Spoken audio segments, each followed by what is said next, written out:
Get ready to match the stars. Bert Convy, Brett Somers, Jack Carter, Fannie Flagg, Richard Dawson, and Ann Elder as we play the star-studded Big Money Match Game 73. And now here's the host of Match Game 73, Gene Rayburn. Hey! Hello there. Hi, Johnny Olson.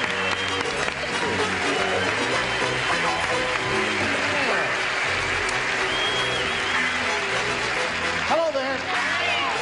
You're all ready? I hurt my finger clapping for you. You hurt your finger clapping? I'm sorry. You break a fingernail? Kiss it. It's all better now. Bert Convy. What is the name of the Snoopy thing you're doing? I beg your pardon, sir.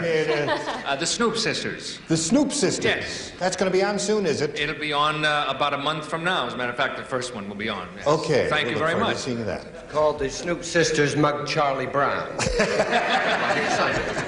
All right, we've greeted our celebrities. Now let's greet our two players, Richard Valsing and Nancy Cox. Hi. Nancy is our current champion. She's won one game. She has $600 to her credit, and she was challenged by Richard Valsing, and the game ended in a tie. Last time we were together, we started the tiebreaker. He answered his half of the round, matched one celebrity, so now you're going to have to answer your end of it there, and you need one to tie and two to win. We'll find out Very good, Jim. what's going to happen. Yes. Go to a commercial, Jim. All right, let's finish the tiebreaker, which we started last time around. And we have this assignment for Nancy Cox. Listen carefully. You need one to go to another tie. Two will win the game. Does everybody understand that? You all got it now? Okay, here we go. Charles has great luck hitchhiking at night because his blank glows in the dark. Don't look so shocked. You have to write something on the card, Fannie. Go ahead, Fannie. You can do it, sweetheart. It's just a half-hour show, Fanny. Oh, wait a minute. I didn't give you a special welcome. Oh, It's thank your you. first time on the show. Welcome. Thank you. Get your hands off that fat woman. Are you finished? In more ways than one. All right, here we go. You put the card in the slot, and that's how we know you're finished. Because the little Fanny's light an goes on. amnesia victim. You'll have to bear with her. Okay, Nancy, we got your response. Charles has great luck hitchhiking at night because his blank glows in the dark. Suitcase. Suitcase. Here comes old Charles, hitchhiking with a suitcase. Bert, what do you say? Oddly enough, I said thumb. His thumb glows in the Good dark. guess. You like that answer? You like thumb. All right, Brett, what do you say? That poor girl doesn't know Charlie doesn't carry a suitcase. His nose glows. His nose glows. Nose glow. All right. His nose glows, Jack? No, I know Charlie. They spot him because he's nude most of the time. But he does have a phosphorescent suit, not a suitcase. A suit. I got half Uh-oh. an answer. Nancy, we're getting down to the wire here. Fanny, what do you say? Well, I agree with Jack. I think he has on a white suit. A suit that glows in the dark. That's a suite. He can live That's in a that suite. for the rest of it. Sweet. So he's also works for Beacons. I never wore it. Okay. There's only one Z in... Let me see your answer. Suitcase is her answer. Yes, actually, his thumb glows in His the dark. thumb. You must match Ann or Richard will be the champ. Ann, may we see your answer? Oh, thumb. All right, congratulations, Richard. You are the winner. Right down here, if you would, please.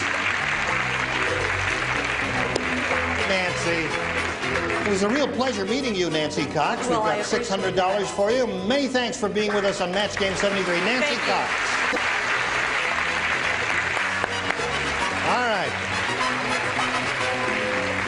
Now, Richard, you're going to have a go at the big money. Here's where you can win over $5,000 in the super match. You know how it goes? Yes, I do. You excited? Yes. All right. Be still, my heart, he's saying to himself.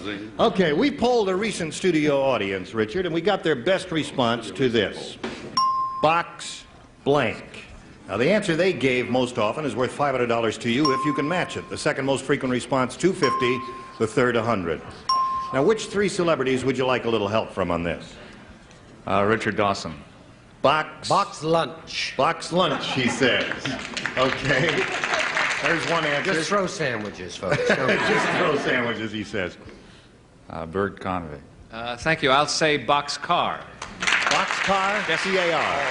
Okay. One more. Fannie Flagg. I'll say box top. Box top. You say box top. So you got box lunch, box car, and box top. You may choose one of those or give us one of your own, Richard, but we need an answer now. Box top. Box top, Fannie Flagg's answer. All right, she's got her fingers crossed for you. That's the answer we're looking for, box top. Let's find out where it is. We're looking for box top. May we see the $100 response?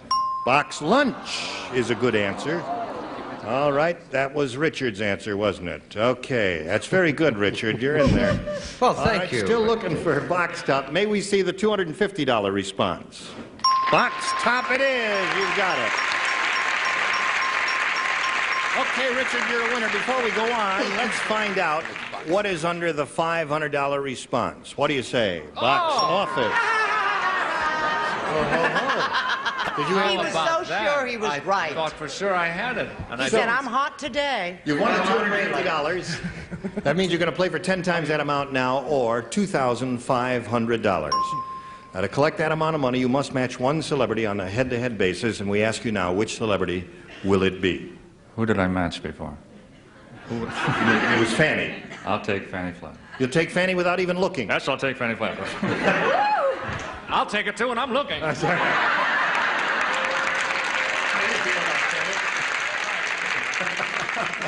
All right. You get ready to write. Yes. You face me, Richard, and here is the $2,500 question. Would you write your answer to this, if you please, ma'am? Blank hand, H-A-N-D. Blank hand or blank hand?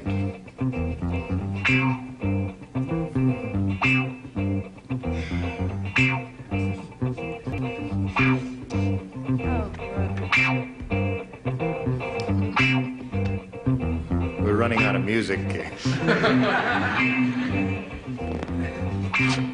it in this slot. Put it in a little slot there. Okay. See, they don't ring the dinger until you put the thing in a little slot there, you see. Okay, now Fannie's finished her answer, Richard, and we call for an answer from you. Blank hand. How do you fill in the blank?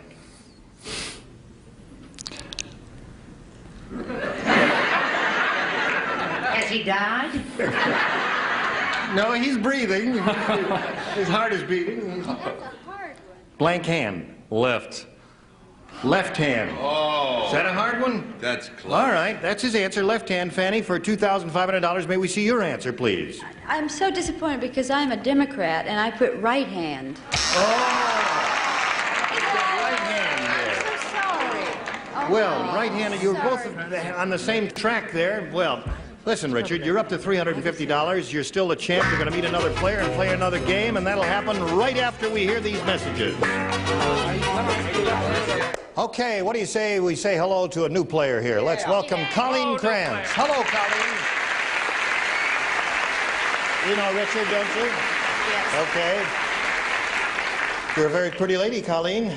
You want to tell us a little bit about yourself? Well, I'm a trust accountant at a bank in Century City, and I'm a newlywed of just about 10 months.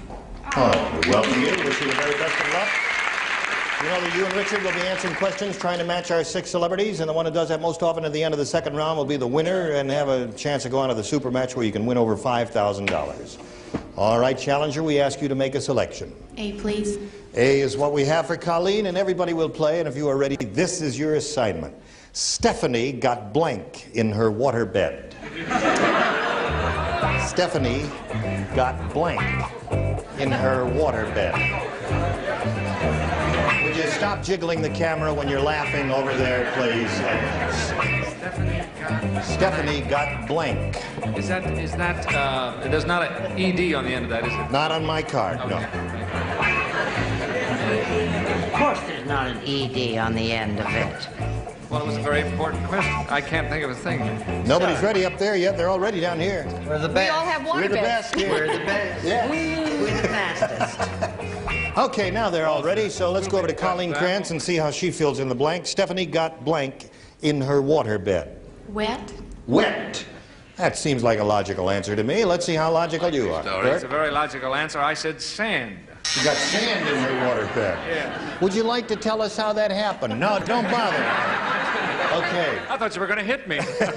Brett, what do you say? She got air. It went like that. Really? Would you tell us again how her waterbed went? No, I don't want to. No, I'm too okay. embarrassed. I thought my car went What off. do you She say? told her boyfriend he'd have to file his nails Oh, when he stayed over, so she got holes in her water. she got holes in her He waterbed. dug into the rubber a little bit. Okay, no match there. Stephanie got blank in her waterbed. She says wet. What do you say? Well, I think I made a mistake. I said she got drowned in her water bed. She got drowned. That's not correct, is it? I'm so sorry. It could happen. It could. It could happen. Yes. All right, Richard Dawson. Well, I'm very pleased with the panel that no one was crass enough to say that she got preggy in her water. I did not say that. I'm glad no one said that. You rascal. So what I said is she got algae in her water. That's the worst thing that can happen. Hey, Dickie, I know Algie. No. He got a preggy. Ann, what do you say? Oh, that was Well, Algie. there was a lot of water turbulence in that bed, so unfortunately she got seasick. Seasick is a... Oh, they all right. All right. You all right there, Gene? No more drinks, Mr. Rayburn. I tripped on my mic cable. Okay, Colleen, you didn't do too well with that, did you? I'm Not sorry too to say. well. Okay, let's see how you do with this. Richard, are you ready? Yes. You never thought you'd be here, did you? No, I didn't. Glad to be here, Richard? Yes. Okay, Changed on that question. What is all right. Bertha was so fat. How fat was she, Gene? I'll tell you how fat Bertha was. They had to use blank to get her through the revolving door.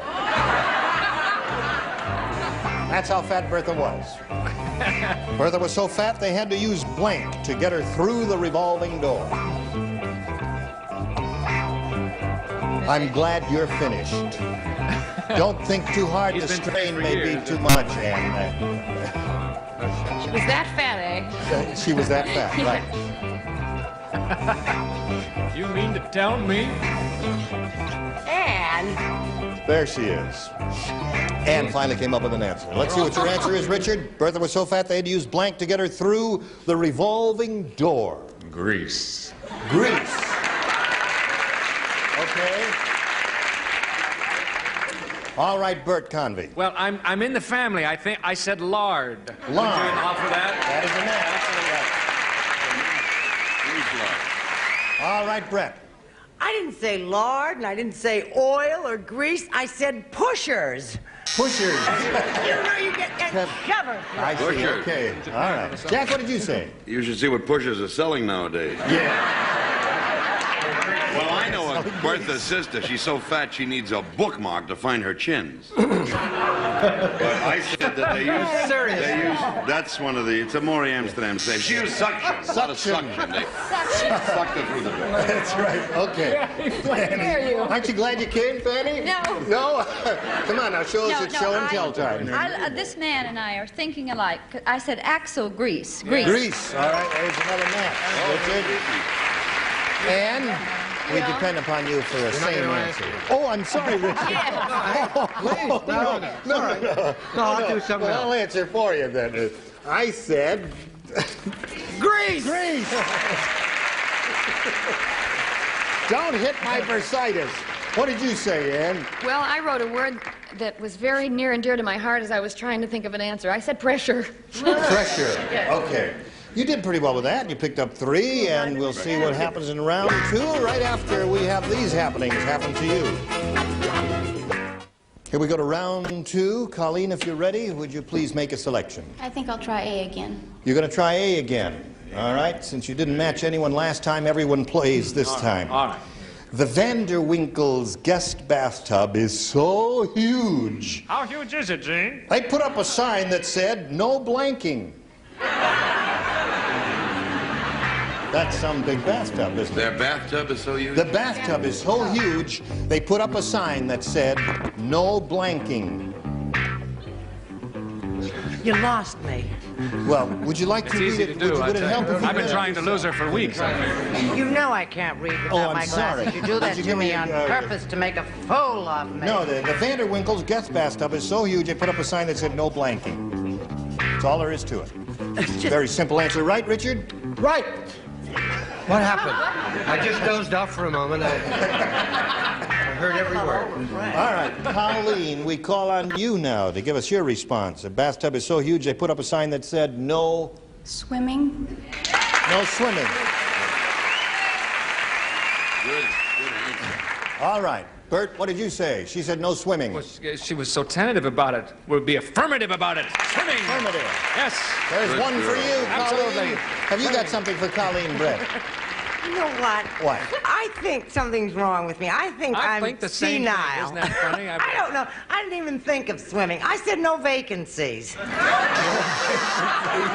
don't know. Bathtub was so... Well, you know. Let's just say you drew a blank on that. That's all right. Jack I'm so Carter. upset I may tell my real age. That's upset. Get let me tell sympathy. you. Oh, you don't want to upset the rest of us, do you? Oh, let me go. Give me a break. Yeah, go ahead, Jack. I couldn't think of anything either. You couldn't? But I figured no swimming. I figured we'd have no drowning. No drowning. All right, she said no swimming. Let's see what you said, Fannie. Confused. I thought this was password. And I said no diving. No diving? All right. Now, let me see what's going on here. Oh, you've got to match the two remaining celebrities to stay in the game. Let's see if it happens. Well, that's Swimming a is the well-known answer saying, she's isn't looking it? Never drink when you're diving. But I said swimming. So you got one, Colleen. You need another one, Anne. The pressure's really on, isn't it? Yes, it is. Yeah, I'm cooking up here. Swimming. Okay.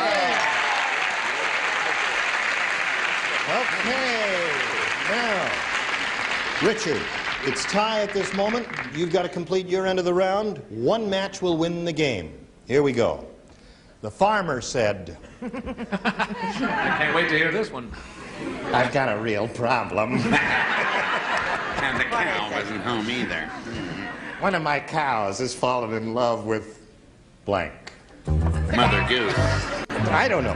The farmer said, I've got a real problem. One of my cows has fallen in love with blank. Now, I was going to last say time Paul out, Lynn. Richard, you matched Fannie, Richard, and Bert, so the three of you will not participate.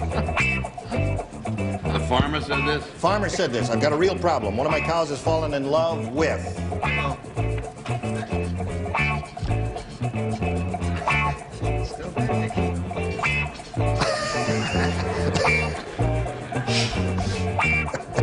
All right, we're all set down here, so let's get an answer from Richard. I've got a real problem. One of my cows has fallen in love with. Me.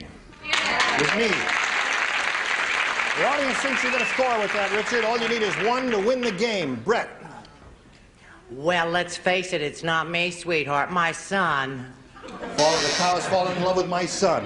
I figured he did the milking. Oh, yes. Naturally. And he had soft hands. Yeah. Chores and all touch. that. Jack? Wasn't a Jewish cow, was it? I don't think know. so. Instead of moo, it went new, wasn't it? It might have been a straight cow, though. It fell in love with his wife, my wife. Oh, fell in love That's with my what I wife. thought. All right. From Where are we milking. here now? We got to go to Ann. Let's see Let if them you figure it break out. the tie and win the game for him. Unfortunately, they fell in love with another cow. Another cow. So we got a tie here, folks, and that means we got to go to a tiebreaker. And when we do that, we wipe the slate clean, and there it is. It's wiped clean. And the person, well, one question, the person who scored the most at the end of, one round will be the winner. Colleen, would you make a selection? I'll stick with A. She's going to stick with A. She thinks it's been good with her. Everybody participates in the tiebreaker. When John saw the prices on the menu, he whispered to Mary, "Don't order any blank." When John saw the prices on the menu, he whispered to Mary, "Don't order any." I'm not right, but I'm ready. Well, I'm happy. I'm ready. Okay, they're all set. So, Colleen, we call for your response. He whispered to Mary, "Don't order any Meat. meat," is her answer. Meat is very expensive these days. Bert, what did you say? Certainly in that family, I said steak, which is usually the most expensive thing. Okay, that's a match. To win. They say that's a match. Brett?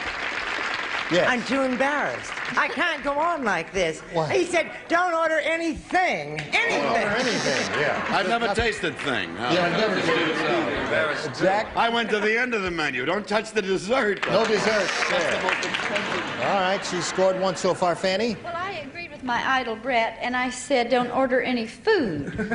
Okay, just sit there. Oh, thank you, All sweetheart. right. Richard? Don't give Brett anything sharp.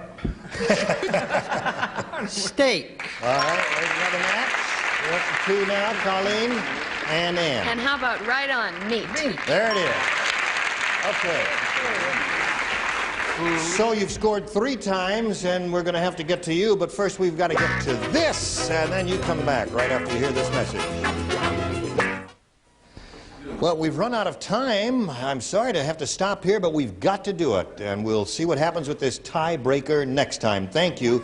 Thank you, celebrities. Join us next time for Match Game 73. Bye. Today's consolation prizes are Charm Glow-Wet, the completely portable gas grill that goes anywhere, instant flame without starter fluids or charcoal, Charm Glow products of Antioch, Illinois. And from Montgomery Ward's fall catalog, a luxurious plushy mushroom stew. Use it as an extra cedar accent piece from the Montgomery Ward catalog. And Rice-A-Roni, the big flavor side dish is so quick, so easy, saute and simmer to flavor perfection. Rice-A-Roni, the San Francisco treat.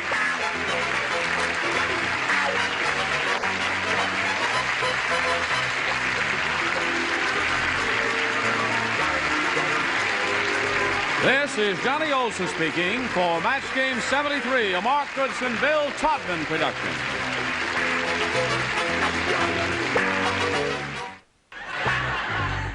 Get ready to match the stars. Avery Schreiber, Brett Summers, Charles Nelson Riley, Kate Jackson, Richard Dawson, and Fannie Flagg as we play the star-studded Big Money Match Game 75. And now here's the star of Match Game 75, Gene Rivers.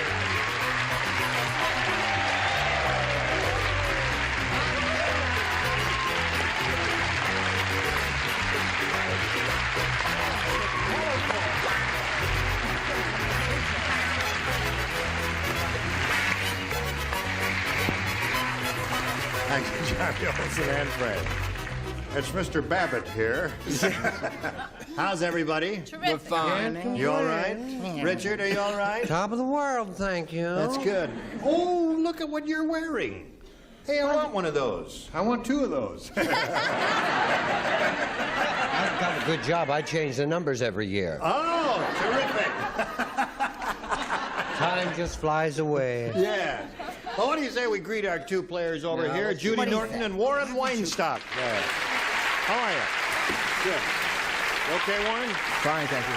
Judy's a current champ. She's won a pretty good bundle of money, $350, 1 game, and she's being challenged by Warren. We are in the middle of our second and final round, and the score at this moment is 5-4. And you've got 1 question to go. You'll have to match 1 celebrity to stay in the game and achieve a tie. However, you've matched 2 or more, you will win. Okay? Okay. Well, I'll do that in a minute or so, but right now we want to do this especially for you. Ready? Here we go. Remember, 1 to tie, 2 to win. There are only 2 people who play, Brett and Charles. This is for you especially. And Fred. What happened Okay. yesterday, huh? I will come up here just to make sure that you hear every The dolly word I say. system. Are you ready? Yes, sir. There wasn't much news yesterday, so Walter Cronkite spent the last 15 minutes of his show blanking his mustache. Hello, darling. How are you? I haven't. I'm sure Okay. I do. All right, there, finished. Wasn't that a quick response? All right, Judy Norton, it's up to you. There wasn't much news yesterday, so Walter Cronkite spent the last 15 minutes of his show blanking his mustache. Playing with? Playing with his mustache? Just sat there on camera doing that? They're booing you, and maybe we'll find out why in a moment or so. I guess there are a couple of choices here. All right, Brett, you're up for... What do you do? Yes. I just let it go wherever it wants. That's right. It goes, and it's going all over your face there. Yes. All right, Brett, you're up. What, am I the villainess? No. Oh, no. good. She needs 1 to tie, 2 to win. Oh, well, we haven't yet tied. I said he spent the last 2 waxing his mustache. Waxing his mustache. Let her down. Yes. Now, playing with was good. Waxing was also good, and you may have another one, but of course, she is looking for playing with. I have waxing. Waxing also. So, Warren wins the game. Congratulations. Judy. Did you have a few laughs while you're up here? Oh, yeah. Good. Lots. We've got some money for you, $350, and our best wishes. Judy Norton, ladies and gentlemen. Goodbye. So, Warren, you ready? Yeah. See this thing here? You're going to have a go at over $5,000. Here's the way it goes. Step down stage here with me, attaboy. Now, we polled a recent studio audience, and we got their best response to this. Blank trunk. The answer that group gave most often is worth $500 to you if you match it. If you match the middle one, you get $250, and the bottom one, $100. 3 of the ding-a-lings are permitted to help. Whom do you call on? Brett, please. Brett, ding-a-ling number 1. What about vaudeville trunk? What about it? It stinks. That's what about it. It smells. All right, we've got to accept it because that's what she said. Let's try Richard may be better. Let's try Richard. What do you have, dear? Warren? Yes. I'm glad you called on me. Elephant's trunk. Elephant's trunk. All right. That's 2. Hey, how about Fannie? How about Fannie? Born in a trunk.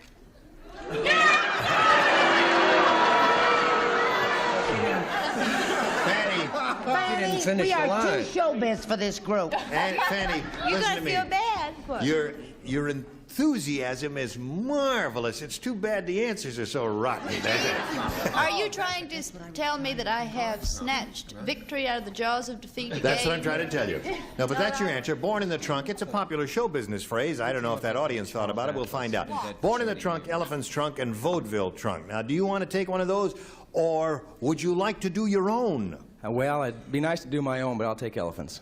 You can't think of anything? No, as a matter of fact, I can't. Keep trying, Okay. Warren. Elephant's trunk is what we're looking for, and let's come over here and find out if it's up there, and if so, where. May we see the $100 response?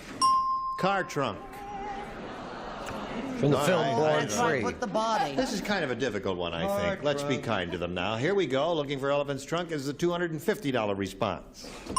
Tree trunk. Now, that's a good one. Tree trunk. Tree trunk is a good one. I got to admit that. We didn't think of that. That's a good one. Born in. Last chance for elephant's trunk. Hope that's born Here is the $500 response. Elephant's trunk. You picked the right one. Okay, Richard gave it to you. Okay. Now, Warren, you're going to play for 10 times $500 or $5,000. Remember, do you have to match one of them head-to-head? Has to be an exact answer. Whom do you call on? Richard, please. Okay. Oh, I was just a little bit off. Choose Fannie. She was close. You face me if you would, please, sir. And Richard will get ready to write. This is it. Here we go. Magic blank. Magic blank. We appreciate your enthusiasm, audience, but please do not give answers because your answer may be lousy. And then you're going to influence both of these people up here. Magic blank.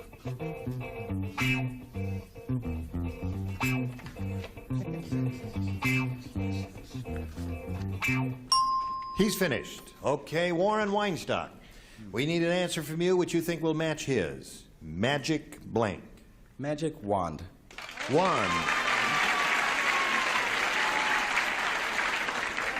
I knight thee, Sir Warren. Okay, Richard. There were a lot. He's going to wave his magic wand and make you have the same answer that he wants you to have. You'll have to wave it a lot. You have to wave it for about 4 days. Well, there was Magic Castle and Magic Mountain, and I thought of Magic Trick. Magic trick. Yeah. Yeah, there are many good choices there. Many of them. There's Okay, also so- Magic Fingers that Brett uses at the motel. Oh, that's right. is when you put the quarter in the machine there. Okay, so Warren, you've got $600 all together. You're going to meet another player in a minute or so, but right now we're going to meet this message of considerable interest. Oh, we're not going to meet this. Ready? Here we go. Now we're ready to play another game, and we very happily welcome Gina Long. Hello there. Hi. You're a very pretty lady, Gina. Please tell us a little bit about yourself. Okay, I was born and raised in Phoenix, Scottsdale area of Arizona. Yeah. Where I lived up until about a year ago when I made the move to the big city of Los Angeles. Yes. I'm a model, and I've studied classical ballet since I was very small. Very small. Classical ballet is not funny. It's a very serious thing. What are you... Well, they're all dancing yes. people. Would you like to see my turnout? Yes. You see my, how about that for a turnout? Excellent. But we don't walk all the time with our Yes, we turnout do. feet. We always walk like this. And the first thing you know, we get arrested. Walk like this, right? Gina? Yes. That kept Gene out of the army, darling. Oldest jokes worse than the... I enjoy people, and I love little children, but I'm becoming increasingly more active working with high school youth group. How do you feel about older men? You ready? Yes, I'm ready. Gina, are you married? No, I'm not. I think you're going to do quite well again. All right. Good luck to Gina and good luck to Warren. Let's begin. Gina, which number, A, do you want A or B here? I'll have A, please. A it is. Here we go. New game, everybody plays. The archaeologist said, this mummy is definitely a fake. It's not wrapped in old cloth. It's wrapped with blank. The archaeologist. Gina, what will you say? And then The archaeologist Honey, I said... nodded off through that whole question. As soon as you said archaeologist, Yes. my little eyes just got that's so Bing, heavy. right. Well, I'll have to take away your Perrier.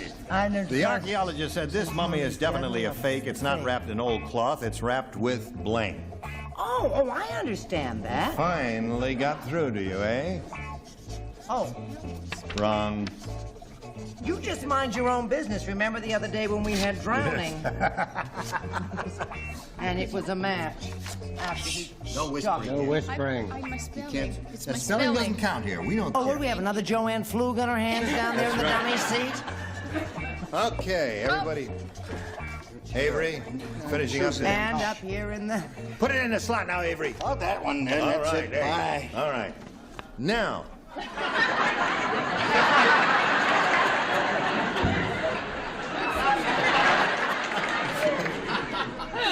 He always wears that at Halloween so no one will Yes. recognize him.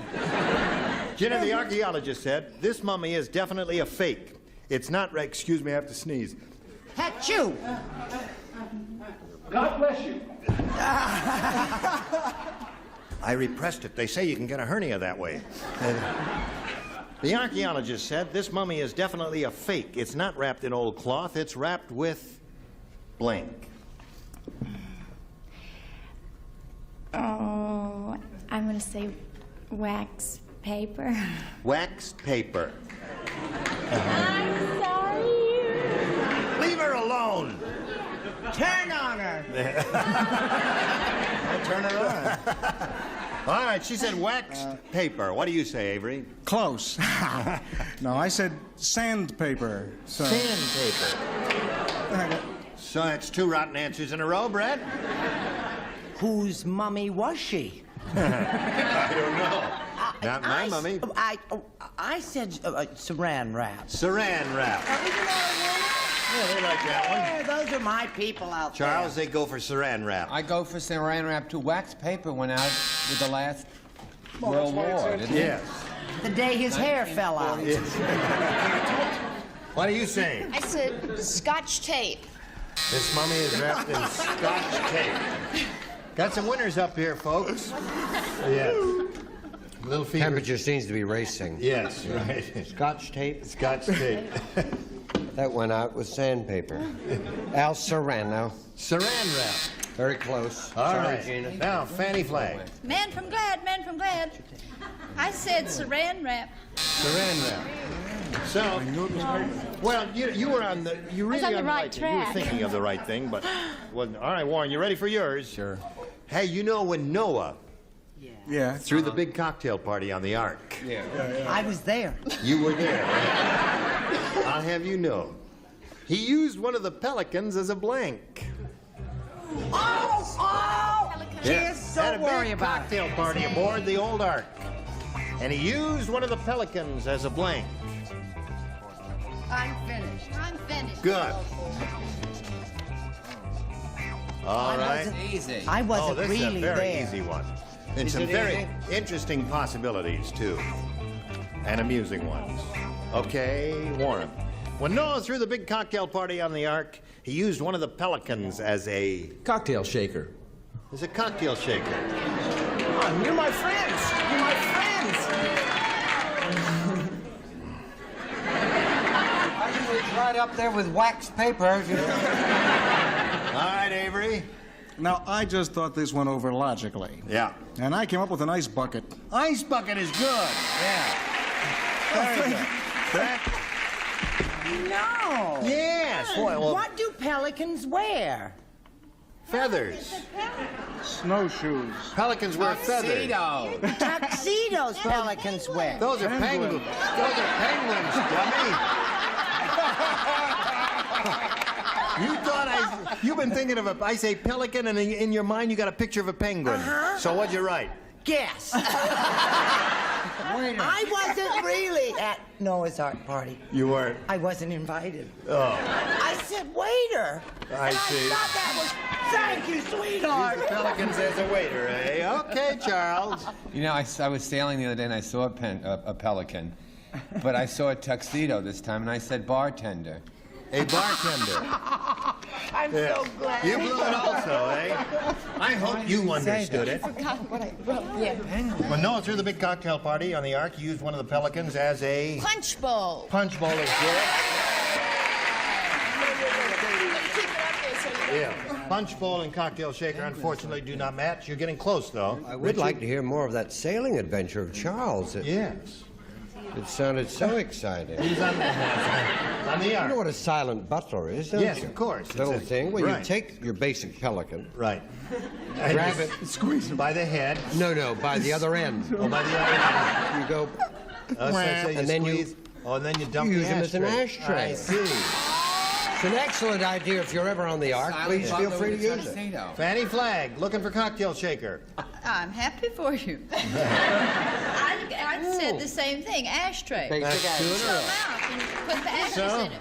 got a pitcher's duel going here, zip to zip. I don't want to say we got two dummies up here, but it's zip to zip. There it is. Okay. We'll get back to you because we got no choice. In a minute or so. Hurry back. Out of excitement. Ready for round two. Here we go. Now, Chinna, what do you say? I'll try B. B this it time, is? please. You've got it.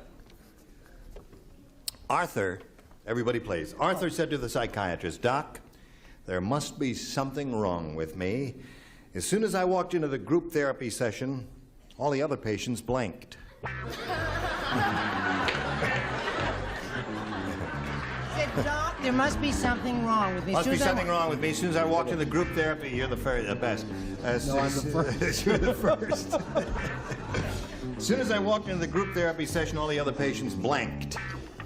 that's my answer. Past tense. I know. I'm writing in the past tense. That's what we're after. You're living in the past tense. You are the past tense.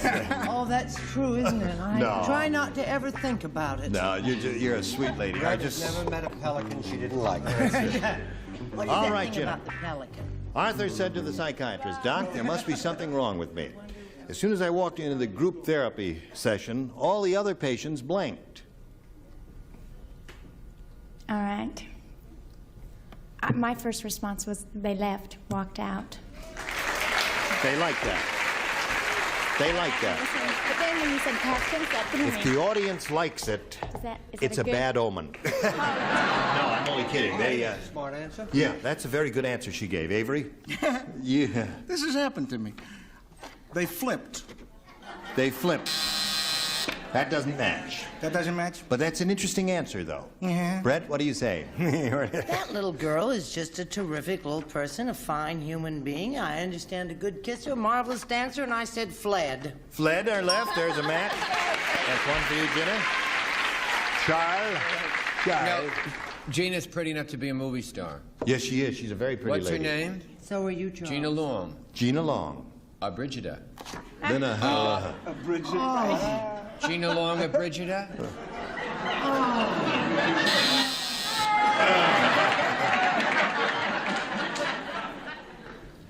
Well, it's better than those T-shirts down on the first row. I said recovered, what I wish for every patient, which is a sweet answer. Yes, it's a very sweet answer. But doesn't do much for Gina, does it? No. All right. As soon as I walked into the group therapy session, all the other patients blanked, and she said left, which was rather stunning answer. She said walked out. Yeah. So did I. That's it. There's another one for you. All right.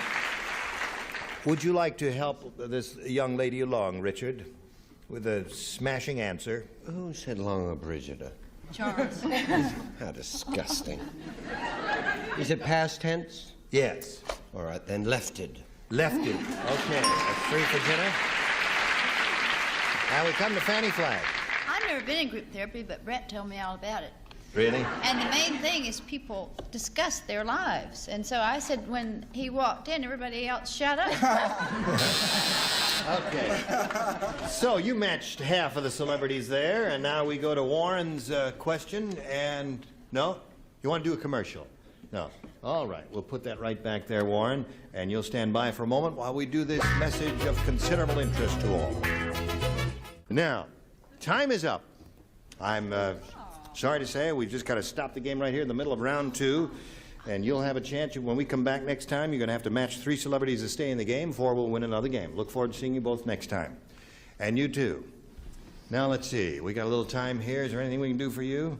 What's the name of that show you're on? Rookies. Rookies, yeah. I have Masquerade Party, #1 in Guam at the moment. That's right. Yes, Charles. I have a friend in the audience, Avery's mother, Minnie Schreiber. Minnie is Schreiber's in the row. audience. Yeah. Small Schreiber. That's Hi, a small Minnie. Schreiber. Yes. All right. Nothing else? Well, no. I did the Mike Douglas show. When did you do that? Almost. I'm leaving on Tuesday. You're doing it without Dawson and me? Well, I did it last week. Oh, you did? Yeah. With whom? With Bill Bixby and Joan Rivers. Oh, isn't it? I just find all this All the fascinating exciting friends. news, I had Chinese food about 2 weeks ago. Gene Reverend Match Game 75. Join us next time. Thank you. Goodbye.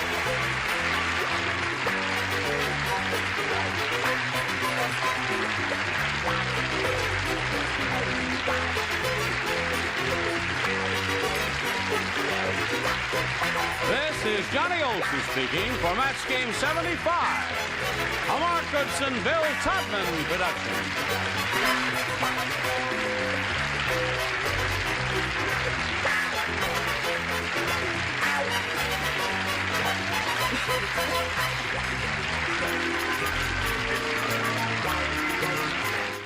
Okay, Mark. Match Game 74, production number 0217, take 1. Get ready to match the stars. Orson Bean, Brett Summers, Charles Nelson Riley, Abby Dalton, Richard Dawson, and Fannie Flagg as we play the star-studded Big Money Match Game 74. And now, here's the host of Match Game 74, Gene Rayburn.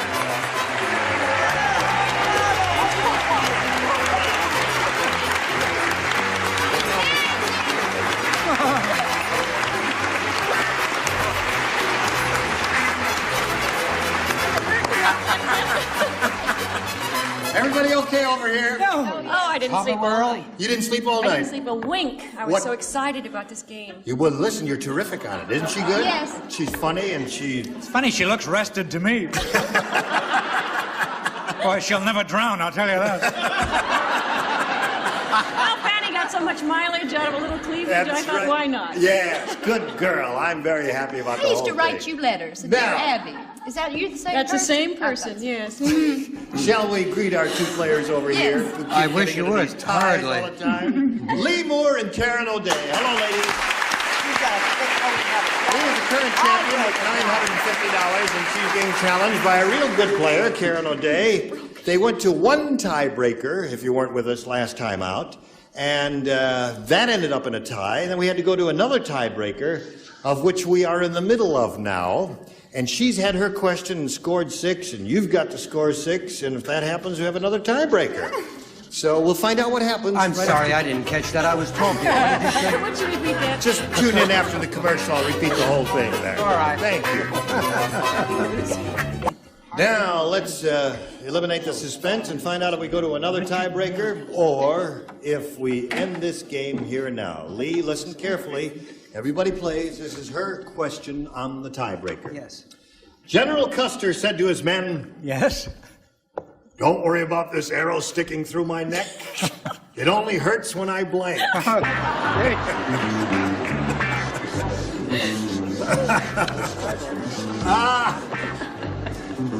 General Custer. With a haircut like that, that's the way he spoke, you figure? I was figuring he had a higher voice. He had those golden locks. Oh, yeah, that's right. Yes, the men hated him. They turned the Indians on him. He said, well, there's a... All right, everybody all set. That reminds me of a joke that Richard told me about General Custer, which he will tell later. But right now, we've got to get to Lee Moore and ask her to respond to this. General Custer said to his men, "Don't worry about this arrow sticking through my neck. It only hurts when I..." Well, if I had an arrow in my neck, the only time it would hurt was when I swallowed. So I'm going to say swallow. You say swallowed? Yeah. I say swallow. You never heard of that joke either, did you? I never heard of that. Okay, it only hurts when I... King Neptune said it all the time. It only hurts when I laugh. Laugh is the joke there. So Karen wins the game. Everybody had laugh. Congratulations. Six laughs.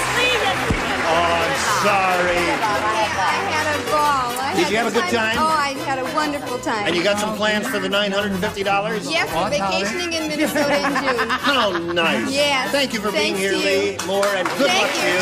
Lee Moore, ladies and gentlemen. There she goes. How do you feel? Good. You excited? Yes. Good. Where's your husband? Oh, Sue, the one. Okay, all right. You ready? You don't mind if I put my arm around your wife, do you? You don't mind that at all, huh? Okay. Now, you know how this part goes? You've seen this, haven't you? You know that we polled a recent studio audience, and we got their best response to this. Sleepy blank. Now, the answer they gave most often is worth $500 to you if you match it. If you match the next one, it's $250. If you match a bottom one, it's $100. Which celebrities would you like to call on for a little assist here? Fannie? Fannie, what do you say? Sleepy... Time gal. Sleepy time gal. Flat, right? There's one. Abby? Sleepy head. Sleepy head. Yeah. There's two. Richard? Sleepy Hollow. Sleepy Hollow. From the legend of the same name. Right. Washington Irving. Okay. So you've got Sleepy Hollow, Sleepy Time Gal, and Sleepyhead. You may choose one of those or think up one of your own. What would you like to do? Sleepyhead. Sleepyhead is your choice. That's the one that Abby gave you. All right, we're looking for Sleepyhead. Let's find out if it's up there, and if so, where. First, may we see the $100 response? Sleepy Time Gal is there, the one that Fannie gave you. All right. Sleepyhead is the one we're looking for. Here is the $250 response. Sleepyhead, congratulations.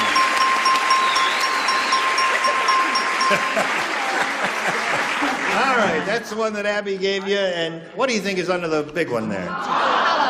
Hollow.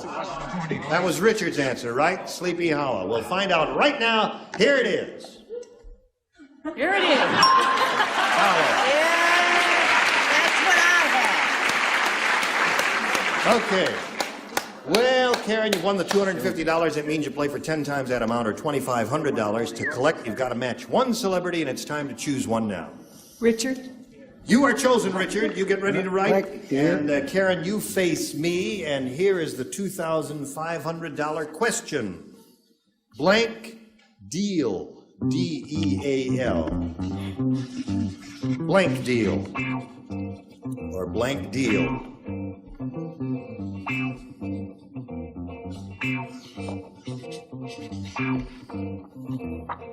Okay,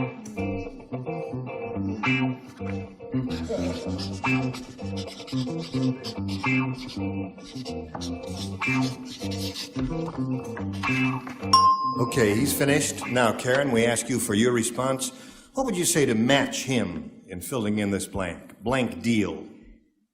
Let's make a deal. You plug a show on another network to get a mere $2,500? Don't touch me. Don't stand close to me. All right? Her husband is running up to put a blanket over you. Show her, Richard. Now, we don't plug other shows on this I show. know. On other networks especially. That makes it a raw deal, really, doesn't it? Raw deal? I didn't say that, though. Oh. I said, let's make a deal.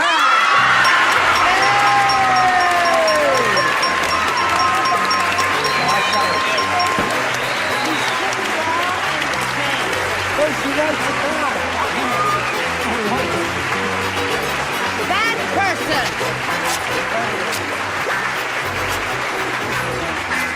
You beat me up so much, I want another kiss. Okay. Karen, that means you're up to $2,850. You're going to play another game in a moment or so, but first we've got this message of interest to one and all. Here we go. Are you all settled down here now, Karen? A little bit. Okay. We'll introduce a new player here. Let's welcome Mary Jane Apostolos. All right, Mary Jane. Hello. Would you like to tell us the story of your life? Okay. I married a housewife, the mother of 2 little girls, Teresa and Rachel. My family and I live in Fullerton, where my husband's a senior at Cal State Fullerton. Your husband is a senior at Cal State. Fullerton. Fullerton. And I want to say hello to all my relatives in Enid, Oklahoma. You're not allowed to do that. Oh, I take it back. Goodbye, relatives. Okay, Mary Jane, if you're all set, I'll push the button. We'll get this game underway. Here is round 1, and you, the challenger, make a selection. I want B. B is what she wants, B is what she gets, and everybody plays. Yeah. Brian sat in the first row at the burlesque show and got hit in the mouth with a blank.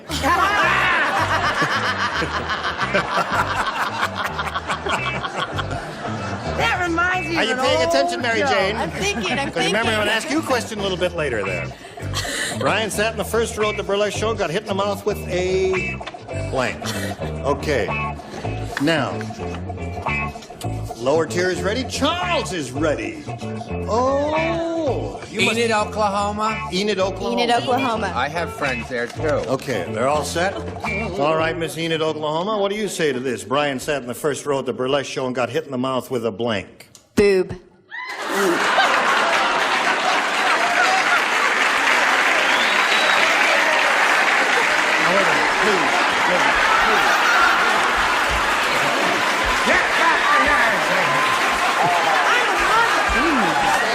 She said,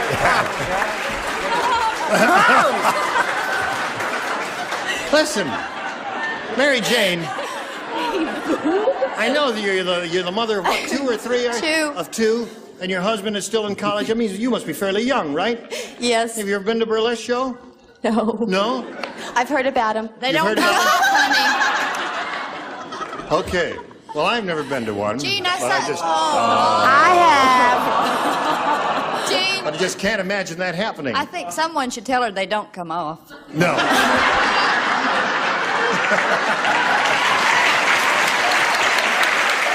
Okay. All right.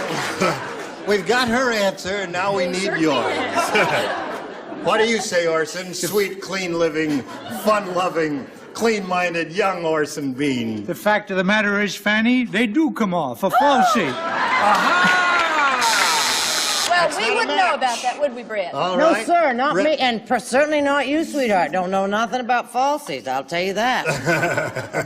Remember Sally Clark, the Tassel Queen? Yep. I said bosom. Bosom. That's it. That's it. And that's there. Hello, Charles. The paper didn't know if it was a left or right one, but it happened so fast. Boob, not the tube. Boob, not the tube, he said. What, are you blushing again? Yes. And you're the mother of 8? I'm the mother of 30 rats. And 4 got loose I yesterday. can't top that. There's no way. Well, just show us a actually, it was simple only answer. part of it. It was her pasty. Her pasty came off. Now, there's a very logical, I have clear-thinking, seen them, yes. intellectual answer. Pasties fall off. What do you My say? stripper fell off the stage. Who asked you? Oh, pardon. Richard. Go on, dear. You know why she's happy? What? No school tomorrow. I happen to know he got hit right in the face with a G-string, my dear. With a G-string. All right. Hello, Fannie. Nasty little seed. I'd like to say hello to some friends in Miami, Oklahoma. I said G-string. G-string. All right. Well, she got her 2 boobs. That's anyway. right.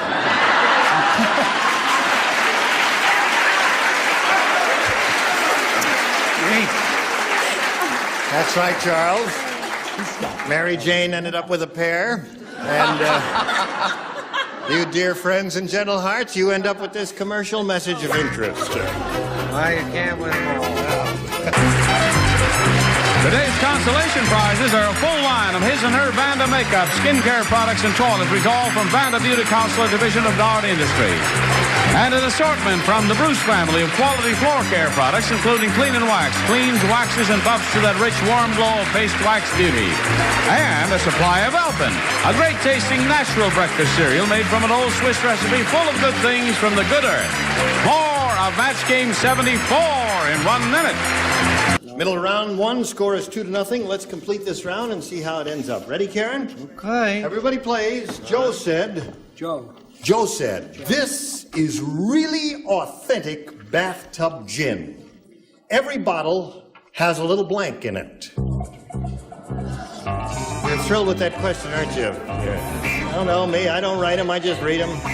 Once again. Joe said, Joe. This is really authentic bathtub gin. Every bottle has a little blank in it.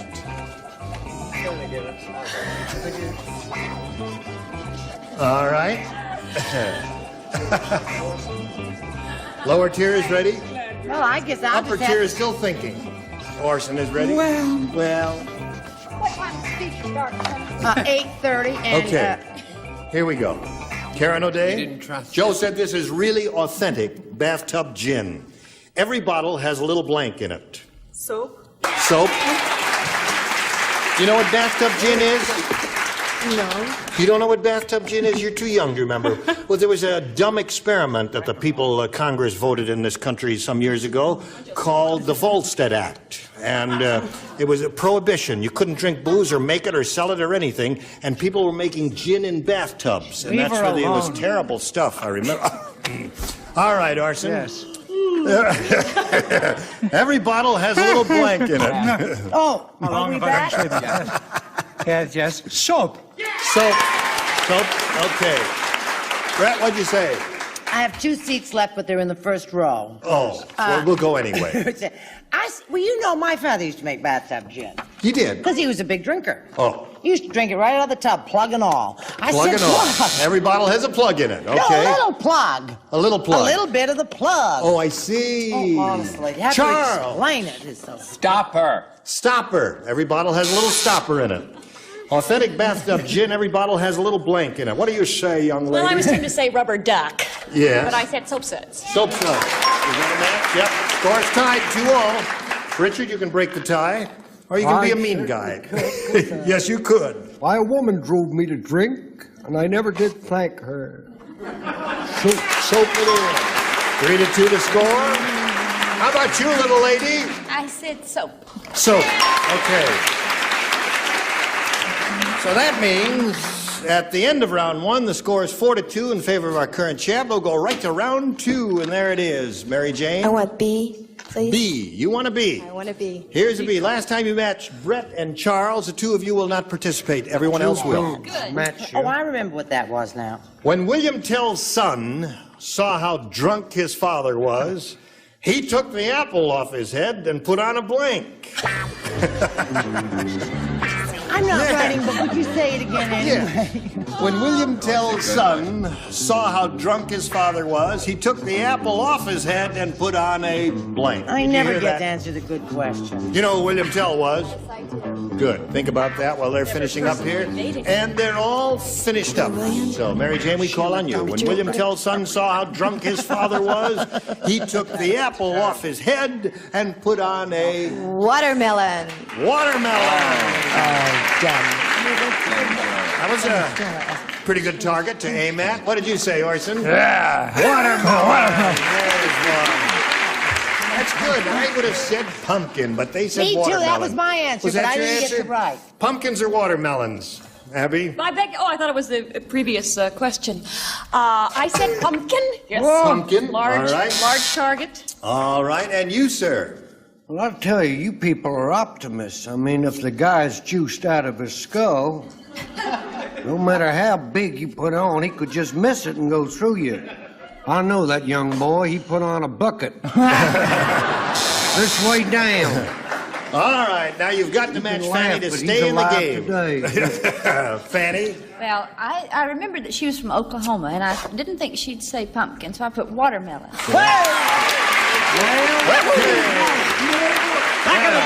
Small world. Karen O'Day, the score is tied 4-4. Here is your second and final round question. One match will win the game. Ready, folks? Let's see who does not play, or who plays. Only Brett and Charles.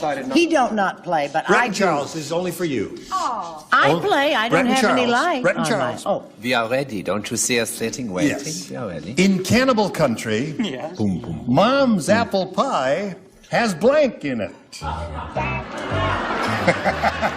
me, my God. Kiss you? Shouldn't even be lying here. Would it? In Cannibal Country, Mom's apple pie has blank in it. Oh.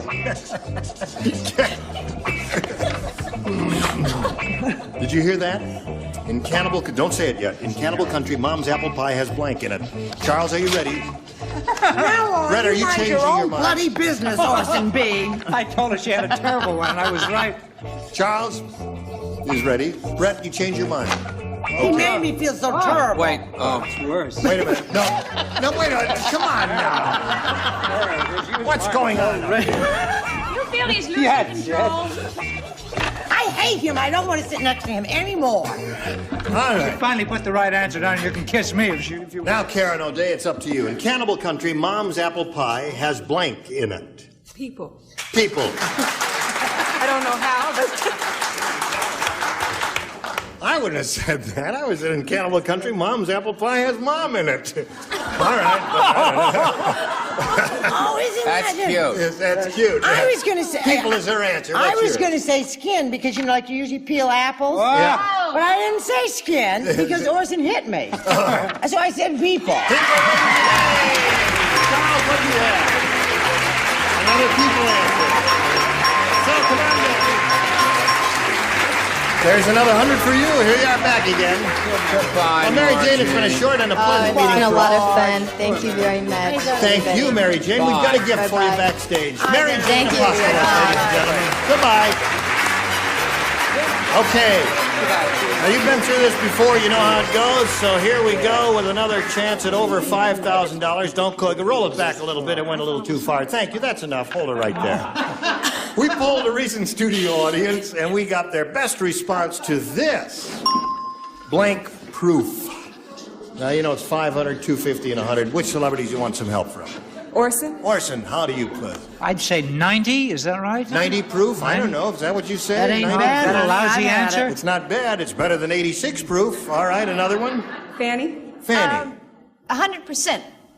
100. No, you can't proof? change your name. No, 100 proof. 100 proof. Okay. Everybody's got booze on his mind. Not me. I have you on my mind. Richard? Foolproof. Foolproof. Okay. Foolproof, 90 You're proof, all 100 wrong. proof. You want one of those, or do you want to think of one of your own? I want to say waterproof. All right. That's what we're looking for. She chose her own. She's going it alone all the way. Let's find out if waterproof is up deserves to there. win. First, may we see the $100 response. Waterproof is on right off the bat. Congratulations. You have won the $100. Let's see what's the $250 response, if you there. You please. watch. It's going to be Bullet. Foolproof is there. That's what Richard gave you. Bullet is the top one. What do you say is under the 500? Bulletproof. Here's a $500 response. 100 proof. You clown. Karen, you're up to $3,050, and you're going to meet another player. We've got a little message for you, and this is it. When we get together next time, Karen O'Day will be trying for $1,000. She's got $3,050 now, and we'll see if she wins another $1,000. You were splendid, as usual. You're just a grand bunch. And we hope you'll join us next time for Match Game 74. Gene Rayburn here. Goodbye. This is Johnny Olson speaking for Match Game 74. A Mark Goodson, Bill Todman production. Stay tuned for Tattletales next over most of these CBS stations.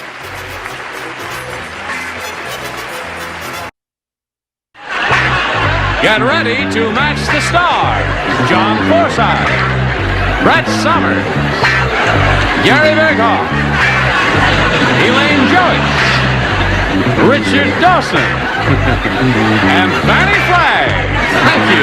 As we play the star-studded Big Money Match Game 75. And now here's the star of Match Game 75, Gene Rayburn.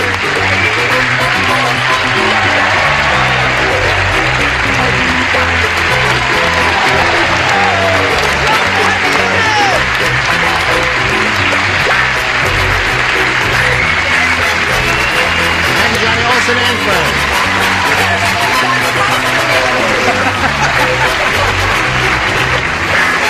I thank you very much. You're a very kind bunch. You got to save some for a little bit later. What are you doing to this girl? You're going to mix me all up. No. No, I'm not. I meant to iron this before I knew you'd do that. I knew it. That's the style. You have no idea what's going on. Oh. It's called elegant tacky. No, it's just called tacky. No, it isn't. Shall we welcome someone who hasn't appeared on this Match Game 75 before? Old John Forsythe here. Nice to have you with us, John. Welcome. Thank you, sir. Now, John. Yeah. Little class There's one thing I got to say. That's the nicest, kindest thing that's going to happen to you all day. From here on, it's all downhill. But what a distinguished group. I'm thrilled to be with you. Yes. Pretty. They are. Talented. They're gay, witty, handsome, charming. They're all of those things. Hands up those who are witty. Hands up those who are gay. All right. That'll be enough of that. Well, now. 1 out of 2. Would you like to greet our champion, Sandy Vasco? Hello, Sandy. How are you? You won a lot of money. No. This girl's won $12,500. What are you going to do with all that loot? Pay the taxes first, I guess. Pay the taxes first. You hear that, Uncle Sam, wherever you are? Well, listen, Sandy, we're going to start another game in a moment or so, and to do that, no, we're going to start with the audience match in a moment or so, but right now we've got to do a little business here. This is it. Yes. Here we are once again with Sandy Vasco, who has a total of $12,500. She's won 5 games, and now she's going to try for over $5,000. You ready? Yes. Here's the way it goes, Sandy. As you well know, we polled a recent studio audience and got their best response to this. Blank shoot. Now, the answer that audience gave most often is worth $500 to you if you match it. If you match the next one, you get $250, and if you match the bottom one, you get $100. 3 of the dingbats are allowed to help. Whom do you call on? Richard? What do you say? This is a day, I think, before Thanksgiving when the birds are given arms to attack hunters. It's called turkey shoot. Oh. Turkey shoot, yes. Very exciting. Yes. Turkey. Funny, they never get one, though, do they? No. That's too bad. Okay, there's one. Gary? Laundry shoot. Laundry. Speller he is. Did you ever shoot a laundry? I don't think the audience spelled any better than I do. All right. Okay. Fannie? Okay. Mail shoot. Mail shoot. What? It's Well, another goodie.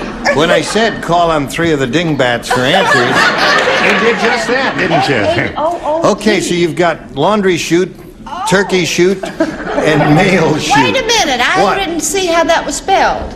I You can't didn't see take it how it back. was Neither spelled? did I. Let me try. I thought it I'll was take mail shoot. S-H-U-T-E. No, hold on. Okay. Those were your answers. We have to go with them. And if there was some question about the spelling, I guess it should have been brought up a little bit earlier. We'll have to go with that and ask you to make a selection right now. Do you want one of those three, or have you got a better one? What were they again? You want to hear him again? Yeah. Oh, no. Laundry shoot, turkey shoot, and mail shoot. Turkey shoot. Turkey shoot it is, okay? That's what she's looking for. She hopes it's up there into the $500 response, but as usual, we will begin with the bottom one and ask to have the $100 response revealed. There it is.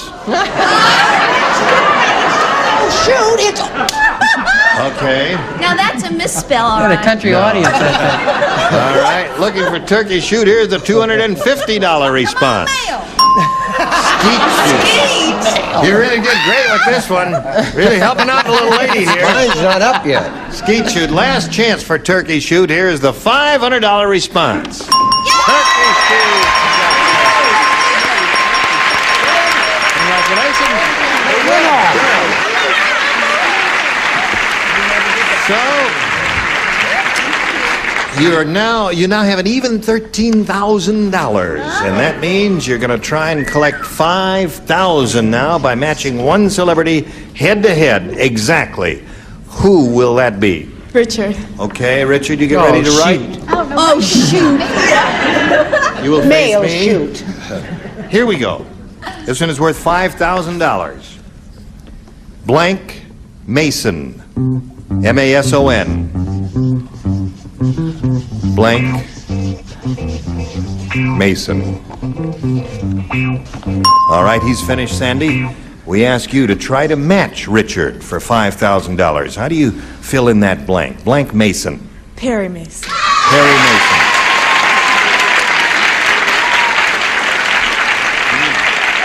Well, the audience thinks she's come up with a splendid idea to match you. Being in show business, Perry Mason and all that. Richard, would you show us your answer, please, for $5,000? Perry Mason then became Ironsides, didn't he? Yes, right. I knew a girl who had a date with him once and stood him up. I said James.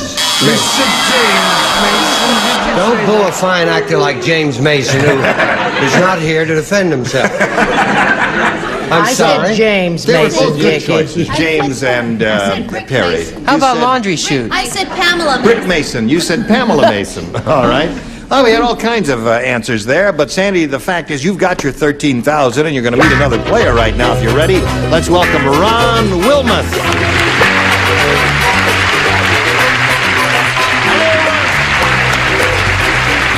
Okay, can you stop? Ron, you know Sandy? Now, how's Ron Wilmuth? Ron's fine today. Good. Thank you. What do you do, Ron? I am a concrete salesman. No kidding. Underground precast vaults. Underground precast. I don't need any. I don't think. You sell a lot of those? Yes, quite good this time. You live in this area? Yes, I'm from Tustin and married to a pretty lady sitting in the audience. Have 2 children, Rick who's 10 and Vicky who's 7, and play all the golf I can. What's your handicap? My swing. The clubs. No, I'm about a 11 or 12. 11 or 12 is pretty good. Good luck here too, Ron. Shall we begin by pressing this button and asking Ron to make a selection? B, please. B it is. New game. Here we go. When Weird Willie plays tennis, everybody ducks for cover because Weird Willie doesn't use tennis balls. He uses blank balls. Oh, I get that, honey. You don't even have to repeat it. No. All right, then I won't repeat it. Except for you, who have you're looking down at the audience. You have a faraway look in your eyes. What are you doing? Huh? I'm nearsighted. Oh, you can't see him. All right. All right. I want your approval on this. Okay. No. Here, I got it. Look. Okay. Right. Everybody ready?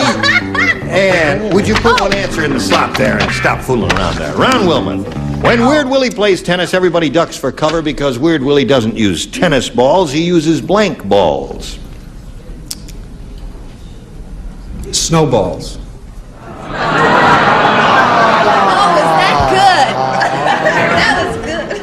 How about laundry chute? You're going to stay out of show business, I aren't can you? see that. Okay. All right, John Forsythe. What do you say to this? He said snowballs. This was irresistible. Matzo ball. Matzo ball. I guess everybody would duck for cover for that. All right, Brett, have you got the popular favorite? I imagine. I think this is the popular favorite. It don't match him, though. But it do be the popular favorite. Cannonball. Cannonball. I think it's a good answer. It doesn't quite seem to be the popular favorite. Gary, have you got the popular favorite? I am the audience will let popular us know when we favorite. get to it. Well, you are the popular favorite. Besides that, I was nominated for an Emmy. you were nominated. Isn't that marvelous? like you. No, tell me about People that. who brag. What category were you nominated in? Game shows. Best supporting actor in a comedy Best series. supporting actor in a comedy series. That's not funny, madam. Well, I think you're going to get it because you are the best supporting actor in a comedy series. Thank you very much. Yes, good. Shall we go on with the show? Shall we? As they say in Japan, baseball. He played baseball. Well, I have another idea in mind here. When Weird Willie, now listen to it again. When Weird Willie plays tennis, everybody ducks for cover because Weird Willie doesn't use tennis balls. He uses blank balls. Now, what'd you say? He has an off-time job. He doubles as Santa Claus, so he threw Christmas balls. Christmas balls? Well, now that would be dangerous, and people would duck for cover for that. No, they wouldn't. I would. But I couldn't think of anything else. Well, I have an answer in mind. Let's see if Richard has the same answer that I have in my mind. I also was nominated for an Emmy. Oh, you were? I hadn't heard about that. It's the best shoplifter at Newberry's.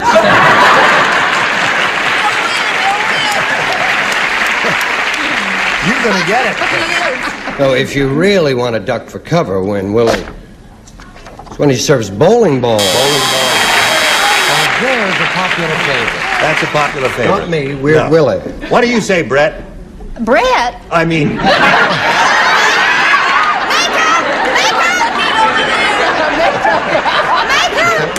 No, we know where you were Now, looking. wait a minute, hold on. We know where you were looking. Come over here. Listen, the How do you fact think I is, feel? I looked over and I said, Brett? That's what made me say that. So would you just take that off? Take that off! Get off! Take that sweater off! Okay, show your thing there now. What does that say? Cannonball! Now, you know what would make everybody duck for cover, and you said it when we were doing a little interview. What? Golf balls Golf is my balls, second of answer. course, right? You don't think a bowling ball would make you duck? Yeah, but you couldn't hit a bowling ball with a Oh, tennis Weird racket. Willie With a could. golf ball, you got a chance of hitting one. Well, Ron, baseball, you didn't do everybody too well with laughed. that, and we'll see how you do with yours in a minute or so. But right now, we got this for you. Pay attention. Here we go. Second half of round one. Sandy, this is for your edification. Pay attention. No thanks. Where'd that come from? I don't know. It just dropped out of the sky. Oh, we had that left over from our New Year's Eve party, I think, didn't we? Now, here we go. The psychiatrist said to Howard, I think you should act out your fantasies no matter how strange they are. Wow. So, Ooh, goody. Howard went out and married his blank.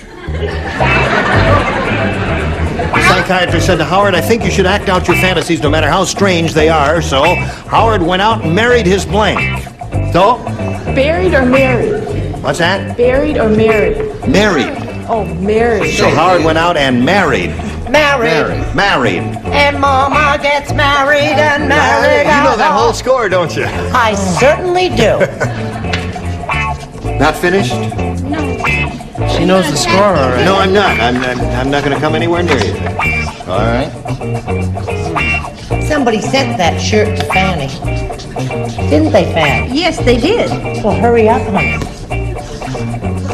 Now, I can't. okay, here we go, Sandy. The psychiatrist said to Howard, I think you should act out your fantasies no matter how strange they are. So Howard went out and married his... Secretary. His secretary? Is that a strange fantasy? That's more common than marrying your wife. Strange fantasy. Went out and married his secretary. Well, his secretary was named John. Only kidding, John. What did you say to that? Well, seeing as how all the men in America, like me, are crazy about automobiles, I thought married his Volkswagen. Married his car. That's right. Well, we knew he loved his car, but boy, that's taking it a bit far, isn't it? All right, Brett. Hi, isn't John cute? Yes, he is. He's a handsome little devil. Well, honey, he was just, everybody knows that everybody falls in love with their doctor. He went out and married his doctor. There's one, yeah. That's a very reasonable possibility and a good answer. Gary? You did say he was strange, didn't you? He was strange, I'm and glad. it was a weird fantasy. I'm very glad to hear that. I said he married his dog. Married his dog. That's the popular favorite. Long flowing hair was a pedigree, you know. Act out your fantasies no matter how strange. So Howard went out and married his blank, and Sandy said secretary, and what do you say? I saw him hanging around you, so I wrote down Gene Rayburn. Who? Howard, you Now saw everybody knows. Wrong. What do you say to this weird fantasy? Now he's jealous. How is Howard, by the way? Howard's fine. Fine. I hope you'll both be very happy. Cook. Yeah. Well, of course, he married his best friend, and man's best friend is his dog. His dog. Yeah. We're very happy. Howard out and married his secretary, according to Sandy. Don't you let him razz you. No. I said doggy. Dog. So you got a couple of dogs there. And we have no score, as you can plainly see at the end of round one here. And we'll see how this game progresses in a moment or so when we go to round two, our final round, right after this. Today's consolation prizes are a Westclock's digital dial-light alarm clock, wood grain finish, lighted dial, backed by years of experience. Westclock's, Italian Industries Company. And Regalware's beautiful Mardi Gras cookware, a new porcelain-clad aluminum with super hard Teflon 2 and matching poly perk. And Scrub and Spine, Scotch-Brite from 3M, a two-sided scrubber for every cleaning job, kitchen, cookware, household, and bath. Remember the old saying, birds of a feather like to blank together. So stay alive with Match Game 75 when it continues in a minute. Now, we're ready to carry on here. We go to round two and ask Ron to make a selection. B again, please. B it is. Worked for you last time, Yes. Hey, Ron? Okay. The princess said to the frog. Ribbit, ribbit. No. That's the frog speaking to the princess. This is the princess saying to the frog, I don't care if you really are a prince. I'm not kissing you. You've got blank. Say that again. The princess is speaking to the frog. She said, I don't care if you really are a prince. I'm not kissing you. You've got blank. Couldn't hear before. Richard was making this terrible noise. Ribbit, ribbit. Ribbit. Ribbit. Ribbit. Hi, Fan. I saw you and your wife in Tattletales. Yes, we did Tattletales recently. Oh, yes, we had a marvelous time. We had a marvelous time. Yeah. Did I tell you I was nominated for an Emmy? How did I do? Hey, we haven't won yet. Oh, doggone it. We've all got our fingers crossed. Okay, keep an He's eye so on it. busy talking Is about everybody ready? himself. We're all ready. Gene was nominated for an Emmy. Ah, yes.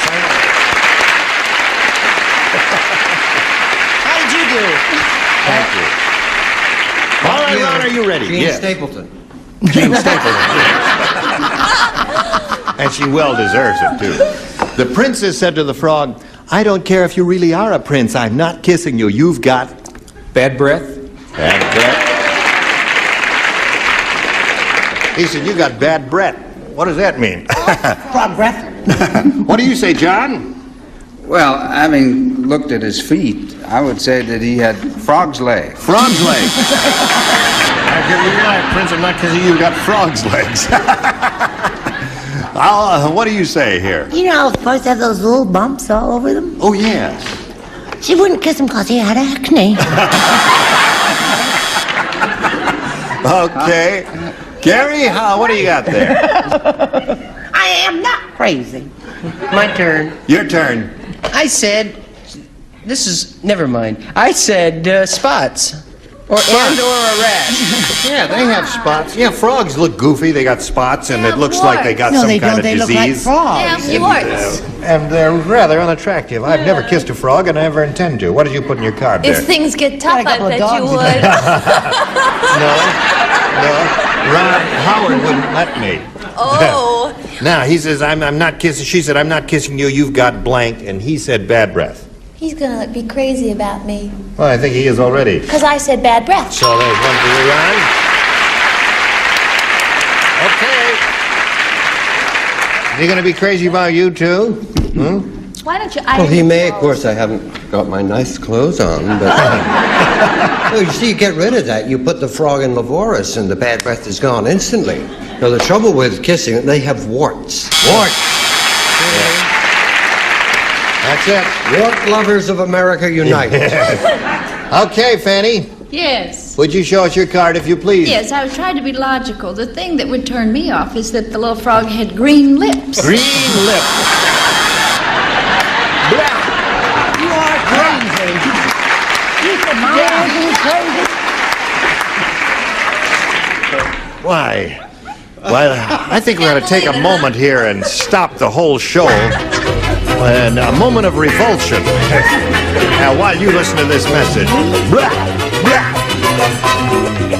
Now, we've got to stop right now in the middle of round 2 here. This is our final round.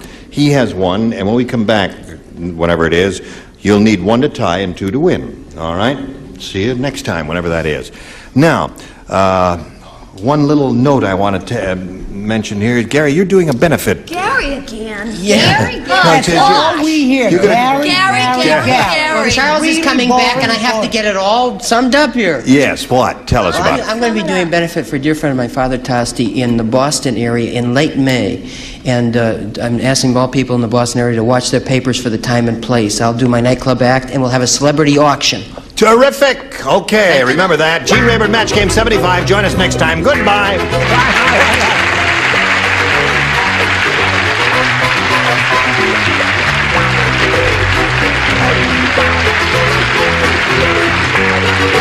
This is Johnny Olson speaking for Match Game 75, a Mark Goodson, Bill Todman production.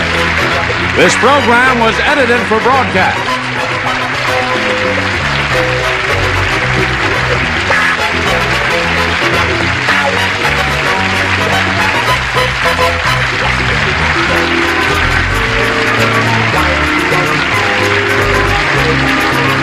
This is the Match Game 74, production number 0264, and it's take 1. Get ready to match the stars. Anson Williams, Brett Summers, Charles Nelson Riley, Fannie Flagg, Richard Dawson, and Kay Stevens as we play the star-studded Big Money Match Game 74. And now, here's the star of Match Game 74, Gene Rayburn.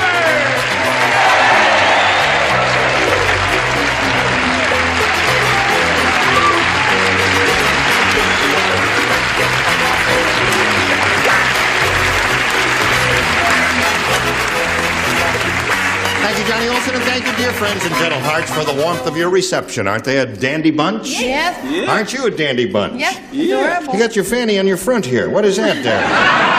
She's always been straight. That's right. Shall I tell you what she's got in her back? I don't know if she's coming or going. That's her charm. Rumbum. That says my name. That says your name? Yes. Okay. It's American flag with matches. It's an American flag made out of matches, yeah. Tell me about Be a this hot word time in the old town tonight.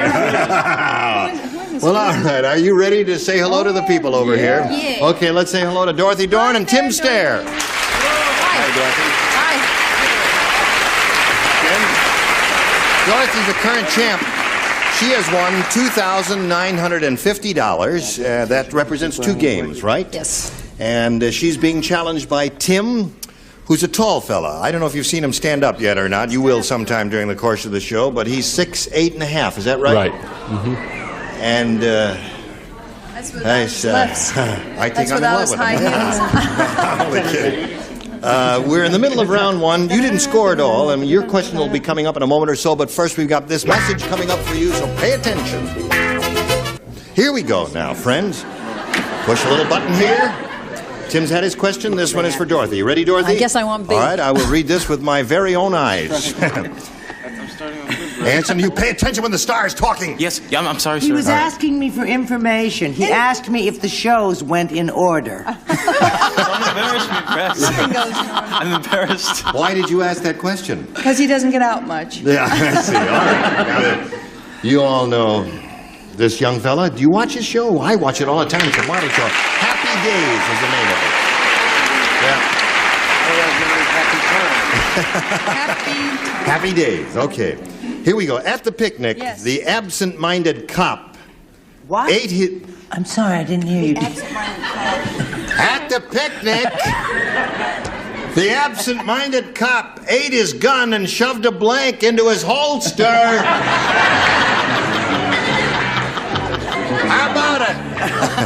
Forget it. All right, did you hear that, Dorothy? At the picnic, the absent-minded cop ate his gun and shoved a blank into his holster. And shot the blank. And shoved a blank into his holster. Blank. Do I not enunciate clearly? I don't get out. Do I not have perfect diction? What? Yes, you do, my Don't darling. give me that what stuff there. Okay, here we go. Dorothy Dorn. Yes, sir.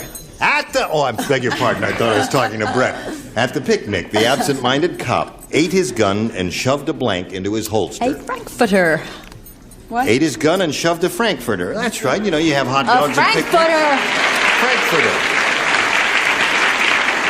Okay, Anson, you're on. Boy, oh boy. Kid with the funny haircut is here again.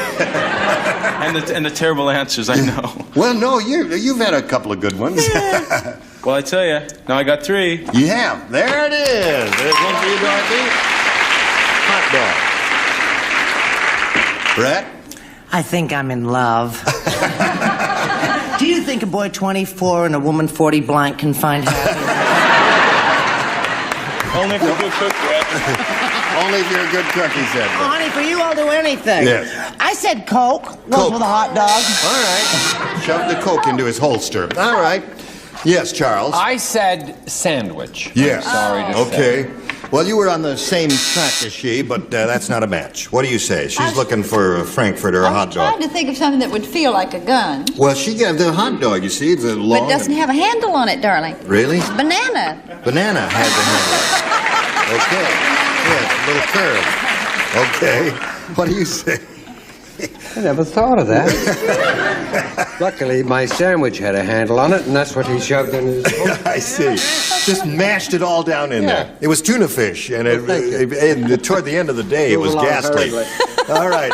Kay, you're That on. was a bomb, Yeah. Richard. That was as bad as mine, which is candy bar. I don't know. Candy bar. I think, well, cops are Icky. sweet. Banana was the only answer. Dorothy had the good answer there. Hot dog or Frankfurter was excellent. And now we go to round 2, 1-0 in favor of the champ. Tim, go. I'll take B. You want B? Anything you say, Tim, because you're 6'8 and a half. Dumb Dora said, to save money, I fed my husband nothing but chicken feed for a whole year. He's perfectly normal, except sometimes he blanks around the house. That's a kind of a long one, Tim. You think about it. I'll give it to you again.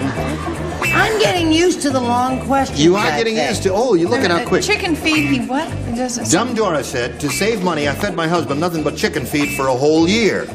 He's perfectly normal, except sometimes he blanks around the house. All right. No help from the audience. We appreciate your enthusiasm, but you may be shouting up a rotten answer. Ready? Okay, over to Dorothy Dorn. Over to Tim Stair. I beg your pardon. I don't know what I'd do without her. Dumb Dora said, to save money, I fed my husband nothing but chicken feed for a whole year. He's perfectly normal, except sometimes he blanks around the house. Lays an egg. Good. That's good. Yeah. That's really good, Tim. That may be That's the- marvelous, Tim. Do you fool That around? may be the best losing answer we've had all year here. Anson. Uh-huh. He, What did you have? clucks. He clucks. Around the house. Sometimes he clucks around the house. Brett? I don't know. It was a choice between you and Anson, and he won. He did. You don't match him. Clucks. Okay. You clucks? Lays an egg was a good egg. He clucks. Clucks again. Oh, 3 clucks there. Okay. You know, you're from Winston-Salem, aren't you? Yes. You're a Southerner. I knew so because I said lays egg. That's right. Good affinity there. How about you, sir? Well, Tim, at the risk of violence, you're much taller than I am. Male chickens don't lay eggs unless there's a very bright star over the farmer's market. And they don't cluck either. They crow. They crow. That's right. Males, And right. it's rude to stare. Males, Oh, no, you're listen, such a scientist. Males do not cluck, nor do they crow. They do crow. peck. They peck. I have known many male chickens. Right. I think they all Okay. crazy. Have you never had rooster eggs? They're delicious. So really? Very little rooster eggs. Teeny weenies, huh? Okay. Weirdo. Okay. We're in the middle of round 2. It's, yes. I think we found the person to buy the swampland off of us. Yes, right. Okay. Talk to her while we do this little message for all of America who are gathered here at this moment. Take 1, take 5. All right, take a message. Okay, here we go. You need 1 match to win this game.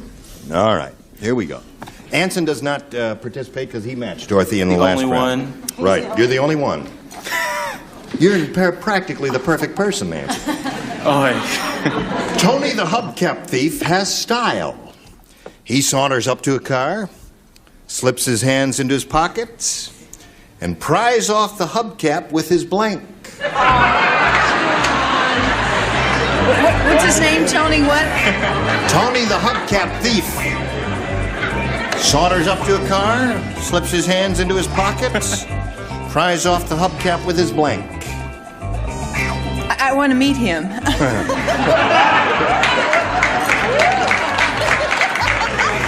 I love it. Just write an answer and stop that. Mother, you're going to love this one. Okay. Brett, are you ready? Of course I'm not ready. I don't understand the bloody question. This guy goes up to Tony. a hubcap. He puts his hands in puts his hand in his pocket and then pries off the hubcap with his blank. No, of course I don't got it. If I got it, I wouldn't be here.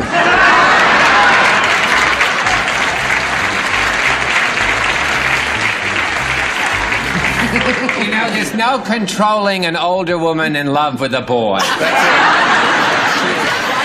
The Roman spring of Mrs. Klugman. That's right. Pathetic. Oh, it's a long, long time from May to December. Listen, are you ready for this? Yeah. Here, we're toying I'm with not, your money like this.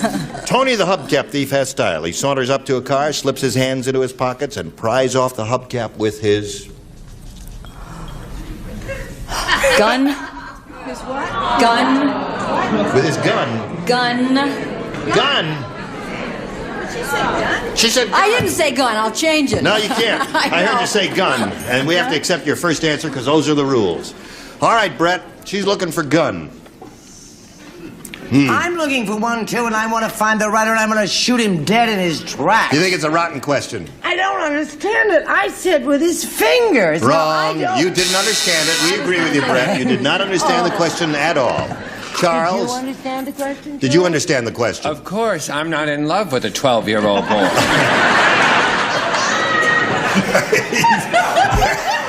Come on, Charles. What's the name of the guy? Tony the hubcap thief. If Tony, you'd be quiet. If I don't wear socks, then Tony don't wear shoes. His toe. That's Okay. no better than I think fingers, it's, and don't let anybody didn't tell match you it is. her answer, but it's a good response. What do you say? I'm sorry, I started to say gun, but I said toes. Toes. Did you really? What did you say, Richard? Did you really? Tony had buck teeth. He had buck teeth. A malocclusion, was it? He could eat an apple at arm's length. Through a tennis racket. Through a tennis racket. Pried it off with his teeth. What's up, Doc? Hello there. What do you say, I Kay? hate that question. Yeah. Toes. Now, you hate it Have because her you didn't has understand. She understood it. toes. Toes, yeah. They all understood it. I knew Tony's Okay. got great toes. So this game ends in a tie, folks. Oh, Oh, I love tiebreakers. 1-1. Now we go to a tiebreaker. We wipe the slate clean here, and I push this button. Oh, lo and behold, it says tie. One question each one. The one who has the most matches will be the winner. Tim? A. All right. Here we go. Dumb Dora was so dumb, she tried to color her hair with blank. Huh? Dumb Dora was so dumb, she tried to color her hair with blank. Oh, now you see something like that opens up easy. the mind. That boggles it. Dumb Dora was so dumb, to have my she mind tried to boggled. color her hair with... You think about that, Tim? When you're in love with a 12-year-old boy, you can't think of anything else. I know. Charles, you ready? I know. Okay, he's all set, so we'll call on Tim Stair. Dumb Dora was so dumb, she tried to color her hair with... crayons. Okay. You gonna be a hero again, Anson? Well, I don't know, but she tried it with crayon. Crayon? Yeah. Okay, Tim, you got one. Brett? Longevity has never been my thing, you know. Really? Crayons. Crayons. I'm crazy about There it is. Charles? Crayons, but. But, as I am the famous Bic Banana Crayon, I have to say Bic Banana. Oh, I see. Okay. All right. What do you say, Fannie? Crayon. Crayon. Dumb Dora was so dumb she tried to color her hair with crayons. So far, everybody said crayons. Now the bad news, Tim. What? I happen to know this girl. Really? Tried to change the color of her hair with ketchup. With ketchup? Well, she changed her name to Bloody Mary. A little dumber than I figured she was there. Kay, how dumb was Maybe she? you get ketchup. Wait till you see shoe polish. Shoe polish.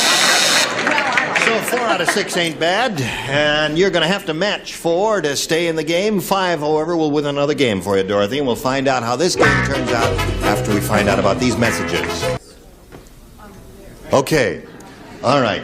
We're in the middle of a tiebreaker. Tim had his question, scored 4 matches, and now we got this for Dorothy. She needs 4 to tie and 5 to win. Lloyd Bridges said, "Now that my series Sea Hunt is over, I can admit it. I'm afraid of blank." Now that my series Sea Hunt is over, I can admit it. I'm afraid of blank.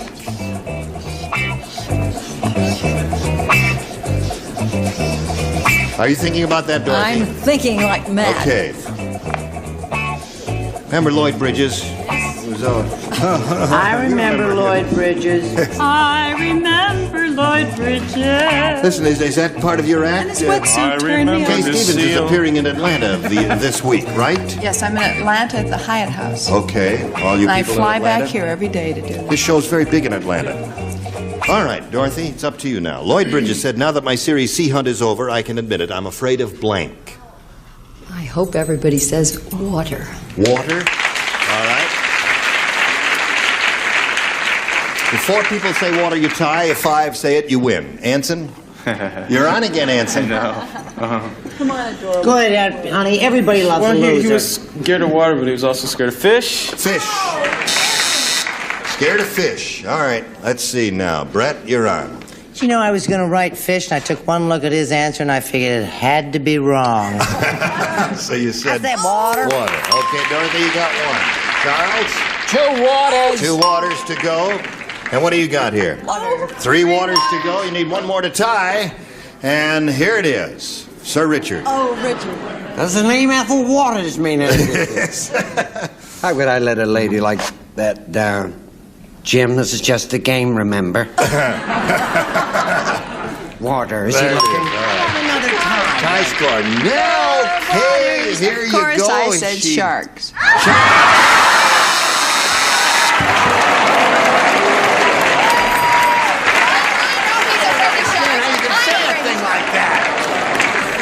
How can you do that? It was easy. Now we got to go to another tiebreaker. I love tiebreakers. All right, now I got to push the button again and go to another tiebreaker. Oh, Gene, you look There it wonderful is. in I did that position. backwards, folks. All right.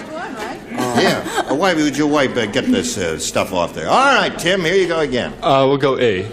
A. All right. The Swiss yodeling instructor said, the most important thing in yodeling is don't blank your tongue. Don't what your tongue? Don't blank your tongue.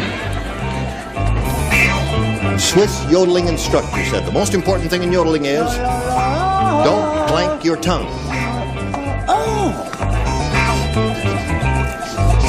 I got it, honey. You got it? Oh, boy, I'm hot tonight. All right. Let me see if he is. Okay. Okay, sweetheart. All right. Now, they're all set, Tim. The Swiss yodeling instructor said the most important thing in yodeling is don't blank your tongue. Don't swallow your tongue. Don't swallow your tongue. All right, Anson. Anson has a smirk on his face, Brett. You want to hit her in the mouth before you show us your answer? Swallow. Swallow. No, I'll hit her in the What did you say, Brett? Well, they have the same barber. That's why they said swallow. Oh, I see. I said bite. Don't bite your tongue? Well, that's not bad. Charles? If you two lovers will keep it down, I'll turn my card around. Yeah. Bite. Bite. Again. Uh-oh. That's 2 bites and 1 swallow, Tim. What do you say, Fanny? Yeah, I said bite. Oh. Oh. You should have stuck with me, Tim. Richard, are you going to go against a guy 6'8.5" tall? Oh, remember the old saying, 3 bites does not a summer make. But a swallow is better than a person. Okay. There's another swallow for you. I said hold. Do not hold your tongue, she said. Well, I don't get out Okay. much, you know that. All right. Here we go. Okay, Now, that's 2 for you, and this is for you, Dorothy. Tonto said... Oh, here's it. Tonto said, Lone Ranger get plenty drunk at party. Him take blank off. Tonto said, Lone Ranger get plenty drunk at party. Him take blank off. Finished. Fanny and you, you're the best. Gonna be at Newberry's next week? Singing and dancing? No, we'll just be there. Oh, you'll just be there. All right, Charles, let's get with it. You know Tonto. I mean, you got the same haircut he had with the ponytail and all that. Anytime, Charles. Hurry up, Charles. Charles, we're running late here. Old B. All right, thank you. Nothing to you. Dorothy. Tonto said, Lone Ranger get plenty drunk at party. Him take blank off. Mask. Him take mask off. Him take mask off.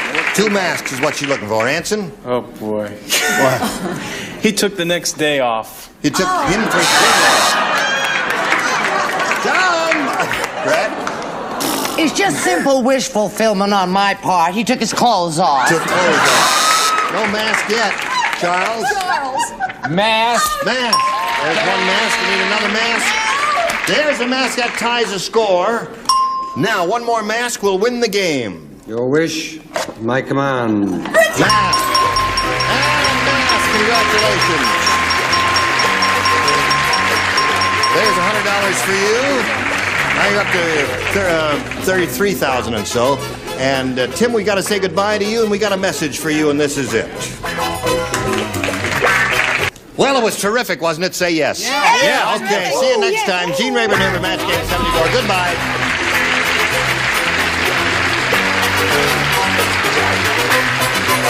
This is Johnny Olson speaking for Match Game 74. A Mark Goodson, Bill Todman production. Stay tuned for Tattletales next over most of these CBS stations. This program was edited for broadcast. Get ready to match the stars. Bill Anderson, Brett Summers, Charles Nelson Riley, Deborah Lee Scott, Richard Dawson, and Fannie Flagg as we play the star-studded Big Money Match Game 76. And now here's the star of Match Game 76, Gene Rayburn.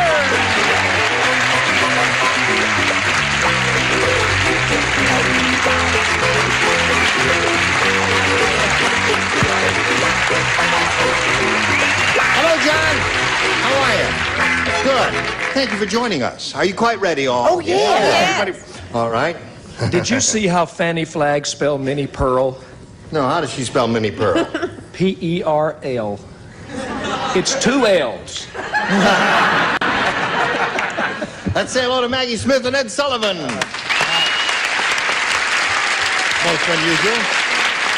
We have namesakes of 2 famous entertainers, Maggie Smith, a marvelous English actress, and Ed Sullivan, who is one of TV's biggest stars for these many years. He's no longer with us, Gene. I know that. Oh, pardon me. You were putting him in the present. I'm terrible. No, sorry. I didn't. You must listen carefully. Get her the hearing aid, would you, Charles, there? What? What? This game ended in a tie as the time expired last time. So what we have to do is go to a tiebreaker, and we'll tell you how that works right after we tell you about this. Right. Now, here we go. Well, first we got to blow a fuse here and turn off all those lights. Push this button here. Reveal one tie-breaking question for each.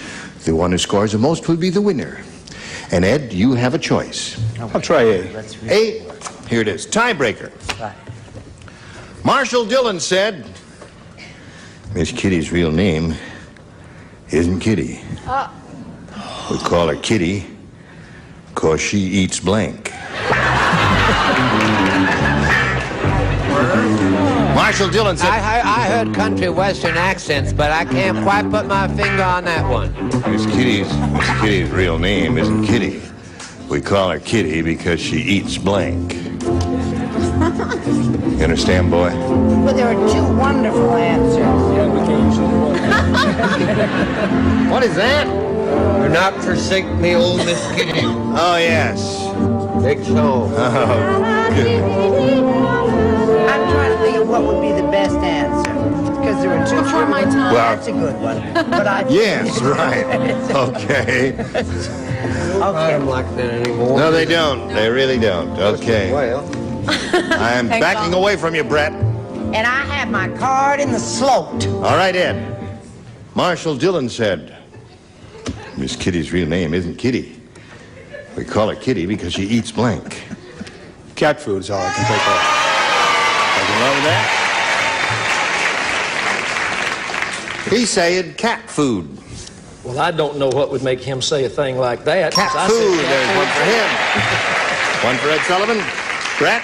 As usual, that was my other choice. I'm sorry, I said fish. Fish. Thank you, Hon. What do you say, Charles? I said kitty litter. Well. Oh.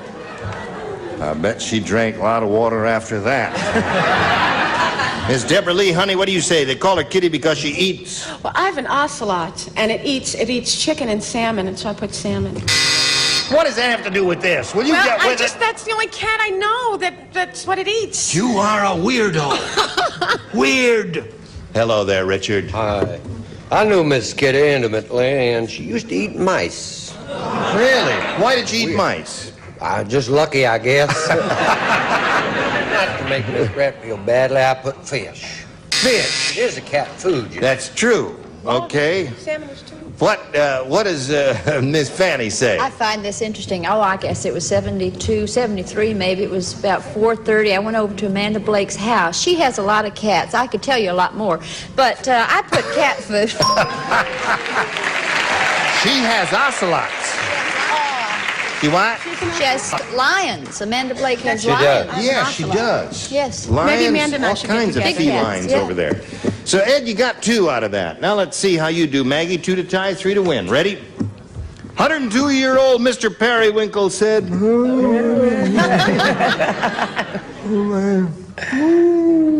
I love older men. You touched me. Old Lady Perkins must think she's really funny. Yesterday she put blank on the bottom of my cane.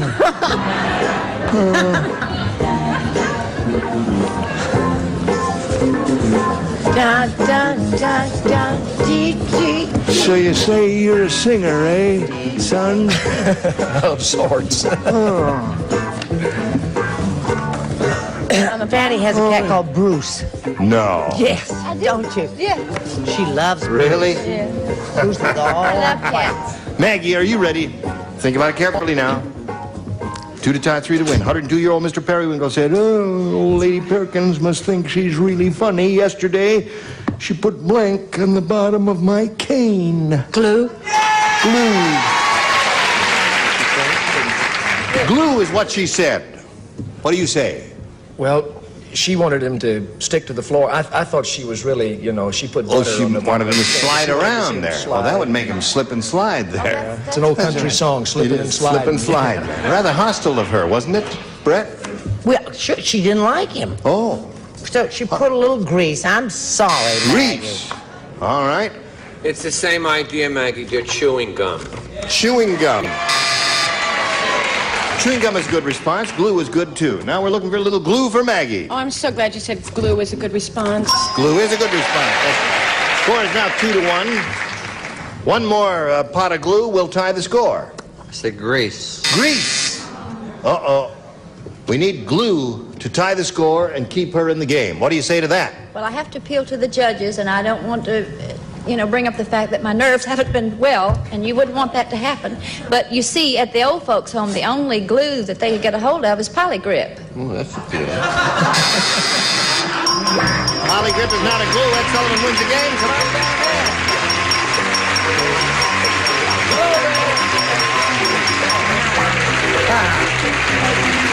You better believe it. Stand there on the tape. He says he don't believe it. Well, there you go. How much money did you win? I don't know exactly. $7,400. How does that make you feel? Good.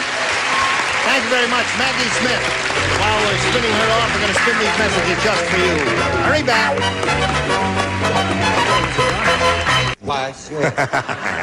Here we are with Ed Sullivan, who's won his first game. He got $100. Now he is going to try for over $5,000 in the Big Money Super Match. We wish him the best of luck as we begin, and point out to him that we polled a recent studio audience, a bunch just like these weirdos we have here today, and we got their best response to this. Blank scope. Now the answer they gave most often will be worth $500 to you if you match it, $250 for the middle one, and $100 for the third most popular answer. And 3 of our 6 celebrities are permitted to help by suggesting answers. Stand on the adhesive tape. Don't forget that because... Bill, please. Telescope. Telescope. There's one. Brett. Brett? I got 2. As usual, I'll probably go with the wrong one. Stethoscope. Stethoscope. And Richard. Microscope. All right. Telescope, stethoscope, microscope. Now, you can reject those and give us one of your own, or choose one of those. I like microscope. Microscope. What would you say? Periscope. Horoscope. Horoscope. Oh, horoscope. Yeah, the audience may have a good point there. Well, you've chosen microscope, and we'll find out if it's up there, and if so, where. Let's begin down at the bottom and reveal the $100 response. Periscope. That's one that they were saying. Choice. So that's in the money. Let's see if we've got a microscope under the $250 number. Yes, we do. Congratulations to you. You pick up another $250, got $350 all together. Now, the audience said horoscope was going to be up there up on top, and we'll find out if they're right. What? Oh, telescope. Telescope and horoscope. Well, they can't make up their mind. It's a schizophrenic audience. Slide it, Earl. Yeah. He wouldn't listen. Now, you're going to play for 10 times that $250 or $2,500, and before we give you the money, you've got to match one celebrity exactly. Richard, please. All right, Richard. Here we go. It's worth $2,500. Face me if you would, please, sir. Get your ESP going over to the Richard. See if you can come up with the same answer that he's going to write down right now as I give it to him. Holiday blank. Holiday blank. He's finished. Ed, give us an answer which will match his. Holiday blank. In is the first thing that hit my mind. He said Holiday Inn. That was a famous old Bing Crosby picture, wasn't it? Famous motel, too. Famous motel, Holiday. Oh, yeah, Holiday Inn. That's right. It is a famous motel. What'd you say? Holiday on Ice. Well, there were a lot of them. Holiday Yes. Spirit. I said Inn. Oh, there you go. And a boy, now you got $2,850. I don't believe it. I just don't believe it. It's fantastic. All right. Congratulations to Ed Sullivan here. He's got $2,850. And he's going to meet another player now, so let's welcome Tricia Wilcox. There she is. Hi. You can get back up there on the merry-go-round, Ed. You know Tricia Wilcox? Yeah. We welcome her and ask her to tell us a little bit about Tricia Wilcox. I live in Carlsbad, California. I used to work for public relations for a credit union, but right now I'm unemployed. Aww. Heck. Well, I'm sure some kind sold out there. You do typing. No. You don't type. No. You do shorthand. No. That's an advantage. No. Now, wait a minute. It's all an advantage. That's right. I'm looking for someone who can't type or type. Well, I'm not going to ask what you do, but... oh, you can't say do, can you say that? Well, good luck to you, Tricia. I hope you do better here than you do in the field of humor. What do you want there, A or B? A. You want A? Sure. Well, Tricia, you'll have A. Anything you say, Tricia, is okay with me. Norman said, I just enrolled in a school of broadcasting, and it looks like a ripoff. Their chief instructor is blank. Yes, you may see that. Norman said that. Got the idea? Norman said just enrolled in a school of broadcasting. I think it's a ripoff. Their chief instructor is blank. Very good, Charles. That is very good. All right. Well, you made up your minds very quickly in that, all except one. The redhead down at the end there. All right, put it down and come on now, let's go. Come on, hold it now. Don't be rude to her. You have to wait very seldom. It's that top row you should be hassling. That's right. This is a good girl. Okay, here we go. Have you thought about it? All right, let me give it to you one more time. Norman said I just enrolled in a school of broadcasting, and I think it's a ripoff. Their chief instructor is blank. Deaf? Deaf. That's good. Smart. Yeah. Deaf is not a bad answer there. What did you say, Bill? I went to a school of broadcasting. Yes. And they said I was too tall. I said he was tongue-tied. Tongue-tied would be good. What do you say? That's all right. He does that nice, don't Yes, he do. He sure do. I said, I think this is a match. I don't want any arguments over there. I said mute. Mute? No. Mute is not deaf. What is it? It's something else. It's something that I know That's nothing right. about. Unable to speak. Charles?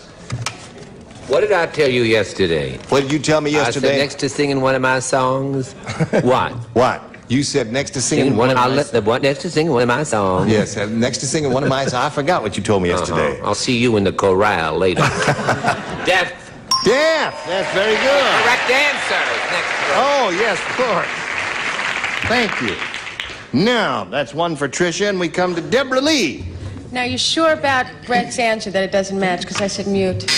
No, it does not match. Totally different thing. There, Yeah. Richard. I love I had a- Tricia. Now I said deaf and dumb. Match it. That's it. That's two for Tricia. I got them both ways there. That's right. Their chief instructor is... I said Mel Tillis.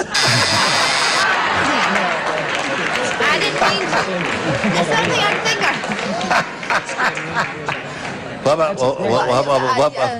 I love him. I love So him. that's two for you, honey. And yours will belong in a moment or so, but right now we've got this for you, America. Here it is. Here we are. Ready? Okay, here's your first round question, Ed Sullivan. They're a little tougher, remember? Ed Sullivan. I love you, Ed Sullivan. What show? Bye-bye Birdie. Birdie. That's right. That was a wonderful thing. Well, you're And the hardest Lynn song sang to it. sing in the world. Yes. Wasn't it hard? Charles was in the show, too, yes. It's hard to sing. Yes. All right, here we go. Dumb Dora is so dumb. How dumb is She tried to wash her blank in the washing machine. She's so dumb, she tried to wash her Tried to wash her blank I'm not in picking them up very the well. washing machine. she? She tried. see. Oh, there's so many alternatives. Good gravy. And you, Marie. Ed Sullivan already has an answer, right, Ed? Right. See? You do? He's with it. Tell me what it is, Ed, and I'll write it No, down. no, he can't do that, Yeah, man. can you? She's so dumb, tried to wash her blank in the washing machine. Oh, I got it. Okay. Not my answer. You don't care for that? I think that's fine. No, that's fine. You sure? That's this fine. just says get script. So Oh, I see. That's Right. I have scripts on my Well, that's okay. You got it in there. That's fine. I don't know. Come on, Bill. Gonna send you back to Nashville unless you get with it. No, go right ahead, sweetheart. All right. Right in there. Here we go. Ed Sullivan. Dumb door so dumb, Ed. She tried to wash her blank in the washing machine. Wash your hair. Hair is good. Now that you hear that answer, don't you agree it's a perfectly good answer? Yes. It's an unlikely thing that someone would try to wash her hair in the washing machine because she was dumb, right? Yeah, but it's also an unlikely thing. See, her car was dirty, and the car wash was... And I thought she tried to drive her Wash her car in the washing machine. Boo. Boo. Mild booze there. You didn't pay to get in here. Yes. You can't do that. You tell him, hon. Right. What do you say? Getting better, ain't he? Yes, he is. I'm crazy about him. Hair's a terrific answer. I started to say baby, but I didn't want to get letters. Oh. So I said car. Car is a safe answer. Because you go like to a car wash. Right. And you, sir, what'd you say? I said cat. Cat. That would hurt. That would be very bad for that cat, wouldn't it? Deborah Lee, would you think that'd be bad for that cat? Hair. Hair. Hair. 2-1 the score. Richard? Tried to wash her dog. Her dog? Mexican hairless. Wasn't when he went in there. No. What'd you say? Unfortunately, I said car. Car. So there we are at the end of round one. Scores 2-1 in favor of our challenger. Got a pretty good tight game going here. Let's see how round two goes. Tricia, it's up to you. A. A. All right. Everyone plays except Charles and Richard. The rest of you, please. Margaret is the meanest mother in town. Well, let me tell you how mean she is. She took the safety pins out of her baby's diaper and she used them to pin his blank shut. That's how mean she is. That's the meanest question I've ever heard. Took the safety pins out of her baby's diaper and she used them to pin his blank shut. I got it.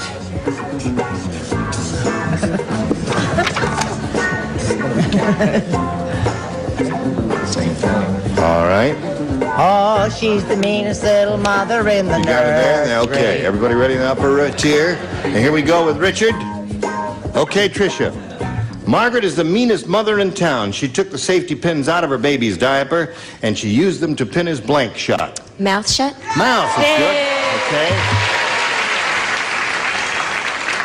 She said pin his mouth shut. What'd you say to that, Bill Anderson? I have a question. She can't type or take shorthand. Can you play guitar or sing?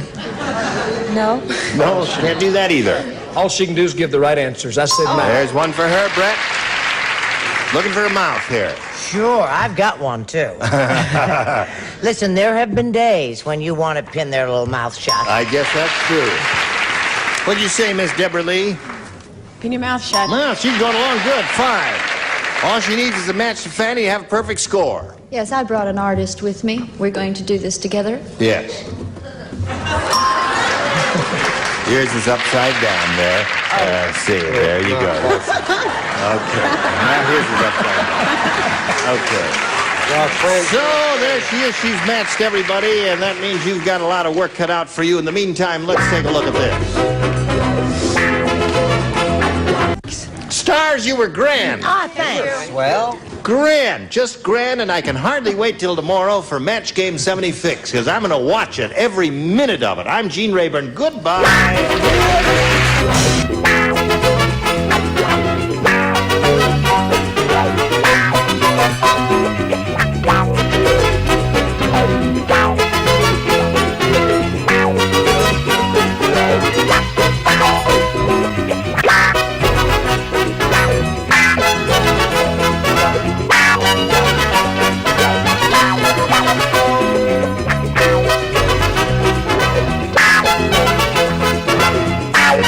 Match Game 74, production number 0158, air date to be announced, VTR 21574, take one. Get ready to match the stars. Steve Allen, Brett Summers, Charles Nelson Riley, Fannie Flagg, Richard Dawson, and Kay Ballard. as we play the star-studded Big Money Match Game 74. And now here's the host of Match Game 74, Gene Rayburn.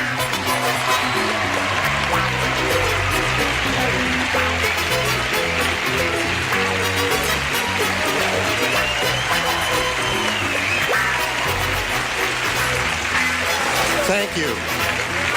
Thank you very much. Thank you for joining us here in person and all of you out in television land. How are all of you celebrated and beautiful people? Compared to what? May I say something? You may say something. I would like to tell America that Gene Rayburn showed me his needlepoint in his dressing room. Oh. That's true, he did. And it's really sharp. And he does the most beautiful needlepoint you've ever seen. Well, I thank you. I fly a lot, and you can read so much, and then you got to do a little needlepoint, right? Needlepoint. No, I don't do needlepoint because I fly. Listen, I'm going to leave you people and say hello to these people. Hello, Sue DiBenedetto, current champion, and hello, Valerie Wood. How are you? Sue has won $5,600, and she's very happy about that. She's won one game, went all the way. And Valerie Wood, we're meeting for the first time. Would you tell us a little bit about yourself? I live in Huntington Beach with my husband Richard, and I have two lovely daughters, Kim and Pam. And we like boating and golfing. You like boating? Boating and golfing. How do you get a golf course on the boat there? It isn't easy. It isn't easy. I like boating, but only if there's a sailor that goes with it. Well, Valerie, we're very delighted to meet you and have you with us. We'll start this game. Good luck to both ladies right after we start this message.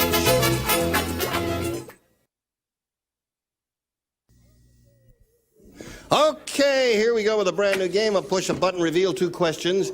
Ask our challenger, Valerie, to make a selection. B, please. We ask you to do that because some contestants find some questions harder than others, although we make an effort to make them all of equal difficulty. Here we go. The farmer said to the ranch hand, "How many times do I have to tell you, don't blank the cows while they're being milked?" Aren't you glad you came, Steve? Particularly, Steve. How many times do I have to tell you, don't blank the cows while they're being milked? Said the farmer to the ranch hand. All right. Okay. Are you a farm boy, Charles? I am. You're a farm girl, that's right. I don't do needlepoint, I know that. Because he hasn't tried. Okay, they're all set over there. So, Valerie, we get your response now to this. The farmer said to the ranch hand, "How many times do I have to tell you? Don't blank the cows while they're being milked." Kicked? Don't what? Kicked? Don't kick? Kick? Oh, don't kick the cows while they're being milked? That's what she says. Okay. She says, don't kick the cows while they're being milked. I don't understand that. Steve, do you understand that? No, and I'm making no attempt to, frankly. I just ignore it, leap right over it, and I suggest don't frighten the cows while they are being milked. Yeah, that's right, because they could wag their tails at you. Brett, what did you say? I'm a farm girl. Yes. And you could give a cow a little kick. He wouldn't give you any milk, or she wouldn't give you any milk. I said, don't let the goose in.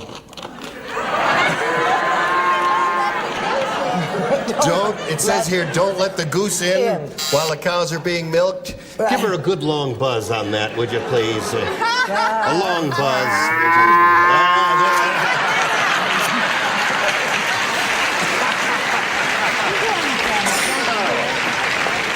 Charles, what do you say? Kick is the answer Valerie's looking for. Getting back to the game, I said feed. I'm sorry, Don't Valerie. feed the cows while they're Oh, getting that's milked. as dumb as don't let the goose in. All right. Hello there. Hello there. You're a southern farm girl, aren't you? Yes, there's the most famous cow in the world is Lily Flagg. Really? Yes, and it's Lily Flagg, Alabama. It was named after a cow. I said... And looks like one, too. What'd you say? I said, do not brand the cow. Do not brand the cow while it's being milked? That's good. Fannie, that's a dumb answer. Dumb answer? How about, have you got a dumb answer too, Richard? That's a good answer. You get hot milk that way, wouldn't you?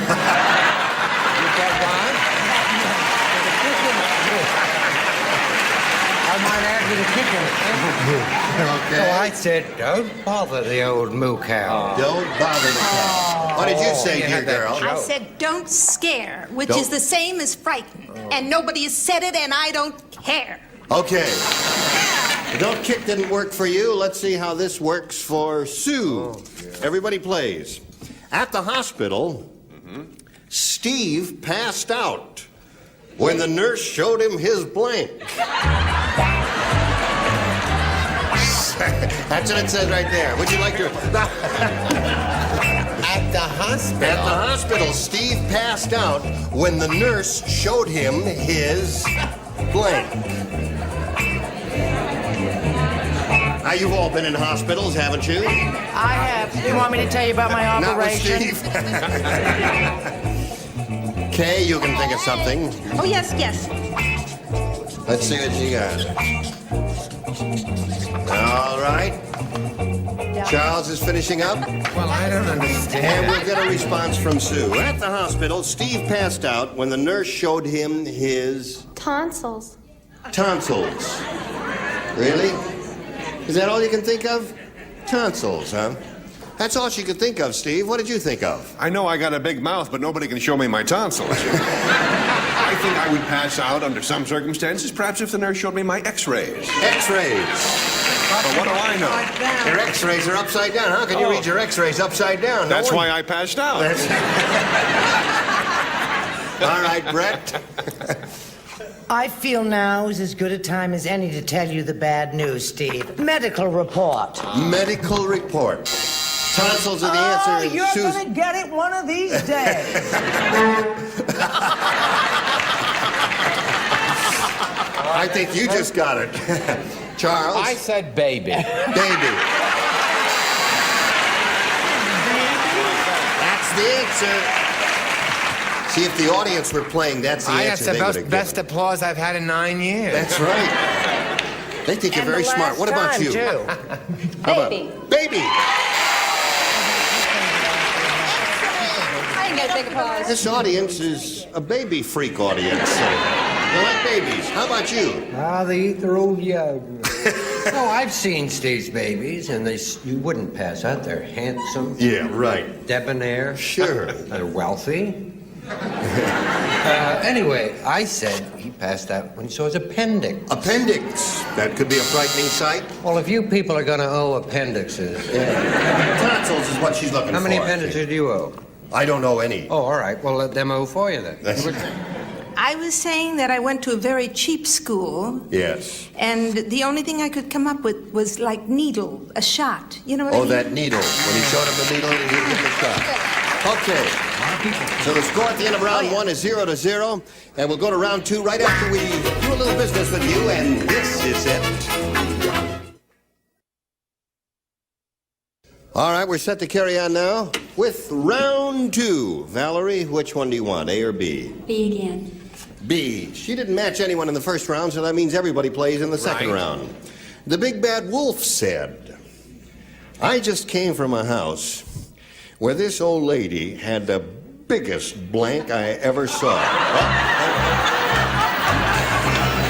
read it wrong. You read it wrong. I read it wrong. Hold everything. I read it wrong. You could have fooled us. No, you read it brilliantly. There was an S on the blank. Say it again. I said biggest blank, and this old lady had the biggest blanks I ever saw. I said blank at first. The Big Bad Wolf said that? Yes.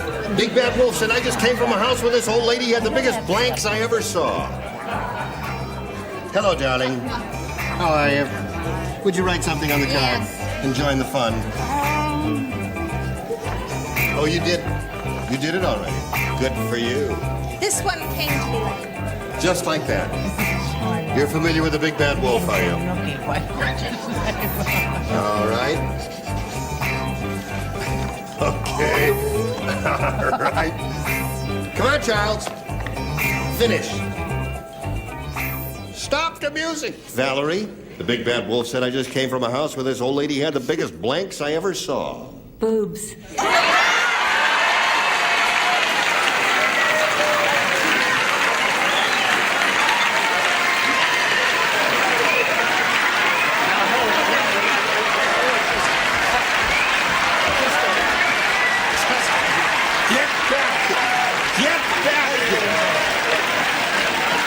We'll play a game. Get back here. Get back up there. Listen. You got the biggest ones in the room. I resemble that remark. Sit down. That's true. There's nothing wrong with Mother Nature. But it's not nice to fool with her.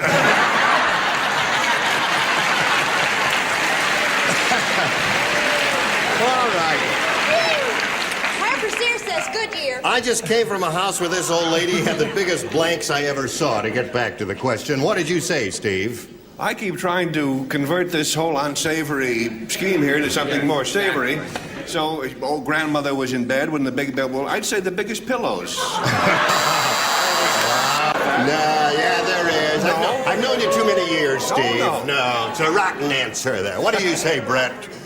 I think Steve Allen is a snake. That's what I say. That's right. Does it matter? But I tell you, I've never been so shocked, appalled, and outraged by an answer in my entire life. I bet. I said, bazooms. Put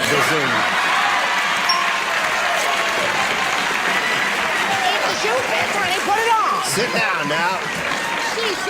Yes. Charles, would you restore a little sanity? I have a children's program, and I could not use a word like either of these girls use. Yes. Because I'm an actor from the legitimate theater, so I chose busts.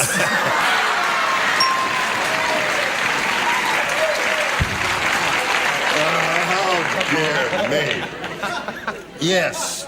Speaking of bazooms, Fannie, would you show us yours? Well, as I said earlier, if the shoe...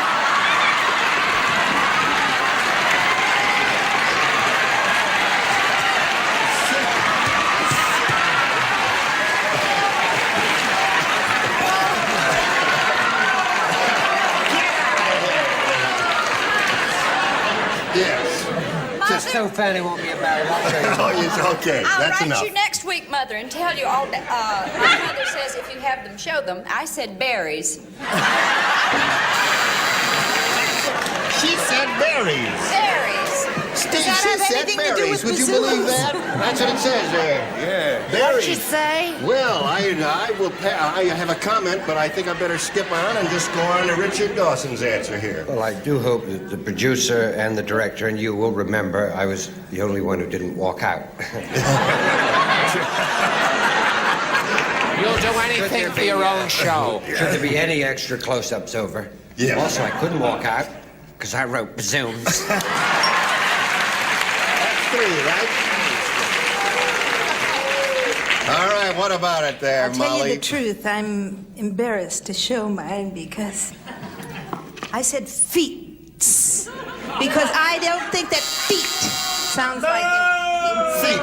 Okay. So at this moment, the score is 3-0, and you need 3 to stay in the game and achieve a tie. 4 matches, however, in this second and final round will win the game for you. Everyone plays. Okay. You said it, not me. After it was run over by a steamroller, Norman was able to slip his blank under the door.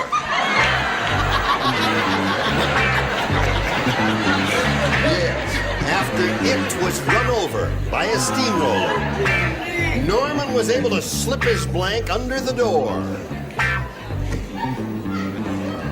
Hello, darling. Just want to, just a little check Oh, here. check just away just your a check. heart.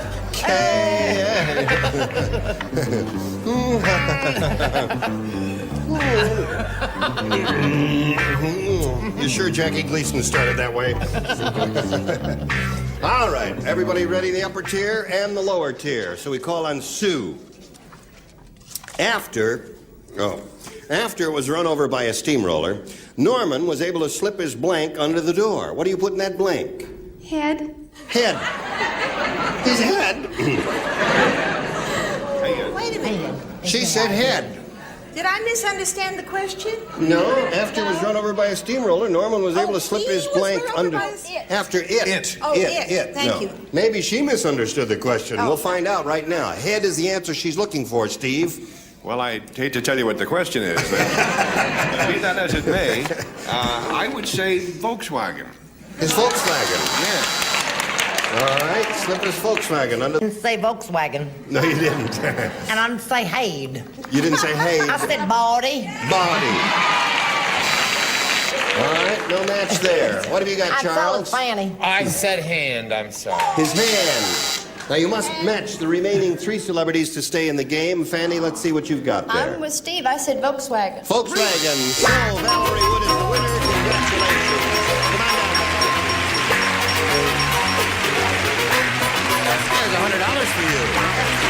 You stand by for a moment. Gotta say goodbye to Pretty Sue Di Benedetto.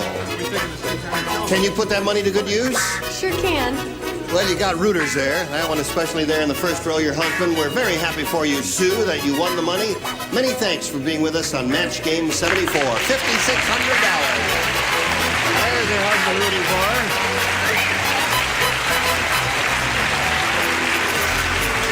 Okay. Now, we got a little business to do with you, but first we got to do a little business with them up there, and then your turn will come, okay? See you right away.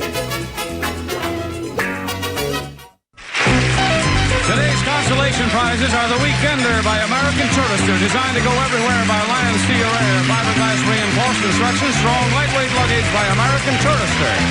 And a supply of Airwick Solid, including rose, natural, and lemon scents. In beautiful decorated colors, Airwick works 24 hours a day to help eliminate odors. And Rice-A-Roni, the big flavor side dish is so quick, so easy to saute and simmer to flavor perfection. Rice-A-Roni, the San Francisco treat. Match Game 74 will continue in just 1 minute. Here we go. Yes. Ready? Yes, I am. Okay. Now, Valerie, you know, we polled a recent studio audience, and we got their best response to this. Blank Newton. Yeah, just keep your answers to yourself. No, listen, we appreciate your enthusiasm. I don't want to dampen that, but your answers may be misleading to her. Anyway, the answer that studio audience gave most often is worth $500 to you if you match it. The second most frequent response, $250. The third, $100. Little help from celebrities. Whom would you like? Steve.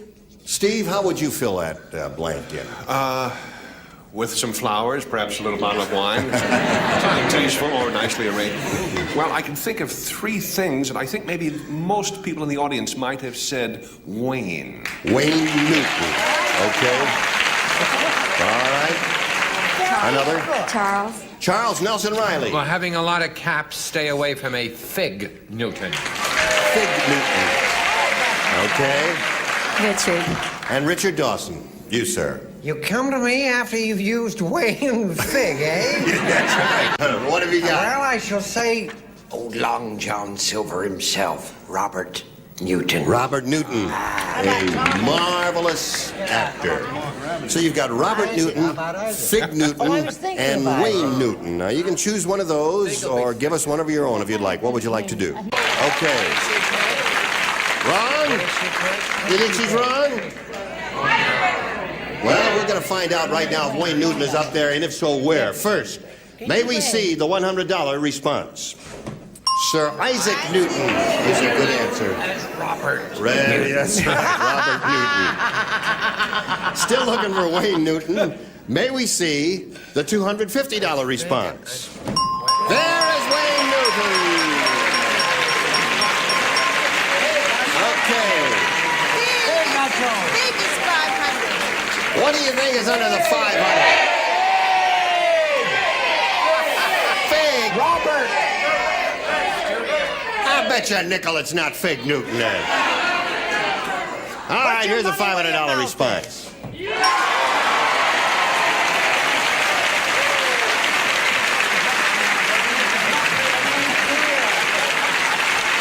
I forgot my wallet, John. You can give everybody a nickel then. I forgot my wallet. All right, you've won the $250. That means you'll be playing for 10 times that amount, or $2,500. Now, to collect, you got to match one celebrity head-to-head. Has to be exact. Choose one now, if you please. Richard. Richard Dawson will get ready to write. Robert Newton. Oh. No, that's it. Valerie faces me. Here is the $2,500 question. Glass blank. Glass blank. All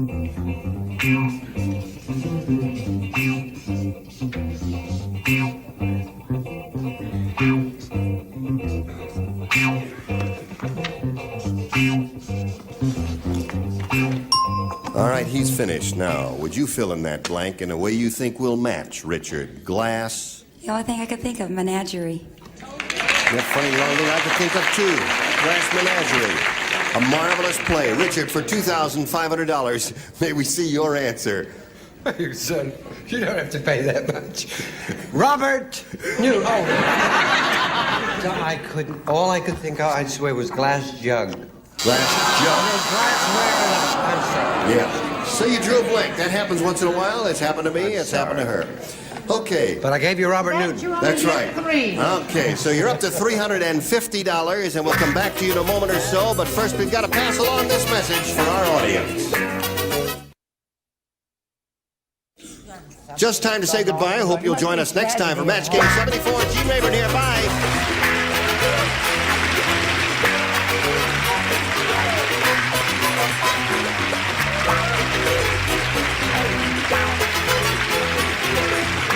This is Johnny Olson speaking for Match Game 74, a Mark Goodson, Bill Todman production.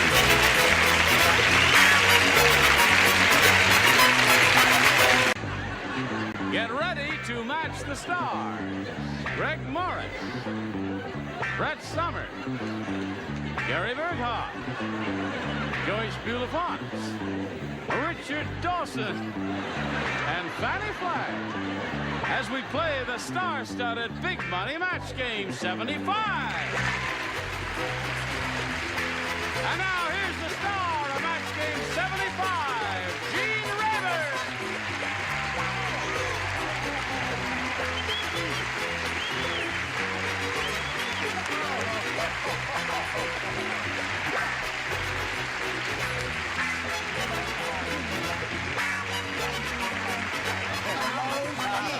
How do you do? Thank you, Johnny Olson, and thank you, dear friends and gentle hearts. You look terrific. Thank you.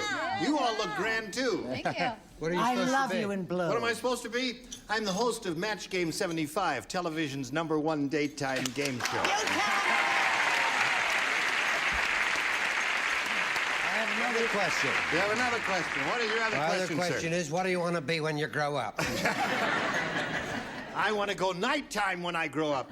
You're stepping on my microphone cable. I beg your pardon? You are standing on my cable. I'm so sorry. And in order to release the cable, there, my That cable is now released it. released. Oh. Now let's say hello to Dennis Pappas and Marcia Kaufman. Hello, Dennis and Marcia. How are you? Fine, how are you? Good. You all right? He's a champ. He's won a lot of money, haven't you? How much money? Nah, $5,950. Boy. What are you going to do with all that money? I don't know yet. Just spend it slowly, I hope. He's a policeman. Where are you a policeman? In the city of Covina. City of Covina? Yes. What do? You drive around in a squad car and all that? Most of the time, yeah. Really? Drive around in circles and try to catch people. Really? You ever catch one? Once in a while. Make life interesting, you know. All right. Now, Marcia, are you ready? Ready? Good. Now, we started this last time, and we finished round 1, and it's 3-1 in his favor. Round 2 coming up. So don't go away. Come right back. Here we go. Push the button, reveal round 2 questions. Ask Marcia to make a selection. A, please. A.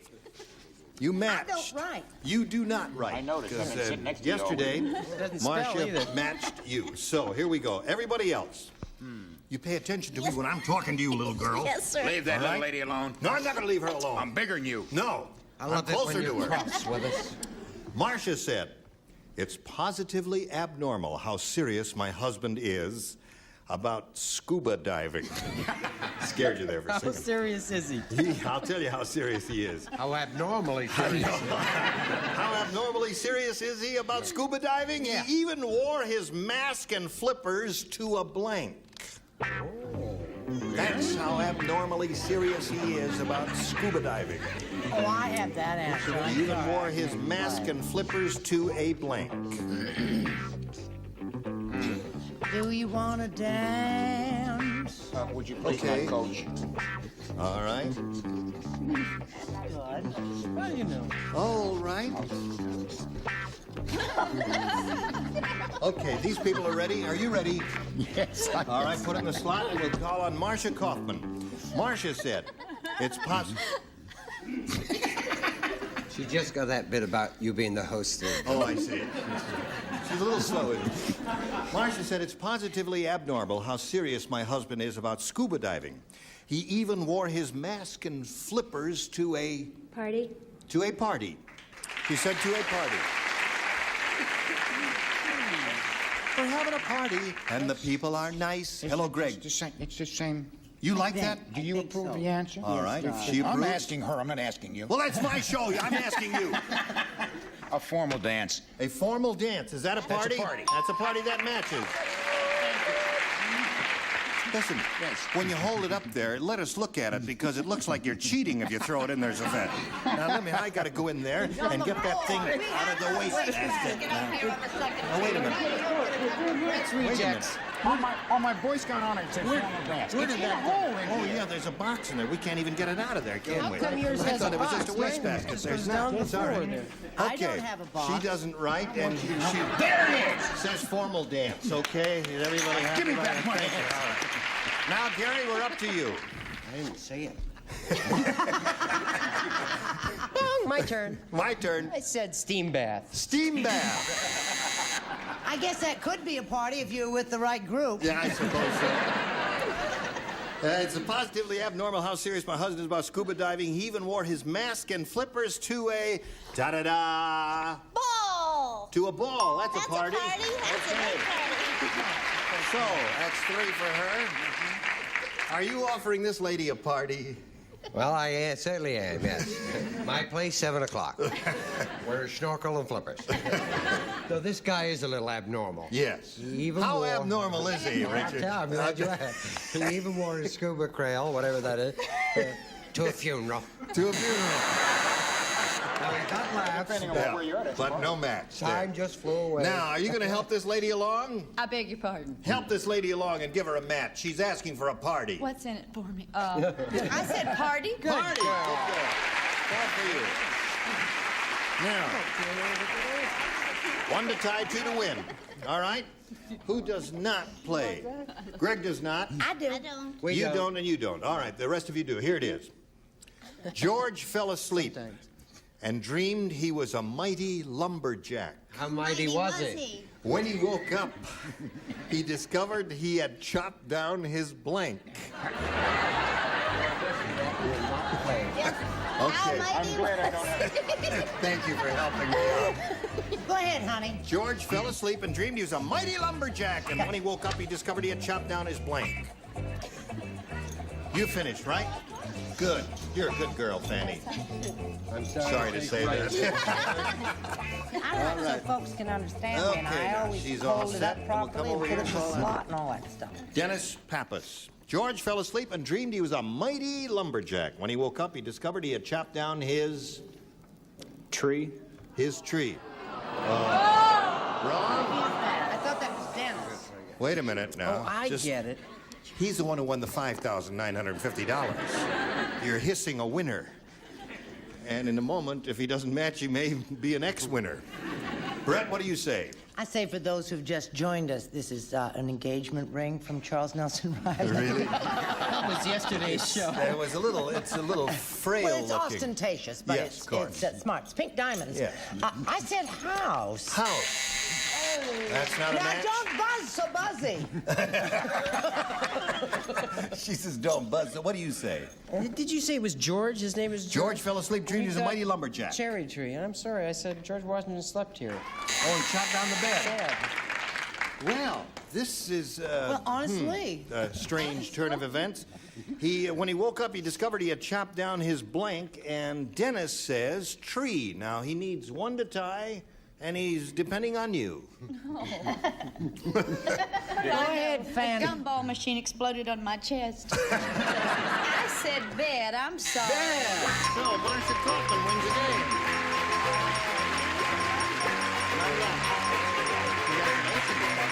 How do you feel? Good.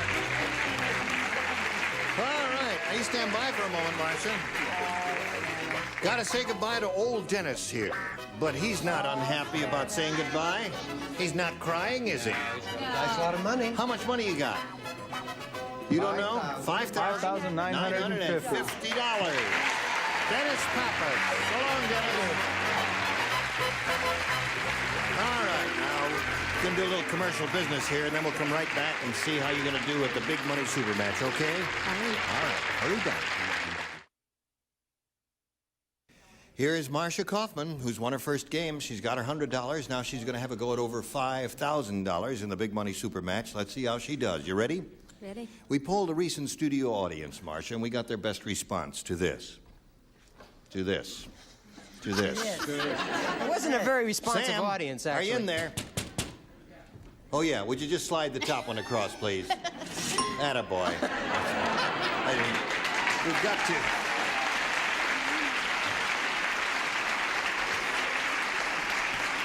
I tell you, we really have got to start sending some food into him because he was probably lying down there just weak from hunger and couldn't slide the thing over.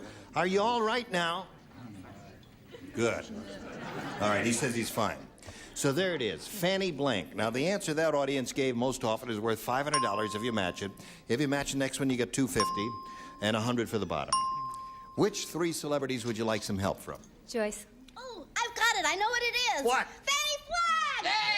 Fannie Flagg. Okay, there's one choice. Fannie. Fannie? When was this asked? Do you know? Well, I don't know, I'm recently, gonna say 2-3 weeks I'm going to say Fannie Fox.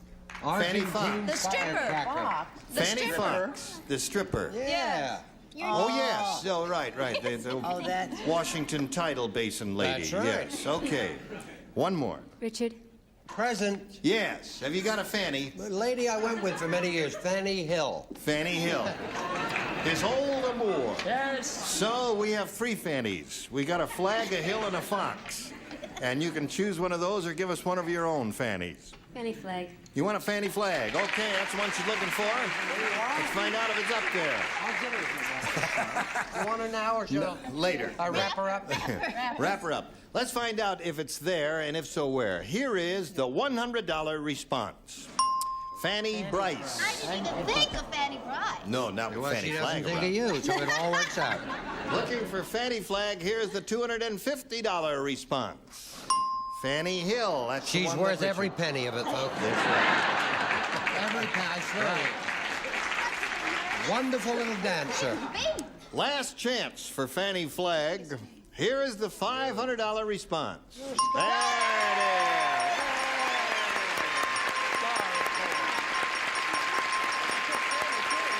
Okay. Now, Marcia, we congratulate you. You're up to $600. Now you're going to try for the $5,000. But before we can turn that amount over to you, you've got to match one celebrity head-to-head. Which one will it be? Joyce. Joyce, you're on. Oh, my goodness. That's you. I've never done this. You haven't? No. Would you like to go home and dye your hair first? She says she's never done it either. That's two in the room who've never done it. Is there anyone here who's ever done it at all? Did you meet me and Fannie Hill at my place? All right, Joyce, are you ready to write? Oh, yes. All right, now you face me if you would, please. Here's the $5,000 question. On top of blank. On top of blank.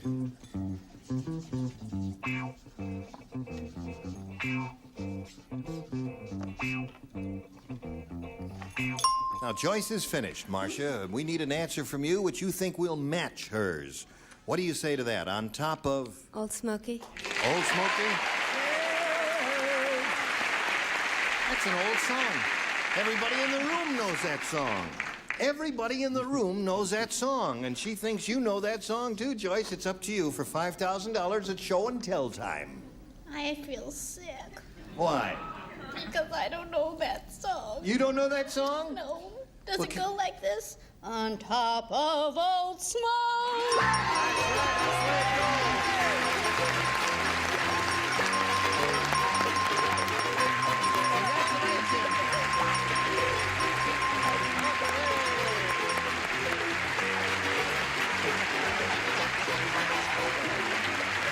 Okay. Now You've got $5,600. How does that make you feel? Terrific. Good. All right, now you ready to play another game? Mm-hmm. You're a very cool cat, you know that? You feel calm? Oh, I'm sorry, I hit you in the eye with the microphone. Are you all right? Fine. Just because she's not nervous, you struck her.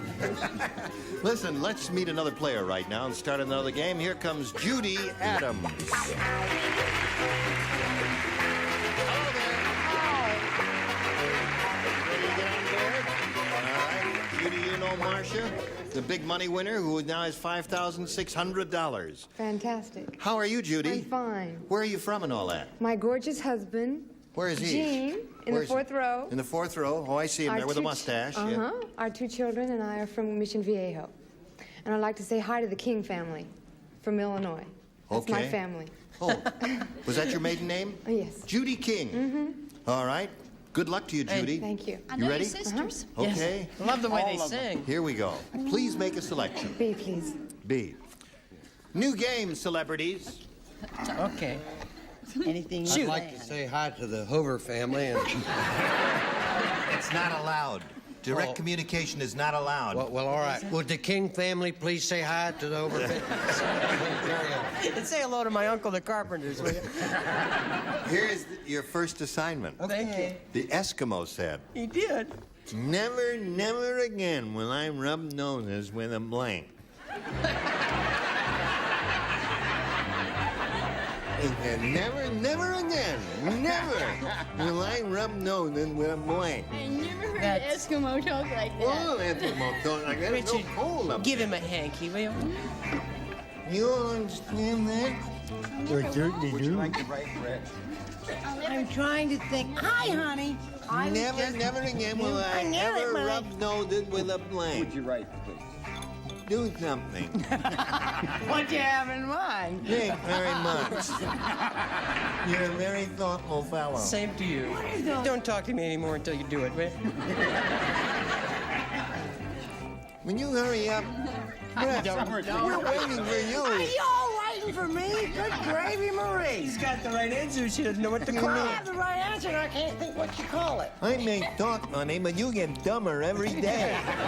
No, honey, my brain Are you making fun of me? No. No, I'm making fun of him. Judy the Eskimo said, "Never, never again will I rub noses with a blank." A seal. A heel? She said, What did she she say? said, never a seal.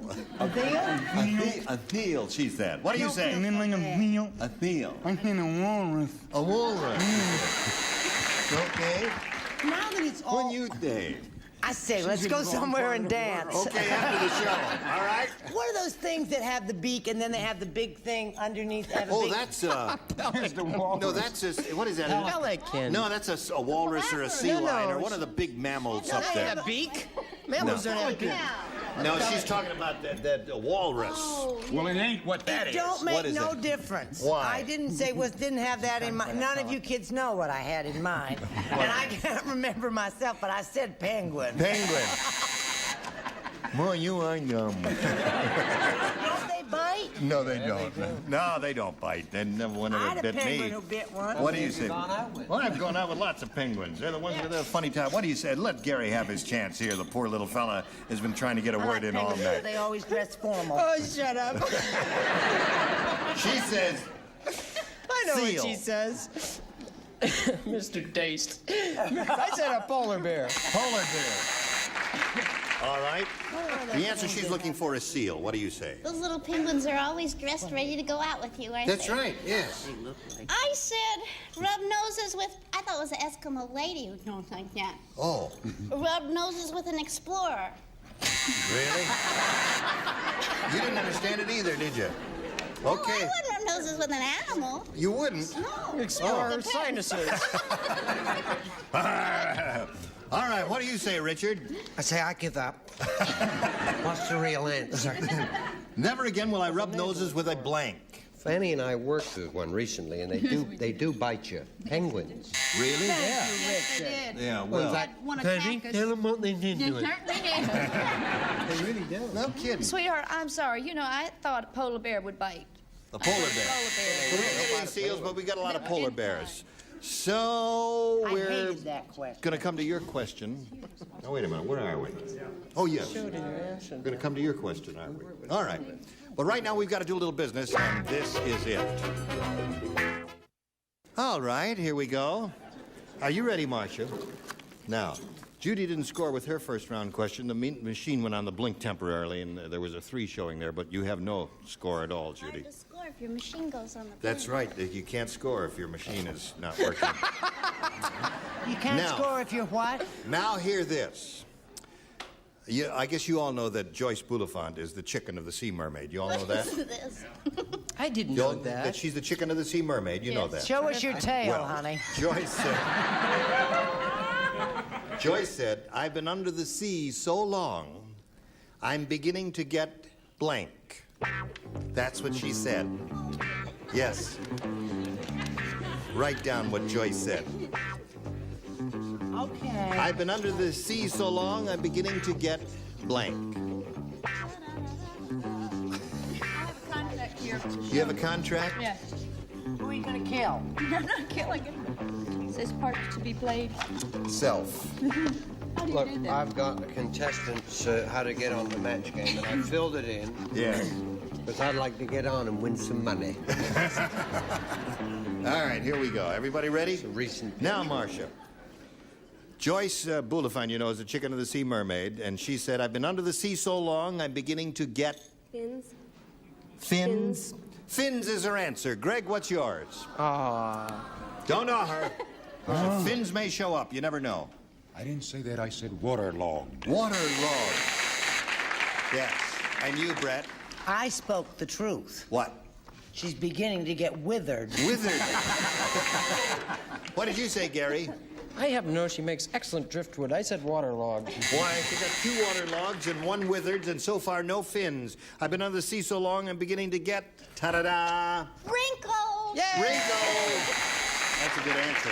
Very good answer. And yours, Richard? Well, if you really liked it, there it is again. There it is again. Terrific answer. That's withered. Good question. I want to give you the real answer. I've been under the sea so long, I'm beginning to get... Residuals. Residuals. I said wrinkles. Wrinkles. Well, wrinkles would have done very well for you. No score at the end of round 1, and now this message for you. We thank you for all of your hilarity and jollies and all of the terrific stuff you did. Just say goodbye. Just say goodbye, please. Gene Rayburn saying goodbye for Match Game 75.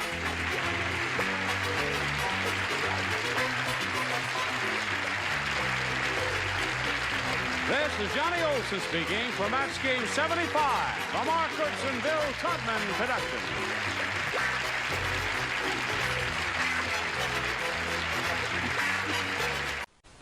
Get ready to match the stars. Bill Daly, Brett Somers, Jack Carter, Judy Carr, Richard Dawson, and Fannie Flagg as we play the star-studded Big Money Match Game 73. And now here's the host of Match Game 73, Gene Rayburn. Thank you. Hello there, Brian. Hi, Johnny Olson. How do you do? Oh, really? What are you doing? I got you one more. Jack, you're quite Jack Carter is Just quite an hold it a artist. minute, I got you right there. Here Yeah. you go. All Okay, right. there it is. Isn't that terrific? Did you let him get a shot of it there? Let me see. Lord knows I tried. It's a big finger. You is what can it is. tack it up in your thumb.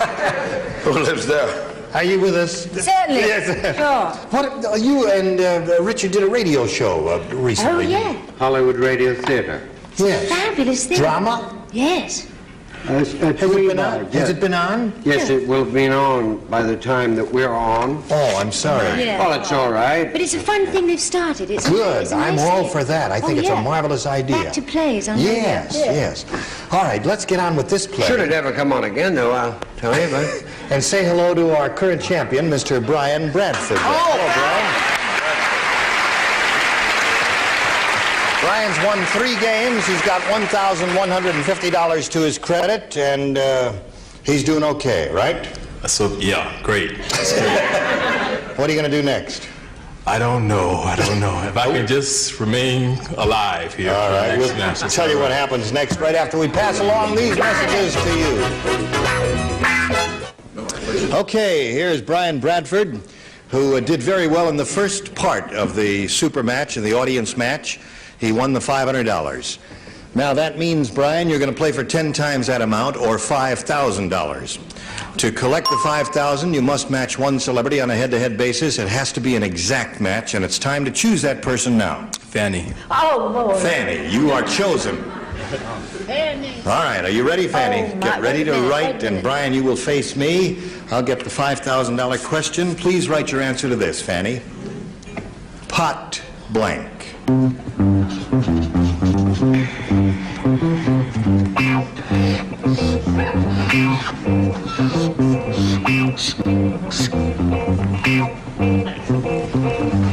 Okay, finished? Bing, she is finished. Now, Brian, please give us your response to this fill-in. Pot blank. How do you fill in that blank? Potluck. I don't know. Potluck. You say it as if you think it's a lousy answer. I just don't know. I don't know yet. I mean, $1,100. None of us know yet. $1,100 is enough. Oh no. I'm too nervous to think of anything else. Money makes you nervous. $1,100 in one, in 3 days is all right. It makes me nervous. Okay, Brian, potluck is your answer. Fannie, now for $5,000, may we see your answer, please. I have an anxiety attack. What did I write? I wrote love. Oh!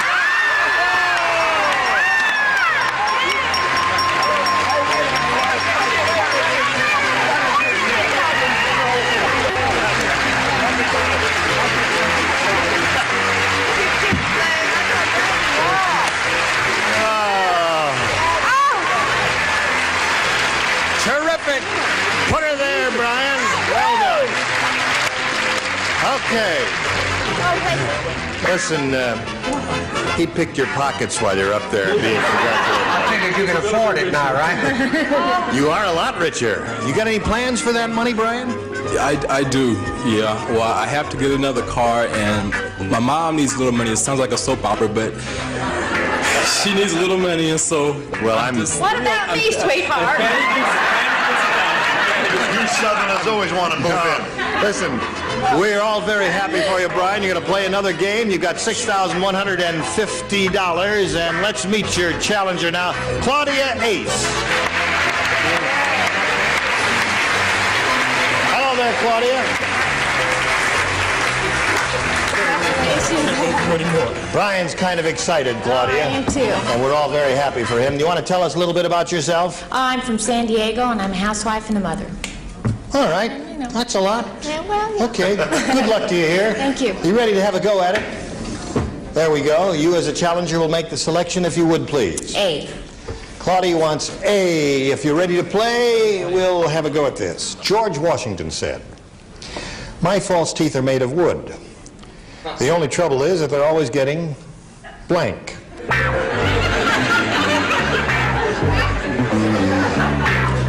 Remember George Washington? Yeah. We all know he had false teeth. I used to date him. Says, "My false teeth are made of wood. The only trouble is they're always getting blank." All right. Okay, we're all set now, Claudia. The only trouble, he said, "My false teeth are made of wood. The only trouble is that they're always getting..." Rotten. Rotten? Yes. Her answer is rotten. Bill? Hi, what did she say? Rotten. How about you, sir? As Charlie McCarthy once said, my teeth are getting chipped. Chipped. Okay. What Charlie McCarthy says. He said that. I know you didn't say anything like that. Don't blame it on Charlie McCarthy. What do you say, Brett? I say splinters. Splinters. Oh. Okay. Rotten is her answer, Jack? Man never lied. He had little worms in his mouth. Termites in his teeth. Termites! What happened? I did something right? That's a good answer. The audience likes your answer. Oh. What do you say, Judy? Actually, I've got the English termite is woodworm. Well, yeah, if she had said termites, we would have matched woodworms right, with it. Yes. But you see, she didn't say that. I'd right, get it. Okay, how about you? She almost did match Jack. That's right. It was close.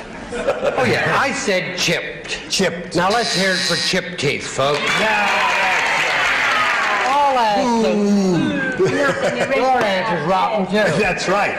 What do you say? Do you know that Brett is my idol? And I matched her, and I said splinters. Splinters. So, Claudia, you did not match one celebrity with that, and now let's see how Brian does with this. Everyone plays. The stewardess lost her blank over the Rockies.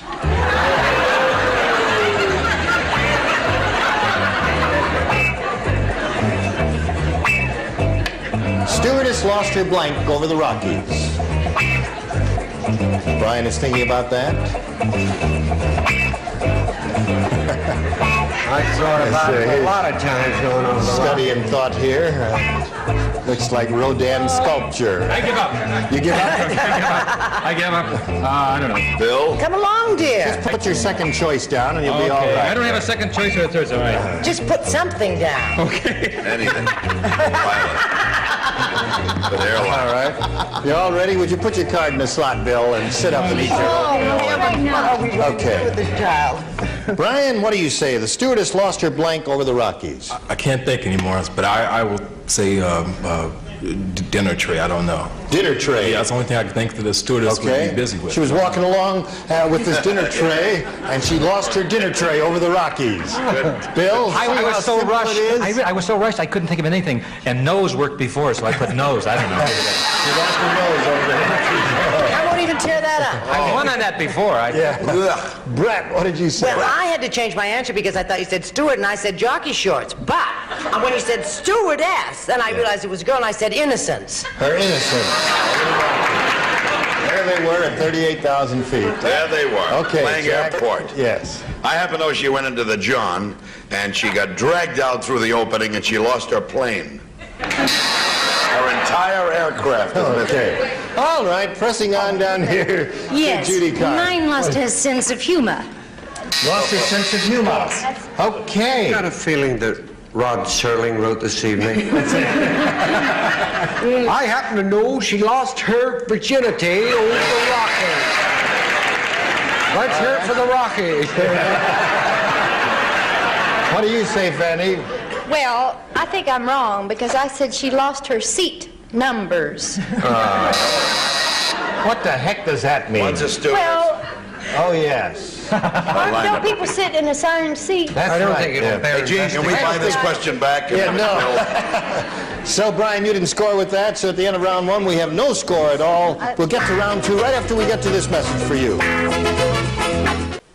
All right, we've finished round one, have no score. We'll go right to round two and see what happens here. Claudia, which one would you like? I'll try A again. A it is for Claudia. Everybody plays. Jane's Venus flytrap plant grew so big and aggressive that it ate her blank. I didn't understand one word of that. You've heard of the Venus flytrap plant? Yes. Jane's Venus flytrap plant grew so big and aggressive that it ate her blank. I used nose already, didn't I? Yes.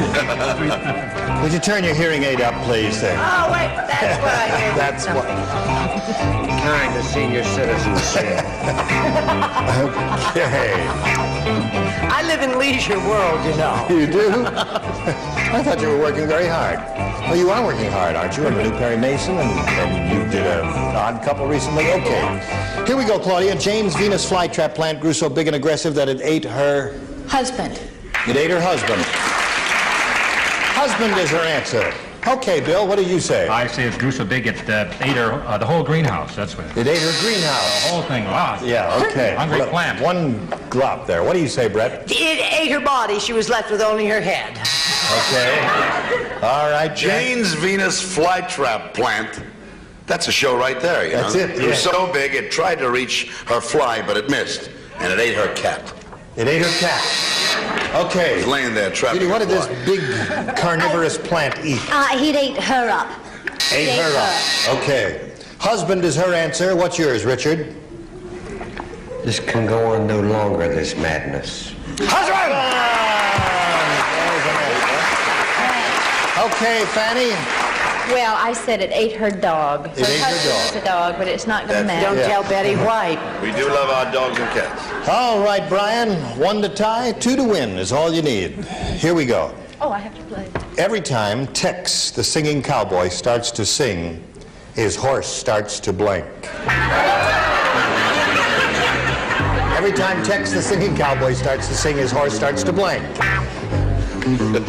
Splendid, my dear. You're the first one. Who is that? I'm the second one. You're the second, right. You're the third, you're the fourth. You're the last as usual. Okay. All right. There we go. Bill's light finally went on. And we'll ask for Brian for his response. Every time Tex, the singing cowboy, starts to sing, his horse starts to... Cry. To cry. To cry, he says. Cry. Yes. What do you say, Bill? I say his horse starts to kick. Kick. Oh, that's struggling for kick? Yep. Okay. Brett? Now, that may seem like an absurd answer to some people. Kick? No, cry. Oh.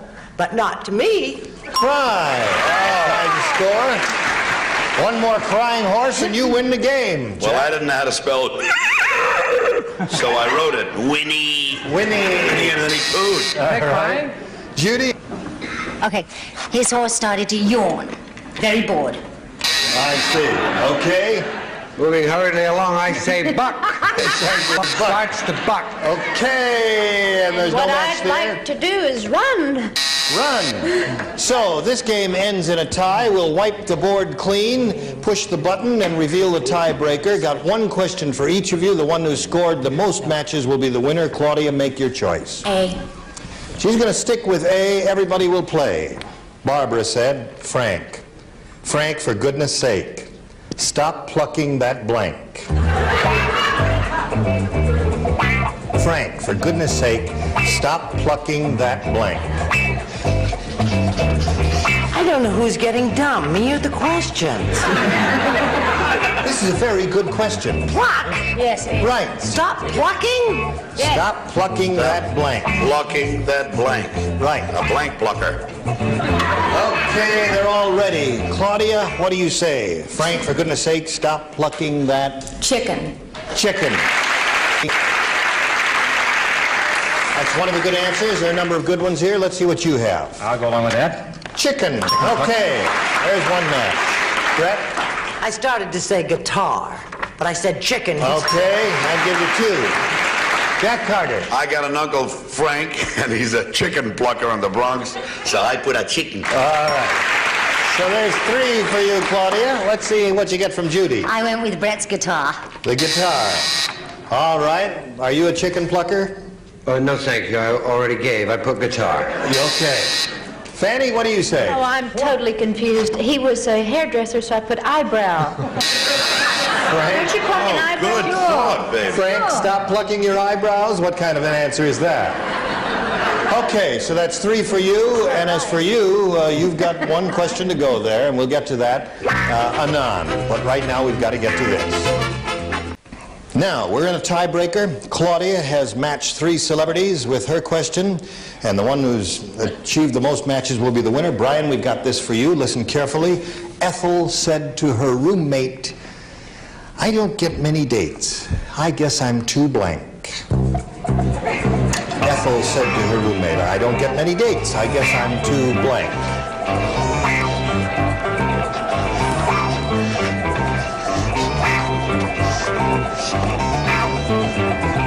All right.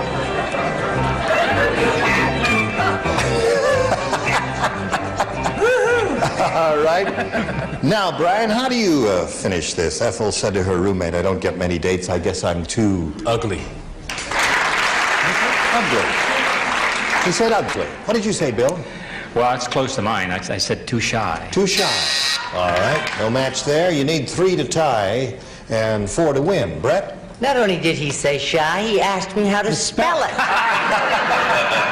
He's a grown man sitting to my right. Too pure. Too pure. Okay. And you, sir? Ugly as... She was a girl that was waiting for a ship to come in and her pier collapsed. She was really beat up and ugly or homely, I guess. Ugly or homely? How about that? There's one match there. Okay. Judy, what did you say? I did plain ugly. Plain. Plain. Is that a match? Yes, it is. Okay. Now you need one more to stay in the running here. Richard. Well, I said she was too choosy. Too choosy. No match there. Style. You must match Fannie to achieve a tie. They're laughing because they see a preview of Fannie's answer. No, it's a preview of Fannie. Not really.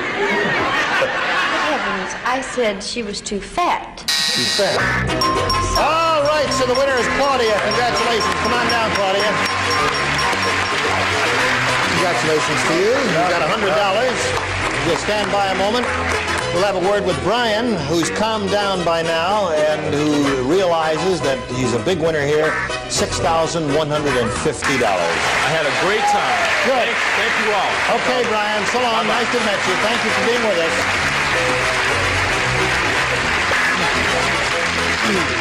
Brian. Blew it.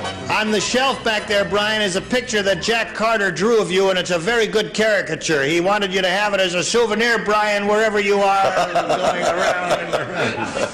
Okay. Hello there. Hi there. Now, what did you have in mind?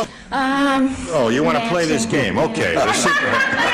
All right, we're going to have a go at the super match here. You know, we polled a recent studio audience, and we got their best response to this. There it is, mind blank. Now, the answer they gave most often is worth $500 to you if you can match it. Second most frequent response, $250, and the third, $100. Now, which three celebrities would you like to get a little help from? Richard. Richard is three celebrities all rolled up in one there. You're very kind. Mind blower. Mind blower. Okay, there's one. Bill. Mind shattering? Mind shattering, he says. Okay. Yeah, shatter them and I'll blow them. Well worked out. Mind reader. Mind reader, he says. Okay. We got a mind blower, mind shattering, and mind reader. You may choose one of those as the answer or give us one of your own. Mind reader. Mind reader. You're not sure, huh? Well, none of us is. We're all going to find out together now. We're looking for mind reader. May we see the $100 response? Mind bender. That's a dumb answer, but... Don't say that. I had perfect that. audiences all the time. You wouldn't say that, would you? Okay, we're still looking for a mind reader. May we see the $250 response? Mind over matter. That's pretty good. Yeah, we didn't think of that, did we? Okay. Here's your last chance, Claudia, to look for mind reader, the $500 response. Mind reader, you got it. Very good. Okay. All right, you got the $500, and you know what that means. You're going to have a go at $5,000, but first we've got this message for you. Claudia Ace will have to have her go at the $5,000 next time because we're out of time for this time. Yes. Oh, no. Yes. Time flies when you're having fun. Excitement. Listen, Jack, you're making an appearance someplace at this very moment. Tell us about that. Yes, I'm at the Great Gorge Playboy Club in Lake Geneva, where the bunnies wander. It's a home for old bunnies. They send them down to show movies at Big Tippers. Great Gorge, where is that? Lake Geneva, Wisconsin, about an hour and a half outside Chicago. Oh, yeah. Gorgeous country. Yeah. You happen to walk around with this pipe like Mammy Yoakum in Heat. Yes, I'm in the middle of a project. What is your project, Well, Fannie? I'm very concerned about the flounder because they have absolutely no way to protect themselves and they're killed. So I'm crossing a flounder and a stingray to try to help them protect themselves. It's not working. They just don't like each other. Yeah, well, you keep working on it. I am. One of these days. Thank you. I hope you'll join us next time for another session of Match Game 73. Gene Rayburn, bye. Today's consolation prizes are a Texas Instruments calculator. Adds, subtracts, multiplies, divides in the palm of your hand. Advanced electronic technology at your fingertips from Texas Instruments. And Clairol's four-way lighted mirror, so you can make up in the light you'll be seen in. Clairol's four-way lighted mirror. And Clairol's three-way hair setter gives you curl more choices. Water mist, conditioning mist, or regular sets. Clairol's three-way hair setter. And a supply of Swiss Miss Instant Cocoa Mix, made with the real miniature marshmallows and good non-fat dry milk already in it. You just add water.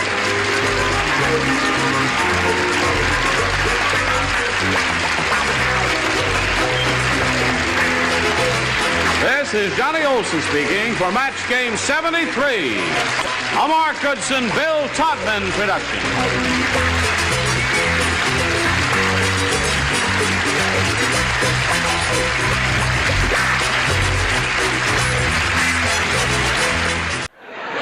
Get ready to match the stars. William Shatner, Brett Summers, Charles Nelson Riley, Julie Harris, Richard Dawson, and Fannie Flagg.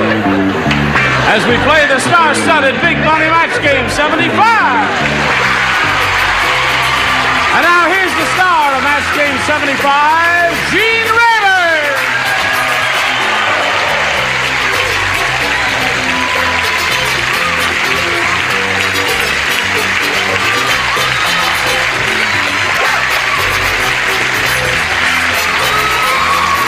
What's all, hey, thank you, Johnny Olson. You got a couple of screamers in there, haven't you? Yeah. Did you hear the screamers out there? Yeah. Are you going to make them scream? What are they screaming about? The flasher that went by. Oh, there's a flasher that went by. You didn't tell me we were getting married today. Who, what? Who? You got your wedding suit on, sweetheart. Oh, is this my wedding suit? No, this is my banker suit. I'm going to make an investment right after the program. Thank you very much. Thank you. Shall we greet our two players here, Barbara Soule and Samuel Fristacci?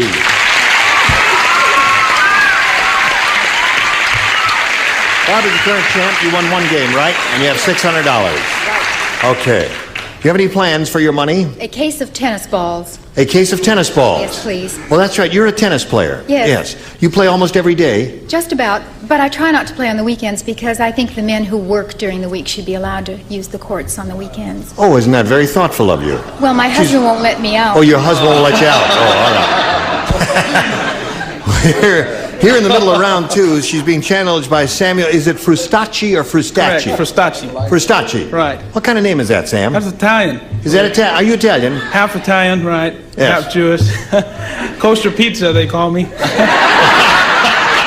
What? A kosher pizza. A kosher pizza? Yeah. Who calls you that, Sam? I'll fight any man in this bar who calls you a kosher pizza. No, well, when I was back east, I worked in New Jersey, and it's half and half. So whenever I go in the Italian area, I'd use my Italian accent. When I go and work in the Jewish area, I wouldn't say very much at all because they're usually the ones doing the talking. So you learn to listen a lot. But it was great. I really enjoyed it. Sam, yes. Don't ever go back to New Jersey. Because I think you've just blown it for that state there. No, okay. I really enjoyed it. Go back to Israel, you're in trouble. So that's 4 for Sam, 2 for you. In a moment or so, you're going to get your second round and final round question. And you'll need 2 to match and 3 to win. Come back and see what happens. We are ready. Here we go. Second and final round, Barbara. Everyone except 2. Who are the 2? Julie and Fannie do not play. The others do. Fat Phyllis said to Frida, she said, a man picked me up in a bar last night. And Frida said, Fat Phyllis, the only way a man could pick you up is with a blank. Are you sorry you're not playing? Yeah. Oh. I got it. Okay. Okay, his finished, she's finished, and Charles is finished. Here we go. Barbara Soule, please respond to this the way you think they will. Fat Phyllis said to Frida, a man picked me up in a bar last night, and Frida said, Fat Phyllis, the only way a man could pick you up is with a... Crane. Crane.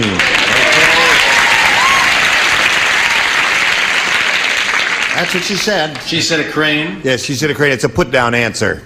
That's just the bird. Right? Yeah, the right. bird came over and looked at the... Well, listen, a derrick is the same as a crane. A derrick and a crane, the same thing. There's need for scores 4-3 now. Brett, if you say derrick or crane, you will tie the score for this lady. Well, I say, why not? Crane. Crane ties the score. One more derrick and crane, and she will win the game. I was going to say truss for a laugh, because that's the funniest one, but I did write derrick, crane, or lift. That wins the game. And Richard had cranes. So come on down, Barbara. Hello again. All right, you wait there for a moment or so, Barbara, while we say goodbye to Samuel Fristacci. Where are you going now, Samuel? I was just in California, I have to have some back work done. I hurt my back. Oh, I'm sorry about that. I hope that works out okay for you. Hope so. We've got some gifts for you, together with our thanks for being here on Match Game 75. A pleasure to meet Samuel Frascacci. So long, Sam. Goodbye. So long, Sam. So long, Sam. Oh. Now, here's Barbara Soule again. This is their second time up here, and she knows how to do it, so let's do it. We polled a recent studio audience, and we got their best response to this. Blank nails. Oh, boy. Blank nails. Now, the answer they gave most often is worth $500. Remember, Barbara? $250. And if you match the bottom one, you get $100. Whom do you call her? William. William Shatner. You mean you've chosen me? Yeah. She has chosen you. And not Richard? It's blank nails. Is Not a Emmy good Award one. time. What's that? Thumb. Thumbnails? Like in Tiny Thumb. On the other hand, You had your chance. I took it. And that's I it. haven't blown it yet. Thumbnails is your answer. That's it. Okay. Richard. Hard as nails. Hard as nails. Got two now. Charles. What's wrong with fingernails?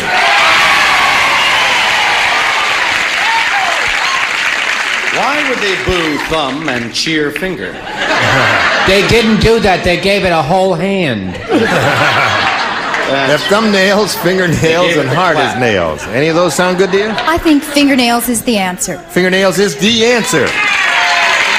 Let's find out if it is the answer by beginning down at the bottom and revealing first the $100 response. Hard as nails is Richard Dawson's answer. It's up there. So you got 1 out of 3 so far. Fingernails, is it under the $250 response? Hammer and nails. Vaudeville act. Now, here's your last chance for fingernails. Let's see if it's under the $500 response. Yes, it is indeed. Very good.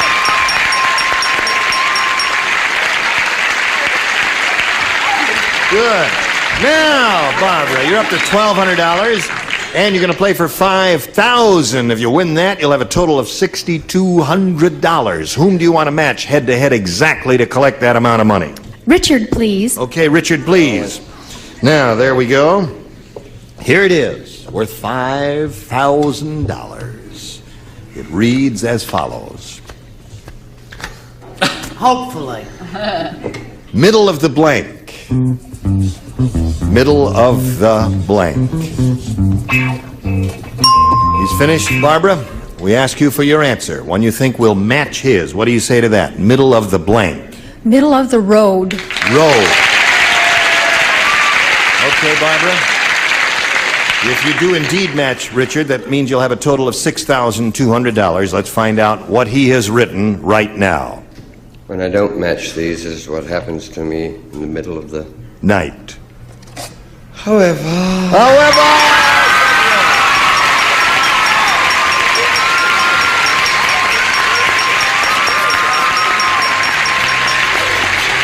Congratulations. You got it. $6,200. And while she's celebrating, we'll pass along this message to you. That's terrific. Oh, Now, you ready to play another game? Yes, I am. Okay, shall we welcome our new player, Monica Kogler, here. Hello there, Monica. Where's Monica from? Reseda, California. Reseda, California. Huh? And what do you do? I'm a dental assistant for an orthodontist. Really? Mm-hmm. Is that interesting work? Yeah, it is. It's really fun. Well, let's see, orthodontistry, that's straightening teeth, huh? Uh-huh. And doing all that sort of thing there. Okay, anything else you want to tell us about yourself? I just got married 2 months ago. Oh, you did? Yeah. Been married 2 months, eh? What are you doing here? You're going to win some money. Same thing she is. Same thing she is. Okay, good luck to both ladies. Let's begin, Monica. We ask you to make a selection. B. B it is. Everybody plays. New game. One nurse said to the other, she says, I think that new surgeon used to be a butcher. After he took out that patient's liver, he blanked it.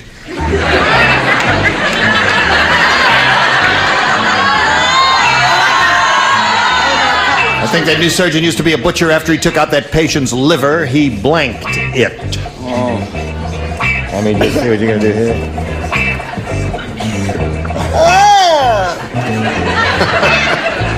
Yes, yes. Listen, I didn't get a look at your sweater here. Pretty? Yes, it is pretty. What does the writing say? I can't read. Please don't eat the daisies. Oh, dear me. Oh. It's better than roses are blooming in Piccadilly. Yes, it really is. I think I'm getting the vapors. Please don't eat the daisies. Monica, one nurse said to the other, I think that new surgeon used to be a butcher. After he took out that patient's liver, he blanked it. Ate it? He ate it? That's a weird answer. Are you sure you agree with her, huh? He ate the liver. Butchers don't. Well, what do you say, Bill? Well, I say Barbary Coast. You say Barbary Coast. What do you say? You know, I say that special on Playhouse 90. The 10th level? The 10th level is what I say. CBS? Yes, in right. December? Yeah. It depends on how this guy would eat it. I mean, would he chop it up and mix a little chicken liver? And... Well, I don't know what he did. He ate it. Oh!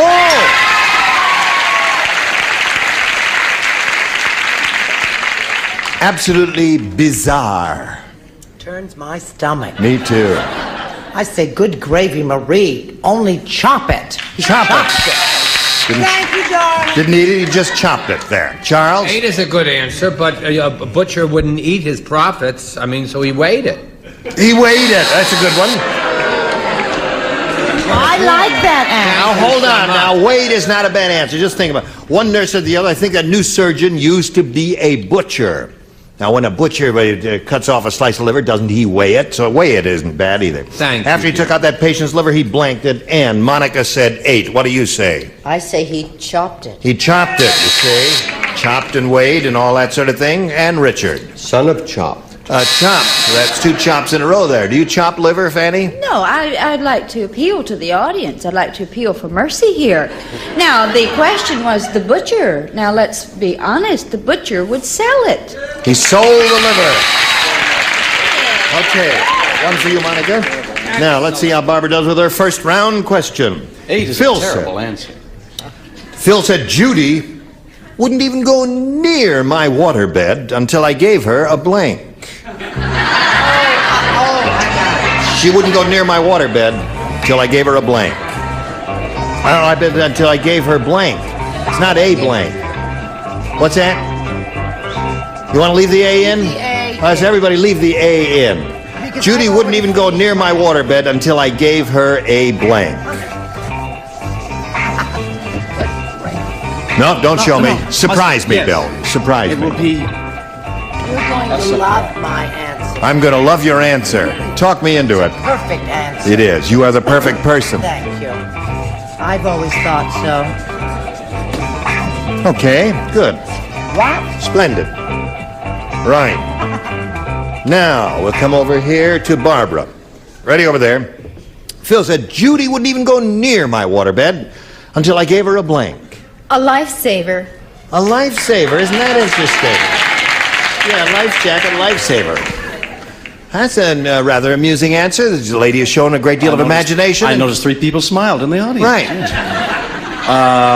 My answer may not be even as amusing. I felt that if the waterbed broke and she got waterlogged, she'd need a diuretic. A diuretic. Well, at least I got a reaction. That is absolutely a new low on the show. A new low in mediocrity. Nothing, right? Yeah, right. You got the idea. Brett. That answer makes Scully Mitchell look like a winner. I said the perfect answer for the perfect question to the perfect person to the other perfect person. I said lifesaver. Okay.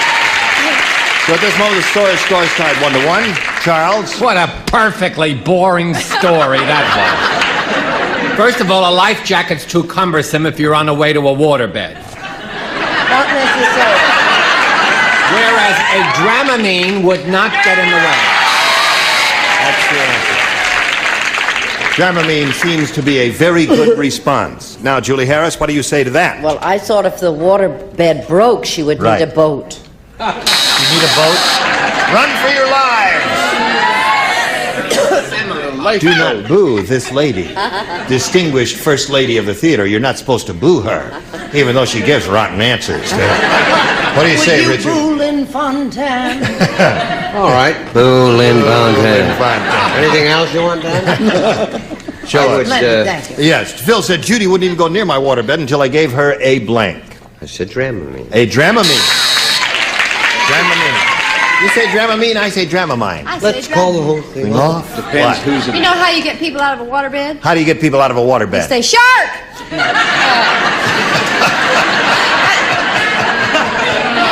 I said seasick pill. Seasick pill. Right. All right, that's like a Dramamine. So at the end of round 1, scores 1-1. Now, after this, we go to round 2, you see. 2 follows 1. That's the way we do it here. Okay. We've been waiting for you here. Where have you been there? Right. Listen, we got to go to round 2 here. At the end of round 1, we got a tie here, 1-1. Now, round 2, let's see if we break the tie. Monica, you want A or B? B again. B again. One person does not play, that's Bill. The others, if you would respond to this, we would be deeply grateful to you. Albert invented a carpet made of human hair. Not mine. Now, this carpet is wonderful to walk on, but after a few years, the carpet gets blank. Albert invented a carpet. Invented a carpet made of human hair. It's wonderful to walk on, but after a few years, the carpet gets... I've got it. There's no question. Just follow. Good, Julie. Splendid. Splendid. I've decided to let you stay in show business. Excellent answer. Okay. Now, they're all ready over there. We'll come over here to Monica Kogler. Albert invented a carpet made of human hair. It's wonderful to walk on, but after a few years, the carpet gets blank. Flaky dandruff? Dandruff. Carpet gets flaky dandruff, she said. Brett, what do you say that happens to this carpet after a few years? Flaky dandruff or just your general run-of-the-mill damage. One for Monica. Charles, do you make it another one for Monica? What gave you that idea? Yes, sir. Oh. Yeah. Another way I lean into every Flaky dandruff. That's it. And now, Monica's up to 3. Carpet made of human hair, wonderful to walk on, but after a few years, the carpet gets blank. And she said dandruff. And you? Bald. Bald is good. That's another good one. Monica said that's funnier than dandruff there. Doesn't score for her. Right for her? What? It's okay. But dandruff, it gets every other week. It gets bald after a few years. Yeah. Now, we're up to Fannie. Yes. Now. Did you hear about the Brett Summers rug? The Brett Summers rug? Put it on the floor, the hair, in 2 years it turns gray. I said dandruff. Dandruff. Four for you. Yeah, Barbara. You need 3 to tie, 4 to win. Ready? Ready. Brett does not play. Aww. Brett's the only one who does not play. Why not? Because Bill I'm said, smart. She matched last time. Bill said, my wife is a terrible cook. When she makes dumplings, I don't eat them. Instead, I use them as blanks. Oh, I have a very good answer.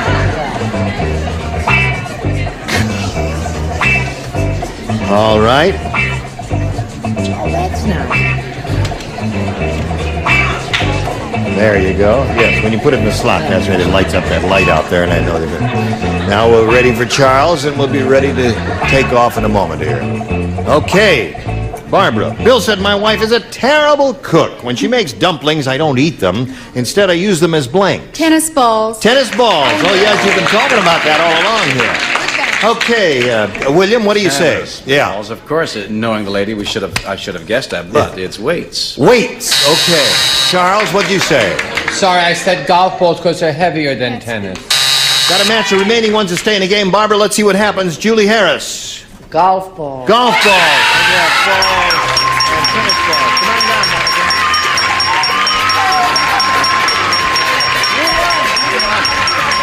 Holy mackerel. Well, listen. Barbara, we got to say goodbye to you. Just been splendid having you here. You got $6,200. Thank you. There goes Barbara Soul. Goodbye, Barbara. So we'll be back in a minute or so after this message. Come back. We've got to stop now, but we just have a second to find out. You have a motion picture in general release, don't you? Yes, What's it's it called? playing here now, The Hiding Place. The Hiding Place. Yes. Excellent film. I haven't seen it. Shall I go see it? Go see it. A true story. A true story. Okay. The life of a wonderful woman, Corrie ten Boom. All right. It's called The Hiding Place. The Hiding Place. All right, let's all look for that. Gene Rayburn here, Match Game 75. Join us next time. Goodbye.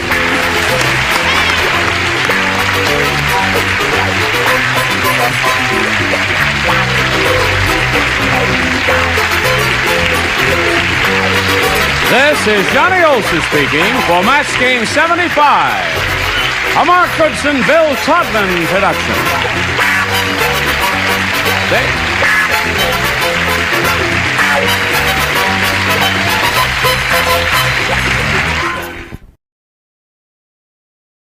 This is Match Game 74, production number 0231, and it is take one. Get ready to match the stars.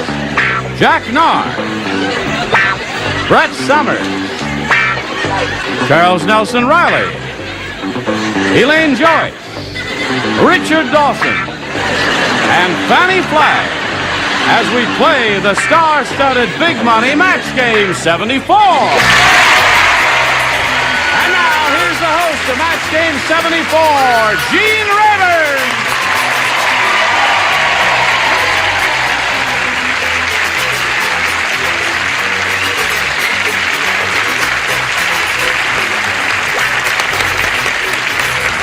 Johnny Olson, thank you for joining us here. Hello, ladies.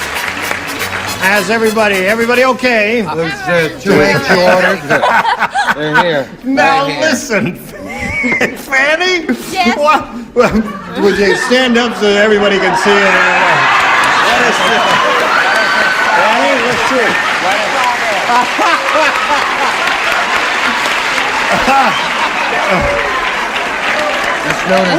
Listen, I've known Fanny for a long time, and all I can say is it's a lie.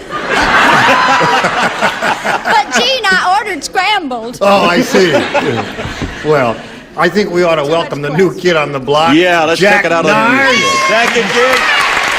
Yeah. Let's see.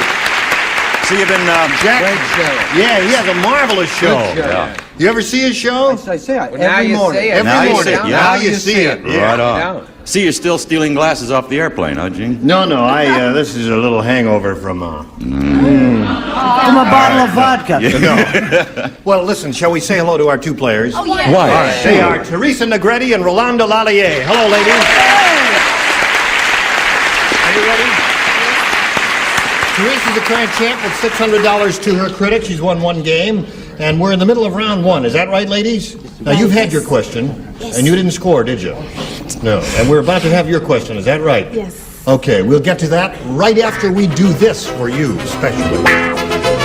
Here we go. There. We're just talking to the audience, and I'll push the button and reveal this first round question for Teresa. You ready? Yes. All right, everyone listen carefully. Everybody plays. Hey, here's something for you. Oh, what? How to streak. 1, take off your clothes. 2, run as fast as you can. 3, look out for blanks. Again. 1, take off your clothes. 2, run as fast as you can. 3, look out for blanks. Woo! Did you hear that, Teresa? Yes. All right, think about it while they're writing their answer. Now, have you all got your clothes off? Oh, heavens. Last time I All took my right, I know clothes off. something you don't know.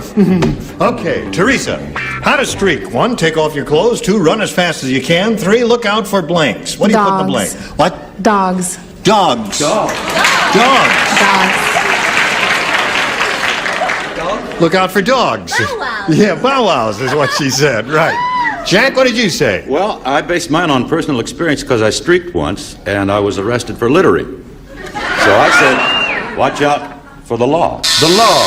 Look out for the law. Okay, Brett? Well, I figure if you're streaking, there's nothing further to tear off your body, right? Yeah? So I said the cops or the fuzz or a policeman. I see, okay. Well, don't be so hateful. Look out for cops, Charles. There's cops around the other corner, too. Right. Cop seems to be the answer, Teresa, and she's looking for dogs. What do you say? I say if you're streaking and you're running around, watch out for drafts. Naturally. Ooh, it gets very cold out there. Would you like my... oh, no, all right.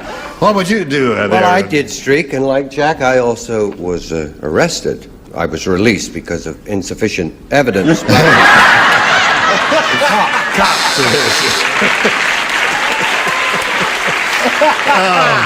Is he too much? I don't think. Oh, I see.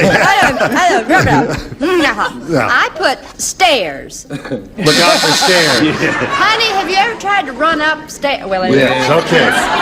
Yeah. All right, so there was no match there, and so at the end of round one, we have no score, and we go to round two and ask Rolanda to make a choice. B, please. B is what you want. Okay, Rolanda, here we go. Everybody plays, because no one matched. On the battleship, one sailor said to another, "I'm worried about the captain. Here we are in the middle of a battle, and he's blanking off the starboard bow."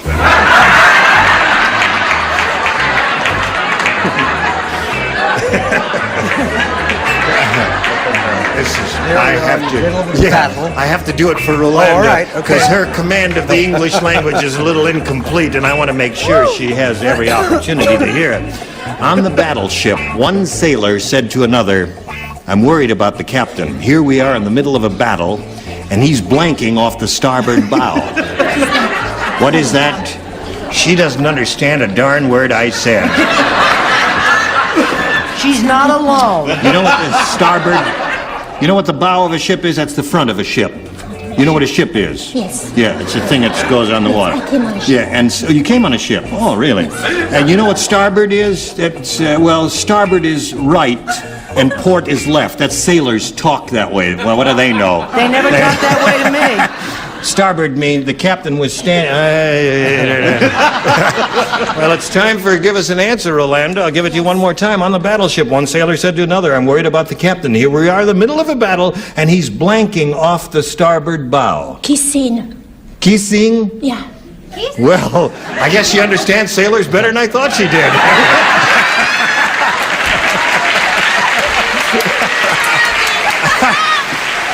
So... Kissing? What do you say? He said kissing. Yeah, she said kissing. What do you think about the Well, captain, I Jack? had him in another mood. Yeah. Other than that, I had him scared to death. I had him barfing. Oh, I see. Okay. Brett, what do you say? Well, my sailor captain was very proper, and in spite of everything, he was saluting. Saluting off the starboard bow. Okay. Charles, you understand sailors, do you? I'm sorry, I didn't put kissing. I put fishing. Fishing. That's very good, Charles. That's a good answer. It really is. Excellent answer. What do you say, my dear? It was marlin season, and he was fishing. It was fishing, yeah. You got the good one there. Dawson, what do you say? I say let's go somewhere where we're not known. Start all over again. Oh, okay. I said the captain was dancing. Oh, really? Well, that's close Time to just kissing. flew away. Maybe later they did some kissing. Fanny, what was this captain doing off the starboard bow? Well, he was a real chicken. I said he was jumping. Jumping. Wouldn't you? I don't want to get shot. Well, Rolanda, that's nothing for you, and we've got a question for you, and all you're going to do is to have match one celebrity. You'll win another game. Teresa will get to that, but first this, and then come back. All right, we're in the middle of our second and final round.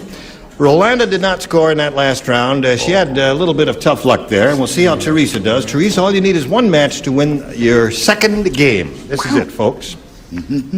Bernard said, "I don't know about Pierre, my new hairdresser. He does a terrific job, but he sure blanks funny." Bernard said that.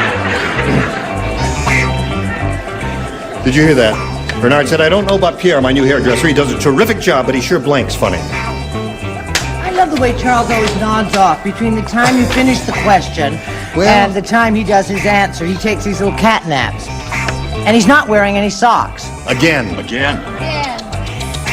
Guard!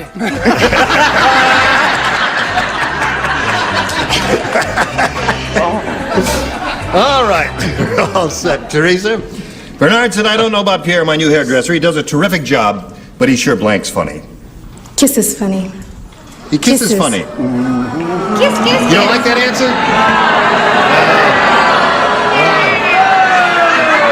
You don't think anybody here said kisses? Is that what you're saying, audience? No? You don't know these weirdos. Jack, did you say kissing? No, I did not. You did Gene. I not. What did you wouldn't say? Such a thing. This would precede it, though. He talks funny. He talks funny. What did you say? He walked like a human and he talked like a human, but he crawled on his belly like a reptile. He talks funny. Talks funny.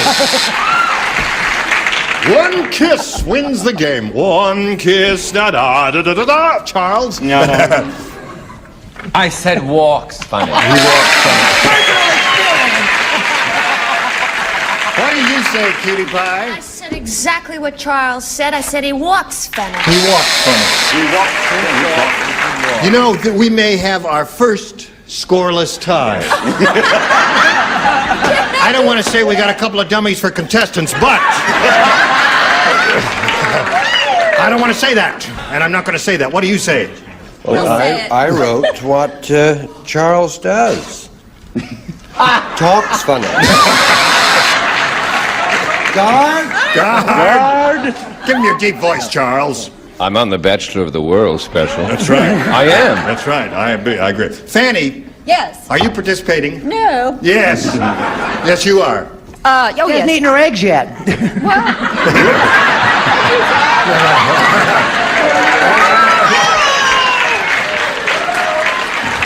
Do you believe that she is the mother of children? Yeah. I said, teases funny. He teases, Claire, yeah. that's Teases the only funny. Okay. intelligent answer. So, folks, Hey, we're really it is rolling. a new record here, a scoreless tie. Here, it's a very distinguished group we have, and that means we got to go to a tiebreaker to break this tie. I mean, this is one of those tight games. Two hot pitchers there. All right, Rolanda, you know what happens here. One question for each of you, and the one who has scored the most, if any, will be the winner. Go, Rolanda, A or B? B. Carefully. B. Yeah, now, Rolanda, listen carefully. I enunciate very carefully. Yes. Rolanda, you listen carefully. Robinson Crusoe. Oh, she's dead. I mean, what do the French know about? You ever hear of Robinson Crusoe? Oh, sure. Oh, good. Sure. Yeah. Robinson He had Crusoe. a French woman. That's right. he put this ad in the paper. For sale, cheap. One knife, used only on blank. Robinson Crusoe put this ad in the paper. For sale, cheap. One knife, used only on blank. Well, that's the silliest thing I've heard. No, that's a good one. That's a very good question. That's a snapped beaut. right in I like there. I bet I know what you wrote. I've got it in my head.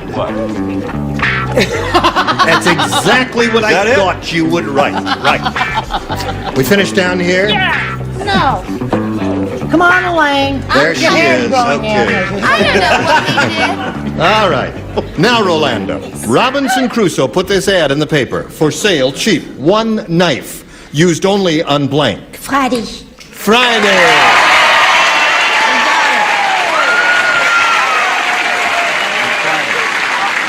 She got it. She got the whole idea there. Very good, Rolanda. Now let's see how many of these dingbats got it. I think that's a very cruel answer. Really? Yeah. Used on Friday? Yeah. Friday, there it is.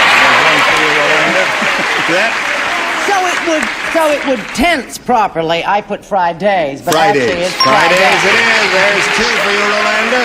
Charles? I didn't know what to put, honestly, because I didn't know he killed Friday. I don't know the story. This was a day But of the he week. wrote Friday, she wrote Friday, so what the heck? I wrote Friday, and I bet some people are going to write coconuts. No one is going to write coconuts, Charles. All right, Elaine. No. Some way. You're kidding. Charles, I'm afraid. Before you show, yes, I wondered if we could place a small wager, something innocent.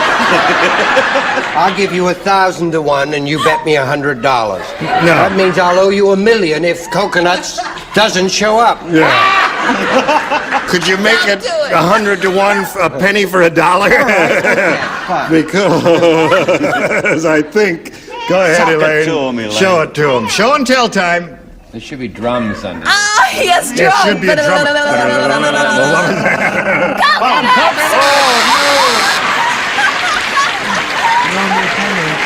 I owe you a penny. Well, that's the last coconut we'll have on this show. What do you say? Well, I love the French, so I put Friday. Naturally. Vive la France. And vive the coconut. Speaking of coconuts, Fanny. My. Now, wait a minute. Caruso, wasn't he the Italian singer? That was Enrico. Yeah. Enrico Caruso was the Italian singer. Yeah. This is a hit. He wouldn't have used it on spaghetti, would he? No. I'm just playing. Yeah. I wrote Friday. You wrote Fridays, okay.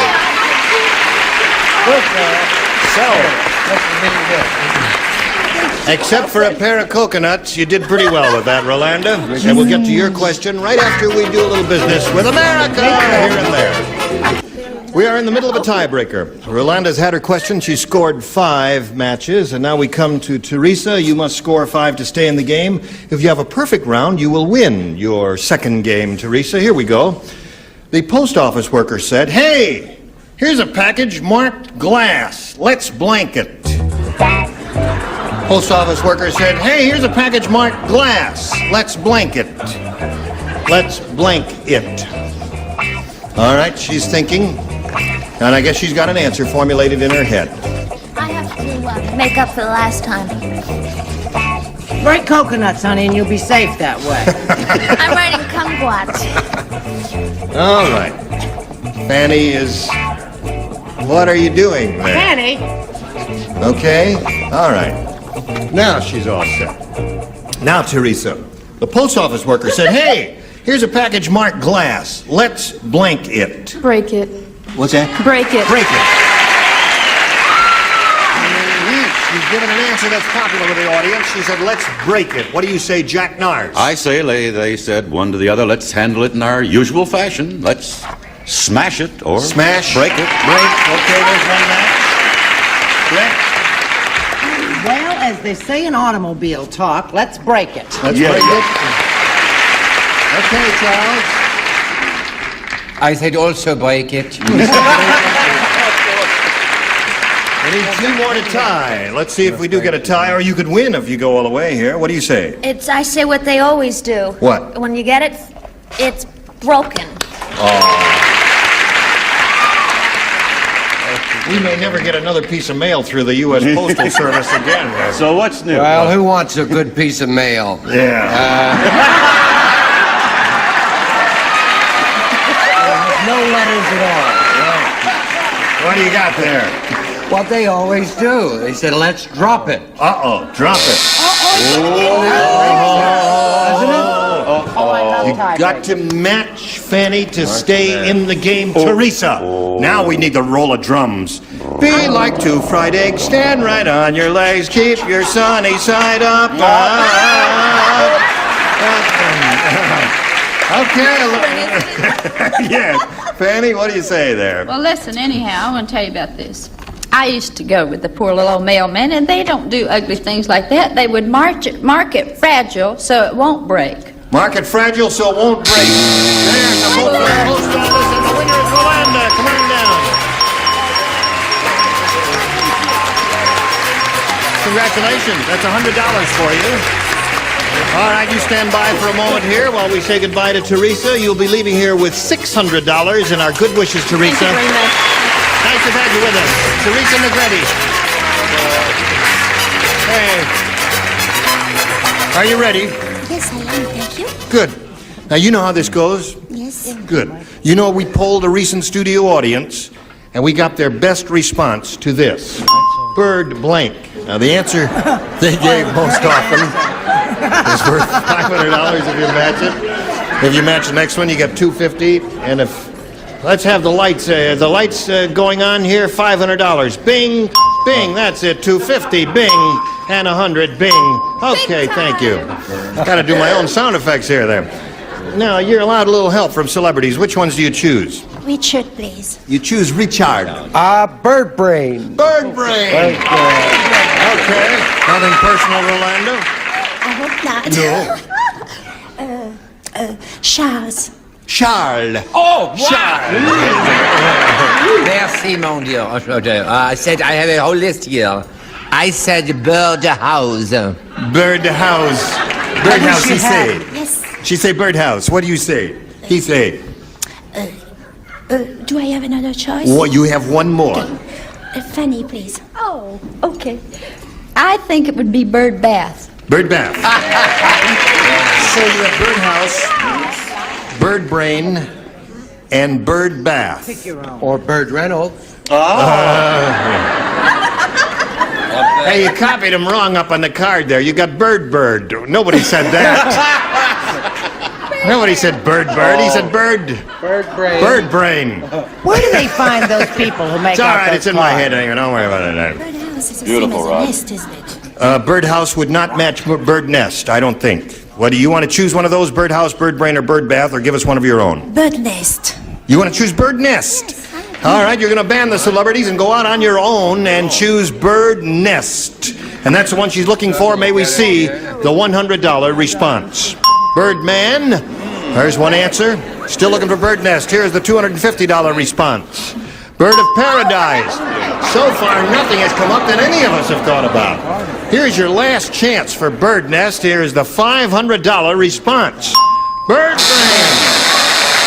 Oh, I'm sorry, Rolando. Richard said it. Richard said it, and no one paid any attention to him. Now you pay attention to this message, and then you come back. Okay, that's a deal. Come back next time for another order of bacon and eggs. Gene Rayburn here for Match Game 74. Goodbye.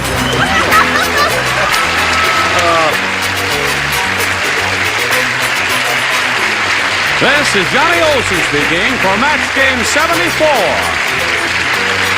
A Mark Goodson, Bill Todman production. Stay tuned for Tattletales next over most of the CBS stations.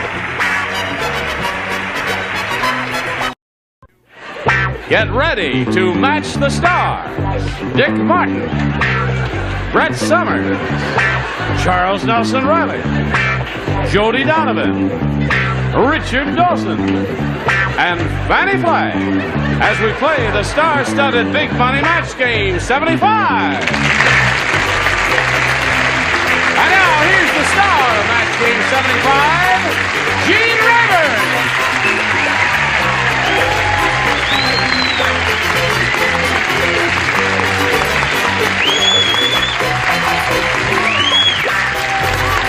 Olson and friends, we welcome you one and all, and a special welcome for this pretty little singer, actress type, Jody Donovan. It's the first week she's been with us, and we're very happy to have her with us. Thank you. Let's say hello to Jack Butts and Doris Dean over here. Jack's our current champ. He's won a total of $1,800, and he's very happy about that, aren't you? Oh, you bet your life. That's right. And he's being challenged by Doris Dean, who's had her tie-breaking question, and she matched 3 of our celebrities. And after we do this commercial message or two, Jack, it's up to you to see what you can do about that. 3 for another tie, 4 for your 3rd win. I'll do my So you best. hurry back right after this message. Hello there. Shall we go on here now? See how this game ends. We're in the middle of a tiebreaker. Doris has had hers, matched 3 celebrities. And now, Jack, it's up to you to match 3 to tie, 4 to win. Everybody plays. When Rodney refused to pay the gypsy fortune teller, she cursed. She said, "May an enraged hornet fly into your blank." You hear that, Jack? When Rodney refused to pay the gypsy fortune teller, she cursed, "May an enraged hornet fly into your blank." All right, Jack is thinking about that. While he's thinking, you write. You writ, you writ. The moving hand has writ, and having writ, moves on.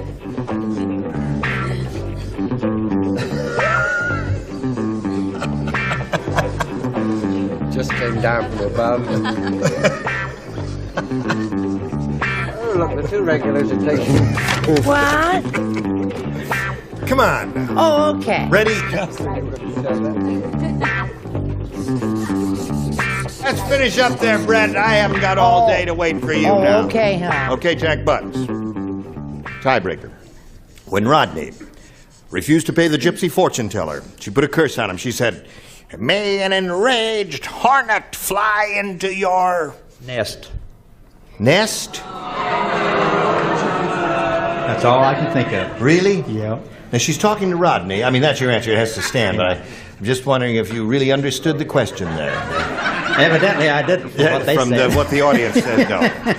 May an enraged hornet fly into your nest. I don't know. Strange. Yes. I thought Rodney lived in the house like the rest of us. Too. I thought it was the first time you've had a logical one that makes sense. Yes. Yes. It flew into navel. It's the navel is the answer. Isn't that a good answer, Jack? May an enraged hornet fly into your navel. Oh, that would hurt. That would be a real gypsy curse, wouldn't it? What do you say? Yes, I got this confused. Somehow I thought this was all taking place in the 18th century. Yes. And I said it flew into his pantaloons. Pantaloons, yes. I didn't even know he wore those. Hello, Charles. No, nest is, I said shorts or pants, but nest, I can understand why he said that, because you know the motto on all his towels. What? Is Jack Butts' motel is really the best. If your wife's at home, then try his friendly little nest. I see. Or eat your heart out, Nipsey Russell. I mean, that's the only poem we're gonna get today. Says that on all his towels, huh? It's a long on roller the bath towel. towels. All right, what do you say, Jody? No, this is a terrible picture. I thought of an enraged hornet flying into his mouth. That would hurt. That's a good answer. Nose and nose, so Doris Dean wins the game. Come on down, Doris. Congratulations. Stand by for a moment here while I talk to Jack. Jack, being the good sport that he is, gave a brisk round of applause to Doris Dean's win. He's very happy for her. We're all very happy for you that you won the $1,800. Don't mind. And we'll see you at that little motel in Encino. Right. Okay? Don't forget me. Thank you, Jack Butts. Goodbye. Jack, baby!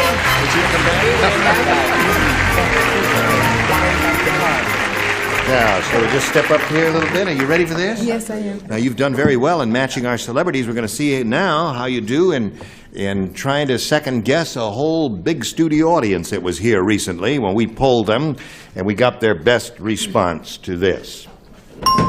Below blank. Now, the answer that audience gave most frequently is worth $500 if you match it. Then if you match the answer they gave second most frequently, you get $250. And the third most frequently given response nets you $100. Now let's see who you're going to call on here. I'll try Charles first. Charles the first. Well, below zero. Below zero. Okay, there's one. And Brett? And Brett. I say never strike below the belt. Below the belt. And, of course, Richard. Something the old skipper often says, I'll meet you below decks. Below decks, okay. So there they are, below decks, below the belt, and below zero. Now, if any of those sound good to you, you can choose one of them, or give us one of your own, Doris. I'll try below zero. Below zero. Okay. Let's find out if below zero is up there. Of course, she's hoping it's under the $500 number, but we're going to begin and reveal first the $100 response. Below par. That's not a bad answer, but I didn't think about that. Now let's find out if below zero is under the $250 response. Yes, it is. Congratulations, Doris. That's $250. Okay. Now that's the answer that Charles gave you. Now let's find out. What do you think is under the big one there? Below the belt. Below the belt. Okay, Earl, slide it. I have both of them. Below. You had that, Jody? Below sea level. I had Below sea sea- level, you- I thought belt was a better shot. Yeah, everybody in the audience was saying below the belt, and I thought they were right, but it's below sea level. Now that I see it, it ain't bad. Now, Doris Dean, you got a total of $350, and since you just won the $250, you're going to play for 10 times that amount now, or $2,500. But in order to collect that, you got to team up with one person and match them exactly. Which one will it be? Richard. Okay, Richard, you get set to write. Here we go with Doris Dean. Now, this is worth $2,500, and it goes like this. Graham blank. That's Graham. Graham blank.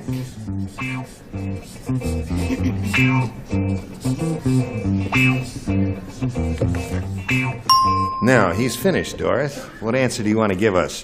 What little ESP have you got going in your head that you think will match his? Cracker. Graham cracker. That's pretty good. I must confess, the first thing I thought it was Graham Care there. Richard, what do you say? She said Graham cracker will match it for $2,500. The Galloping Gourmet. Oh, the Galloping Gourmet. Yeah, which that's is Graham Care. And Yeah. I've always said he's crackers. Yeah.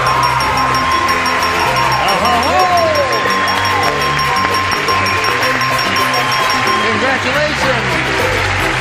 Well done. Okay. You got any rooting section out there? Somewhere. Where? You see them? They're all over. They're all over the place, eh? All right, she's got lots of fans and friends rooting for her there.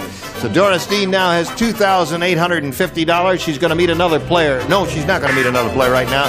She's going to meet this commercial right now, as you are too. So hurry back. Hello there. All right, where are we here? Oh, hello there. Let's all say hello to Melinda Potter. Hello, Melinda. How are you? Scared. What's in your little locket? A picture of my little boy. Is a picture of a little boy. May we see it? Sure. All right.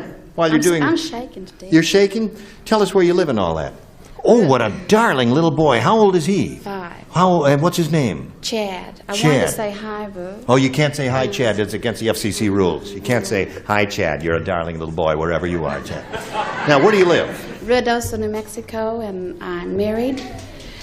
And I guess that's it. Oh, That's it? But I'd, Yeah. I'd really feel a lot better if you'd let me wear my nightgown and have a cup of coffee and my hair rollers. You want to do the show in hair rollers? I'd feel And a a lot more nightgown? comfortable. Big fuzzy slippers? Feel like at home. Okay. Follow me, my dear. No. No, you're going to be okay. Good luck to you, Melinda. I'll push this button and ask you to make a selection as we reveal the first round questions. B, please. B it is. Everybody plays new game. The movie director said to the stuntman, we're going to pay a lot of money, but you have to dive into a barrel of blank. What a temptation. Oh, yes. We're going to pay you a lot of money, but you have to dive into a barrel of... Oh, shucks. Just shucks. That's good. That's good. Okay. Wait a minute. Gonna pay a lot of money, but you have to dive into a barrel of... I'm just gonna peek, because remember, Now, it's my I show, would and I'm like- allowed to do this there. Of... Now you can peek at my answer. Doesn't that make sense? Yes, of course it does. You know when the bus is coming? Right, okay. When is the bus? The bus. We've been waiting for the bus. The bus runs every 15 minutes. Thank If you you. take a number 83, it goes right down Wilshire Thank Boulevard to UCLA. There. Thank you. Okay. He was looking for Sun City. Ready? Oh, everybody ready. Put it in the slot, Brett. We're waiting for you. Okay, darling. Here we go. Melinda. The movie director said to the stuntman, we're going to pay you a lot of money, but you have to dive into a barrel of... What? Sure, say it. Manure? Manure.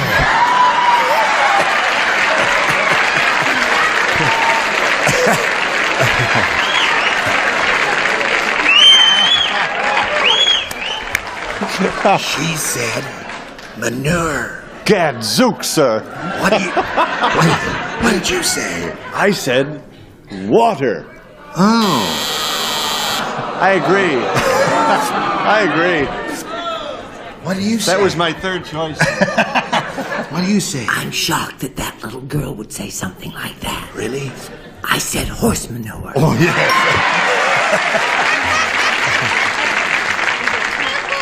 You see what's going on this program? I was in Hello, Dolly on Broadway, a legitimate actor. Yes, I know that, yes. Captain Anderson. And there's a wonderful line that says, money is like manure. It's no good unless you spread it around. But I said cow, horse, or sheep dip. First he said yes, and then he changed no. No, because technically, see, sheep dip is a medicine that they dip the sheep in to kill the ticks on their bodies. So I'm sorry. No, I'm sorry. Thank God for my dental work. Yes. I'm sorry, I thought it was... No, sheep dip is something different there. That's something to cure the sheep of an illness there. Aren't you glad you came here this week, Jody? You're having a lot of laughs. You get paid and everything right now. Hold up that card. She's looking for a little horse manure there. My answer lacks the class of... Tar. Tar, yes, of course. Tar is a good answer. And we call on you, Richard. I couldn't think of that word, you see. I did want to say something like that, but I couldn't think how we could yes, well, do it. She did. I thought a very difficult stunt would be to dive into a barrel of molasses. Oh, wouldn't that hurt? Oh, just goodness. sink right to the bottom. Yes. Now, Miss Fannie, honey, what'd you say? I say I'm glad I've kept my job with the post office. You know what I thought? What? I said sharks, jaws. Oh, yeah. Yeah. Shark's jaws. You know. That would hurt, wouldn't it? Dive into a barrel of shark? Okay. Keep trying. Don't give up. Yeah. So, Melinda, that's one for you. And your first round question will come up after we talk to America about this subject. What a mess. We are ready. First rounder for you, Doris. This is it. Everybody plays. This is Doris's first round question. Hey, did you hear about Fannie Flagg's unusual skiing accident? No. Would you like to hear about Fannie Flagg's unusual? No? How far yes, up you would. did she bounce? Here's it. Now, she spent the whole winter with her blank contraction. Yes. Hi, hon. How's the mail going, dear? I've got delivery in 10 seconds. Well, you better Really? get moving. I know it. Fannie Flagg's unusual skiing accident. She spent the whole winter with her blank contraction. Think about that, Doris. Her blank contraction. Her blank contraction. I love you. I love you, Jody. Okay. Brett Charles. Well, we're here. All right, they're finished. I'll walk over here to Doris, and by the time I get here, they will be ready. Ready? Ready. Did you hear about Fannie Flagg's unusual skiing accident, my dear? You didn't. I'll be glad to tell you all about it. Here's the story. She spent the whole winter with her blank contraction. With her legs and... Oh, Her what? Fanny. Her fanny? Yes. Okay. It's a classy show, isn't it? We go from manure to...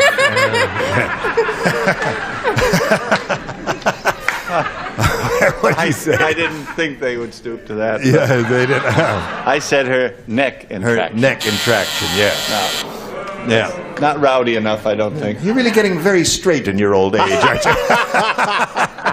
She was marvelous. The last time Dick was with us, went the whole week without matching one. That's right. This time, too. That's right. Yes, you're doing very well. I'm going for the record. He thought his little light was broken. I said her, oh, and it was sad too. I was there. I visited her every day in the hospital. Her little leg was slung right up there like that. Yeah. Wasn't it, hon? Leg contraction. It's She a very couldn't deliver conventional mail or an- anything. We have two very conventional answers there. Charles. As usual, Gene, I have the correct answer. I said rear end. Yeah. So the score is tied 1-1 right now, Doris. Aren't we silly? All right, Jody Donovan. This time I'm on the nose with Fanny. Really? Keep your nose out of our business. I'm not going to explore that any further. You know. What do you say? Friend of yours? Well, is my she? nose is right on the business, too. All Derriere. right. That's three for Doris. Fanny, Hi there. is your blank in a sling? No, you know what happened? We don't ski. I had no idea where you'd fall. Oh. So I thought you'd fall forward, and I put that. Oh, I see. Sorry. Okay, so she say that. Right. So, round one is come and gone, and it's 3-1 in favor of the current champ. And now with my magic finger, I push the little red button, and lo and behold, there are the second round questions. Melinda. A. You want A? Here we go. Who does not play? Brett does not play. Everyone else does. Hey, did you hear the big news from Fairyland? No! Would you like to hear the big news from Fairyland? I Let know me a tell lot you of how it fairies. goes.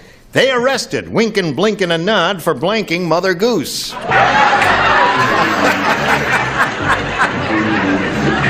Oh! They arrested Wink and Blink and a Nod for blanking Mother Goose. Winking, blinking, and nod. Went out. Hello there. Sure. What is that, an old nursery? For one moment, you made me terribly nervous. I said you were a little too conventional, so Yes. I just got a double. I just okay. Gave you a little start Very there. good. Yes. All right, now Charles is ready. And by the time I walk down here and talk to Melinda Potter, he will have had it in the slot. I hope. Wrong. Oh, dear me. Now he's ready. Now, Melinda. Did you hear the big news from Fairyland, Melinda? Let me tell you about it. They arrested Wink and Blink and a Nod for blanking Mother Goose. Huh. Oh, no. No? Well, you don't want to whisper. I think it's okay. Yeah. What? Oh, gosh. Attacking. I can't think. Attacking. Okay. Yeah. Well, you know, I can't think of anything. Can't think of anything else other than attacking Mother Goose. She says attacking Mother Goose. What do you say to that, Dick? Well, I have very similar plucking Mother Plucking, Goose. yes. You would have to attack and then Yes, pluck you'd have first. to attack. Pluck Very second. few Right. gooses like to be plucked. Right, that's right. Or even geeses. That's right. They don't like that know-how. Brett? Oh, no, sweetheart, I'm not in this You game. don't play I just this at came all. by for the ride. Okay. Charles, would you like to play? Yes, Gene, as usual, I have the correct answer. I said assaulting her on the yellow brick road by the well. That's attacking. You're right, Dick. See, Melinda? That's one for Melinda. Is this What is Goose? this question? Would you? They arrested Wink and Blink and a Nod for attacking Mother Goose, according to. This is a mild form of attack for goosing Mother Goose. For goosing Mother Goose. I think you can goose without attacking. Listen. I always do. Yes. What do you say? Well, the plural, geesing. Mother Geesing. Goose. Now you've got to match Fannie to stay in the game, Melinda. Let's see if it happens. Thinking of cooking your goose. Cooking. So that means Doris wins another game. Hello there. Hello again. All right, you hang around there for a moment or so. Melinda, I'm sorry to see you go. You have a beautiful child and a marvelous smile and a great personality. And we've got gifts for you together with our thanks for being with us here. Good. Goodbye, Melinda Potter. Now, while she's spinning off, we're going to spin these messages for you. Then you hurry back. How are you? We have 10 seconds to say goodbye. Can you do that in 10 seconds? Goodbye. Can you say goodbye in 10 seconds? I could say it in 20. 10 seconds. Goodbye. Goodbye. Goodbye, my dear. Bye-bye. Goodbye. Goodbye. Goodbye.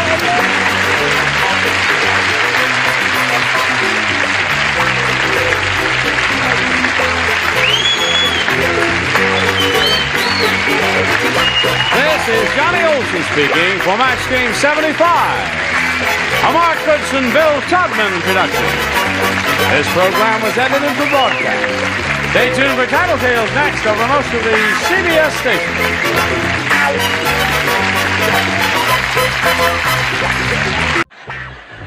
Get ready to match the stars. Bill Daly, Brett Summers, Charles Nelson Riley, Ethel Merman, Richard Dawson, and Fannie Flagg as we play the star-studded Big Money Match Game 75. And now here's the star of Match Game 75, Gene Rayburn.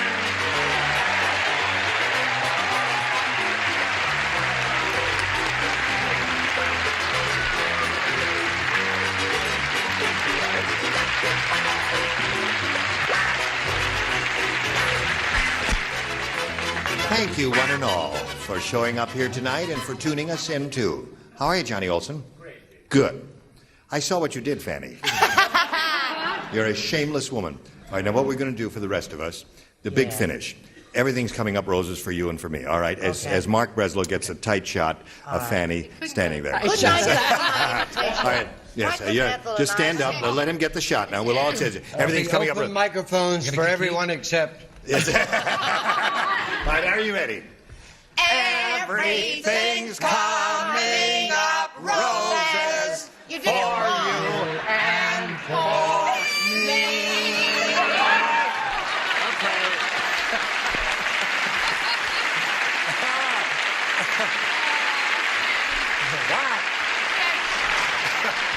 Ethel sang it wrong. She didn't sing it wrong. She sang that song 1,000. I sang what you sang, and I go along with the gang. You do. That's very nice. Oh, really? Well, I'll be right down. A match on this game. That's right. Okay. Now, here are two players. Shall we greet them? Ron Valenti and Karen Moe there.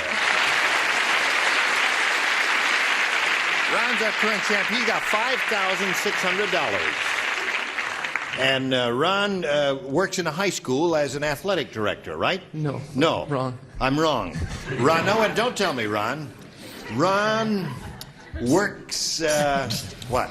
Phys ed. He's a garage mechanic. Right. Wrong. He's a janitor in a high school. Right. Right. No. Phys ed. Yes, sir. Now, what's the difference between phys ed and athletic director? And a janitor. Athletic director is in charge of all athletics in the school. Oh, and what do you do?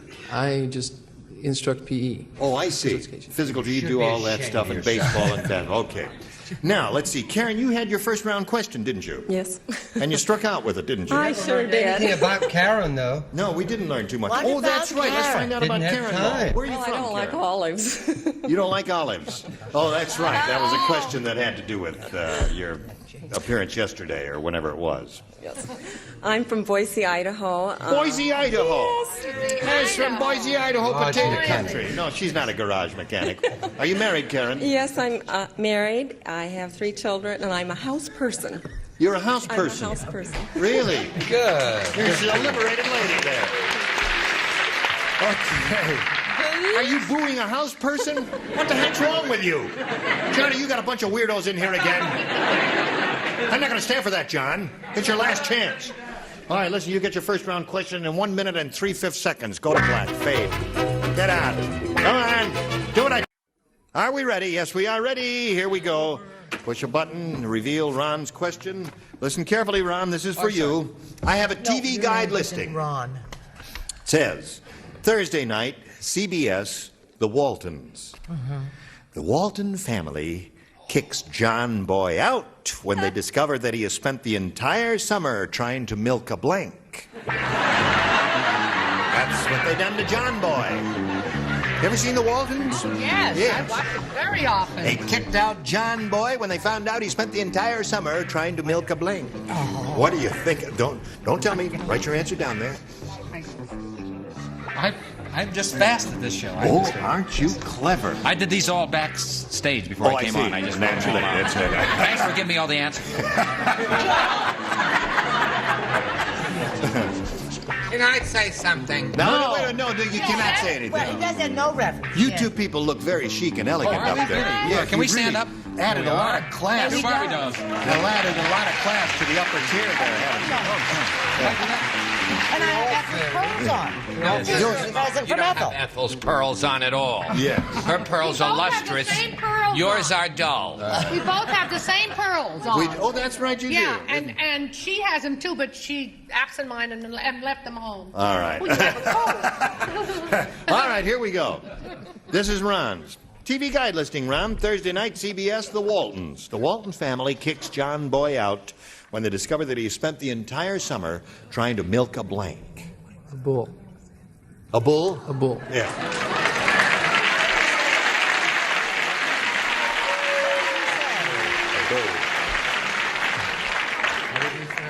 He said a bull. What do you say, Bill? He said bull, Bill. What do you say, Bill? I shouldn't have dressed up for this answer. It's so bad. Can I go and put my raunchy clothes? I said milk a joke because Milk I've a seen joke. that show. Yeah.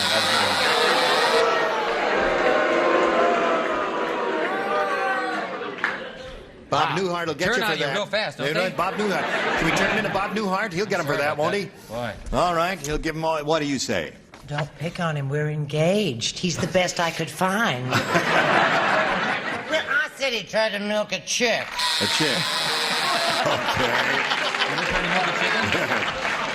All right, Charles. I'm in trouble. Why? Jane Boy tried to... John Boy.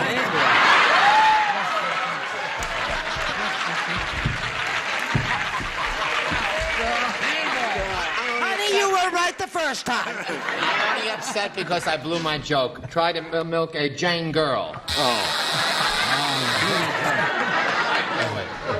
Take the camera off, Charles, and don't ever go back to him again. Hello, darling. You're up. It's your turn. Yeah, I know. I stayed in the wrong direction. I said a steer. Now, wait a minute. Is a steer a bull? Oh, it is? Oh, I love you for that. Terrific. That's one for old Ron. Yeah. Now, how about Richard? Heifer is a lady. Uh-huh. And a steer is... Hugh Hefner? Hugh Hefner? No. Heifer. Oh, I'm sorry. I want you to join Diction. Charles. Diction. Oh, if I had diction, I'd be on a bigger show. Anyway, I best just pop out the ball. Is that a ball? That's a bull. That's two. Okay, that's two for him. What do you offer him, Fannie, this man you adore so? Oh, yes. Yes. Oh, I hope this matches. Male cow. Male cow. That's a match.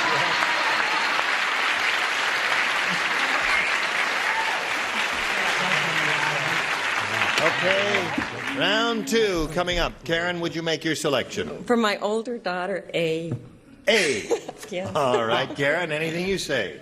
Now, that means everybody plays because Karen didn't match anybody in the first round. Let's see how she does with this. Karen match anybody in the first round? Well, I don't know why. I don't remember why.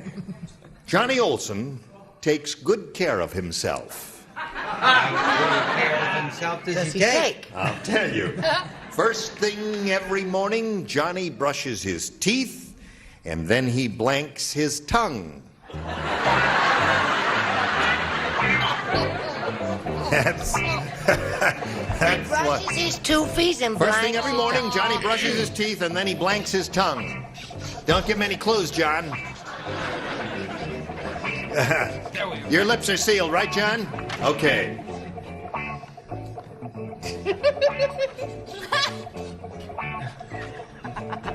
All right. Put it in the slot. Ethel likes her answer, obviously. I hate it. You hate it. I hate it. Okay, and let's go over here to Karen Moe. You know Johnny Olson, that splendid-looking fellow standing over there. He takes good care of himself. First thing every morning, he brushes his teeth, and then he blanks his tongue. Sharpens his tongue? He sharpens his tongue. Okay. I guess she says he sharpens his tongue so he can talk fast and with a great deal of lucidity. What do you say, Bill? After a heavy night of booze, I think we're close together. How about shaves his tongue? Shaves. No. Yeah, No? I know that feeling. You get that fuzzy feeling in your tongue. You got a shave feeling. You want to shave it. Yeah. Yeah. Well, This it is Tattletales we're playing, isn't No, it? no. That was the answer I gave on Tattletales. It worked. Okay. All right, Brett. What, dear? They're real. I have of never course. had a good piece of jewelry until I met Ethel. Oh, well, actually, it's the truth, Ethel. I want you to know that it's happened to me many a morning. I get out my Hoover and I vacuum. You vacuum. Yes! Well, that's again. You see, you both got the same idea. When you get that fuzzy feeling on your tongue, you want to do something like When you get vacuum. that fuzzy feeling. Yes. All right, Charles. Well, because I feel he's the greatest announcer in the business, he bronzes his tongue. He bronzes his tongue. Now, Karen, you got to match the three lower tier people here in order to stay in the game. And Ethel, you're up first. Yeah. She says first he brushes his teeth and then he blanks his tongue. She said sharpens. Well, I think he would like his diction to be absolutely perfect, so I said he scrapes his tongue. He scrapes his tongue. That's not a match, so Ron Valenti wins the game.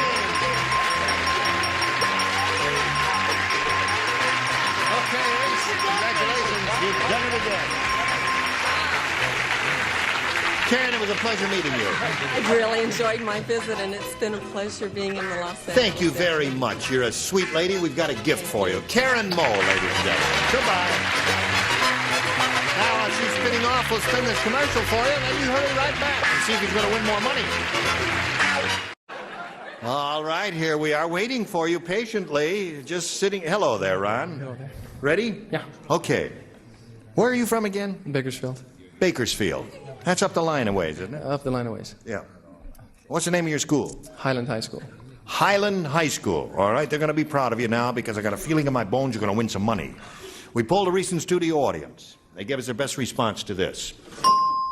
21 blank. That's my age. And that answer the audience gave most often is worth $500 if you match it. Then if you match that middle one, you collect $250. If you match a bottom one, you get $100. 3 of these people are permitted to suggest answers. Whom do you call on? Fannie. Fannie Flagg. Ooh.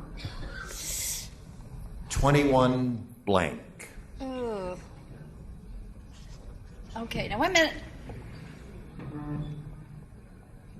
21. Oh. 21 blank. I want to say.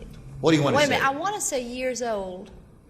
You want to say 21 years old? There's another one. 21 or over. 21 Skidoo. That's your answer. 21 years old. Okay, Okay, that's your answer. There's one. I hope they all don't take this long. Richard? Be testy with her? Well. 21 Skidoo, that's what I would say. It's 23 Skidoo. It's 23.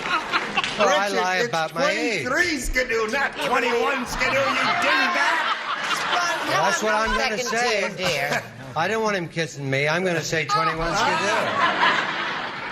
Is it 23? Imagine that. 23 Skidoo. 23 Skidoo is the old saying. Don't you love it? Did you think it was 21 Skidoo? Yeah. Have you ever lied to him before? All right. So you got 21 Skidoo and 21 years old, and now you choose one more. Well, Britt. Brett, have you got one? What about 21 Gun Salute?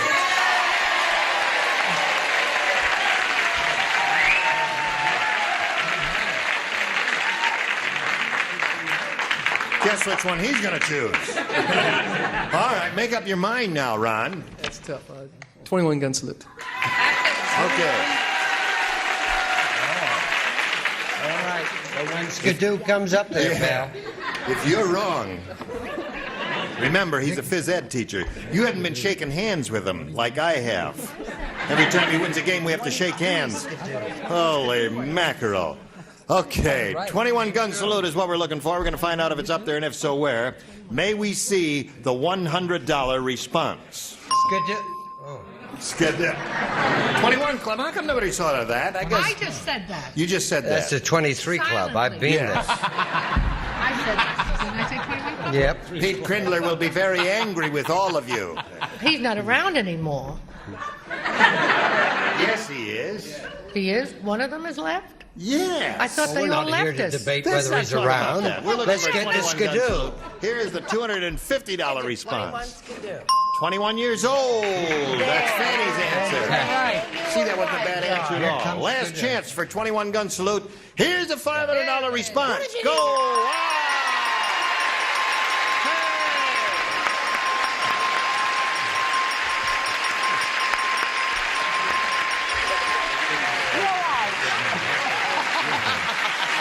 Did you kiss him? No, he kissed me. Oh, listen. Which one of them is a better kisser, Fannie or Brett?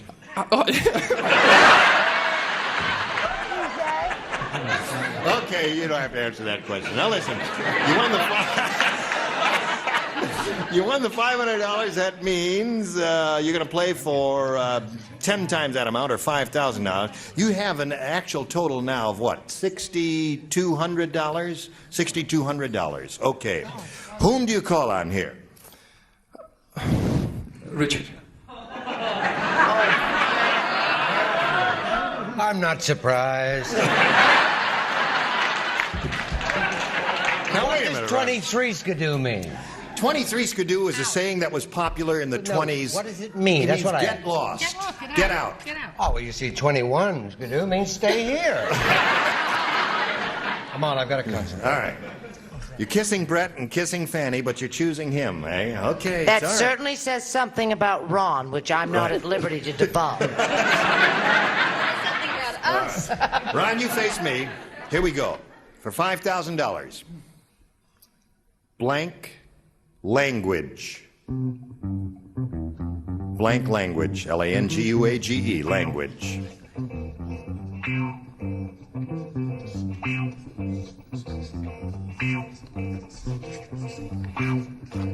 All right, he's finished. Now, Ron, we need an answer from you, one you think will match his. What do you say to that? Blank language. Foreign. You say foreign language.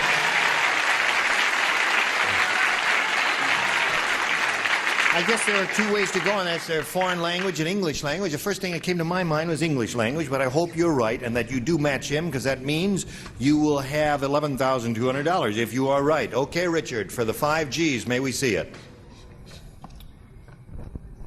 I don't want to be kissed. It's a language which is foreign.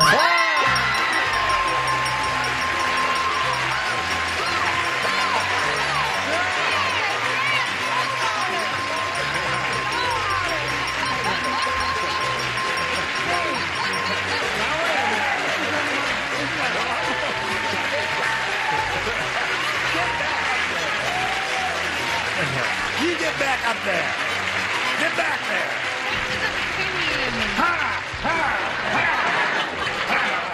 I want to know about that handshake. Isn't that handshake unbelievable? Is this some kind of a joke? Listen, I tell you what.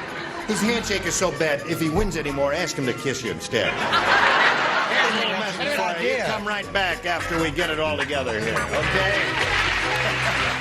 Here we go. Are you all ready? All right. Let's welcome a new player. Here is Linda Cohn. How are you, Linda? Fine. You know Lucky here. I know him. He's got $11,200. All right. Linda, we'll find out about you as we go along. Why don't we just get started? Now, tell us where you're from. I'm from California. Okay, and we'll find out the rest of it later. That's it. Linda's from California. Make a choice here, A or B. I'll take A. A. All right. Where are you from? Read it.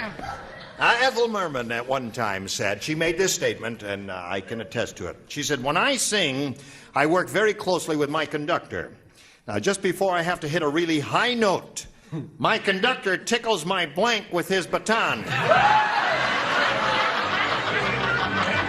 says, that's how I can hit those high notes. She said, listen, just before I sing, the conductor tickles my blank with his baton. Right. All right, put something down on the cards and we shall be forever grateful. Quickly, we're running out of time now. Presto, presto. It doesn't pay off. That's right. All right. Okay. That's good. Very good. Charles, we're waiting for you, old bean. Put it in the slot. Here we go, Linda Cohn. Okay. Ethel Merman said, when I sing, I have this little system. I work very closely with my conductor. Just before I have to hit a really high note, my conductor tickles my blank with his baton. Throat. Throat. Very good answer. All right. She says, tickles my throat with his baton. Bill? Little tickle throat job, I'll go with that. All right, there it is. That's one for you, Linda. Brett, what'd you say? If there's one thing she doesn't need tickled, it's her throat. Oh, it say. is? What did you say? You can bet your blank. I said he tickled her little navel. Her navel. Darling. That'd make her hit a high note, Charles. He said tickle her throat and cough. All right, that's two for you, Linda.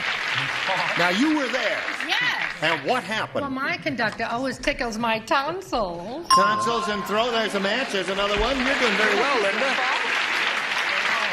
All right, Ricardo. I missed the throat by that much. I said derriere. Every little help. But I sing facing an audience. Yes. Not necessarily. Yes, All right, you're on, my dear. Cool it. Just wanted to give the American spelling of his answer. That's three for you. We'll come to you later, but right now we've got to come to this message. Pay attention, dear friends. yes, really? I was just saying to Linda Cohn. Time is up. And time is up, Ron. Okay, you'll come back next time, right? Yes. All right, we'll look forward to seeing both of you next time. 3-0 at this moment. Your first round question will come along later. You were all splendid. You have something to say? What? You were very good. No, he Thank just you. drives you crazy because he doesn't understand the game yet, and we've been playing for 4 days. And he says, "Now, what round is? Who are those people?" Yeah, say goodbye. Yeah, exactly. Gene Rayburn, match game 75. Goodbye.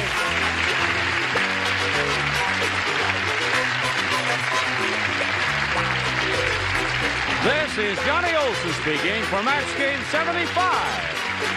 A Mark Goodson, Bill Todman production.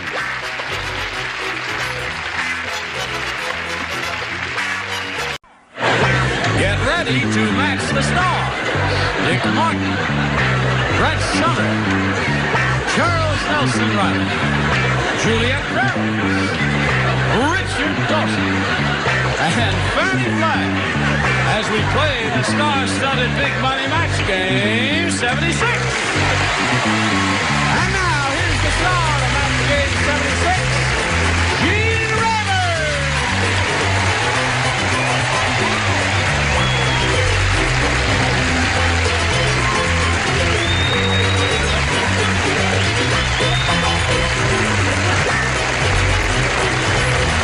Hello, Johnny Olson.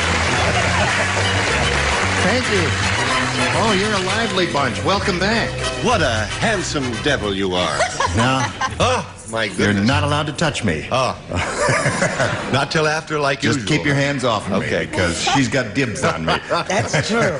Listen, through the magic of the bionic woman, this lady is at this moment appearing at the Nugget. The Nugget. In Sparks. In Sparks, Nevada. I drove through Sparks on my way to Jackson Hole, Wyoming a couple of weeks ago. It's that way from Reno, isn't it? That away. I see. Right like that. Yes, and you're doing your thing there. I sure am. Okay. Twice a night. Welcome here. Oh, listen. Oh, I haven't. I'm really bionic. I forgot my spritzer. And he has a little the thing. new kid on the block He always has kisses. a special welcome, you see. But he has to freshen his breath. I have one here for him. Watch this. No, that's not a spritzer. Yes. A brisk round of applause for this sweet lady. Yeah. Now let's say hello to Jody Dietzel and Cecil Fawcett. Oh, boy.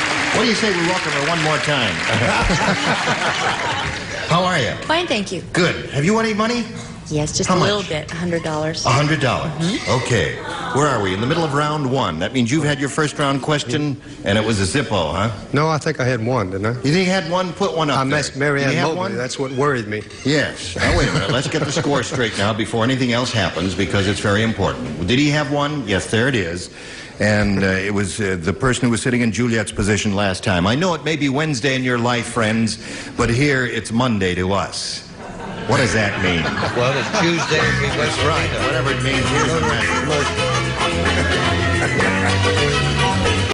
Now we're ready to start from the middle of round 1 here, and this is yours, Jody. It's your first round. Remember, they're a little tougher. Nancy, the newlywed, said, "My husband has been keeping things from me, and I want a divorce.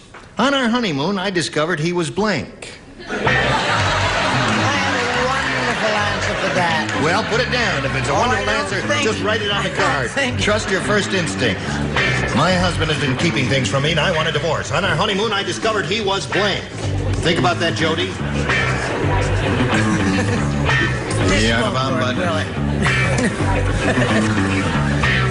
You don't think that noise? No. How have you been, my dear? Fine, how have you been? Splendid. That's, who is that? Woody Woodpecker. Oh, Woody Woodpecker, yeah. He was That's about it. you got the Charles, don't take too long, Charles.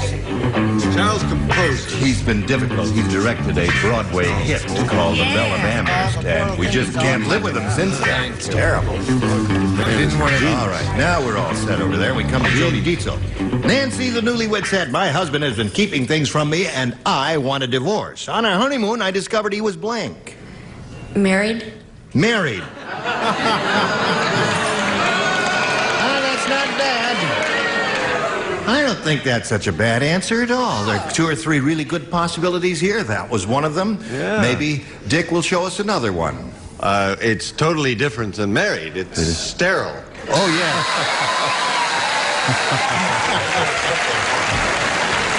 I see. Okay. Well, that's good news and bad news.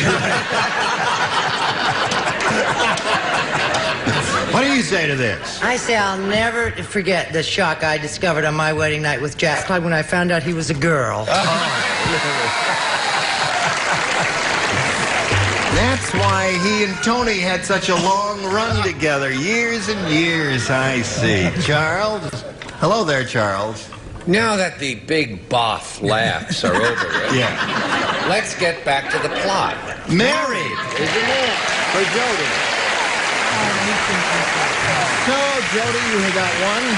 Cecil has one. That means the score at this moment is tied 1-1, and we come to you, my dear. Yeah. Your first, I gave you my husband, Keith and I want a divorce. On our honeymoon, I discovered he was, and Jody said married. Yeah. What do you say to that? Mine wasn't. I've been around Dick too long. Impudent. I see. Okay. So the score remains. Sometimes 1. you win, sometimes you lose. Yeah. All right, Richard, here we are. I want a divorce. On our honeymoon, I discovered he was... He was, I, of course, used a medical term. Of course. Unable to. Unable to.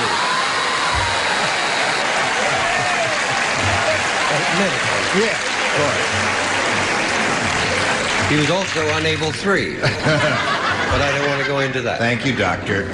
Now, how are you? Speaking of doctors. Speaking of doctors. Help! What do you say? Well, I went a whole different route, as Yes. it were. I said he was bald. She was running her fingers through his hair, and all of a sudden, there it was. Oh, that would kill the moment of romance there, wouldn't it, there? All right, so 1-1 is a score. Cecil, you may have A or B. I'll stick with A.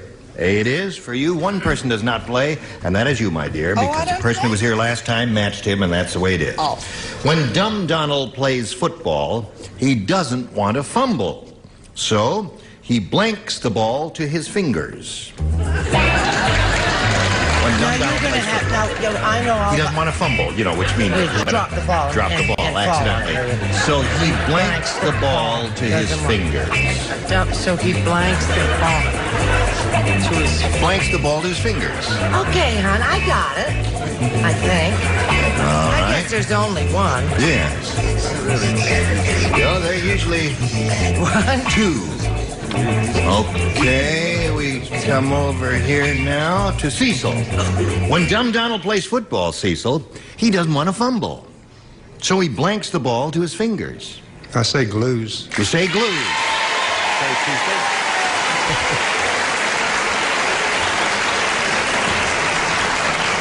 The audience loved his answer. Well, then the audience loves me. That's right.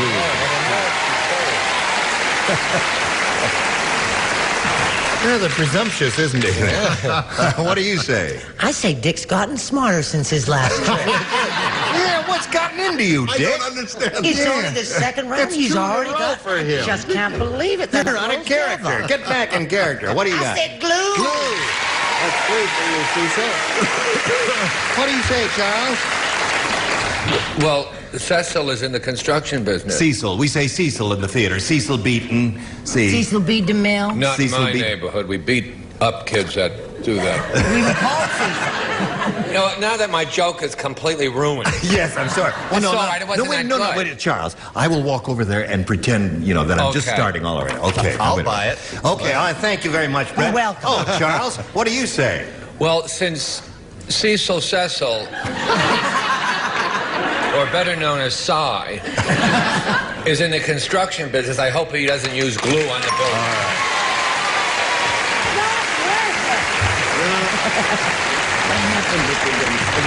So I went all the way back for that, eh, Charles? All right, Richard. They don't write them like that anymore. No, do they don't. Thank God for that there. He didn't want to fumble, so he glues the ball to his fingers, according to Cecil Cecil. Well, that's fair enough. What? Come on now. You mean you don't match him? I'll be surprised if you don't. Faucet. Cecil Fawcett. In England, you'd be called Cecil Tap. We don't have faucets. But in the construction business. Glue. All right, that's fine for him. In fact, Tap is a better name. Yes. Cecil Tap. Now, Miss Fannie, honey. Make him tell that story again. Make Charles tell that story. No, we've dear. got to keep this I wanna audience hear it alive. Are you touching me at dinner? We don't want him to go to sleep completely there. Oh, I said glues. Glue! There it is. We've done very well. 6-1 of the score. And after this commercial, we'll see how you do. So hurry back. See how this game ends. Here we go. Ready? You know what you have to do? Yes, I've got my work cut out for me. What do you have to do? You got to match 5 to tie. Right. 4 to tie. Wait a minute. Well, 5 to tie, and that's as well as she will be able to do. Is it 5 to tie already? 5 to tie already. No, stick around for a little while longer. Oh, that's right. You can't leave at 5 to tie. You have to wait until 8 to scrine. That is the joke you're looking for. At the nudist camp, Larry the Lush asked for a martini. The bartender said, "I'm sorry, Lush, but we're out of olives." And Larry said, "That's okay. I got one in my blank." This is at the nudist camp, remember? Oh, yeah, I got that. I have an olive in my blank. I have an olive in my blank. Come on, sweetheart, let's play the game. All right, everybody ready? Now, hello, Jody. Hi. At the nudist camp, Larry the Lush asked for a martini, and the bartender said, "I'm sorry, Lush, but we're out of olives." And Larry said, "That's okay. I got one in my Belly button? belly button." Belly button. Who did not play? Excuse me. Charles, can you imagine? Bless you. Oh, sweetheart, bless you. I'm sorry. Would you get me some water, please? Thank you. Dick, what do you say? I say that a olive is from the same family as an orange, so I said navel. Navel. That's one for her. Thank you. What do you say to that? Poor little thing, you choked right on the air, didn't you, Yes, sweetheart? yeah, but I'm okay now. Are you sure? Yes, fine. You want to lie down for a few minutes? No. Ooh, pardon me. I said navel. That's 2 for her. 6 to 3. He's working on the construction. Oh, that's right, yes. He's getting a punchline ready for it. And... That's it. Always cross down stage. Thank you very much, sir. You know what time the 3 o'clock bus is? Isn't he a vision today? He's never looked trashier, and he just went right down there and let all of America see him. Larry the Lush asked, "Okay, I got one in my blank."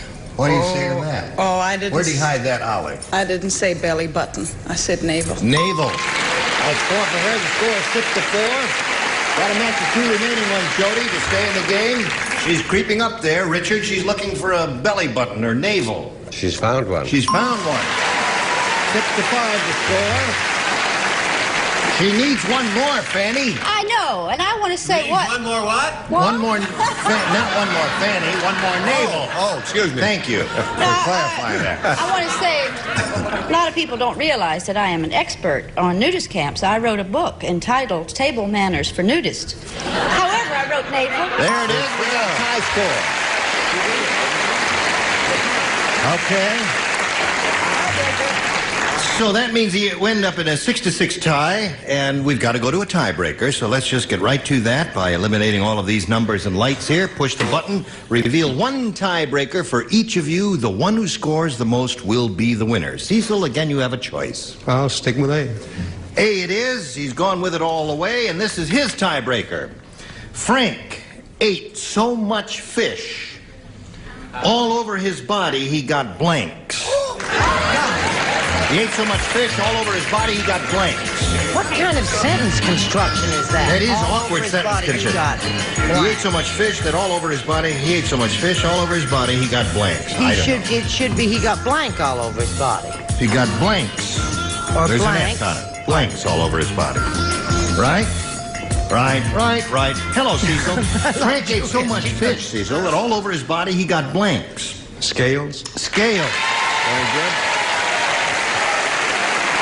Okay. Cecil said scales. What do you say? I try to do my best in tiebreakers. Scales. You are ridiculous. Ridiculous? What happened It's a whole to you? new thing. I don't What know. happened to you? We may have to let him go. That's right. This might be your farewell tour on this show. I feel the fool. You must point out that That's he does right. hold the record. He does hold the record. 1 week. That's it. A whole week he didn't match 1 million over there. And today he can do no wrong. I don't know. I don't understand Maybe this. it's an earthquake. Yes. What do you say? I gave him 4 little smart pills before we went on the air. You did, so that's the Well, the answer. little devil weighed himself on the scales. On the scale. All right, Cecil, that's 2 for you, Charles. I'm not talking to Cecil or Cecil, but I'll match him. Okay. Ate so much fish, he got scales all over his body. Well, I blew it. You did? Yeah. Oh. I really did. My mother told me about the birds and the bees, and I put hive. Hive. Well, some people get hives from eating too much fish. Yes, of course. And conversely, some fish get hives from eating too many people. True. Yes. That can I happen. just didn't want that to be dangling there. Now, in the construction business, we say scales. Scale. 4 for you, Cecil. Okay, Fanny. Scales. Scales it is. 5 for you. Well, again, you got a hard job, but you did it before. You may be able to do it again. Find out how this tiebreaker ends up after this. Now, we're ready to go on and see if we can break this tie. Jody, you need 5 to tie, but you could win it if you match all 6 celebrities. Here we go. Here we go. The 19-year-old girl wrote, "Dear Diary, my vacation with old man Periwinkle is off because his blank won't let him go skiing." That's what the 19-year-old girl. You know old man Periwinkle. Yeah. Do old man Periwinkle. Oh, I love old man Periwinkle. You do a very nice Mrs. Perkins, too, sweetheart. It's getting better, yes, thank you. It's getting... And John Wayne surprised me. Oh, honey, surprised the devil out of me. I nearly fainted. Dear Diary, my vacation with old man Periwinkle is off because his blank won't let him go skiing. Did John Wayne play this game? No. Oh. Well, we had a question. We had a question yesterday, as John Wayne said, quoting it, and I asked everybody, does anybody do John Wayne? Because I don't do John Wayne, but I tried him anyway. And you were excellent. And thank you very much. And it worked out my okay. book. Now, here we go with Jody Dietzel. The 19-year-old girl wrote, "Dear Diary, my vacation with old man Periwinkle is off because his blank won't let him go skiing." Wife. His wife won't let him go skiing. One good possibility, his wife. You need 5 to tie, 6 to win. Dick? I'm getting terrible. I had it again. Oh, that's terrible. Wife. Aren't you ashamed of your old friend? Isn't that terrible? Yes. I don't understand you. Oh. What do you say? Either. I think this is a match, sweetheart. It's an old lady. Old lady? Wife? All right. Looking for a wife over there. Why don't we change the name of the show? To what? To Tiebreaker 76. Why? We need 2 more. That has happened on occasion when we've had to have 2 tiebreakers in a row. Juliet, old man Periwinkle says, the girl says, "Dear Diary, my vacation with old man Periwinkle's off because his blank won't let him go skiing." And Jody said, "Wife." Well, I hate to differ. Old lady or wife. Score is now 5 to 4. One more, we got another tie, but if you capture both of the remaining celebrities, you win it, Jody. I wrote wife and threw it away. You did? Well, I didn't think that... I thought she'd passed on. Oh.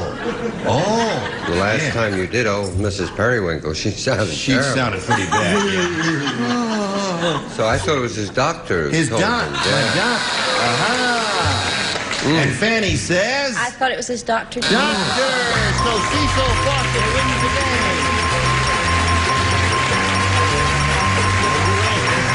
Congratulations, Cecil. Hang around there for a minute, will you? Okay. You almost did it there. Almost. Very close. You were rolling along like gangbusters. Yeah. Jody, you're not going to leave empty-handed because you got $100 for you together with our thanks for being here. Thank you so much. I really had a nice time. Good girl. Goodbye, my dear. Well, Cecil, here it is. There it is. You know how this part of it goes? Yes, I do. All right, shall we get right to it? Might as well. We polled a recent studio audience, Cecil. We got their best response to this. Blank Rogers. Now, the answer they gave most often is worth $500 if you match it, $250 for the middle one, and $100 for the bottom one. They're allowed to help a little bit. Call on them one at a time. Brett. What about Roy Rogers? Roy Rogers is one. Fannie. Fannie? My idol, Ginger. Ginger Rogers. That's two. Put Richard to the call. Richard? Oh, buddy, Buck. Buck Rogers. Buck Rogers, Roy Rogers, Ginger Rogers. You want one of those? I'll try Roy. You'll try Roy? They think you're right. We'll find out if Roy Rogers is up there. Let's begin at the bottom and reveal the $100 response. Ginger Rogers. Okay. Let's see if Roy Rogers is under the $250 response. Will Rogers, good answer. Okay, last chance to find Roy Rogers, you rascal. Are you under the $500 number? Yes, sir. Congratulations. Very good. Now, that's another one. Get out. You rascal, you. He went to the wrong person. I saw that. He went to the What? wrong person. I'm sorry, but I gave him Ginger, but I love to kiss him anyway.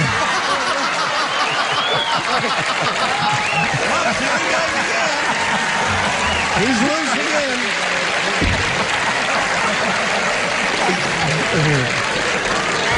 Now, Cecil, you are not going to kiss me. Let's get that straight right off the bat here. Listen, you hang around here for a minute. We got to do a little business with America. Come right back. You like that? Listen, join us next time for Match Game 76. Gene Rayburn here. Goodbye.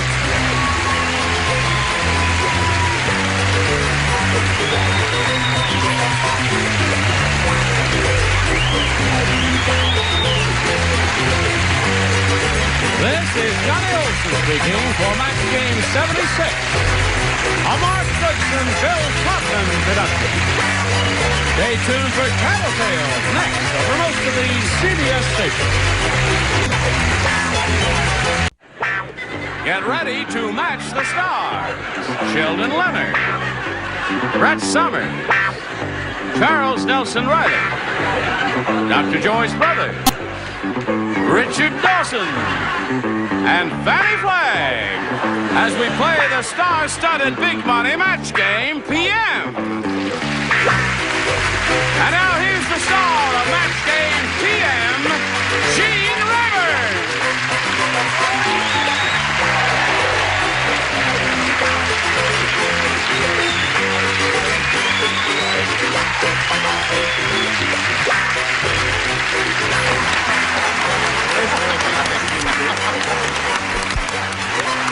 All of teenage fantasy.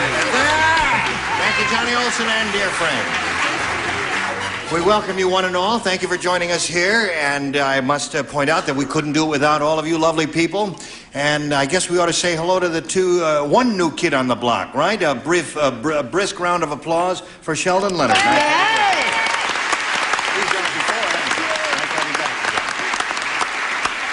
How have you been? I've been moderate. You moderate? Yes, I've been fair. I may recover. But you're working hard now on Big Eddie. That's the general idea, and I'm not accustomed to working hard. That's Friday nights at 8 o'clock on CBS, right? It is at the present for the next 2 weeks, Saturday night at 8:30 on CBS in the Jefferson's time slot. Then in September it moves to what I trust will be its permanent time spot, 8 o'clock on Friday. Little does he know, this show won't be seen for months. It's the usual good network thinking. That's right. Okay, shall we get on with it now and say hello to our two players, Bob Weston and Nancy Thomason. All right, Bob. Nancy. Now, let's begin with you, Nancy. Okay. We welcome both of you and ask you to tell us a little bit about yourself, if you would, please, Nancy. Okay. I live in Yorba Linda. I'm married to a deputy sheriff for L.A. County. I have a purebred German Shepherd named Broad. And I'm Broad, like a dumb broad. Oh. And Is it a male or female dog? Female. It's a female. Yes, hopefully to have puppies pretty soon. Oh, all right. And I'm a beauty consultant. And, Oh, miss. Yeah. Sorry. And I'm also a collections clerk. A collections clerk. Uh-huh. Anything you say is okay with me since you're married to a deputy sheriff. Okay, we wish you the best of luck, Nancy. And now, Bob, would you please tell us about yourself? Yes, I was originally from Cleveland. My wife and I moved out here about 18 years ago to Glendora, where we live. And we've got a dog and a pussycat. And I work as a manufacturer's representative. Okay. All right. Good luck to you, too, Bob.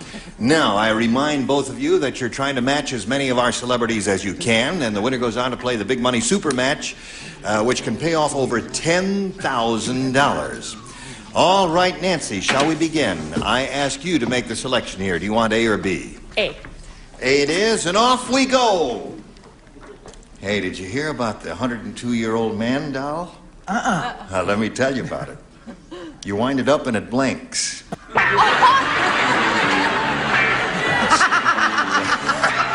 It's the 102-year-old man doll. You wind it up and it blinks. Gotcha. Now, don't think about it too hard. Dear me. A show of hands. A show of hands. All those in favor say, aye. 102 years old. It's a 102-year-old man doll. You wind it up and it blinks. You can't read it without your glasses anyway. Who are you kidding? That's true. All right. All right. Sheldon is finished. We're waiting for Brett and Charles. Oh, yeah. They're worth waiting for. They are indeed.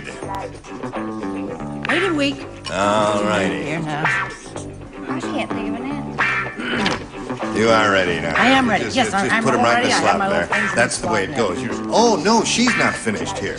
Are you finished, Fanny? Come on, sweetheart. Sorry. Okay, now she's finished. All right, Nancy. Did you hear about the 102-year-old man doll? You wind it up and it blinks. It dies. It dies, she says. She says the 102-year-old man doll expires after you wind it up. Sheldon, what do you say to I that? think that my answer partly corresponds because before he dies, he has to fall down, doesn't he? He falls down. That's not a match. And we move over to Brett. What do you say? I say watch that buzzer. This It's is very his loud, first isn't it? time. That's right. Be a nice little to him. kind. Wait a minute now. Uh-oh. Now, as I mentioned earlier about the buzzer, okay. Gets out of his chair. Is there more? That's all. Oh, that's it. Okay, you've had it. Charles? As all the nighttime viewers know, I really do get it always correct. It's too negative an answer, but I did it anyway because I knew a beauty consultant would choose dies. He died. Well, that's one for you, Nancy. Okay, Joyce, you're up. The 102-year-old man doll, you wind it up and it blinks. She says I dies. thought he had a lot more juice in him, and I said he winks. He winks. He forgets what he's winking for, but he winks. Okay. Richard, what do you say about this 102-year-old man doll? I say you wind the old codger up, Yeah? and he fails to make love.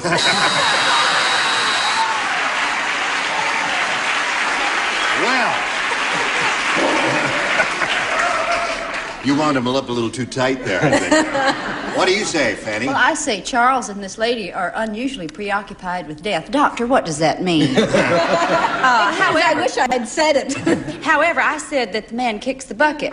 Kicks the bucket or dies. That's two for you, Nancy. Okay, Bob. This is your question now. Weird Harold ran out of cat food, so he cut up his blank and fed the pieces to the cat. You hear that, Bob? Weird Harold ran out of cat food, so he cut up his blank and fed the pieces to the cat. Now, think about it for a second while our celebrities are finishing their answers. No hands. No, all finished. Good for you. All Hi, right. darling. Hi, Brett.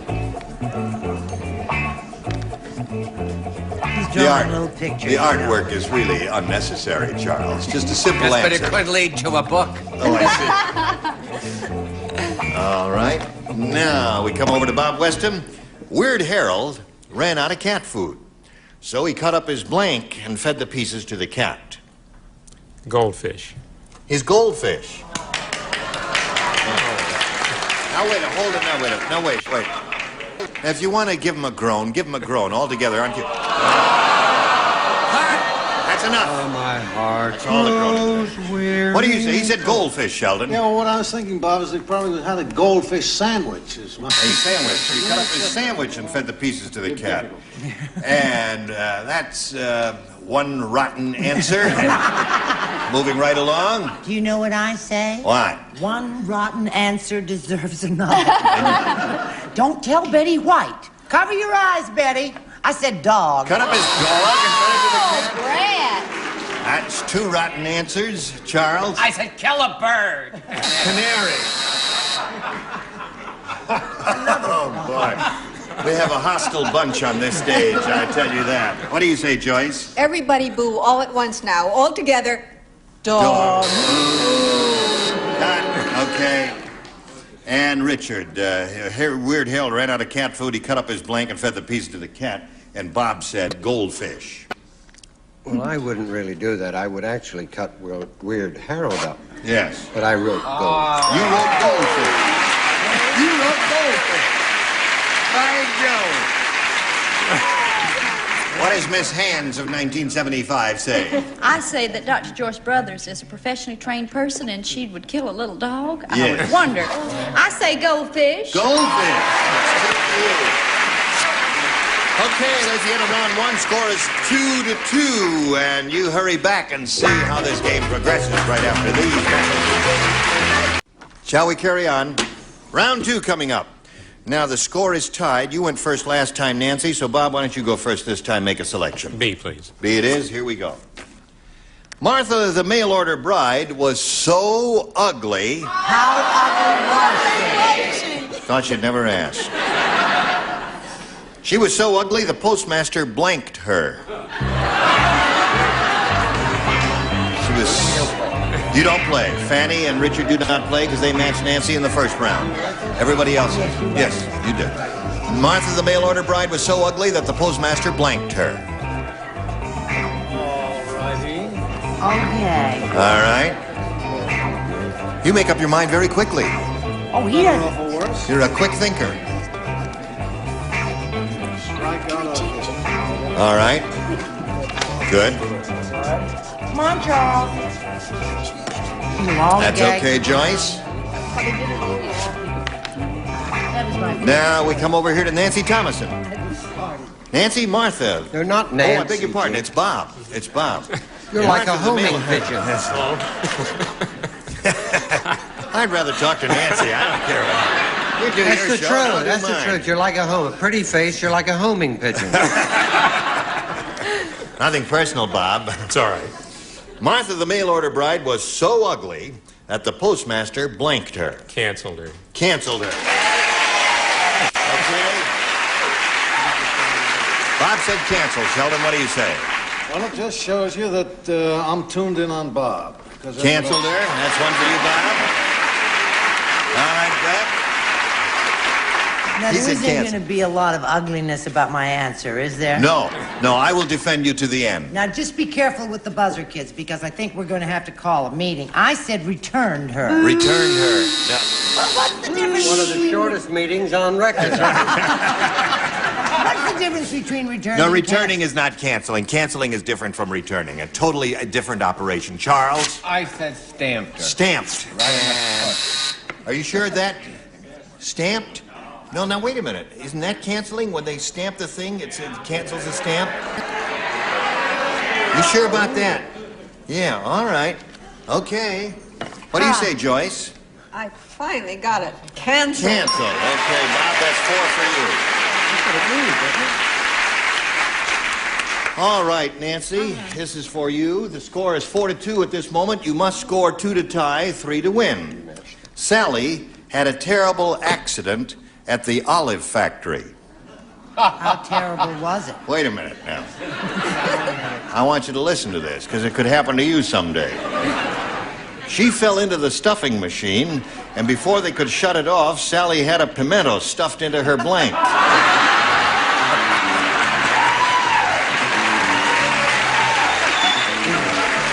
Aren't you sorry you're not playing? Who else is not playing? I'm playing. Now, wait a minute. 2 are not playing. Charlie. You're playing. Yes, you're playing. Charlie, you're not playing. Oh. Didn't you match Did the first Charlie round? get something? Charles, you got it right. Yes, your light is on, Charles, so you don't play. You like the answer? Now, these two are ready. Charles likes my answer. All right, here we go with Nancy Thomason. Sally had a terrible accident at the olive factory, Nancy. She fell into the stuffing machine, and before they could shut it off, Sally had a pimento stuffed into her blank. Belly button. Into her belly button. Oh. Could you stand up and show us?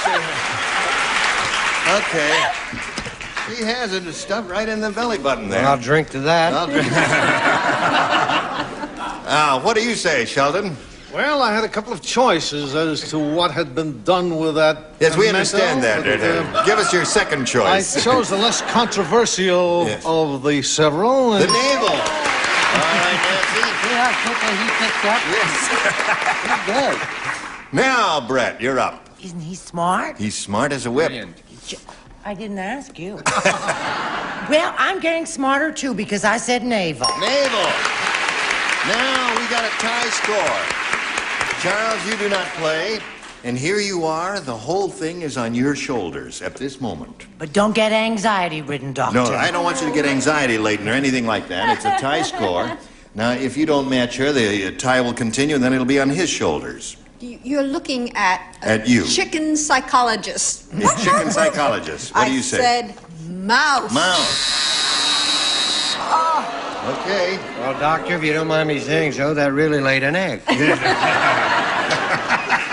A little play on the word chicken psychology. She's looking for navel or belly button. So what? So show us your card. That's not so what. Well, I saw a stretch sign. I thought I'd just stretch and prolong this agony.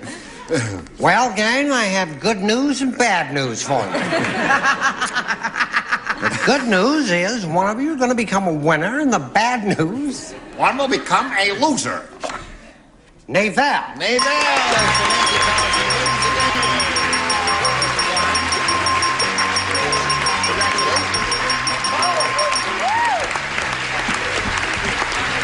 Well, we got to say goodbye to Bob Weston over here. Listen, Bob, it's great to meet you, pal. Thanks. You're a nifty kid and a peachy dancer. And we'll push the button here, and the machine will turn around, and you'll be going in a second. There it is. There goes Bob Weston, folks. While he's spinning off, we'll get this commercial going for you. And you hurry back. See how she does. Here we are with Nancy Thomason. And she's won her game. Now she's going to have a go at the big money super match where she can win over $10,000. Now, Nancy, to do that, we have 2 audience matches for you. Whatever you win in these audience matches, you'll have a chance to multiply by 10. Are you ready? Yes. Okay, here we go. Here comes the first one. We polled a recent studio audience, and we got their best response to this. Blank music. Now, the answer they gave most often is worth $500 if you match it, $250 if you match the middle one, and $100 if you match the bottom one. Whom do you call on for some help here? Sheldon. Sheldon, what do you say? How do you fill in that blank? Blank music. Soft. Soft music, he says. Okay, that's his answer? Charles. Charles. Hi, sweetheart. I chose classical music. Classical music? Classical music. You got 2. Okay, Richard. The hills are alive. Sound of music. Support your local police. Soft music, classical music, sound of music. Do you want one of those? Yes. Which Sound one? of music. Sound of music. You thought of that first. Okay, we'll find out if it's up there, and if so, where. Let's begin down at the bottom and reveal, if you would please, sir, the $100 response. Stop the music. All right, there's one. We're looking for the sound of music. Let's see if it's under the $250 response. Rock and roll music. Great film. Yes. This is really kind of surprising to me, too, here. Let's find out now if the sound of music is under the $500 response. Yeah!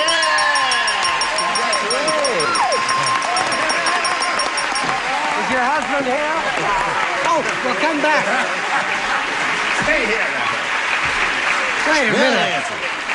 If her husband's not in the building, I would like to get that hug back. Well, now, wait a minute. Now, he might be armed down there, but he's not here, is he? She may win a lot more money, and you may be involved in that, too. We'll find out as we plow on here. Now, you've won the $500, which means that the least you'll be playing for is 10 times that amount, or $5,000. Now we're going to see how much more you can win with the second audience match. Are you ready for this one? Mm-hmm. Okay, here we go.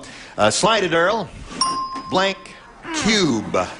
Remember, the setup stays the same, 5, 250, and 100. And 3 of the dinglings are permitted to assist. Whom do you call on? Brett. What about Ice Cube? Ice Cube. All right, there you got one. Okay, Joyce. Gee, the one that occurred to me was Ice. I Ice should Cube. come- Well, think about it for a second and give us Son a of Ice Cube. Sugar Cube. Sugar Cube. Wasn't that clever of her to put her little thinking cap on and come up with that just like that? Okay, one more. Fannie. Fannie. The third position is difficult. Now, it's really Oh, difficult. I know the answer. What? Flash Cube. Flash Cube. Very good. Okay, so you got Flash Cube, Sugar Cube, and Ice Cube. Which one of those? Or one of your own? Ice Cube. Ice Cube is the one we're looking for. Let's find out if it's up there. Naturally, she hopes it's under the $500 response, but we're going to begin at the bottom as we did last time and reveal the $100 response. Flash Cube is Fannie's answer. It's up there, so that may be a good omen, Nancy. Let's find out if it's under the $250 response. Sugar Cube. Well, that's Doctor, you're astounding. 2 out of 3. Last chance for Ice Cube. Here's the $500 response.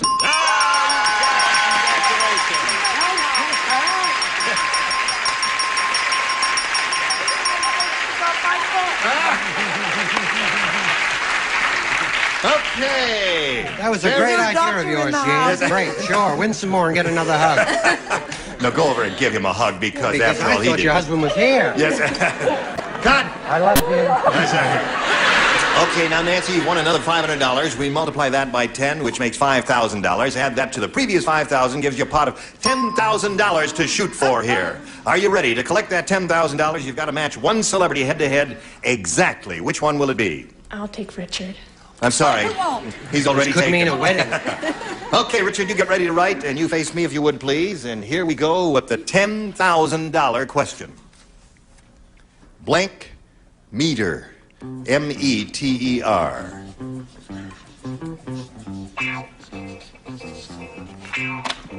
Okay, he's finished, Nancy. Now we call on you to give us an answer which you think will match his. What do you say to that? Blank meter. Parking meter. Parking meter.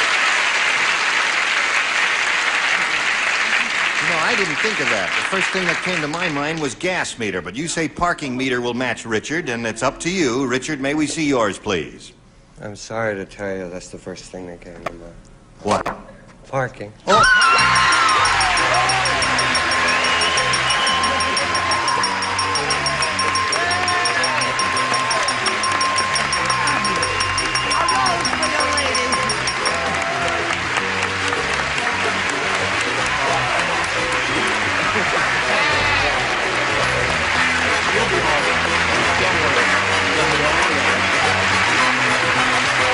Nancy Thomason has $11,000. Congratulations.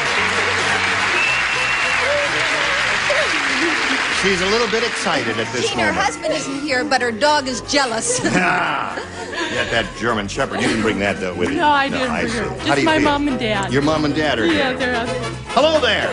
Well, we congratulate you and your daughter, and we'll come back to you, Nancy, in a moment or so, right after these messages.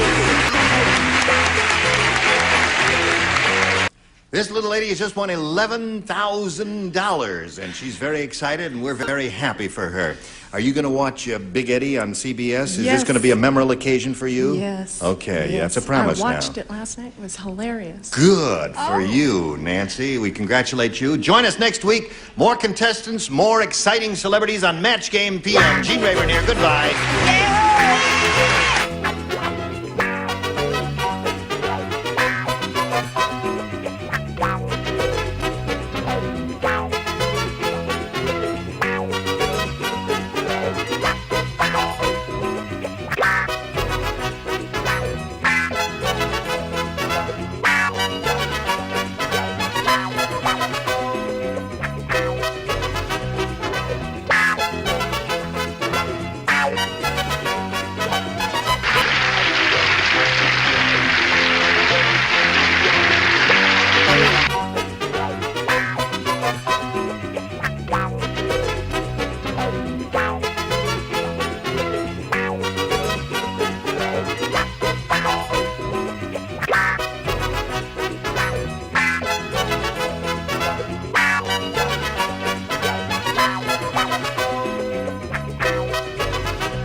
the Star, Bobby Van, Brett Summers, Gary Berghoff, Henry Ann Barbeau, Richard Dawson, and Fannie Flagg as we play the star-studded Big Money Match Game 74.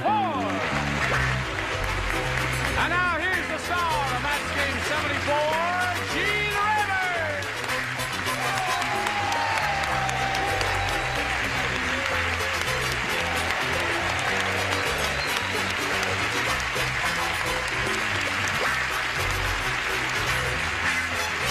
How do you do?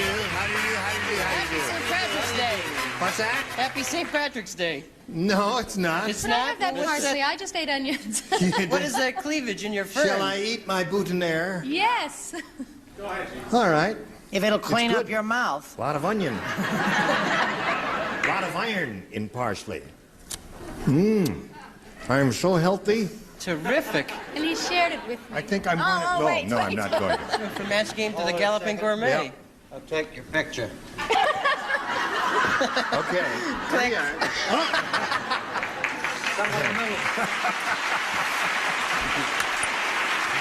Let's see what develops. Okay, let's see what develops. Ooh, that parsley tasted Get the beautiful. negative out there. All right. All right, let's say hello to our current champ here, Fred Mills. Hello, Fred. Fine, thank you. How much money you got? $100. Oh, you just won. Just one. Well, we were together last time. He had just won, and now he's going to have a go at the Big Money Super Match, right? The audience match and all that, right? You ready for it? I'm ready. Okay, we'll do that right after we do this for you especially. Now we're ready to have a go at it. Fred, if you are? I'm ready. Okay, here we go with the big audience Oh, I wish super I could match have here. a go at it. We polled a recent studio audience, Fred, and we got their best response to this. Blank opera. Now, the answer that audience gave most often is worth $500, but you got to match it. If you don't match that one, you match the next one, you get $250, and the bottom one, $100.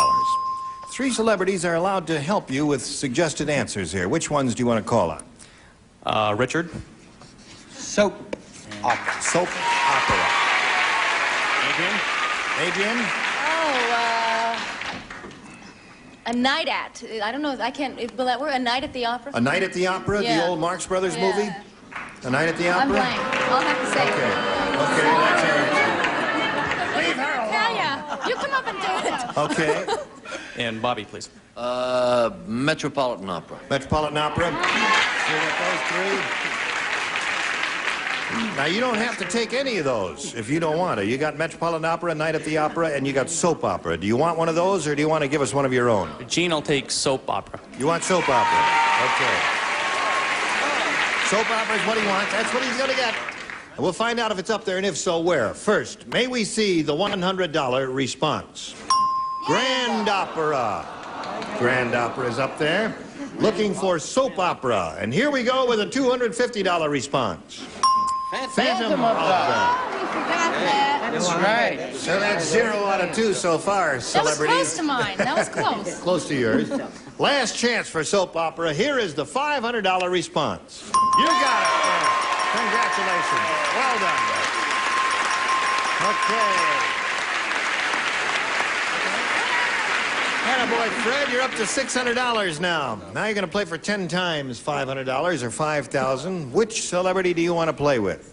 I'll stick with Richard. You asked him. You asked him which celebrity he wants to play with, and he takes Richard. Carefully. Yes. He's going to make a choice now. Rephrase that for me. Richard. You want to play with Richard? Likes May I say? These are the days of your lives. Right. Okay, you face me if you would, please, Fred. I will extract the $5,000 question from the slot and ask Richard to write his answer. Queen blank. Queen blank.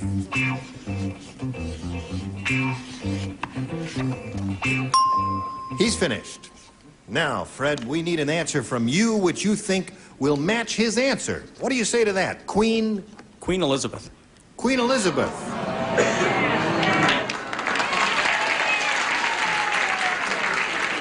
Well, I suppose if you're doing with an ex-Englishman named Richard Dawson, you might say Queen Elizabeth, right? All right, what does the ex-Englishman say? Never even occurred to me.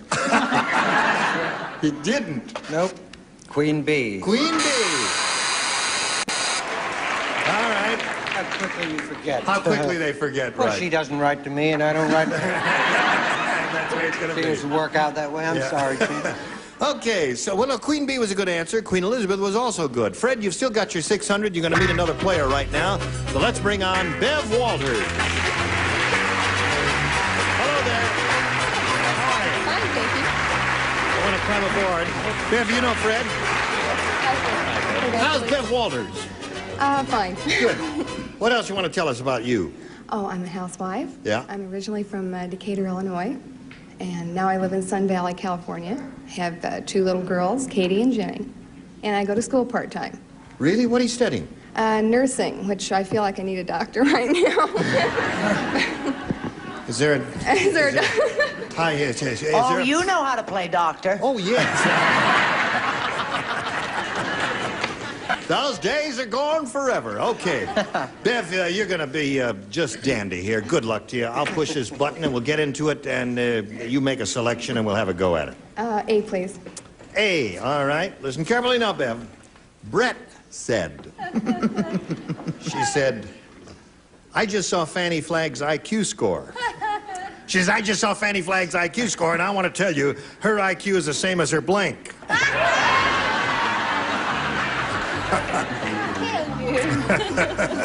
Can I come and see you when y'all are in the hospital? Didn't y'all wait for me all day? Yes. Write an answer, Brett. Oh. Remember, you are talking in this Oh, well. fantasy world question. All right, everybody ready down here? I've never seen anybody with a camera on their blanks. Now, Bev, I'll give it to you one more time. Brett said, I just saw Fannie Flagg's IQ score, and I want to tell you her IQ is the same as her... Bottom. Bottom. Really? I'm not that intelligent. She's not that intelligent. I don't know, you're pretty smart, Fanny. I don't know what that would measure, but I'm not going to ask. But I would imagine it'd be kind of a low IQ, wouldn't you say? Well, if you know Fanny, you'd know that it was the same as her bra size. Her bra size. Okay. And what did you say there, Brett? Or 36D, as in bust line. Bust line. That would give you an IQ of 36 there. Gary, what do you say? That Fanny has a very large IQ, every bit as big as her bust. Okay. All right, so the bazooms have it so far, Bev. And you said it too, and you're holding it upside down. Oh, again? Didn't recognize him that way there. Did you join the club here too? Gotta be quicker than that, folks. Now, all together.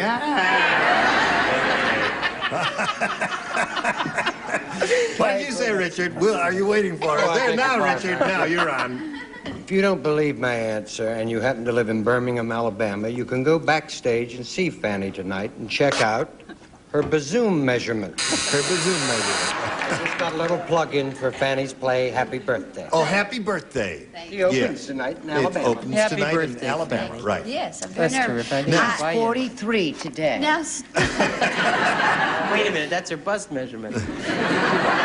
Give her a chance, folks. just because Brett is still in a training bra.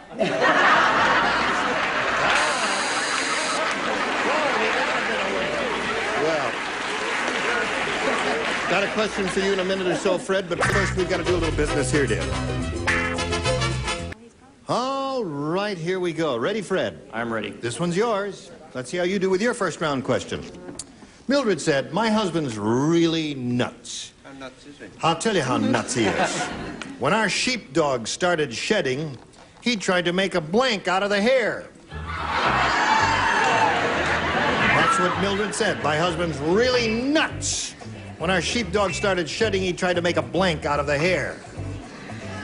You said it, I didn't. Well, that's easy. Don't look at my paper. I have to Come on finish. now. I'm the teacher. I can look. All right. All right. That's an accordion. Oh, that's nice. Have you written your answer? Oh! You playing around with that accordion you haven't written? Well, I already have my answer ready. Okay. All right, here we go. Fred Mills. Mildred said, my husband's really nuts. When our sheepdog started shedding, he tried to make a blank out of the hair. A rug. A rug. Okay. Most of them like it, some don't. What'd you say? Well, they won't like mine because I said sweater. A sweater. That's not bad, though. Sure. You gotta give me good. Nice. Go for it, please. Nothing wrong with the nice Angora sweater. That's right. Okay, Brett. You boo him all you want. God bless you. You got it, Fred. Rug. Fred's got a rug. She says Fred's got a rug. I must say it's the best looking one I've ever seen. Don't you think so? I've Anyway, got a rug. You've got you've got the rug, right. The worst looking one I've ever seen. Gary? No, only kidding. What do you say, Gary? Well, when a person is, I go for reality, and I've seen this happen in my own family. Our dog shed, and we tried to make a puppy out of the hair. I'm sorry I said it. Trying to make a little puppy out of it. We didn't know where they came from. Yeah. We were very ignorant. Oh. And his wife is pregnant. That's family and all. You want to go back to Charlie Brown and finish that Every part? time my dog drooled, it had puppies. We thought that's where it came from. We walked around all of our childhood lives with our hands over our mouths. That's enough, Gary. I give up. What do you say about this whole Fred. miserable thing? When our sheepdog started shedding, he tried to make a blank out of the hair. I was going to say rug. But you changed your mind. I said Why do you keep there? blanket. Blanket. Blanket ain't bad. No, that's not a bad answer. This is a really Not nasty bad. audience. Yeah. Not to me, You they are aren't, rotten Adrian. to the core, but we love you. Richard? They are not rotten. Just because you have the right If you answer. have the word rugs. Yeah. Okay. That's the answer. But have you got the answer, lady? Rotten to Fannie. You want to see how rotten they are, hon? Watch this. I'm a veteran. Mattress. Don't like that one now. Don't like it, okay. New Jersey. All right, so it's 2-0 at the end of round one. We go to round two and ask Bev to make a selection. I'll try A again. A again. Everybody plays because you didn't score the first time. Tarzan said, Jane, go home to mother. So me teach elephant to blank. Have I got an answer for you, I'll honey? bet you have. Tarzan said, Jane, go home to mother. So me teach elephant to...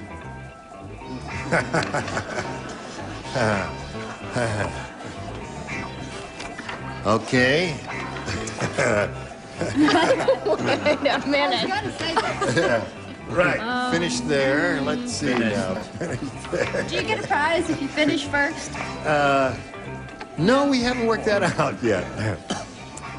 Got the feeling there are three eyes staring at me over there. All right, we're all set over here. Now, Bev, Tarzan said, Jane, go home to mother. So me teach elephant to... Kiss. To kiss? Is it a male elephant Leave or that a girl female alone. elephant? Listen, it may be an inspired answer. One never knows Is this about audience these. left over from Tattletales? I don't know. You are really the most unruly bunch we've ever had here. Now, let's see. Now, she says kiss. I'm afraid to give an answer. They're going to come and get me. Are you going to attack, or can I just hold it up and say... Let me see what you got. Don't say anything. How about the cheering? No matter what it is, cheer. Teach elephant how to swing. Teach elephant how to swing. They're rather responsive. Not bad. The answer Bev is looking for is kiss. Me teach elephant to kiss. I like an enthusiastic group myself. Yes. I said, what was the question? Tarzan said, Jane, go home to mother, so me teach elephant to... Make baby elephants. Okay. It would be difficult to do without kissing, but what the heck? Did you think about that before you wrote it? No. I mean, did you really go into all the implications of what you were saying? I know it turns some people on, especially people from Maine, I understand. You taught them how to swing. How to swing. Well, that would be difficult. All right, little girl, what have you got? Little girl. Little girl. Little girl. I was going to say swing. I wrote it down and threw it away, and I said cook. Cook. I figured it was a female elephant. Thank you. Got to match Richard and Fannie to stay in the game, Bev. Let's see how it turns out. Richard, you're up. The people that brought you Queen Elizabeth. Cook. Cook it is. So, Fred wins the game. What do you have, Fanny? Come on down. Congratulations. So there's another $100 for you. Gee, Bev, you're in and out of here just a little too quick, aren't you? Yes, I'm it was sorry. very much fun, though. Thank you. Thank you, Bev. Walters, nice to have met you. A gift for you backstage. Bye-bye. Goodbye. How about you swinging around there? We'll swing this commercial your way. Here we go. All right, here we go. And you ready? I'm ready. You've been here before. Yes, I have. I thought I saw you somewhere around here. Now, you got $700, and you got a chance at over $5,000 now, Fred. Remember how it goes? We polled a recent studio audience, and we got their best response to this. Blank David. And the answer they gave most often is 500, 250, and 100. 3 celebrities are allowed to help. Whom do you choose? I pick Richard. Richard. The only person I can think is from the Bible, King David. King David. All right. And Fanny? Fanny. I take my responsibility seriously, so therefore I shall say Mogan David. Mogan David. Okay. All the winos in the audience love that answer. Fred. Like that answer, don't you? All right. Brett. Brett. I'm trying to read Fanny's answer. You were trying to read her T-shirt. Look, let me see. King David, Mogan David, and... Brett. Camp David? How about Camp David? Is there a Camp David? There is a Camp David, yes. Okay. Okay. All right, so you want to do Camp David, and we've got Camp David, King David, and Mogan David. You want to choose one of those, Fred, or give us one of your own? Gene, I think I'll take King. King David. King David. You want King David? You bet. All right. We've all got our fingers crossed for you. That's the answer that Richard suggested. Let's find out if it's up there, and if so, where. First, here is the $100 response. King David, right off the bat there, pal. There's another 100. You're up to 800 now. What do you think's in the number 2 slot there? Mogan David. All right, here it is. May we see the 250? Little David. Little David. All right, and how about the top one? Comes out. Mogan. I Mogan. You were right. Crazy lady with the yellow sweater. You were right all along. Okay, so now you've got 100 more. You're up to 800. You're going to play for 1,000. But to collect, you've got to match one of them head-to-head. Which one will it be? I will pick Richard. You will pick Richard. You're a stubborn little cuss, aren't you? Yeah. All right, here we go. The $1,000 question. Ready? Blank velvet. Blank velvet.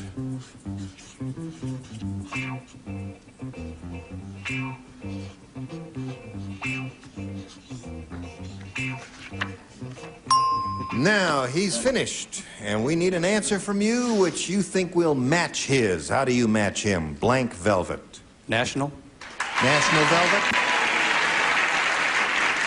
Was that old movie? That's Elizabeth Taylor's. Oh, Elizabeth Taylor's.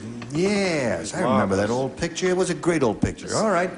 He says National Velvet, Richard. It's up to you now to show us your I answer. wish she'd appeared in a film called Crush Velvet, because it would have been such a delightful thing. I wrote National. You're up.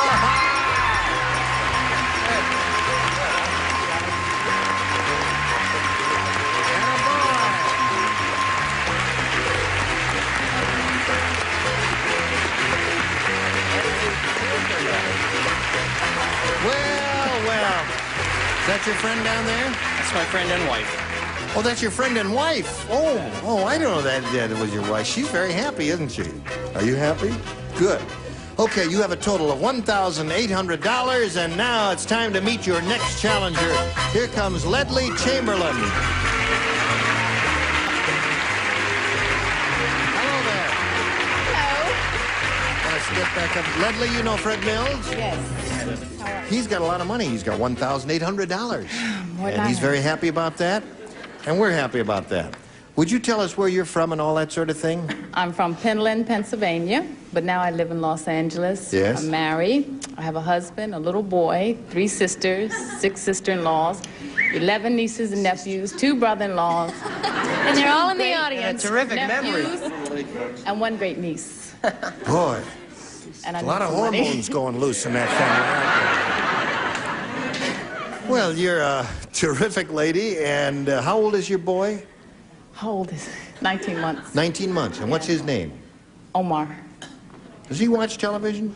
Does he? He likes commercials. So. Oh, He likes you. I'm glad you mentioned that, because we've got a commercial right now that your son is just going to love. Time is up. Just have a few seconds here to ask you to come back next time. We'll start fresh right from the top with a brand new game, okay? Bring all your relatives. All of big them? clack here. They'll all be screaming and applauding and hollering and everything. Gary, I wanted to ask you, did your wife Janet enjoy doing Tattletales? Oh, she thought it was... Was that her first time on really television? Terrific. That was her second time on television. Really? She had done Tattletales before? No. What? Suspects Wanted. She had done another show.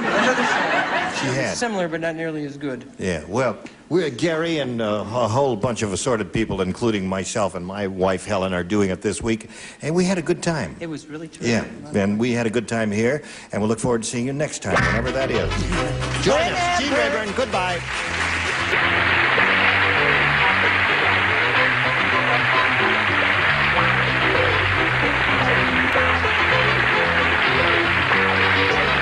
This is Johnny Olson speaking for Match Game 74, a Mark Goodson, Bill Todman production.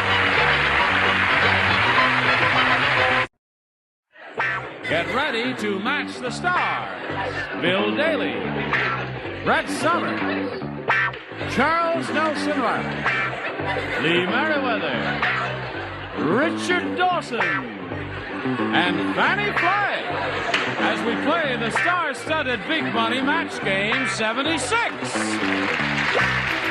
And now, here's the star of Match Game 76, Gene Rayburn.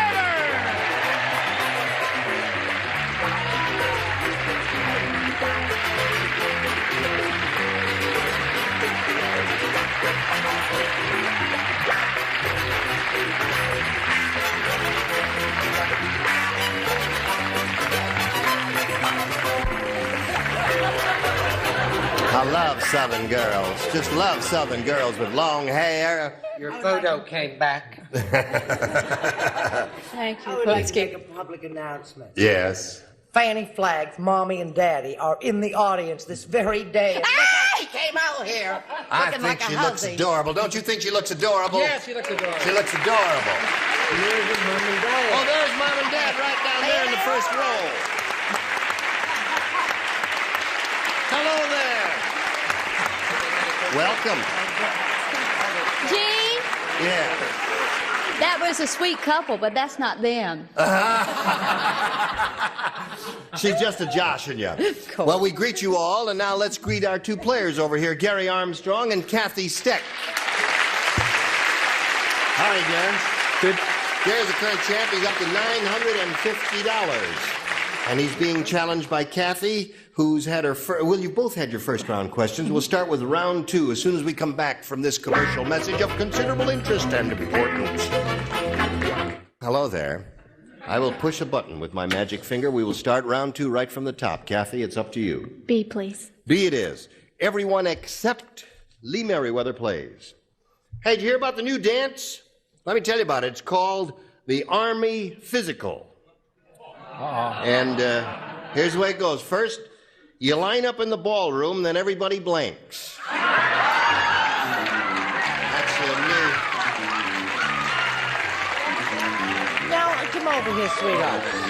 The dance is called the Army Physical. First, you line up in the ballroom, and then everybody blanks. Got it. That's all right. Okay. Is that okay? All righty.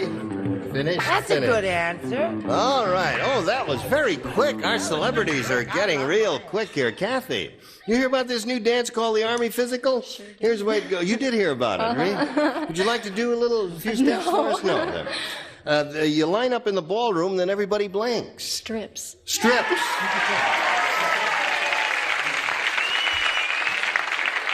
Remember that old routine?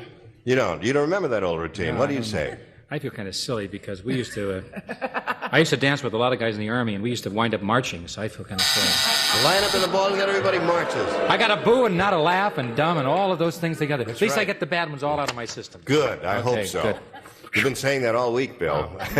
What do you say? I feel bad because Kathy comes from Dallas, and you know Angelique, my children's godmother, comes from Fort Worth, and they're the Twin Yes. Cities. But I do like my answer in spite of all that. I said coughs. Everybody coughs. Turn your head when you cough. Charles? I went to that dance. Yes. And it stretched. Have a good time? I had a ball. May I just say something? Yes, Charles. I'm overweight. No. May I? I've seen a lot of lovely Southern girls. Yes. But that's the fakest wig I've ever seen. Is your card full? Yes, it is now, sir. Oh, all right. Why don't you move right down below? Okay, Richard. Hear about this new dance, Richard? Called the Army Physical. First you line up in the ballroom, then everybody strips, according to Kathy. He was topless, wasn't he? He was topless, yes. I'm in shock.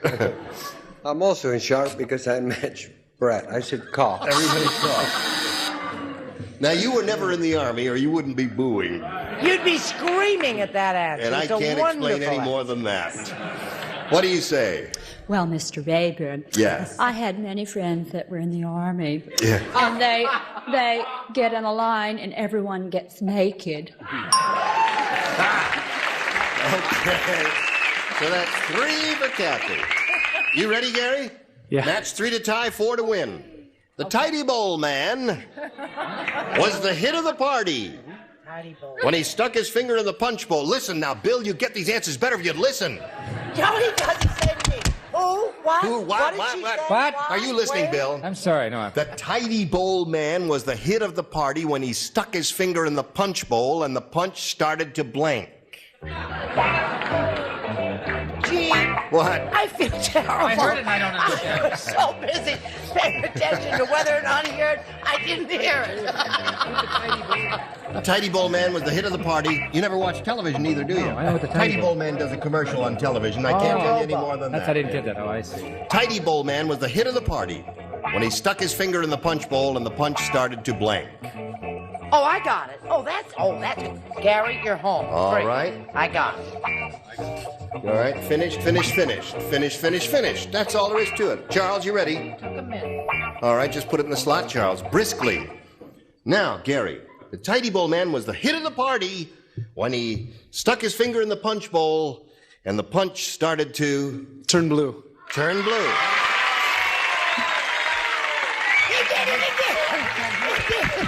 What's that? I realize I don't hear well right now. I'm going to get a hearing You didn't aid. hear what he said? No, I'm not. I don't hear what you're saying right now. What? I'm not going to tell you what he said. Just hold up your card and say the answer. I'm sorry. I said put leak. All right. The punch started That's to not leak. bad. That's not bad. I didn't know what the You question don't meant when I got understand the leaked. question. You know watching television. And back to the Bob Newhart show. What do you After say? our double lecture, and he said whatever he said, he turned to me and said, what'd he say? What'd he say? I don't believe. What'd you say? I feel terrible. That's a terrific answer, Gary. I feel awful. I thought I said flush. Flush. What'd you say, Charles? I thought it up. I said flush too. I didn't know the Tidy Bowl was the blue. Yeah, the Tidy Bowl Man turns blue. Right. That's a terrific answer. Right. Gary. That's very good. Lee, what'd you say? Gary, you and I. Turn blue. 3-1 the score. Now you must match Richard and Fannie to achieve a tie. Let's see what happens here. Now, it says there that they all loved him, didn't it? When it The happened. Tidy Bowl Man was the hit of the party. Yeah. When he stuck his finger in the punch bowl and the punch started to... The punch turning blue wouldn't make anyone a hit of the party, would Well, it? that would be like magic. I would say that, he'd be the hit of the party if he touched the punch bowl and the punch started to fill up again. Aha! So, Kathy wins the game. Flush. Okay. Come on down, Kathy. Here we are. Okay, you wait there for a moment or so while we talk to Gary Armstrong, who's going to be leaving with how much? $950. $950. I'm not Best speaking to wishes. any of you. Gary Armstrong. Yes, good. Bye. Now, while he's spinning off, we'll spin these messages for you. Come back and see how Kathy does. Don't we make a lovely couple?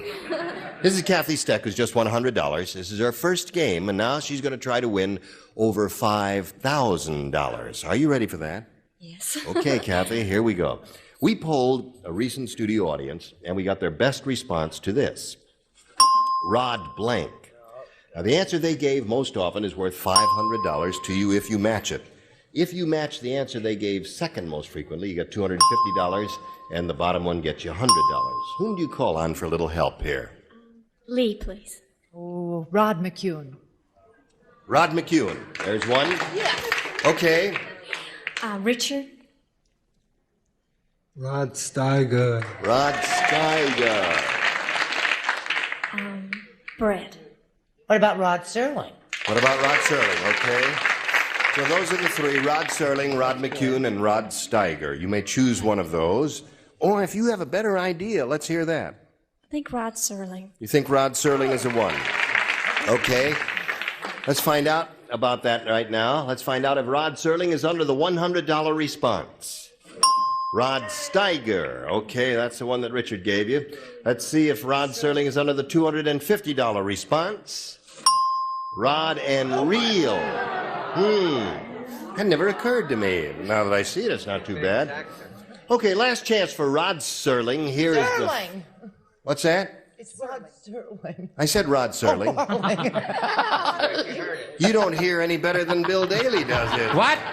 They're both getting deef up there. What did she just say?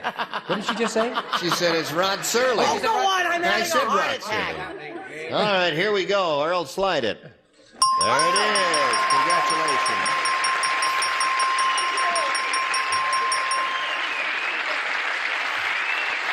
You are a weirdo. Okay, Kathy, you've got $500, a total of $600 altogether now. The most important thing is you're going to be playing for 10 times. Would you just cool your jets up there while I'm talking to this lady and while I'm camera? You're talking louder than I am. He's talking to Roger. He's not talking to me. Now, you're going to play for 10 times $500 or $5,000, but to collect, you've got to match one of our celebrities exactly. Which one will it be? Richard. Okay, Richard, you get ready to write. Kathy will face me, and here we go with the $5,000 number. Blank door, D-O-O-R.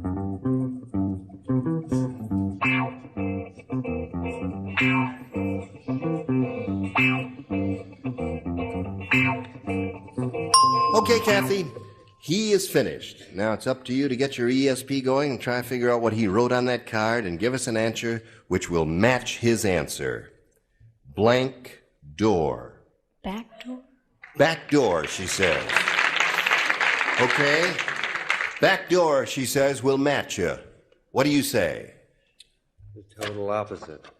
Front door. Front door. I guess it was one or the other, wasn't it? Either front door or back door. Well, Kathy, you're up to $600. You're going to meet another player right now, so let's welcome Bill Dotson. Now let's stop, Kathy. All right. Bill, you know Kathy.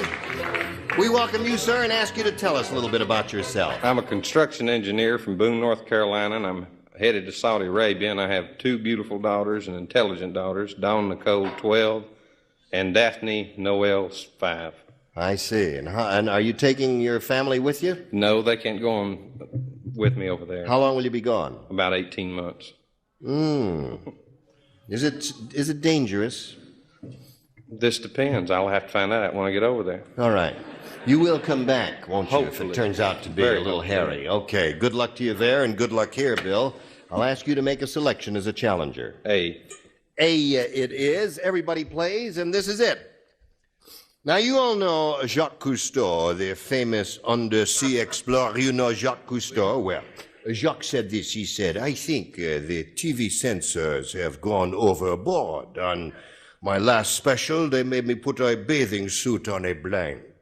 Oh, what nonsense. On my last special, the TV censors made me put a bathing suit on a blank.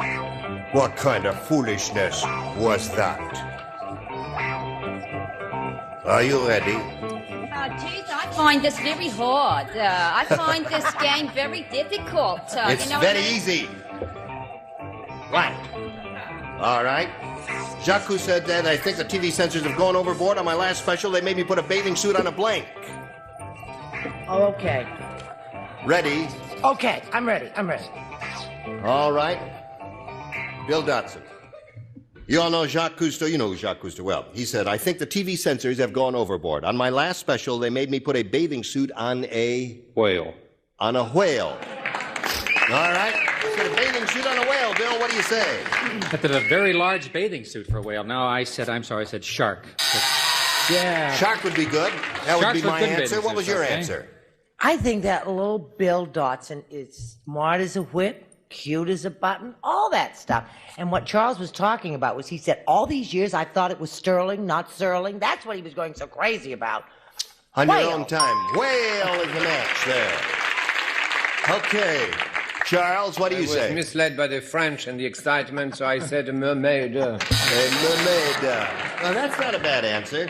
Bill is looking for a whale. What do you offer, Lee? Well, I thought it was a lot of swimsuits on an octopus. On an octopus. Okay, we're still looking for a whale. You put a diaper, darling, on an octopus. I said mermaid. Mermaid. Yeah, that's, Pardon now that I moi. see that, that's a really superb answer there. Speaking of mermaids, Gee, you know, I'd love to travel. I'd love to go to Arabia with you, darling, but I put shock. Sean. So you got one out of that one, Bill. And an interesting offer. And your first round question will come along in a moment or so, but right now this for you. Today's consolation prizes are first from Pier 1 Imports, where there's a world of difference. A $50 gift certificate for decorative handcrafted merchandise at any of 300 Pier 1 stores worldwide. And cosmetics from Mary Kay for your skincare, including an assortment of Mary Kay creams, lotions, glamour makeup, and men's toiletries. And bath towels from Stay Puft Pink Fabric Softener leaves your washable soft and fresh and towels more absorbent. Stay Puft Pink Soft and Absorbent. There'll be a lot more fun in Among Friends when Match Game 76 continues in a minute. Hello there. How are you? We've just been listening to a little symphony music while you've been away. Are you ready? This is your first rounder, and it's all yours. Listen carefully. Hey, I have a bicentennial message for you. 200 years ago today, Benedict Arnold committed his most traitorous act. He went to Mount Rushmore and blanked George Washington's nose. That's the way it was 200 years ago today. Do you believe that? Benedict? Oh, I know. Right. His most traitorous act. He went to Mount Rushmore and blanked George Washington's nose. It's easy for you. Hi there. You got a winner. What? You got a winner? Oh, yes. Well, You no, I won't don't know I'm until finished. she says. Well, that's right. Well, no, I thought I won already. That's why I'm so happy. Here we go. Okay, Kathy. Bicentennial message for you. 200 years ago today, Benedict Arnold committed his most traitorous act. He went to Mount Rushmore and blanked George Washington's nose. Bit? What? Bit is... He bit. Have you ever been to Mount Rushmore? No. Can you tell? Do you know what it's made out of? Do you know what I'm talking about, Mount Rushmore? They're carved out of granite? Yeah. He bit a hunk of granite? Oh, dear me, that must hurt something fierce. What'd you say? You have to have a very large mouth. Yes. It's right, Mount Rushmore. Mount right. Rushmore. I was looking for a joke there. I Yes, couldn't find it. there Now, it I is. was up there very close, and you know how George has a little hook in his nose? Yeah. I was going to say fixed his nose. He fixed his nose. Yeah. Did a nose job on Very George. quiet out there. Oh, Yeah. there's no audience left. That's Yes. okay. Well, I'm leaving, too. That's okay. What do you say, Brett? Huh? Go. I said he broke his nose. He broke his nose. I don't think Okay. you like any of that. No. Charles? Another showstop chipped his nose. Chipped his nose? Well, the audience will keep owing until they get along and get something that they like. Lee, give them something they like. Oh, well. on, Well, go on. Benedict Arnold, well, everybody knows about him. He kissed George Washington's nose. I'm so sick of her. That's the worst Benedict part. Arnold committed his most traitorous act. He went to Mount Rushmore and blanked George Washington's nose, and she said bit. Now, when I give my answer, you have to say with dynamite. Okay. Now, he went to Mount Rushmore and blanked George Washington's nose. and blew up George Washington. With dynamite! No, just went up and went, Oh. Dynamite! blew up his nose. I love show people. What do you say, Fan? I say Benny just went out and smashed it. Just smashed it right in his nose. All right. So, the end of round 1, 1-0 in favor of Bill Dotson. We go to round 2. Bill, what is your selection here? A again. A again. Everybody plays except Brett. Rover Harrison Farquhar III is the world's richest dog. He doesn't bury his bones himself. Instead, he hires a blank. Oh, boy, am I glad I don't have to answer that. This will take a little long for you, would it? Rover Harrison Farquhar III is the world's richest dog. He doesn't bury his bones himself. Instead, he hires a blank. Oh, what a mess. What? He has what was that again?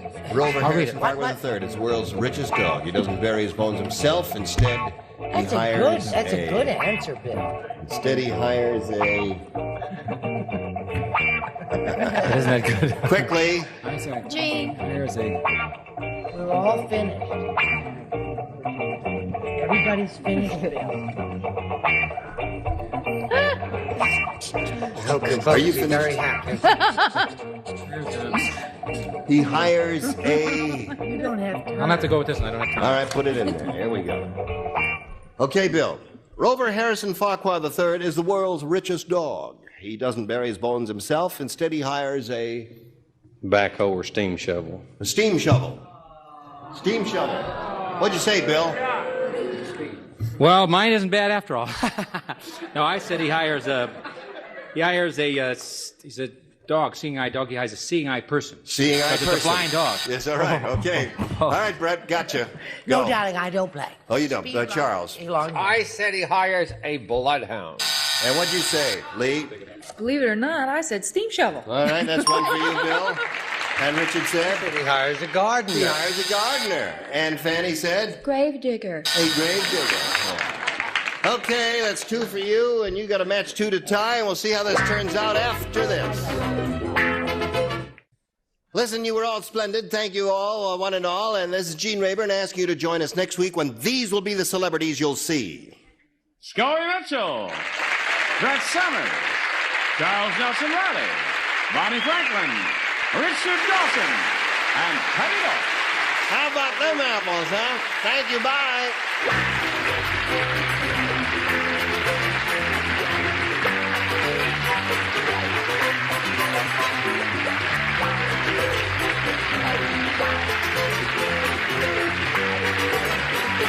This is Johnny Olson speaking for Match Game 76, a Mark Goodson, Bill Todman production.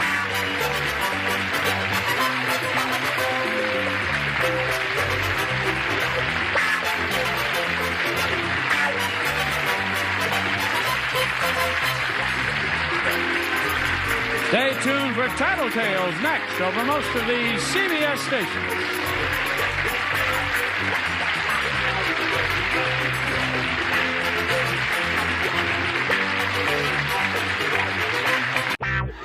Get ready to match the stars. Robert Morse, Brett Summers, Charles Nelson Riley, Adrienne Barbeau, Richard Dawson, and Fannie Flagg. As we play the star-studded Big Money Match Game 74. Hoo-ah! And now here's the star of Match Game 74, Gene Rayburn.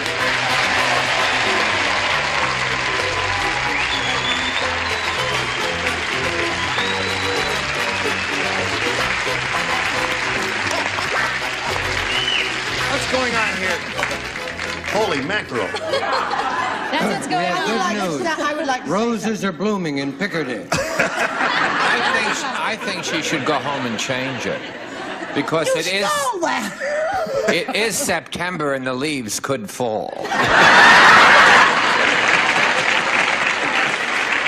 Have they taken all your good lines, They're Brett? taking all my good stuff. Yeah. Why don't you go home? Yes. Do you have anyone who comes in and prunes those? Or... No, my gardener is such a delightful person. They need mulching. Certainly. You had to wear a sweater too, eh? I lean forward.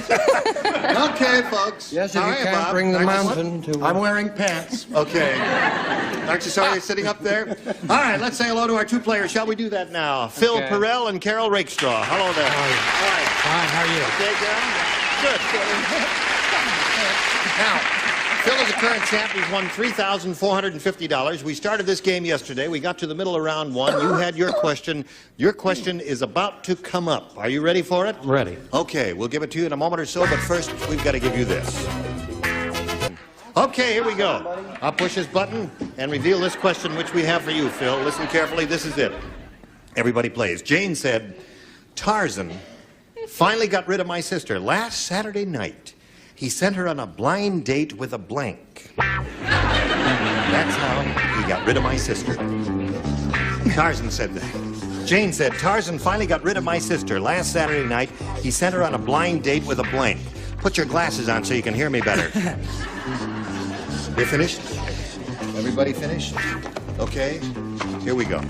I have it now. It's all written down. Placed in the Now, slot. Phil, Jane said, Tarzan finally got rid of my sister last Saturday night. He sent her on a blind date with a blank. With an 8. With an 8. Down, down, down, boy. What do you got there? Okay, show. Monkey. Monkey and 8. There's a match. All right, there's one for you. You didn't say it. It's all right. I didn't have to. Yeah, but Chico never talked. Brett? Does a wonderful imitation of a girl, doesn't he? Yes. I said tiger. Last night he sent her on a blind date with a tiger. Now that's it. She'll get you in the parking lot after the show if you're not careful. There's going to be a mass mugging. Charles, 8. Chimpanzee. Would you take Chimpanzee that? and an 8. Okay. What do you say, my dear? Well, I think I've been out with him too, a gorilla. There's another one. That's 3 for you. And Richard. Well, they're very friendly, all of those monkeys. Chimps and monkeys and apes. Yeah, They would... that wouldn't guarantee that she wouldn't return. Right. But if you have a date for dinner with a hungry cannibal, you're in a lot of trouble there. That's right. Okay. How about you, Yeah. long-stemmed American beauty Rose? Well, she was very, very tall, Jane's sister, so he got her a date with little Pygmy. Fannie. I don't get it, but I don't want it. Okay. Here we go. Where are we? All right. Push the button and ask you to make a selection. A again. A again. Everybody plays because she didn't score at all in the first round. The Godfather said, Christmas. Oh, it hurts. This is Christmas. If you're on my good side, you get a bucket of vino. But if you're on my bad side, you get a bucket of blank. That's what the Godfather said. Oh, that's very good. You're a smart kid, you know. What my song I don't know was. if anyone's going to get... Roses are shining on Fannie Flagg. Roses are shining on Fannie Flagg. Doo-dah. All right, Carol. The Godfather said, at Christmas, if you're on my good side, you get a bucket of vino or wine. But if you're on my bad side, you get a bucket of blank. Water? Water. I didn't hear the first time. Do you really understand the question? No, we'd like you to go over it Well, again. no, but if you don't understand it, we got to give it to you until you understand it. The Godfather said, you know who the Godfather was? He said, at Christmas, if you're on my good side, you get a bucket of vino, which is, as you know, is wine. But if you're on my bad side, you get a bucket of blank. Lead. Lead? Can't do that? Well, we got to go with your first answer, the judge says, even though you didn't understand it. So water is the answer. Wait a minute, you okay. asked her again? Hold that now. That is, You I did should... ask her again, and she said lead. And I have lead. And I think that that's her answer. You asked her, right? Right?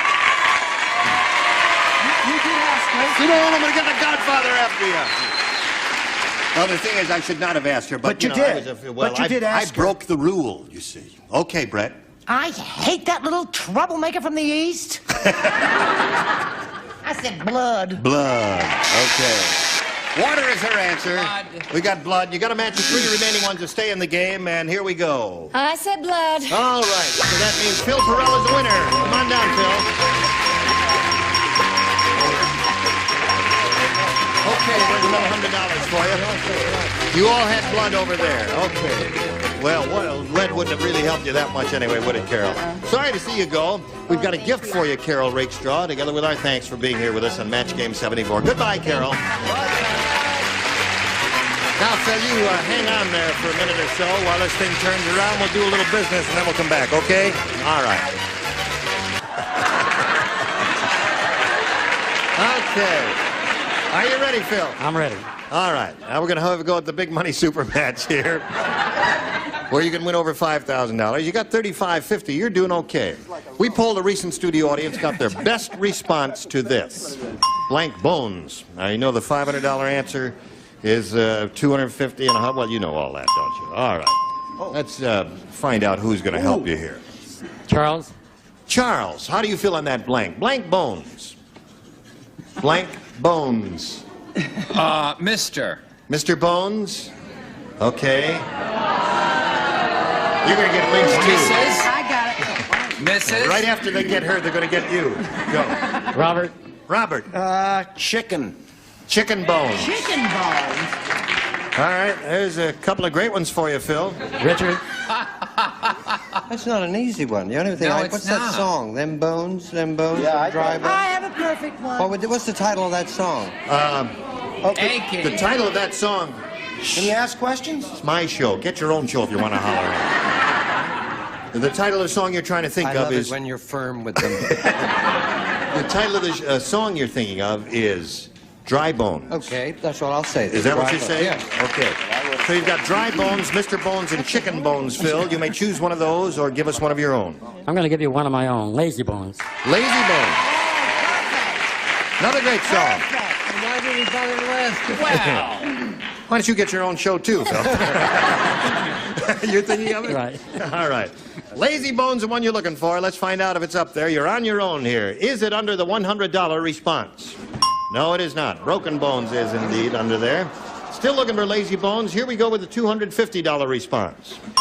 Dry Bones is Richard's answer. Well-known song. It's going to be Lazy Bones. Here we go. Let's see if Lazy Bones is under the $500 response. Lazy Bones!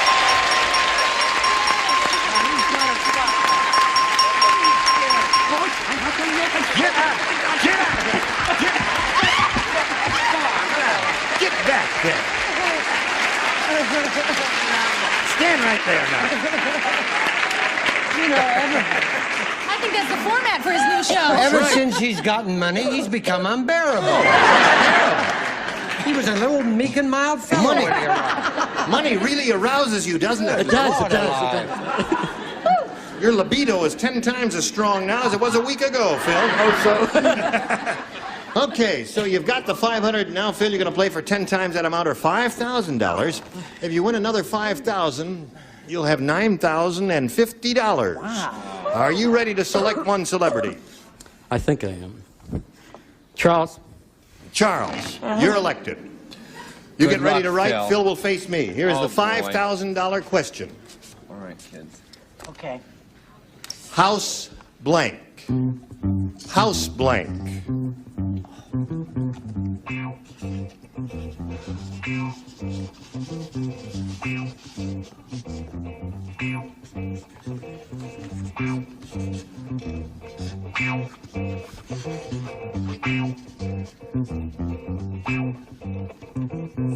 That's a hard Finished. He says it's a hard one. Well, we'll find out right now. Phil, what answer would you give us that you think will match Charles' answer? House blank. Houseboat. Houseboat. Sounds like a reasonable answer to me. Charles, does he Phil, I'm match you? sorry, I said House Beautiful. House Beautiful. Name of a well-known magazine. All right, so Phil, you're up to $4,050. And you're going to meet another player. Are you ready to meet her? Yes, I am. Okay, here comes Arlene Primaserio.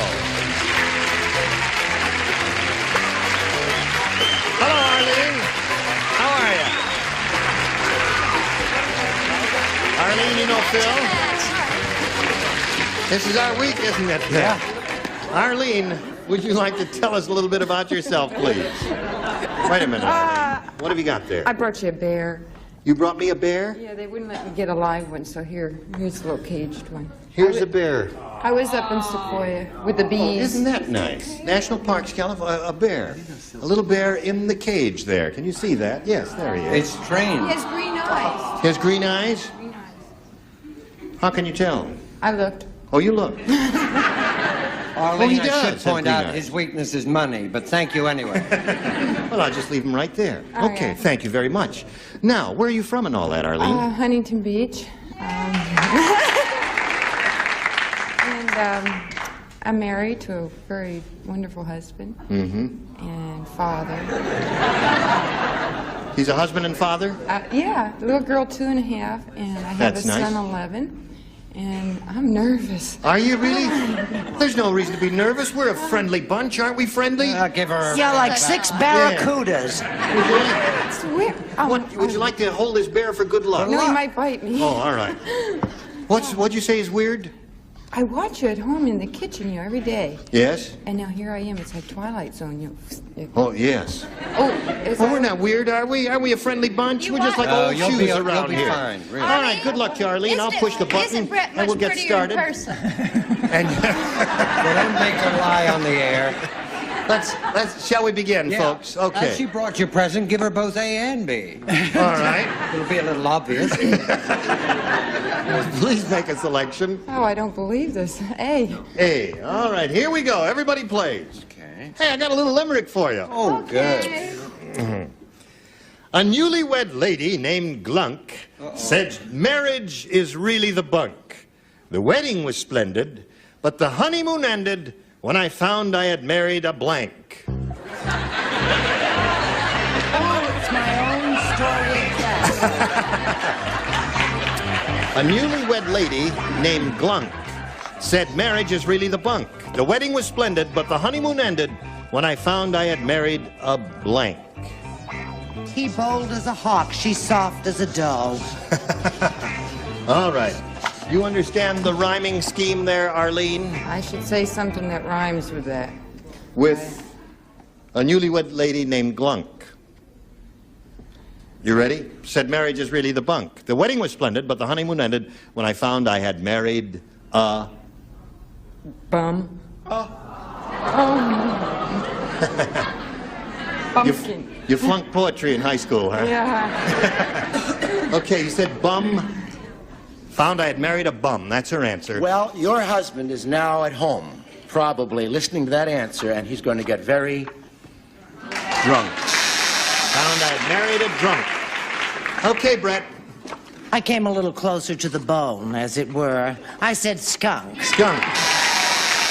We understand. Charles? I came closer to the girl on my right. I said clunk. Clunk. What'd you say, Adrienne? I agreed with that girl. I said skunk. You said skunk. Okay. Skunk and drunk are two good rhyming things for that limerick. A real stinker, I'm afraid. A real stinker, yes. Okay, Fanny? When she had married a poor man. No. I said, gracious, I was meant to say clunk. Okay. All right.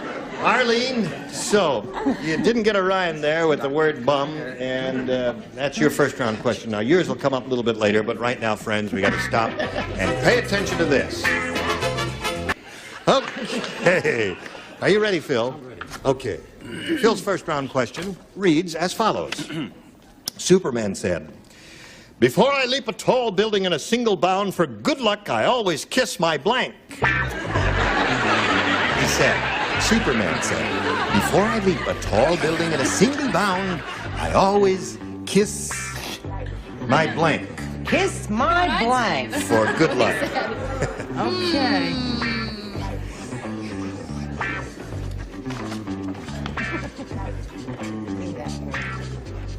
Oh, I know you. Don't think too hard, Charles. You're going to strain something. We don't have to worry about Charles ever thinking too hard.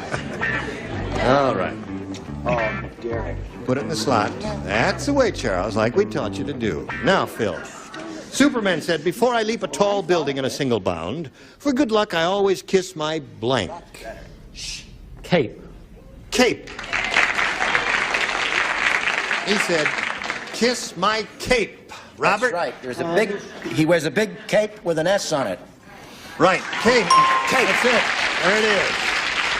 Okay, Brett. I thought his S was on the front. Yes. I said, kiss my ass. Okay. All right. Okay. Charles?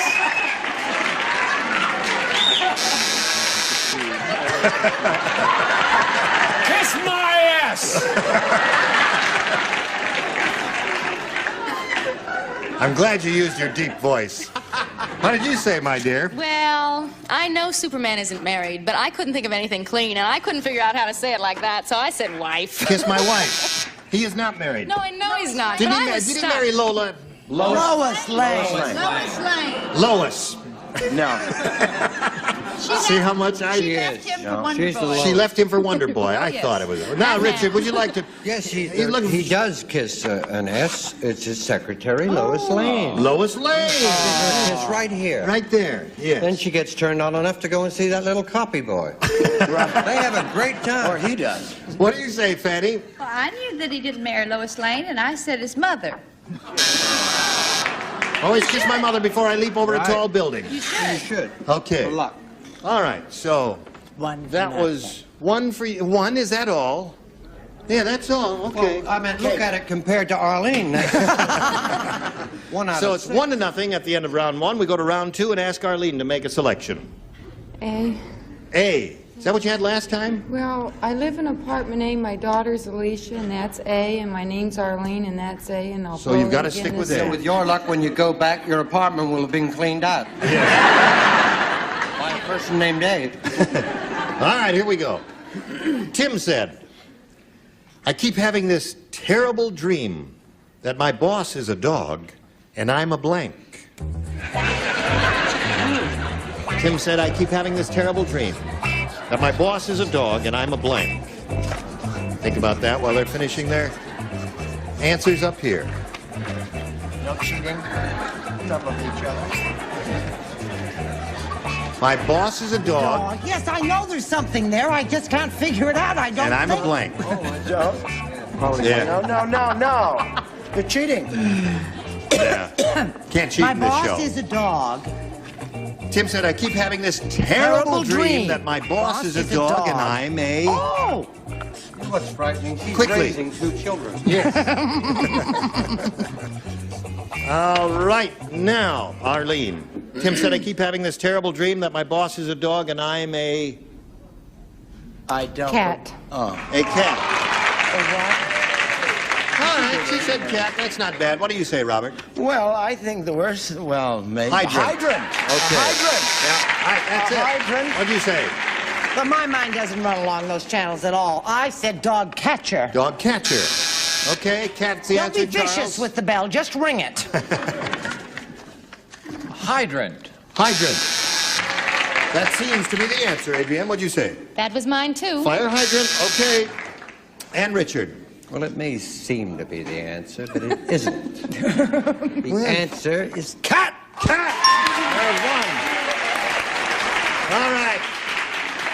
I said bone. Bone. So you've got one match there. And that means you need one to win the game. And we'll see if that happens or not. But first, we've got to see about this happening. Our time has expired for today. So we're going to have to pick up at this point. You're the bum out and starts applauding when I say the time has expired. I think he's expiring there. Okay, it's 1-1 in the middle of round 2. I'll remember that. I've got it written down someplace. What's the score? The score is 1-1. Very good. Isn't that clever of me to remember that? How much time we got here? 20 seconds. He says 20. He says 10. What do you say, Pat? 7, 6. Well, we'll see you next time. Gene Rayburn from Match Game 74. Goodbye.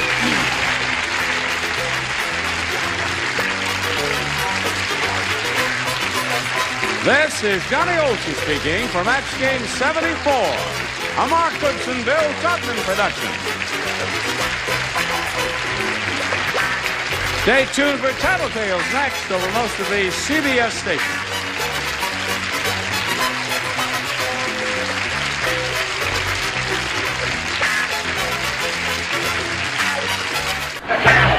Get ready to match the stars. John Forsythe, Brett Summers, Gary Berghoff, Elaine Joyce, Richard Dawson, and Fannie Flagg. As we play the star-studded Big Money Match Game 75. And now here's the star of the Match Game 75, Gene Rayburn.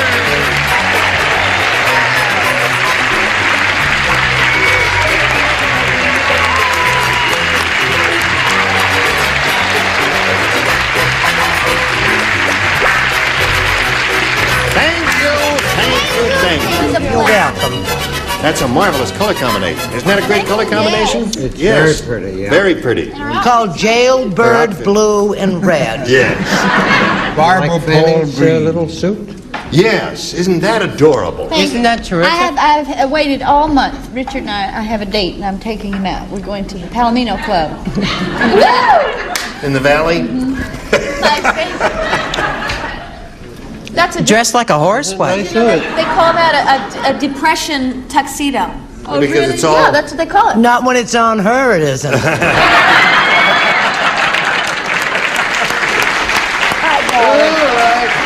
Uh-oh, watch What out do the you say? big mouth. Let's say hello to our two players over here, Ann Collada and Vicki Hutchinson.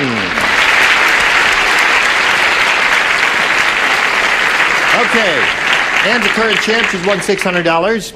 And we've played all of this first round, haven't we? We're going to do round two, is that right? And it's 4-1 in favor of Vicki. And we wish both of you the best of luck. And we'll finish this game in a minute or so, but right now let's start and finish this. Here we go. Round two, final round. Vicki. A, please. A. You had that last time, right?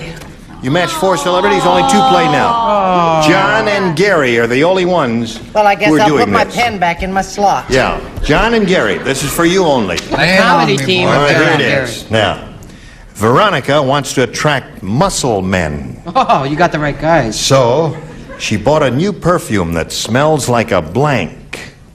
Oh, I like that question. It's the first question I it's like our all question. week.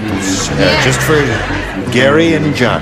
Veronica wants to attract muscle men, so she bought a new perfume that smells like a blank. I think the audience has got it. All right. I have the perfect answer for There's the perfect. They are ready. Vicki, we come to you That's now. my answer. Veronica wants to attract muscle men, so she bought a new perfume that smells like a... Gymnasium. Gymnasium. That's very good. That's a good answer.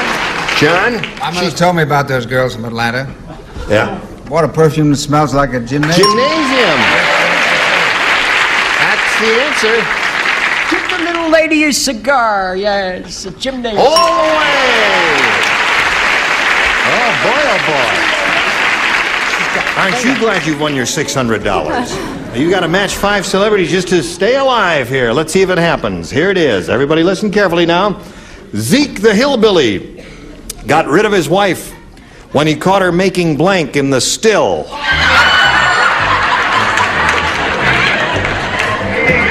You know what a still is?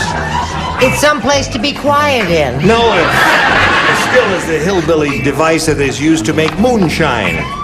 That's it, a place to be quiet in and look at the moonshine. Zeke the hillbilly got rid of his wife when he caught her making blank in the still. You know what a still is, don't you, Ann? Yeah. Are you ready, Fannie? Of the hillbilly still. Okay, Ann Collada.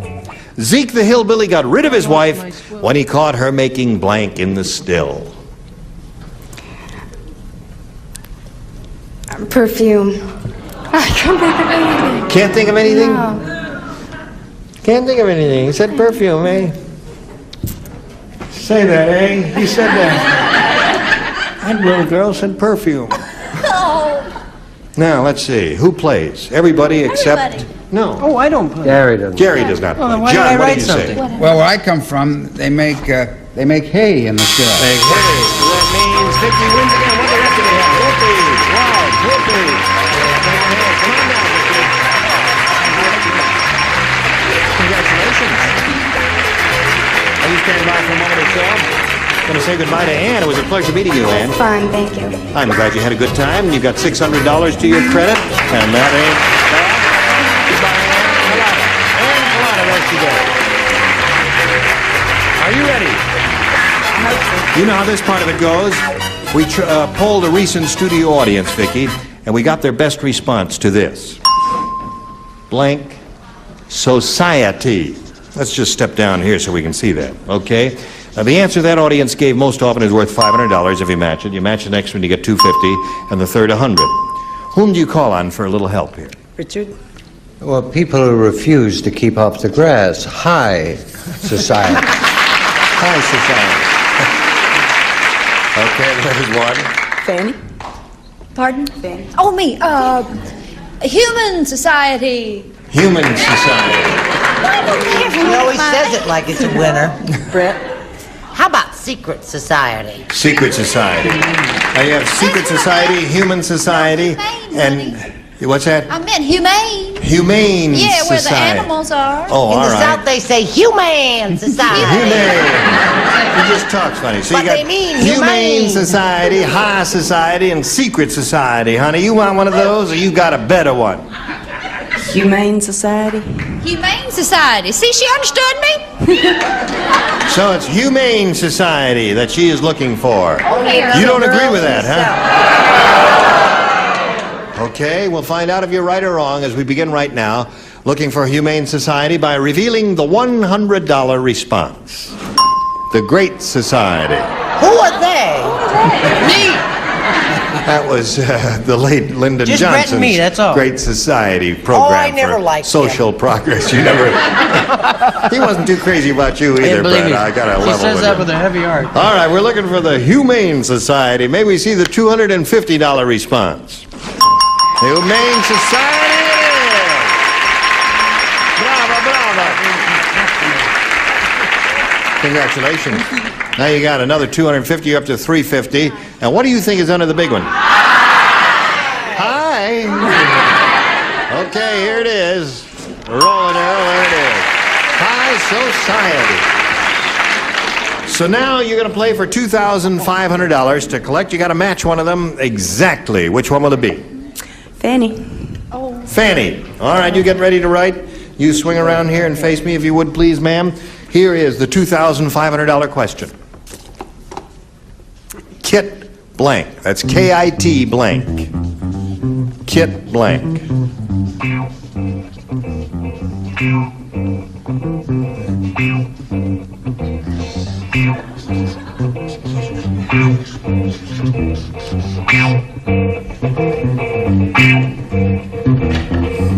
Fanny's finished now, Vicki. We ask you for your response. One you think will match hers. What do you say to that? Kit Carson. Kit Carson?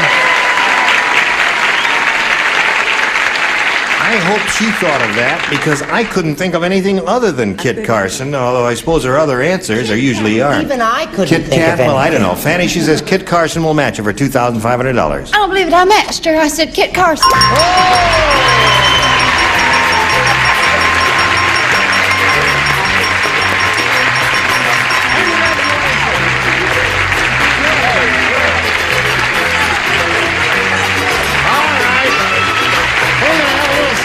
Because she has $2,850, and while we're celebrating, you can watch this commercial message. Are you ready? No. Okay, you ready to play another game? Well, then let's meet another player. With a great deal of pleasure, we welcome Anita Becker. Hello, Anita. You know, Vicki. Now, please tell us a little bit about yourself. Okay. I'm an unemployed recreational therapist. I'm single, and at the present time, I'm making a move up to the Bay Area, where I'm going to fly internationally for a charter airline. Okay, you're an unemployed Recreational therapist. recreational therapist. Do we need a little therapy, Richard? folks? Honey, Could we I could give this go girl every a little day. work? Richard? I would like a workout if I may. After the show. After the show. So you're no longer unemployed. Good luck to you here. Here we go. I push a button and reveal our first round questions and ask Anita to make a selection. A. The reason we ask you to do it is some of our contestants find these a little more difficult than the others, so it's up to you. Harold said, he says, you know how in Japan girls massage you by walking on your back barefoot? He says, well, my wife walked on my back, but she left horrible marks because she wasn't barefoot, she wore blinks. She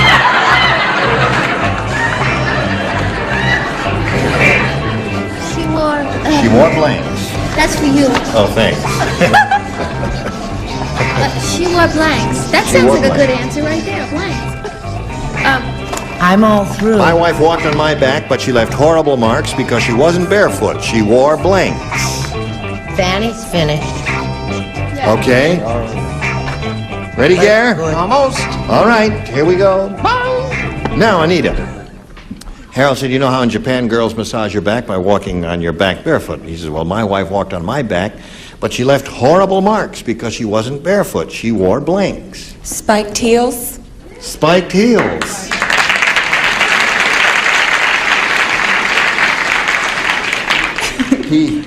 Well, okay. You know, like Spiked yours heels. that you got in your the ones dressing in room. my keep in the glove compartment of my car. What do you say, John? Didn't we have a good time? I was thinking of something similar, but not quite. I was thinking of the shoes that the baseball players wear, spiked shoes. Spiked shoes. Yeah, absolutely. That would leave a mark on your back, wouldn't it? And it would sting pretty good. Yeah. Not to All mention right. your ego. What do you say? Now, remember what we called spiked heels at the motel in Encino? You have to refresh my memory. We called them dancing pumps. Dancing pumps. How about that? That's the same thing. Dancing pumps. Well, of course. Well, the ladies, yeah, certainly. Gary? Well, I said she wore what they wear at the Dana Shore Open. I said golf shoes. Golf shoes. She's advertising everywhere else. I figured on this. Why not? All right, Elaine, we're up to you. Yeah? My wife left horrible marks on my back because she wasn't barefoot, she wore blinks. Oh, what a stupid custom. I said cleats. I guess a baseball or football player would wear cleats, yeah. Why'd you just tear that one up and throw it away? I don't need any criticism. That's a very butch answer. Yeah. Is that good? Yes. Rich? What a shame you're moving to the Bay Area. Yes, it is too bad, isn't it? Yeah. Well, this is what I always walk on jeans back with. Stiletto high heels. It would be nice to remember. That's two for you, Anita. Little spiked heels. I think high heels. High heels, spiked heels, there it is.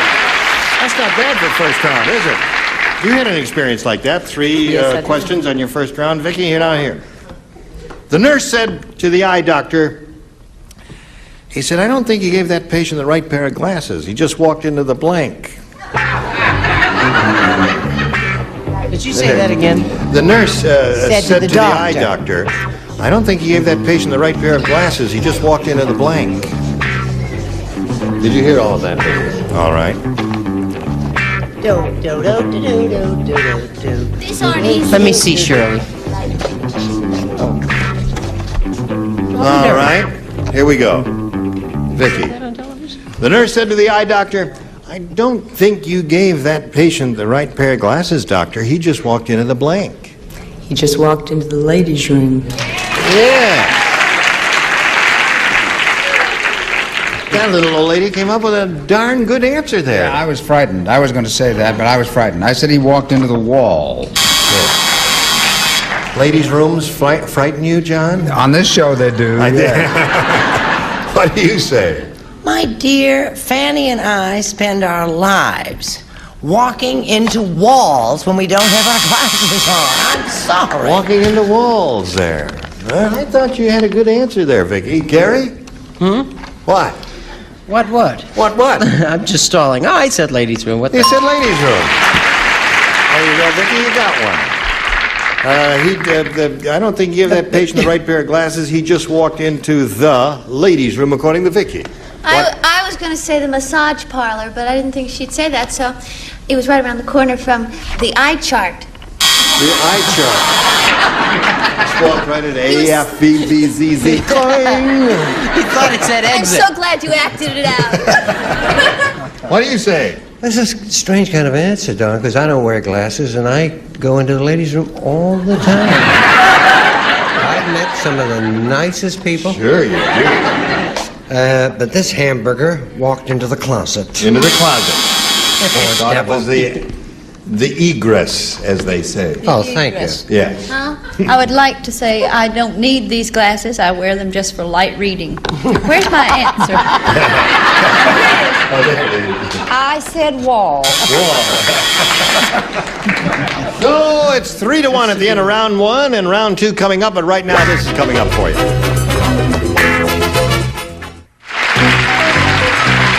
Today's consolation prizes are a 7-piece set of West Bend cookware with exclusive tough white, a durable ceramic interior that won't pit, peel, or scrape off, and is so easy to clean. And the InSinkerator hot water dispenser gives you up to 190-degree water at your kitchen sink, like having a tea kettle always ready from InSinkerator. And thicker, richer dial shampoo, the shampoo with special managing agents that leaves your hair soft and manageable with a natural-looking shine. Sticks and stones will break your bones, but words will sometimes blank you. More fun for everyone when Match Game 75 continues in a minute. Didn't get a big laugh in case you're interested. All right, here we go to round 2. And Anita Becker, please make your choice. B. All right. Only 3 people will do this. John, Gary, and Elaine. What did I do wrong? This is a bicentennial question. Oh, right away I'm in trouble. 200 years ago today, the first dollar bill was printed, and on the front was the face of George Washington. On the back was George Washington's blank. I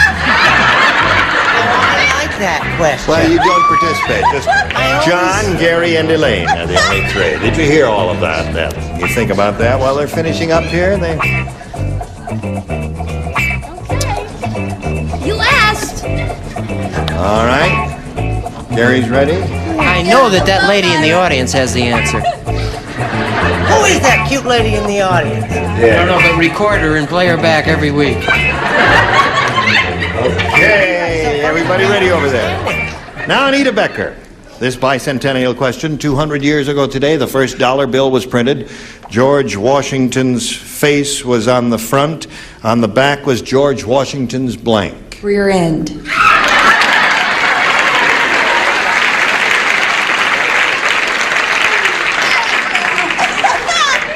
Would that not have been my very answer, but I would have phrased it a little differently. Really? I phrased it a little differently. What did you say? I said that it was blue denims. Blue denims. The back part of his blue denim.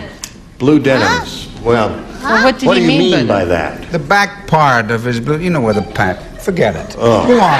Well, I was just thinking if you had the same answer in mind as she did, that blue denims could be a sleeve or anything. It was a little too vague there for us. All right, Gary, you're on. Well, how about this? Is this? I think this is. We'll be the judge of that. I said his teeth. His teeth. They were very famous at that time. He's the only person with wooden teeth. That's right. In America. What did you say? I said his tail, which is his behind. There's one. Okay. Now, you've got your work cut out for you, haven't you? You need 3 to tie and 4 to win. Here we go. Dumb Dora is so dumb. How dumb is she? I'll tell you how dumb she is. She was so dumb when her husband brought home some lady fingers, she put blank on them. I see you all immediately spring to answer that with a great deal of alacrity. I wonder if the egg is hatched yet. Now we come to Vicki Hutchinson. Dumb Dora is so dumb, Vicki. Ask me how dumb she is. How dumb was she? I'll tell you, when her husband brought home some lady fingers, she put blank on them. Rings on them? Rings.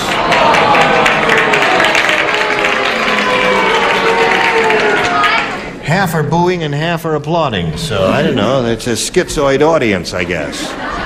John, what do you say? I'm booing because I said that she put nail polish on. Nail polish. They like that one. Brett? I loved what Fannie said at the commercial. She said, isn't that Vicky cute? She talks so funny. Can you imagine? How do you think you talk? Well, darling, the lady finger, she was a lovely lady, right? But? She put gloves on them. Gloves on the lady fingers. Got to match the remaining ones, Vicky, to stay in the game. Okay, Elaine, you are on. Oh, Oh, I'm so happy, Vicky. I said rings for you. Rings. All right, 4-2 is the score. Richard. I hate to do this to a bartender. Nail polish. Nail polish. Well, that means Anita wins the game. Come on down, Anita. Congratulations. Now, you stand by for a moment or so. Okay, you may hold my hand while I say goodbye to, well, I lower my mic, to Vicki Hutchinson, who will leave here with a pretty good bundle of cash, $2,850. Goodbye, Vicki. While she's spinning off, we'll spin this commercial for you. What are you? You're all grand. Would you show us who's coming next week? You want to know who's coming next week? Would you do that for me? All right, I'll tell you who's coming next week. Next week, these people will be here. Scoey Mitchell, Brett Summers, Gary Berghoff, Karen Morrow, Richard Dawson, and Fannie Flagg. Gene Rayburn for Match Game 75. Join us next time. Thank you. Goodbye.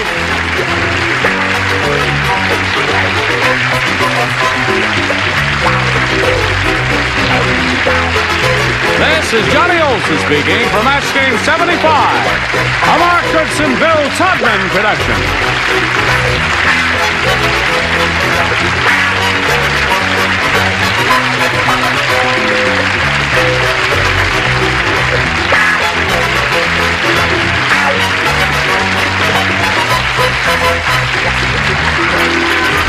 Stay tuned for Tattletales next over most of the CBS stations.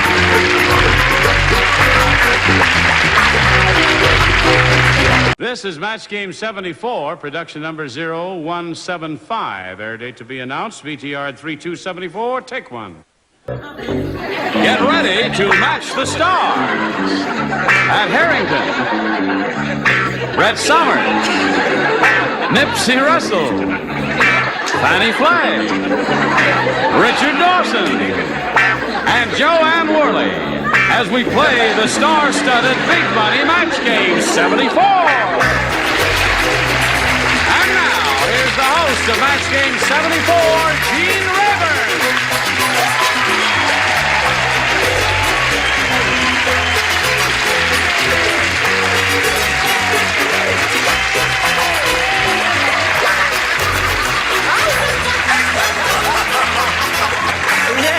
I don't believe what I am seeing. I don't. Stand up. Come on now, tell me about it. Well, I have to rush to a meeting. My girls and I, we're having a taped message from Debbie Reynolds on how to sell cookies. Yes. And I just got dressed, and I just have to rush right out of the studio. You got the cold drinks down in the creek? You're putting us on. No, Brett used to be a member of my troupe, and we make pins. Brett is wearing a pin that we made in our troupe. All right, you got to zoom in on Brett's pin. Would anybody like to see my pen? Yeah. Now, she told me I should make rust, something with UST on the end. So I made lust. It's a lust You can all pen. see that. Now it rhymes with bust. Yeah, bust. that's enough. That's enough. Start a fire by It's- rubbing two Boy Scouts You'll be all together. right. You're going to be all right. Just 4 or 5 months in a sanitarium, and we'll book you back on the show there. Hello, Michael Schmidt. Here's our current champ, Michael Schmidt. Thank you. How are you? Fine, how are you? Good. He's won $700. He won $700, old Michael did. Do you know Michael won $700? How do you feel about that? Gee, you got another fancy outfit. You dress better than I do. Is that another rented outfit? It sure is. It is, huh? I have to buy mine there. Well, listen, you won the last game, and we ran out of time when it was time to play the Big Money Super Match. I'm going to do that right after we do a little business with all of you folks out in television land. We're all set now to play for the big money here. You ready? I'm ready. Okay, now you know how this goes, Michael. You've been here before. We polled a recent studio audience, and we got their best response to this. Head blank. The answer they gave most often is worth $500 to you if you match it. Second most frequent response, $250. And the third, $100 if you match that one. Little help from our celebrities over here. You may choose them. Joanne. How do you feel on that? Oh, a headache. Headache. So, all right, there's one. Richard. Richard, what do you say? I say I love you, Gene. No, I mean, in regard to head blank. Head over heels. Head over heels. You really do love me, don't you? I certainly do. You're a beautiful human being. And you're a hamburger. One more. Fanny. Fanny. What do we have, headache? We've got headache and we've got head over heels. Okay, I'll say, head cold. Head cold. So those are the three. Head over heels, headache, and head cold. You can choose one of those or give us one of your own, but right now we need an answer. Well, the first thing came to my mind was headache, so I'll go with headache like Joanne. Okay, the one that Joanne Lurley gave you. All right, we'll see if it's up there. Headache anywhere along the line will be a winner for you. First, may we see the $100 response. Headstrong is a good response. Okay. No headache yet. And now, the $250 response. Head Start. That was mine. Got some great answers from your celebrities there, didn't you, pal? There. Boy. All right, last chance for the headache. I hope you get one. Here's the $500 response. Headache, you got it. Congratulations. There's another winner for you. Thank you, Joanne. Well done. Okay. Now, Michael, you know that you've won the $500. That means you'll be playing for 10 times that amount, or $5,000. You know the words by heart. You know you've got to match one celebrity head-to-head. It has to be exact. Which one will it be? I think I'll try Fanny. Really? I don't blame you. The rest of the town has tried Fanny. Why not you?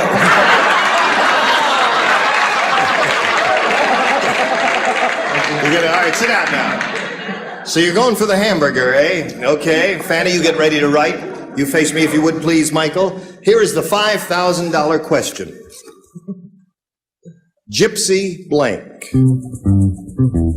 Gypsy blank.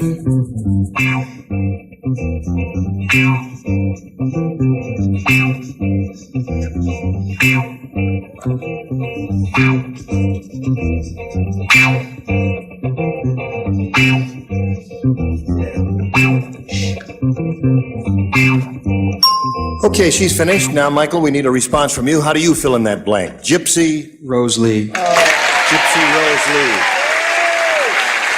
Okay, Fanny, for $5,000, may we see your answer, please? She was a very dear friend of mine, but I put Gypsy Band. Gypsy Band. All right, just for that, I'm going to tear off your epaulets, and you're going to get drummed out of the car. And I'm going to give you back my lust pen. Okay. I'm going to call Count Basie. So, Michael, you're the champ, the continuing champ, and you've got $1,200 to your credit, and you're going to play another game, and it's going to be against Cindy Delamico. Hello, Cindy. Step up there on the merry-go-round. You know Cindy. Cindy, you know Michael? Sure do. How are you? Fine, how are you? I'm very well. Thank you for asking. Good. Did I say your name correctly? You sure did. Delamico. Right. It's a pretty name. Tell us more about yourself. I live in Los Angeles and I fly for an airline. You do? Uh-huh. You have pretty dark eyes. Thank you. Ochicharnia over here. Very pretty lady. All right, good luck to you, Cindy. And good luck to you, Michael. I'll push the button and we'll begin the game and ask you, the challenger, to make a selection there. I'll try A. You'll try A. Okay, here it is. This is A. Are you ready? Talk about overstimulated. Here's a letter. I got a letter for you. Dear Match Game 74. I love it when your panelists give dumb answers. And I think the dumbest answers come from blank.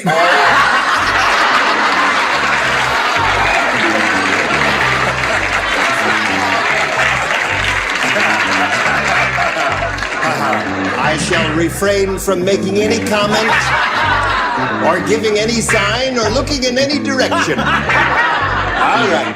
You let me know when the celebrities are finished writing, would you please, Ira? Are they all finished?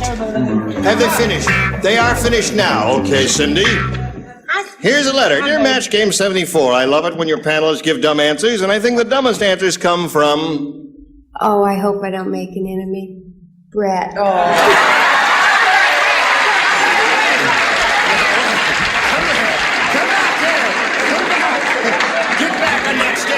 Remember, you're a professional.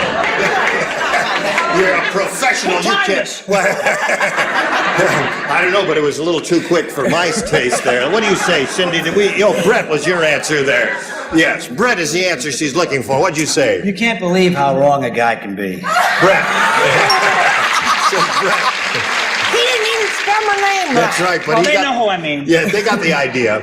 I'm insulted. I'm horrified. I'm shocked. You're and I'm also Brett. outraged. Yes. I'm also Brett. Yes.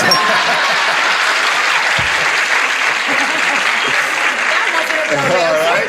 Nipsey. Well, on one side I said Brett, and on the other side I said Amen. Okay, that's 3 for you, Cindy. And now how about you? I wouldn't hurt that woman's feelings for the world. Brett! All right. I'll get him. Here's the Lone Ranger. Guy, he's been around a long time I have had the pleasure of working with that darling dummy for a long time. And she does not mean to be dumb, it just turns out that way. Is it? And it's Brett. All right, you're up to 5, Cindy. How about you? Joanne, don't betray me. It is very rude. I sincerely mean this, the way you have ganged up on this lovely woman. When sitting next to her is the stupid Italian. He has really been dumb this week. She not only was wrong about him not being stupid, he's not Italian. That's the most ridiculous thing I've ever. Pat Harrington is Italian? Well, you know, kind of. Oh, the I junior see. part. Oh, I see. All right, so Cindy, it's 5 for you, and we'll get to your question in a moment. But right now, we've got to get to this, friends. So you come right back and see what's going to happen, because here we go. With Michael Schmidt's question. Are you ready, Michael? I'm ready. All right, then pay attention, because I'm going to ask you the question later. I'm going to smarten up from now Okay, on. Joe said to Ted, what's 12 feet long, weighs 3 tons, and looks like a snail? Ted said, I don't know. And Joe said, I don't know either. But it's blanking your Volkswagen.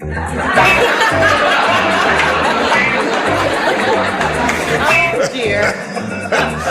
It's 12 feet long, weighs 3 tons, looks like a snail. Well, you know all that. Yeah. Ted said, I don't know. Joe said, I don't know either, but it's blanking your Volkswagen. I say Volkswagen because we got Michael Schmidt on the program there. Because you're Most people Hungarian. say Volkswagen, sir. Hi, sweetheart. You ready? Nipsey and Pat. Are you ready, Nipsey? Okay. I can't read his writing. All right. They're all ready. I can't hear. Now, Michael, we ask you. Joe said to Ted, what's 12? You know all the rest of that. And Joe said, I don't know either, but it's blanking your Volkswagen. Crushing your Volkswagen? Crushing. Michael Schmidt said crushing. Another crushing defeat for Pat, who said eating. Go ahead, go on. You know, for a guy who gives pretty good answers, mostly. Mostly. You haven't matched anybody over there, hardly. You're okay, Pat. You really got stick-to-itiveness. Yeah, I've been this way all week. Have you thought of getting out of show business? Yes. Yeah, Thursday. Yesterday. Brett, what do you say? I say I feel sorry for the poor devil. Eating is a good answer. Eating is a good answer? Yeah, crushing was not bad. Eating is a good answer. Go ahead. It doesn't matter. So it doesn't matter if That's it's a good right. answer. I said blocking. Blocking. Okay. Well, I'd rather have booze than total silence. Yeah. Nipsey, what did you say? What do you say? Standing in front of. See, he doesn't even know. Yeah, what it's all right. Don't blocking explain it. is.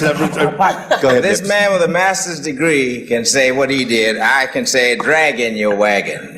Dragon. Your wagon. Okay. And how about you, ma'am? I said eating. I'm sorry, Mike. Eating. All right. He says, Joe said, I don't know either, but it's blanking your Volkswagen. What did you say, Said, Richard? I don't know either, but it's loving your Volkswagen. All right. Crushing is the answer that Michael's looking for, Joanne. Sorry, darling. I said kissing. Kissing. So at the end of round, it's 5-0 in favor of our challenger, Cindy Delamico. Now we go to round 2 and ask Cindy to make a selection there. I'll stick with A. A. Now the only person who plays is Joanne Worley. This is for you only, my dear. Oh, I'm so You're the nervous. only one. Because you were too polite to insult Brett. Right. Here you are. You ready? Yes. Okay. When old Charlie celebrated his 97th birthday, they gave him a cake in the shape of a blank.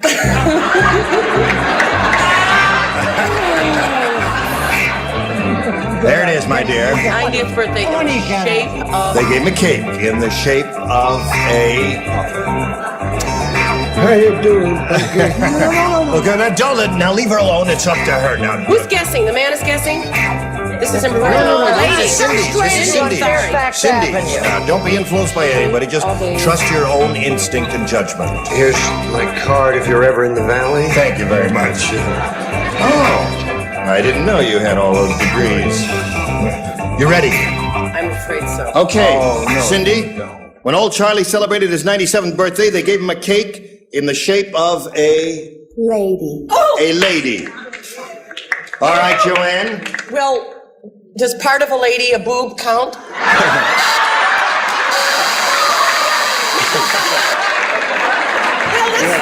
raciest thing I know. A man would... I gotta say to you, it counts, but not here.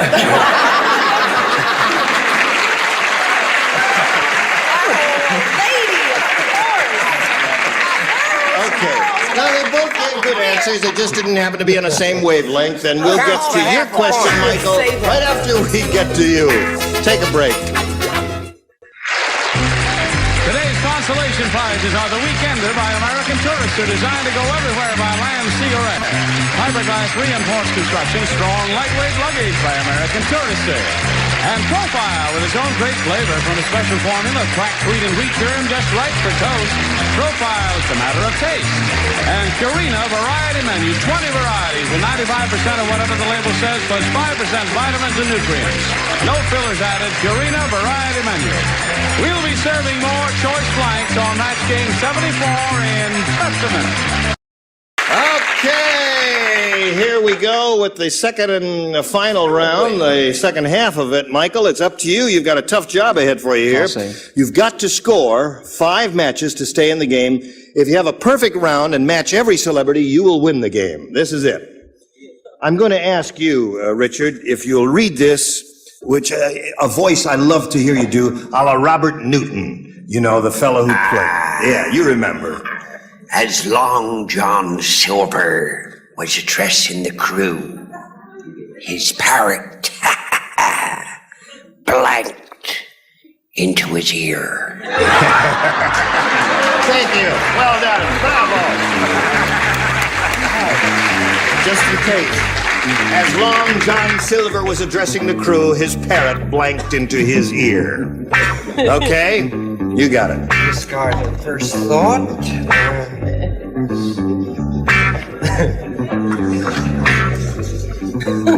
Okay, Joanne's ready and Pat's ready. Now we're ready down here. Waiting for Nipsey. Is it getting to be drudgery, Gene? No. Okay. No. I'm just curious, Having your the time of attitude my is so life. mercurial. Right, here we go. Michael, as Long John Silver was addressing the crew, his parrot blanked into his ear. Whispered. As you can tell from the groans, you got a winning answer there. All right, you got to match 5 celebrities to stay in the game. Pat, what have you got there? He's not up to it. He's not so up to I'll it. tell you, he said whispered. Whispered! Pat got one! Yay! Pat! Speak to me, Pat! You know first aid. A little mouth-to-mouth resuscitation. Revive that man there. Pat got a match. That's impossible to believe there. Okay. Well done, Are we Pat. off the air? No, we're still on there. Brett, that's your first aid bag. What did you say, Brett? Who slapped me in the face? Thanks, man. Remember, I'm an officer I and needed a that. lady. I've dated a lot of sailors in my day. Yes. And a lot of them had parrots. And they always bit into their ear. Bit in the ear. Okay, no match there. That means you got to match everybody else to take achieve your a tie. whistle and your Okay, Fitz Nipsey will go on with it. What do you say? In reading the vibrations of this audience, I'm beginning to think they have strange thoughts. I thought that parrot just shouted. Shouted. Shouted is not whispered. That is not a See what match. I So that mean? means that Cindy wins again. Congratulations. Come on down, Cindy. Congratulations. $100 for you, and we'll get back to you in a moment or so. Sorry to say goodbye to Michael Schmidt. You've got a winning personality, a terrific wardrobe, and you're a peachy kid and a good dancer. And you've won $1,200, and we thank you very much for being with us. Michael Schmidt. There he goes. Okay. Now, Cindy, you've seen this work. You know how it goes. You ready? Yes, I am. Here you go for the big ball game here. Now, we polled a recent studio audience and got the best response to this.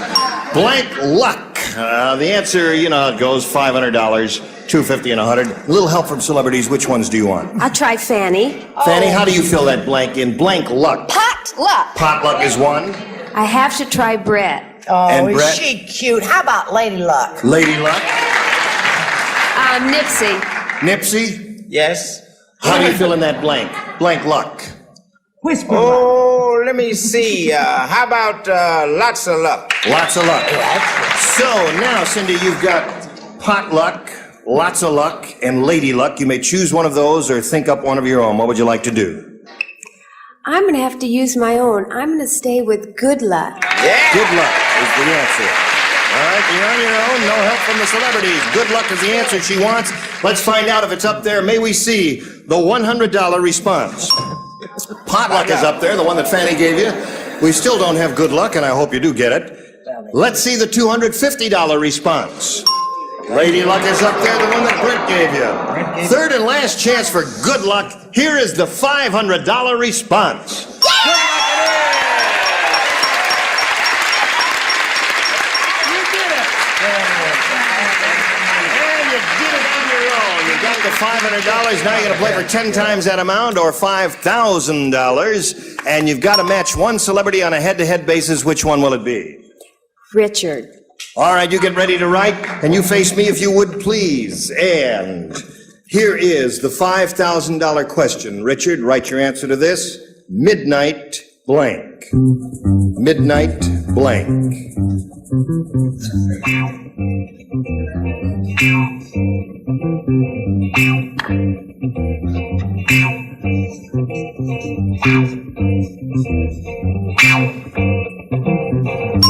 Okay, he's finished his answer. Now we need a response from you. How do you fill in the blank? Midnight? Cowboy. Yay.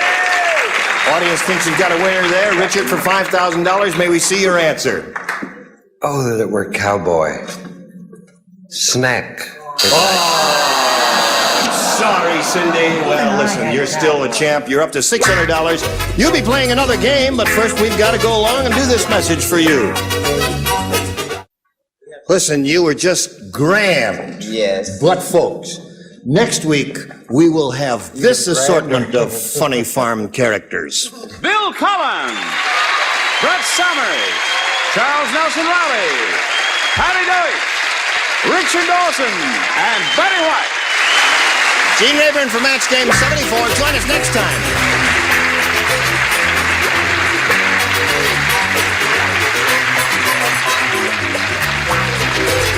This is Johnny Olson speaking for Match Game 74. A Mark Goodson, Bill Topman production.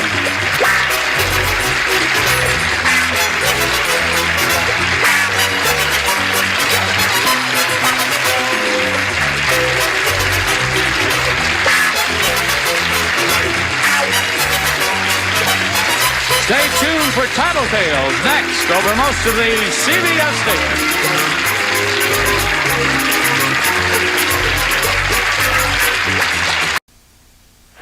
Get ready to match the stars.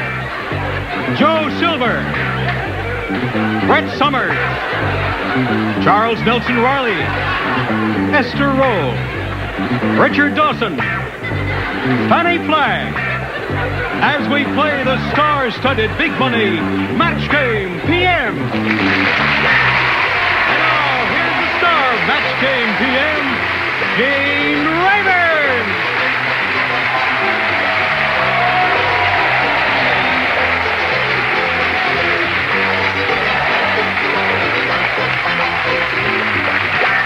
Thank you, one and all. Thank you very much. We're delighted you were able to join us here. All of these beautiful people are ready. We are always happy to see our splendid regulars, Brett Summers, Charles Nelson Riley, and Richard Dawson. And we're especially happy to see Joe Silver, whom all of you have seen in flicks and Broadway and series. And this lady, the star of Good Times, Esther Roll. And a semi-regular. Last but not least. Well, last, we try and get her every chance we get. Fannie Flagg. Watch it. And now let's say hello to our two players here, Dave Stuckey and Lynn Rudder. Hello there. Now we'd like to find out a little bit about each of you.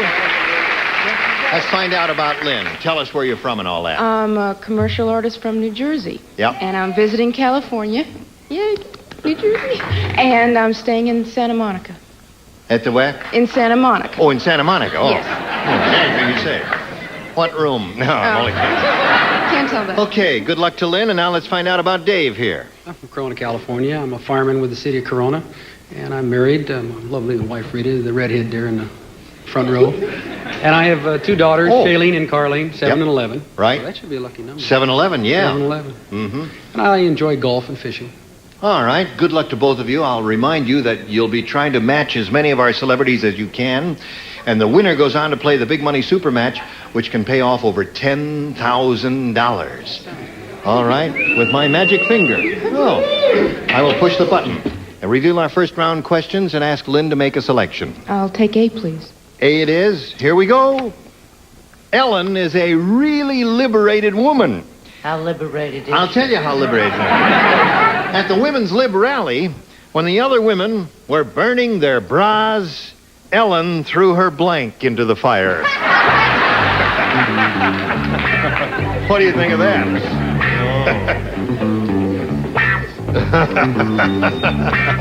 Okay, very good. All righty. Everybody else, do you have an idea, Charles? Of course he doesn't have an idea. Yes, he does. He has to wait until I write before No, he gets an doesn't. idea. They're all set. Everybody ready over there. Now, Lynn Rudder, I'll give it to you one more time. Okay. Ellen is a really liberated woman. Yes. You want to know how liberated she was? Yes, I do. Would you like to ask me? Yes, I would. How liberated was she? Oh, I'm glad you asked. At the Women's Lib Rally, when the other women were burning their bras, Ellen threw her blank into the fire. The rest of her clothes in the fire. Everything. Everything. Everything. Took off everything into the fire. Leave her alone. Thank you. Joe? Yeah, like she decided to let it all hang out. That's she threw right. a girdle into the fire. Threw a girdle in. Right. Girdle is one thing. Well, she's on her way. Yeah. Brett, what'd you say? Now, what was it that little devil said? She said she threw the rest of her clothes, all her clothes, into the fire. Well, I do believe that this is what I did one day. I wasn't at Women's Lib. I was in a bar in La Cienega. And I had half a glass of sherry. But I said she threw her whole clothing and girdle. Everything. There's one. Okay.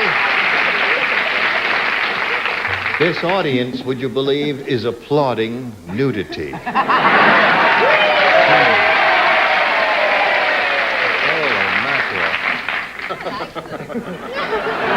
What do you say, Charles? I said she threw her husband into the Threw her fire. husband. What? She kept his credit card. She kept his credit. Smack! Ellen is a really liberated woman at the Women's Lib Rally. When the other women were burning their bras, Ellen threw her blank into the fire. Lynn said the rest of her clothes. What'd you say there, Esther? Let it roll. Let it all hang out. Her what? You have to say it. Her panties. That's not a Now bad I know why they call your show the Good Time.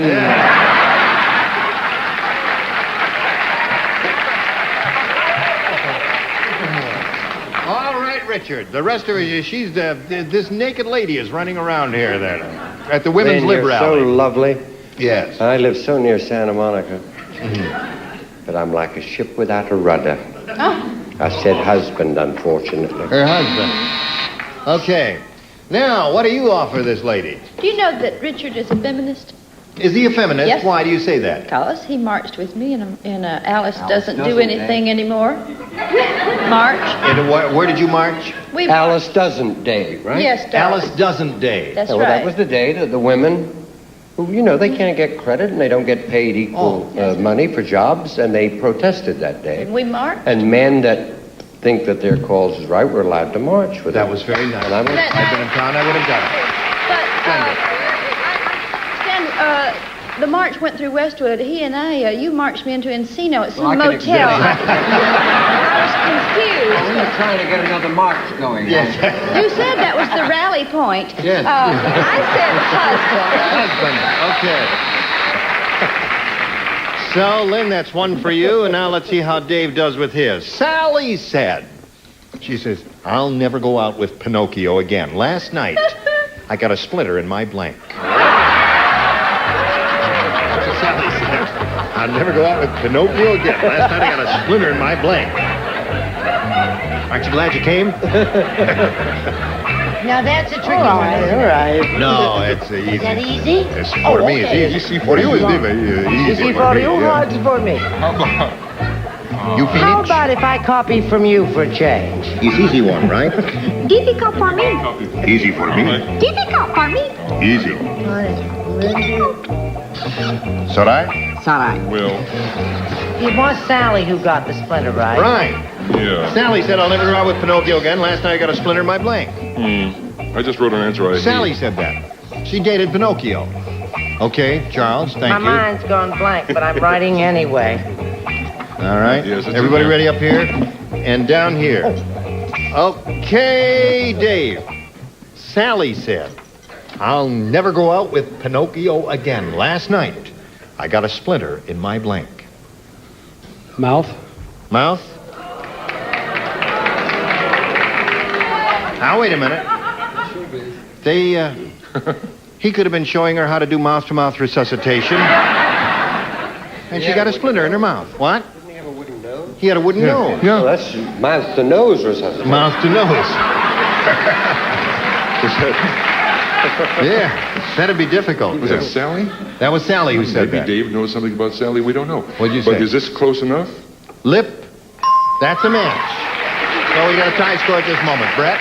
He was all wood. All wood. Pinocchio. Right. Not only did he have a little wooden nose. Oh, his nose was extraordinarily long. Yes, he was all wood, and every time he kissed you, you got a little splinter in your mouthies or your lip. Mouthy. Two for Dave. Splinter in the mouth. Tell us more stories for children, Auntie Brett. The original was shorter. Lip. Lip. Another one.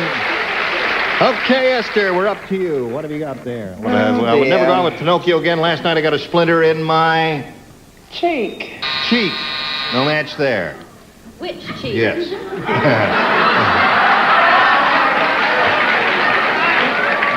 The other one you turn. You know the cheek you turn? Yes. Well, that one. Thank you. How'd you like to go on a rally with us? Show and tell. All right. Sally was an Eskimo girl. She was. El Splinter In the nose. All right, she Very said mouth painful. is the answer she's looking for, Fanny. Mr. Stuckey is looking for what? He's the answer. He's looking for the answer mouth. I've enjoyed your candies over the years. She picked the little thing up and just gave a little smack right in the little mouth. Well, there's another one.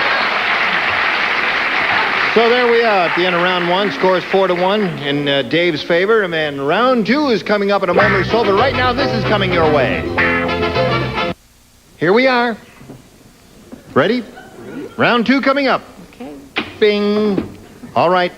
Now, let me see. Dave, you're in the lead, so we ask you to make the selection this time. You want A or B? B, please.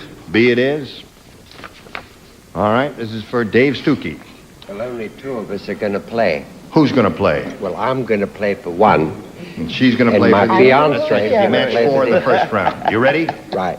This is it, just for you and Richard. 2 million years ago today, Grog the caveman invented sex. That night, his wife invented the blank.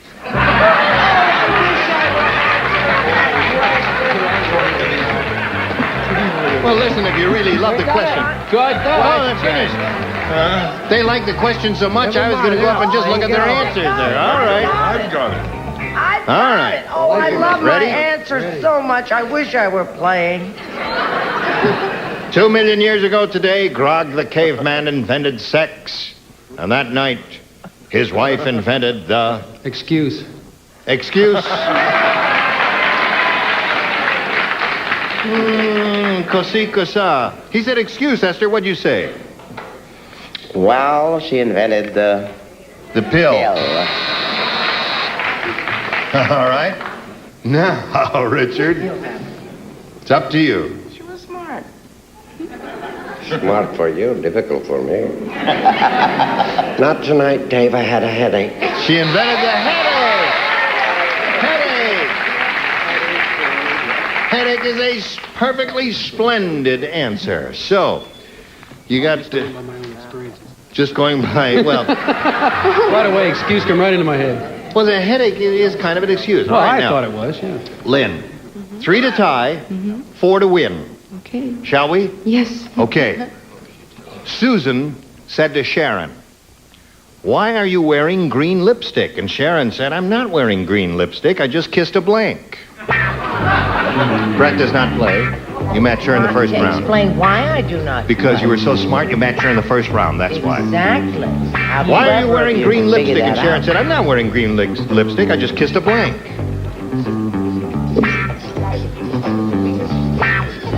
Oh, now that's a very nice answer. Okay. Now let's see what Charles has on Yeah. If he has the same Okay. answer, I'm leaving. Right. Hey, what does that say? Charles is taking too long. He's doing monograph. Oh, yes. We don't need the fancy typography there. It's the nighttime show. I could get a show of my own by drawing like pictures. Oh, I see. And even if it's wrong, it's lovely. Right. It's going to be beautiful. All right, Lynn. He's just about ready, so here we go with you. Susan said to Sharon, "Why are you wearing green lipstick?" And Sharon said, "I'm not wearing green lipstick. I just kissed a blank." A Martian. A Martian. Oh, sounds like a reasonable response to me. It sounds like great fun, but have you ever tried to kiss the Jolly Green Giant? The Jolly Green Giant. I just kissed the Jolly Green Giant. Charles? He gets around, the Jolly Green Giant. Oh-ho. Ho, ho, ho, ho. Now, you got to match everybody else here to stay in the game, Lynn. All right, Esther, you're up. A leprechaun. A leprechaun. What do you have, Richard? Leprechaun. Okay, come on down, Dave. Congratulations. Come on down there. You stand by for a moment. Get to you in a second or so. We've got to say goodbye to Lynn. It was a pleasure meeting you, Lynn. We've got some gifts for you. Together with our thanks for being with us here on Match Game PM. Lynn Rudder. Goodbye, my dear. Now, while she's going off there, we're going to spin a couple of messages for you, and then you come right back. We are. All right. You ready? I'm ready. Here's Dave Stuckey. He's won his first game. It's time now, Dave, for the big money super match where you can win over $10,000. Now, to do that, we have 2 audience matches for you, and I want to remind you that whatever you win in these audience matches, you'll have a chance to multiply by 10. Now, here we go with the first one, Dave. We polled a recent studio audience, and we got their best response to this. Blank major. Now, the answer that audience gave most often is worth $500 if you match it. If you match a middle one, you get $250. And if you match the third most frequently given response, you get $100. Now, 3 of our celebrities are permitted to help. Whom do you call on? Brett. Brett, how do you fill in that blank? Blank major. I have so many. I have 3. Oh, what about Sergeant Major? Sergeant Major is one. Okay. Fannie. What do you say, Fannie? Drum major. Drum major. Okay. Richard. Richard? He's not here, I'm sorry. Pardon? Third is tough. I know What that. is it? It's... Well, no, let me hear the question. Be fair. He always does that when he's hung up. Ah, you may be surprised. What is the question? Yeah. You haven't got an answer, so I'm not even going to ask Well, you the I'll ask question. this young man. Do you have a question for me? No. Well, It both is. of you get out of it then. I'll give you one. Lee Major. What? The $6 million man Lee Major. is Lee Major, a major television star. Lee Major. He was made in Japan. His name is Right. Lee Majors. I dropped the S for professional reasons. I never thought you'd betray me after that rally in Encino. Lee Major. Okay. So you got that one. You got Lee Major, Drum Major, and Sergeant Major. Now, do you want one of those, or have you got a better one? Have you thought of any? I'll go with that Lee Major. He was very convincing. All right. You're getting groans from the group out here, but you can't change your mind. All right. Step down here with me. I want us to go through this together. All right. We're going to start down at the bottom, as we usually do, and find out if Lee Major is up there. Or Majors, as he calls himself. May we see the $100 response? College major. That's his brother. Yes. Naturally. All right. Shall we reveal the $250 response? Sergeant Major. That's the one that Brett gave you. All right, Lee Major. If you're in there, show yourself. Drum Major. Well, you didn't win anything there now, but you still got a chance because we've got another audience match for you. And it'll come up right now. Ready? Are you ready, Earl? I'm ready. Okay. We're all ready to carry on It's now. a waste of time Lee Major's working that hard in the industry if his name's not going to appear. Isn't it? Don't you think so? That's right. The show is in the top 10, Dave. How quickly Come over they here forget. with me. All right, Dave. Now we polled another studio audience. We got their best response to this. Here comes the blank. Oh, well. Remember, it's 5, 250, and 100. Fannie. Fannie? Oh, gosh, I can't seem to think of one. Yes, Miss Flagg.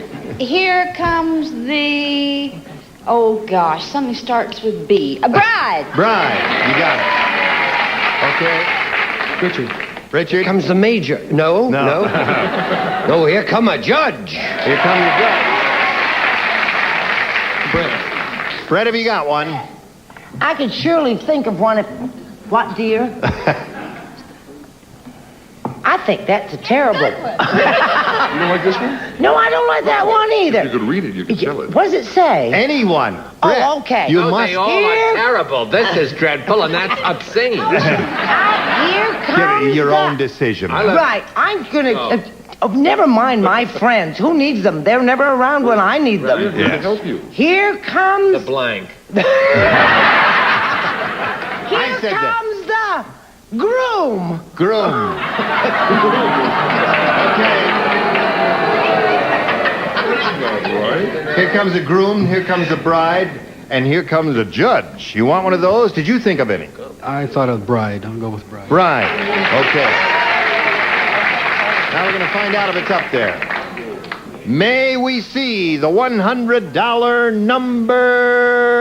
Bride. Here comes the sun.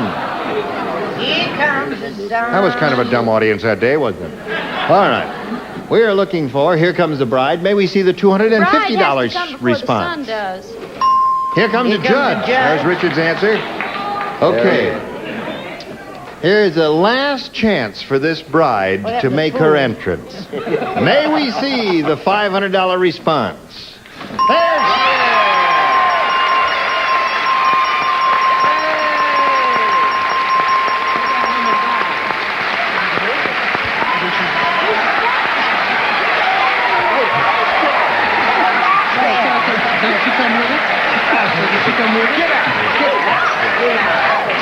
Now you wonder why I don't like to go out with Stand on that her. tape right there. I think she's bucking for bride. Okay. Yes, it was worth it, he says, to win the money there. Okay, now this time you won Wait, you win the big $500. money, We multiply honey. that by 10.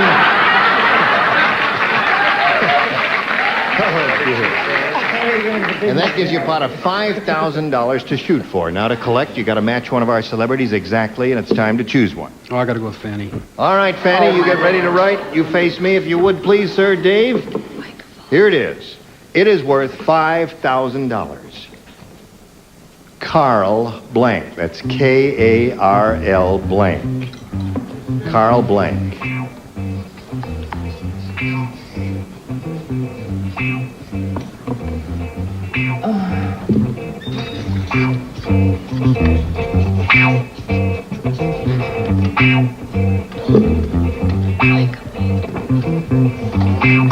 Okay, she's finished. Now, Dave, we ask you to give us an answer which you think will match hers. What do you say to this? Carl Blank. Shoes. What? Carl shoes. Carl what? You know, funny... Now, wait a minute. A funny thing, I thought I heard him say Carl Shoes. That's it. May I ask a question? Not too swift, huh? You said Carl Shoes. Yeah, that's the first thing coming to my mind. Okay. Mine's a little shallow. All right, let's find out if that matches Fannie now. Fannie, for $5,000. May we see your answer? Did you start to say shoes? Fannie, may we see it now? Yes, I'm awfully sorry. I said Carl Reiner. Carl Reiner. Yeah. All right, I'm sorry you didn't win the money. You've got a grand total of $500. We congratulate you, Dave Stuckey, I beg your pardon there. We'll be back right after this message. Thank you all. Gene Rayburn for Match Game PM. Join us next time. Goodbye. Some contestants will receive Seal Meal, the appliance sensation that's revolutionizing meal planning. Almost anything you cook, you put in a Seal Meal bag. Seal it, freeze it, refrigerate it, Seal Meal, and from Zippo, smart his and her Zippo windproof lighters. Florentine or wood grain, regular or slim. Zippos will always work, or Zippo will fix them free from Zippo Manufacturing, Bradford, Pennsylvania. And Jolly Time Popcorn always pops tasty. Tender and crispy kernels the whole family loves Jolly Time Popcorn. And Taster's Choice, a 100% freeze-dried coffee that looks, smells, and tastes like fresh ground coffee. Taster's Choice. And for a smooth-running car, Castrol GDX Motor Oil for all models and sizes of cars. Castrol lubrication for cars, motorcycles, and snowmobiles.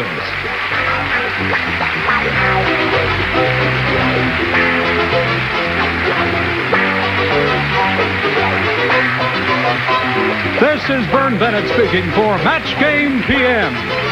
A Mark Goodson, Bill Todman production.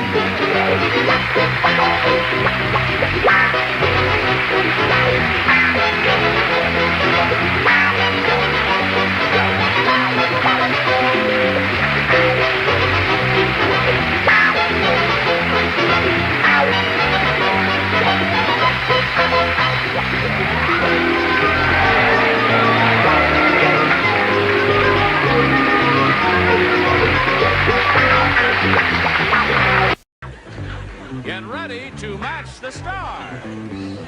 Alan Ludden, Brett Summers, Gary Berghoff, Elaine Joyce, Richard Dawson, and Fannie Flagg as we play the star-studded Big Money Match Game 74.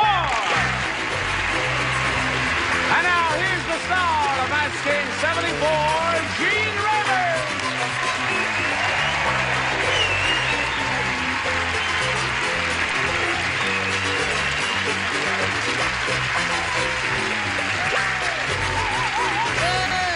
Hey, Johnny Olson. Hey, thank you very much. Wild bunch. Don't give no rotten answers today with these people in this studio. You know, you make an entrance like Charles de Gaulle. I am. I do the regal, the royal wave. Have you ever seen the Queen of England when she rides in her carriage? She waves like this. Very nice. Doesn't she? Yes, but do you know, I know a true story about that. What? She has a wooden arm in the car that goes like this. It's true. Is that true, Richard? No, it's a plastic arm. It's a plastic arm. Did you have a question?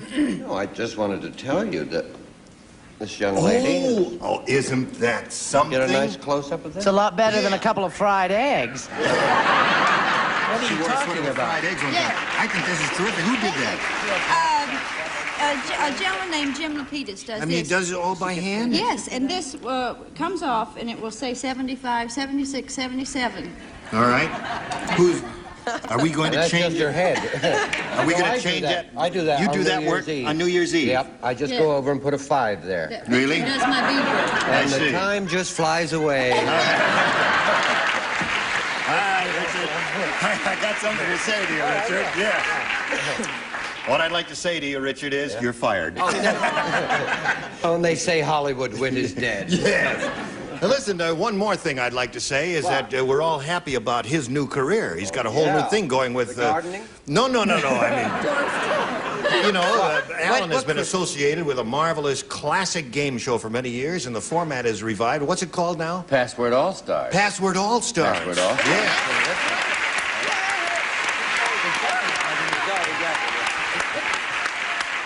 Password All-Stars. All right, now let's say hello to these two stars, or projected stars here, Susan Gay and Carol Rocha. How are you, ladies?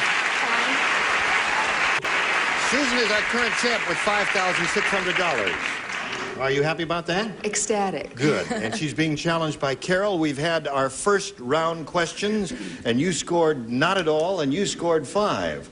So our second round question will be coming up for you, Carol, in a moment or so, but right now we've got this for you. Here we go now, ladies. I push this button, reveal our second round questions, and ask Carol, the challenger, to make a selection. I think I'll try B today. Want to try? You tried A last time? Yeah. And you didn't do well with it all. Everybody plays because no one scored in her first round question, and this is her second round question.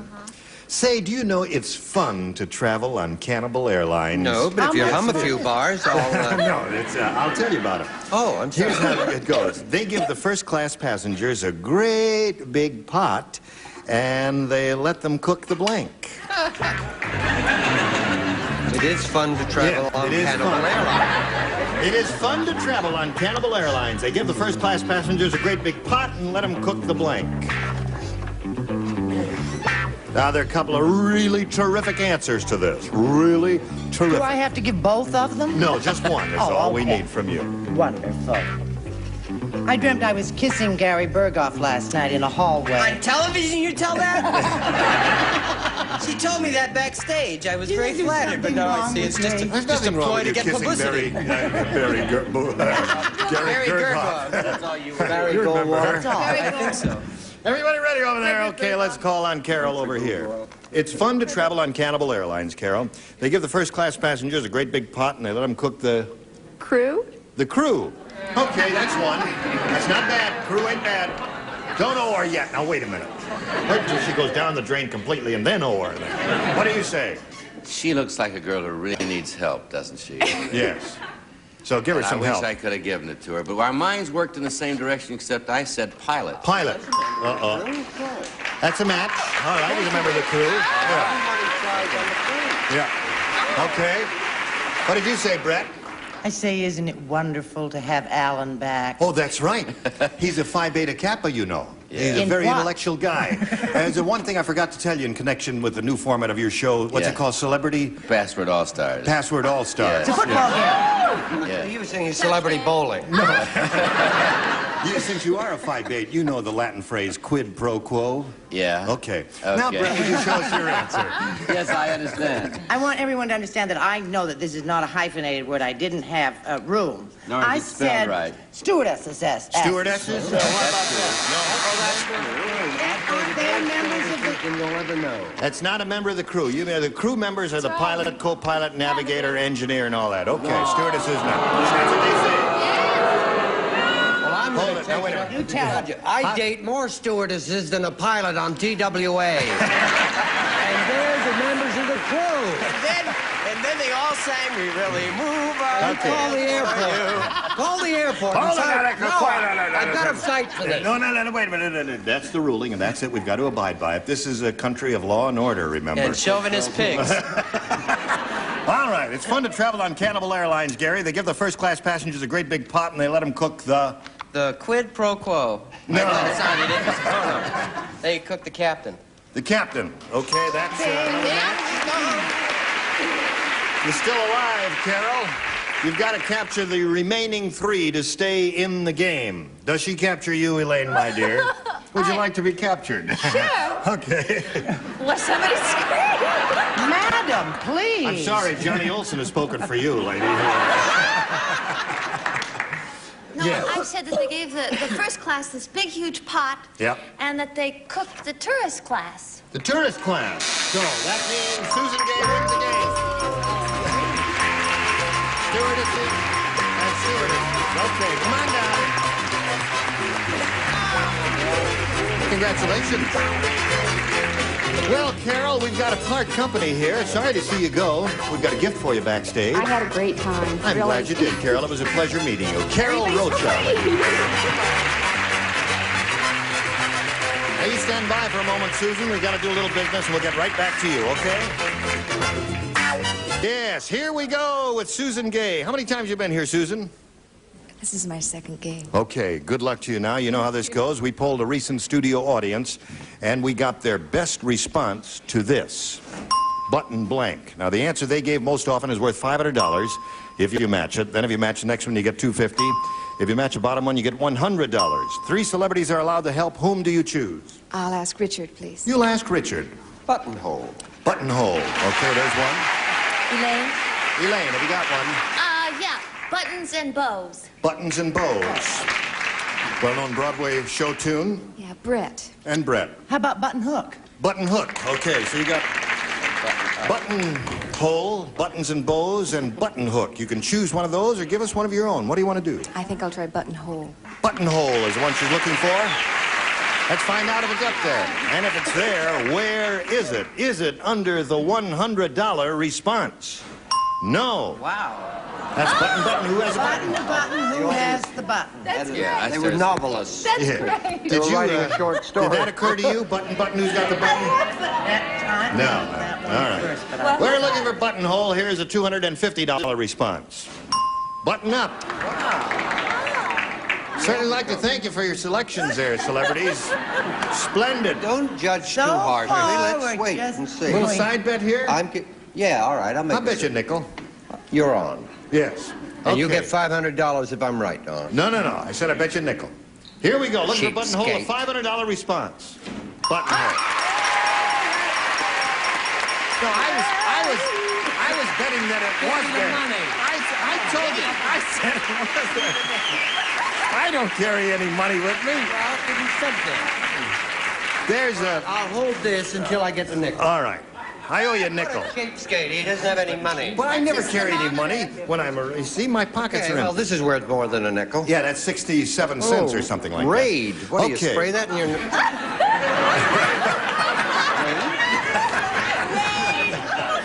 That's enough out of that. That's it. Now you've got $500 there, Susan. You're going to play for 10 times that amount, or $5,000. To collect that amount, though, you've got to match one celebrity, and this will have to be an exact match. Whom do you choose? I'll try Richard. You'll try Richard. Okay. Please face me. Okay. All right, are you ready? This is a $5,000 question. Mark of blank. Mark of blank. Okay, he's finished with his. Now, Susan, we need an answer from you which you think will match his. What do you say to that? Mark of... Zorro? Mark of Zorro?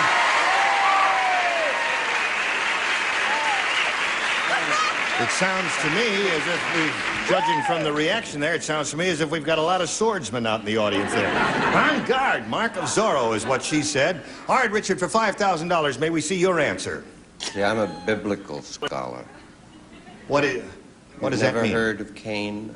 The Mark of Cain? Oh, Mark of Cain, yes. No, I never have. Well, you have. You have now, haven't you? Have I? Well, I've just told you about it. But did you write that? She wrote Mark of Goodson. Mark of Goodson. You weren't supposed to show that. So, remember, you owe me a nickel. I owe you a nickel. And Mr. Goodson owes this lady $5,000.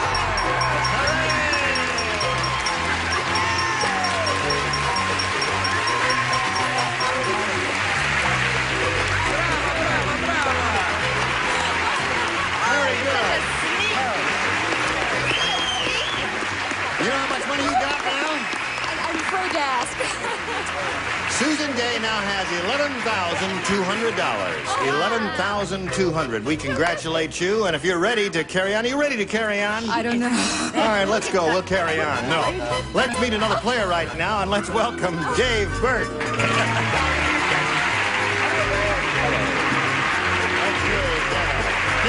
Susan. He's congratulating Susan. She's very excited, and while she gets it together, we'll ask Dave to tell us the story of his life. I was afraid you were going to ask me that. Well, all right, do a condensed version, Dave. Well, I'm not married. Yeah. I don't have any children. Yeah. I don't have a job, and I don't even live anyplace. Yeah. So, what can I say? Would you push the button and get him out of here? Tell that bum to leave. Push the button. Turn the thing around again there now. He doesn't even have a last name. That's right, Dave Burt. He's got 2 first names.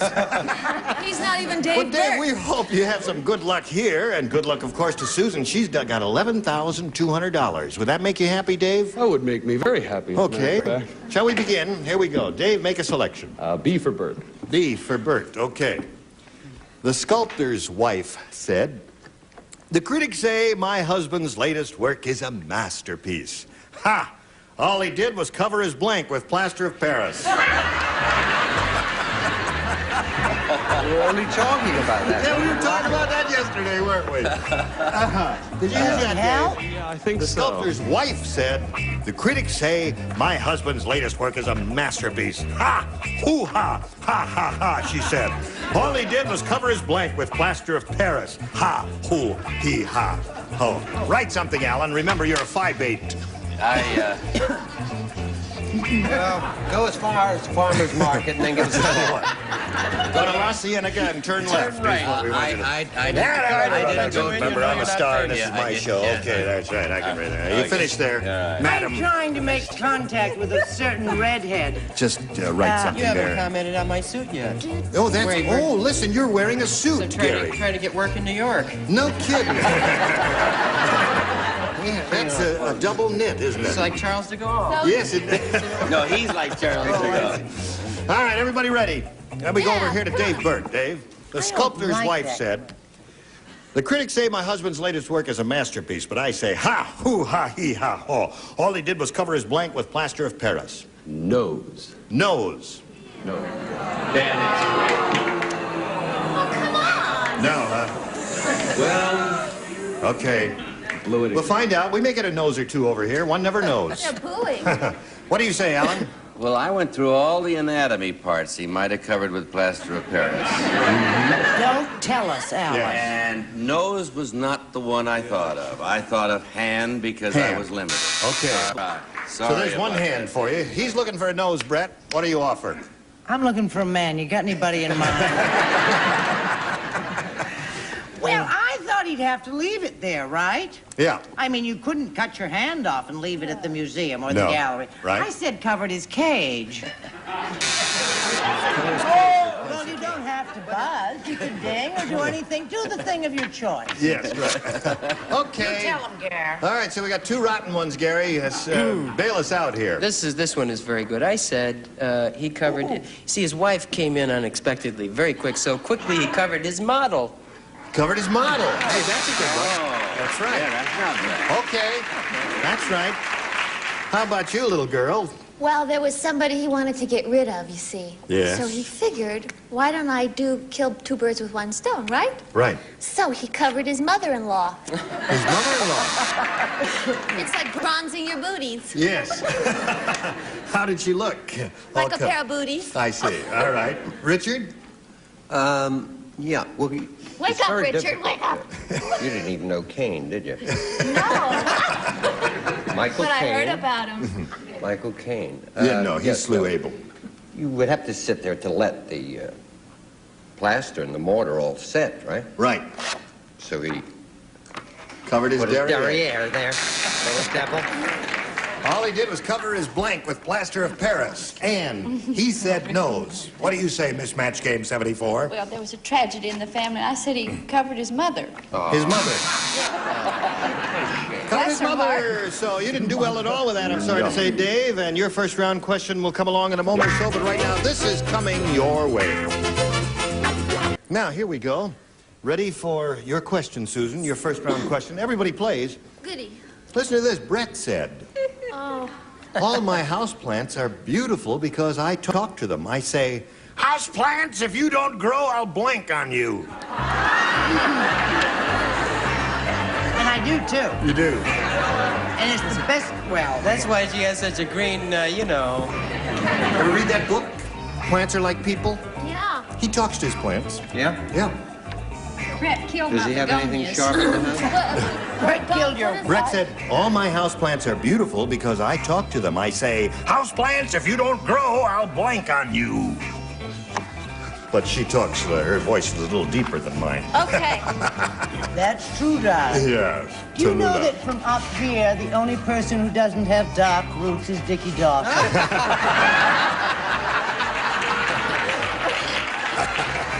I'd like to say something. Yeah, what would you like to say? You want to talk about your dark roots? No, I want to say if Brett wasn't such a good friend of mine, I'd come up and snatch that wig off her head. And those teeth right out of her mouth. And those things on her chest. Okay, here we go. Susan Gay. Brett said, all my houseplants are beautiful because I talk to them. I say, houseplants, if you don't grow, I'll blank on you. I'll sit on you. I'll sit on you. All right. That'll do it. I had a different idea in mind there. What was your idea? You know, you're talking all this Phi Beta Kappa stuff. Yeah. I was going to write breathe on you, but I couldn't spell it. I don't know whether there's an E at the end of it or not. I know there's only so one I Z. sat here and I thought I mustn't look dumb. I'll just go ahead and say sit. Aha! So that's one for you. Could somebody spell breathe for Alan Is there Ludden, an E please? on the end of it? No, there's an E before it. All right. There's an E Okay. What do you say? Inhale. Yes. What? Breathe a little and What give is us an that answer. expression? Yes. It takes so long sometimes for a person to get nowhere. I thought you said spit. I said I spit, and that's what I do. Oh, really? No, she said sit on you. Gary, what'd you say? It's taking longer all the time. I said that she would say spit. You said that. I Okay. heard her say it. All right. So the answer Susan Gay is looking for is sit. Houseplants, if you don't grow, I'll sit on you. What do you say? I said that if her houseplants wouldn't grow, she would sick Jack Klugman on them. That's right. And I hear kill 'em Jack off for Klugman is very once and sick. for Kill them all. off for good. No. What did you say? Old Richard? Well, I said Kane, and she'd never heard of the guy. Amazing. Stop with Oh, this. all right. Well, if you're not a scholar of the me. Bible. Sit. Sit. 2 for you. That's 2 for her. If you don't grow, I'll sit on you. That's what she says. Yes, what do you I say? know. Brett came to my home, and she breathed all over my apartment. Yeah. And I heard a moan of despair from my bougainvillea. Yeah. No, she is a lady. I don't know why she'd say spit. That's not ladylike. I said throw up.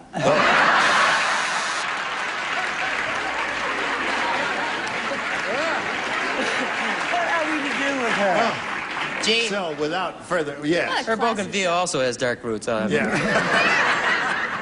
Her bougainvillea always has dark roots. All right, now you stand by for a moment or so. That ends round 1. Score 2-0, and we'll pick it up at this point in about 1 minute and 48.5 seconds. I thought we were going to have time for another question, but I guess we don't. So we'll stop right here, end of round 1. 2-0 the score. Look forward to seeing you both next time. And you too. You were all splendid, and you're all coming back next time. Thank you. Because we got your ankles changed to the podiums. What's that? What does that say? The arrow is pointing to Brett. But you must admit, it's a beauty, though, isn't it? Yes, it is. I mean, she looks so natural, doesn't she? Yes, she does. Mm-hmm. Yes. Chauvinist. He held up a sign if you saw it. It said pig. Well, listen, that's all, friends. Enough of this hilarity. Join us next time for Match Game 74. Gene Rayburn here. Goodbye.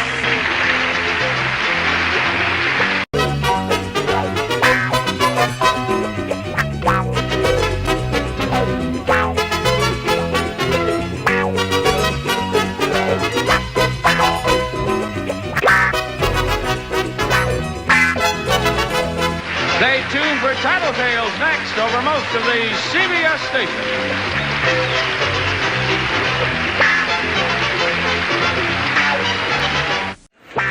Get ready to match the stars. Robert Urich, Brett Summers, Gary Berghoff, Jamie Lynn Bauer, Richard Dawson, and Fannie Flagg as we play the star-studded Big Money Match Game 75.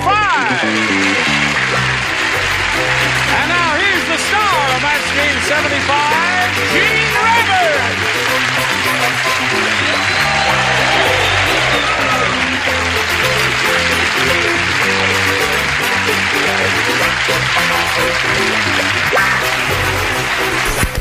Thank you, Johnny Olson and friends. Now, what's going on out here? I have a surprise. We're not supposed to tell. Yeah? Someone who retired from movies in 1935. Yeah? Has never done television or a movie since. Really? Greta, this is Gene.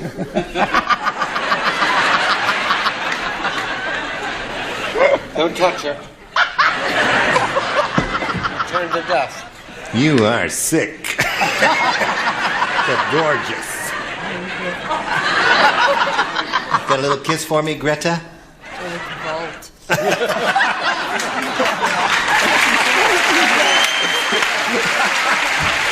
did you say? Listen. Oi, Oi, Gewalt is not Swedish already. It wouldn't hurt. It wouldn't hurt there. Let's say hello to John Lyman and Jewel Berg over here. How are you? Very fine. John is our current champ. He's won $6,200, and he's being challenged by Jewel. She's had her first round question and matched one of our celebrities. Your first round question will be along in just a little over 1 minute, so hurry back. Not you. Here we go. Whoops. I got a shock. Now, this is your question, John, your first rounder. To remind Steve of his mother, he had a heart tattooed on his right arm. To remind him of his mother-in-law, Steve had a blank tattooed on his left arm.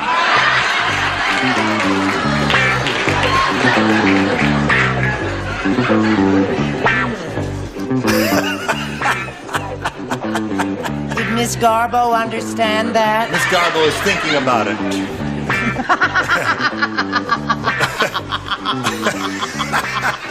Wait a minute. Oh. Very good. Oh, wait a minute. What are those? Good. All right, these two are ready. Gary's ready. Robert's ready. I'm trying to think of what that thing is. Well, now I'll help you. Now, what? Let's do it quickly now. Yeah, well, I am trying. Tell me. Whisper in my ear. Well, I'll put the microphone over here. Yeah. Right. Okay. Oh, I asked you, and all you said was, how soon can we even get to the motel? Stop talking to him and do it. Okay. All right. Now, John, we're ready for you.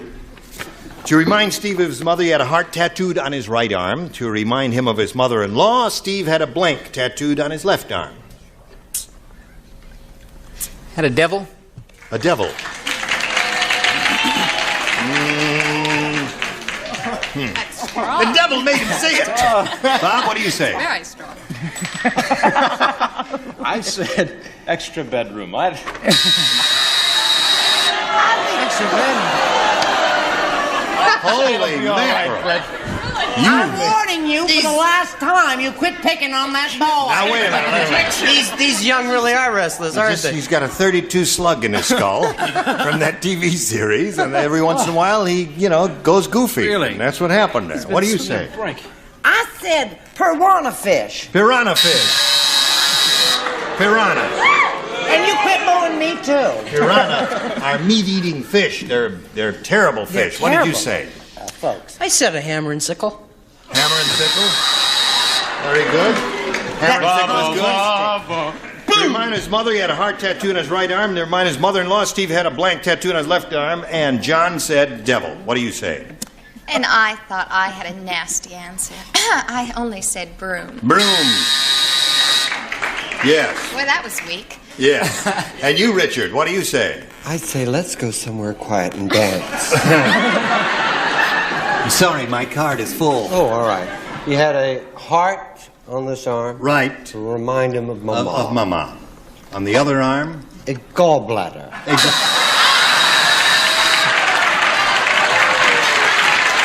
had enough gall. Okay. Now. I'll explain it to her. Schwanzin, was, yeah, I know she's lost. No photographs, please. Now it's time to give us your answer. Yeah. Vulture.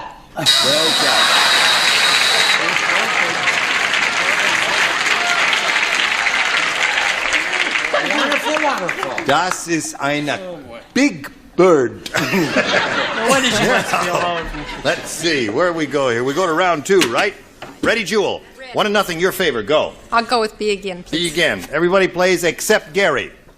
At the party, Josephine the plumber ran out of ice cream cones, so she served the ice cream in her blank. I got it. At the party, Josephine the plumber ran out of ice cream cones, so she served the ice cream in her blank. You know who Josephine the plumber is? Have you seen that commercial, Jamie? Yes, Oh, okay. I have. All right. Oh. That's One it. of my husbands was named Robert. Do you think that's an omen? You mean you've been married more than once? Yeah. I told you that, remember? Oh, yes. Okay, we are waiting for... Okay, that's it. That's it. You got it. Yep, that's it. You got the idea. Okay, Jewel. At the party, Josephine the plumber ran out of ice cream cones, so she served the ice cream in her blank. Plunger. In her plunger.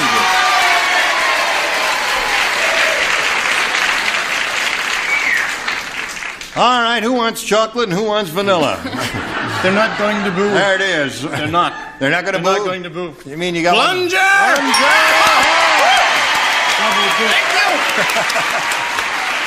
Okay, Bob. That's 1. Now, Brett. Remember in the middle of the week when you said, let's get rid of him? And I said, he'll catch on. And you said, no, he won't. And I said, think of me and my lonely life. I said, plunger. You know, right. Okay. Hello, Jamie. The answer that she is looking for is plunger. So she served the ice cream in her plunger. Yes, butterscotch plunger. A butterscotch plunger. Okay. Richard, you want chocolate or vanilla? Or do you want, how about chocolate chip? I wouldn't touch that with a 10-foot plunger. 10-foot plunger. That's 5 for you, Jewel. You have to read it again. At the Very party, carefully. Josephine the plumber ran out of ice cream cones, so she served the ice cream in her blank. And what do you say to that? Plungeroonie.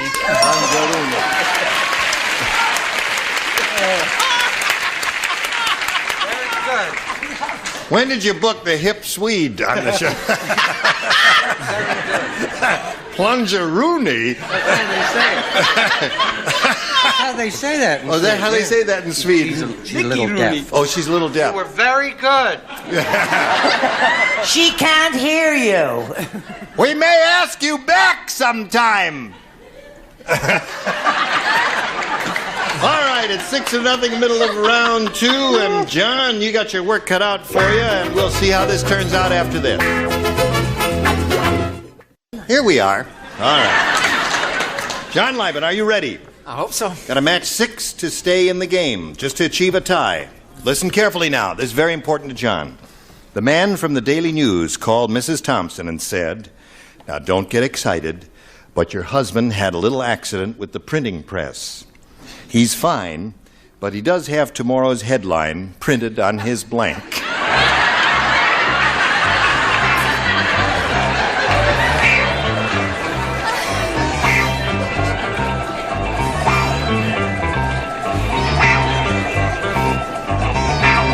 Are you thinking, Bob?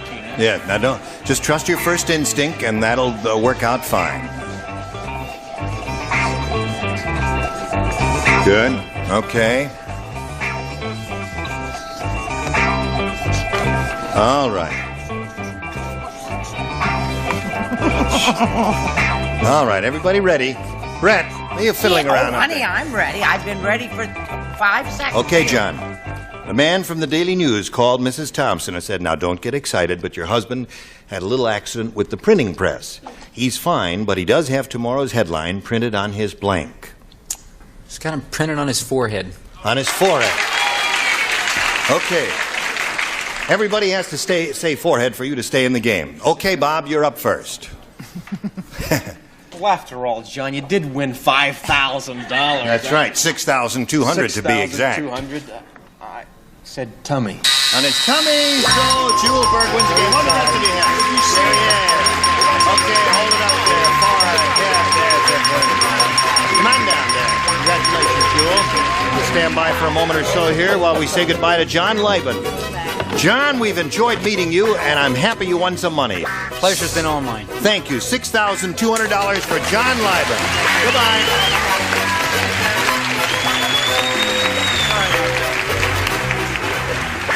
Here we are. Are you ready for it, Jewel? Good. You know how it goes? I do. All right. I'm an avid fan. You're an avid fan of the show? You watch it all the time? Every day. Good. We polled a recent studio audience, Jewel, and we got their best response to this. Omar blank. Now, if you match the answer given most often by that audience, you will win $500. If you match the second most frequently given answer, you get $250, and the third, $100. Whom do you call on? Richard. Present. Omar blank. Sharif. There's one. Brett. Remember that lovely poem, Omar Khayyam? Omar Khayyam. Okay. Gary. Gary? How about Omar? Gosh. Now, there's another fairly well-known Omar. Yes, Omar. She making eyes at me. No. Omar. Don't open your mouth yet, son. What the hell is that? I can't read your writing! Omar the tent? Maker. Omar the tent maker. Omar the tent maker. Omar Bradley. Yeah. Okay, you got Omar the tent maker. Courtesy of what's his name? Omar Khayyam and Omar Sharif. Omar Sharif. Okay, that's the one we're looking for. Let's find out if Omar's up there. Omar, are you up there? If you are, reveal yourself. Well, I mean that. No, I don't mean that. What I mean is, let's see the $100 response. Oh! It is up there. See, you didn't have to slit your wrists after all. Been around for several weeks. All right, Omar Sharif, are you under the $250 response? Omar Bradley. General. Distinguished World War II general, a real brainy man. Last chance for Omar Sharif. Here's the $500 response.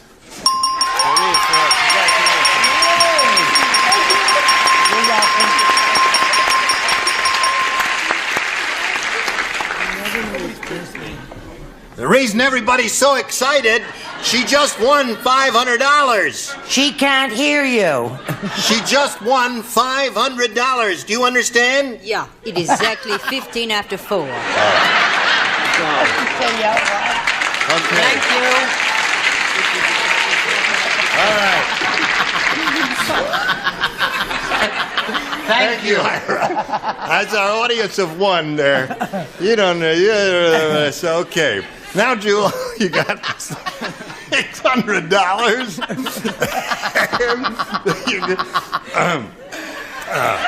Jewel, be serious. It's very... you're going to try for $5,000 now, but to collect, you got to match one of our celebrities head-to-head exactly. Which one will it be? Richard. Okay, Richard, get ready to write. Okay. You will face me. Here we go with the $5,000 question. Blank Scout.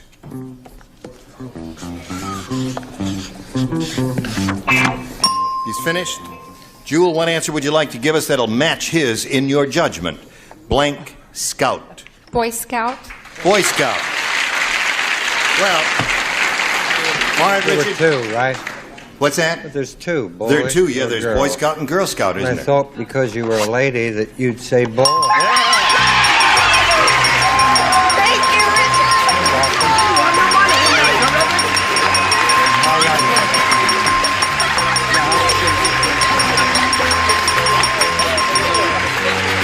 Thank you, my dear. You now have Who's that? My husband. That's your husband? They look alike. Oh, yes. Indeed. I was just going to see if there's a shot of him on the camera. Yeah, okay. All right, you got $5,600, and you're going to meet another player in a little bit, but right now we're going to let you get it together while we spin this commercial.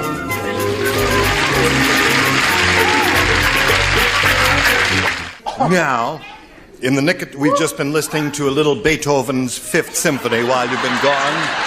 Now we're ready to carry on here, and let's welcome Lauren Simon here. Hello there. Hello. You know Jewel Bird, Lauren? Yes, how are you? Now, Lauren, we'd like to find out a little bit about you, if you please. Okay, well, I'm from New York City. Yes? And I've been... Thank you. I've been traveling through the country and down through Mexico, and I came to California and ended up staying about 7 times as long as I intended to. Is this your vacation? Yes. Oh, that's nice. And I do sculpture and pen and ink drawings. You're a fine artist. Yes. As soon as you walked out here, I said, there's a fine artist if I've ever seen one. Didn't you say that? I did. You all said Indeed, that, yes. Have you seen Disneyland yet? No. Yesterday. Okay, is there anything else you want to tell us about yourself, Lauren? I love the show. Good. All right, we wish you the best of luck and ask you to make a selection here, A or B. B. Here we go with Lauren Simon. The Jolly Green Giant says, ho, ho, ho, ho, ho, ho, ho, ho, ho. Anyone in the valley got some giant dental floss? I've got a blank stuck between my teeth. I got it. That's what the Jolly Green Giant said. Did I hurt you when I embraced you, Bob? No, well, you hurt me. It just got me very worried. You sure it's some? Ho, ho, ho. Anyone in the valley got some giant dental floss? I've got a blank stuck between my teeth. A blank. You know, got dental floss. I know. Giant dental floss. I know what dental floss is. Gee whizzikers.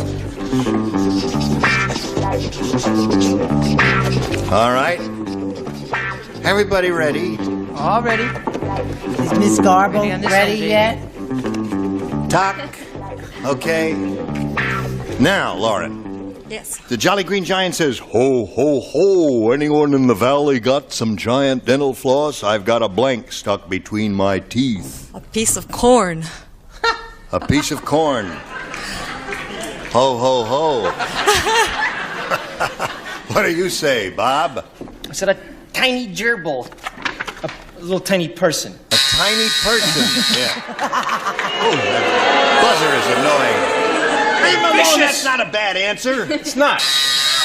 What? Yes, it is. What do you say? I say I may have to turn on him after all. Show us your answer before you do. I said he got an ear of corn. An ear of corn. Okay, that's it. Gary? You just washed your hands with your drink. That's it. She wants to smell like... Does she do that always? Gin number 7. Go, Gary. Say it again. Maybe they'll laugh. I don't know. I said a munchkin. I think that's what he said. A munchkin. A person, right. I think that's a good answer. Thanks, I've got a blank stuck between my teeth, and she said a piece of corn or an ear of corn, something like that. What do you say? I said a pea. You wouldn't need giant dental floss for that, would you? Thanks for the quiet buzzer. Okay, now you, Richard. I don't want an argument because this is corn. Yes. Niblets is corn. Niblets is corn, right. So there's another match for you, Lauren. That's the Jolly Green 2 for Giant. you. Yes. Okay. Your turn. I've got a blank stuck between my teeth. 23 asked for. Your answer. The answer. Niblaruni. Niblaruni. Hey, very good. That's 3 for you. And for you, we've got this message of fascinating importance. We just have a second to say goodbye. Thank you, one and all. You were all splendid. Next time we all get together, when on this Here Now stage, these are some of the celebrities you will see. Avery Shriver, Brett Summers, Charles Nelson Riley, Lana Wood, Richard Dawson, and George Philippon. Gene Rayburn, Match Game 75. Join us next time. Goodbye.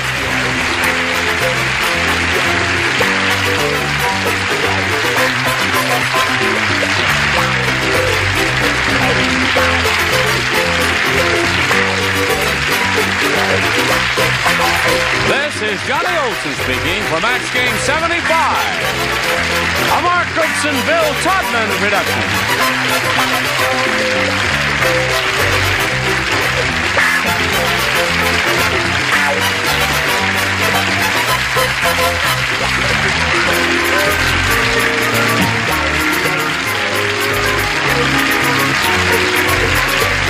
Stay tuned for Tattletales next over most of the CBS stations.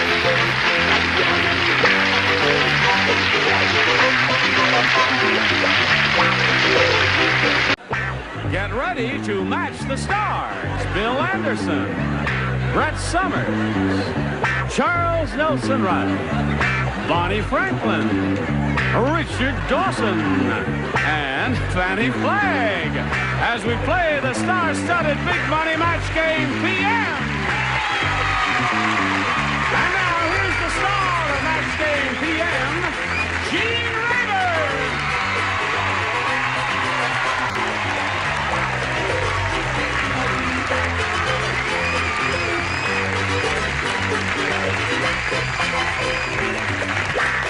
Thank you, Johnny Olson.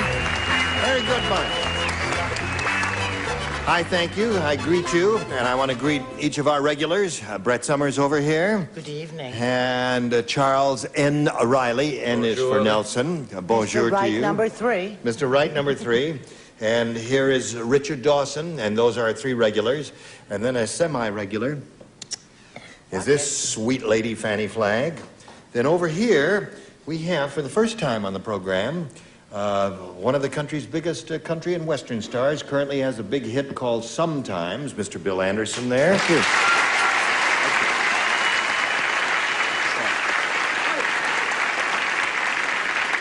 And this lady, whose face is quite familiar to you, you see her on One Day at a Time, Bonnie Franklin. We welcome all of you. Now let's say hello to Elmer Farrar and Vicki Burton.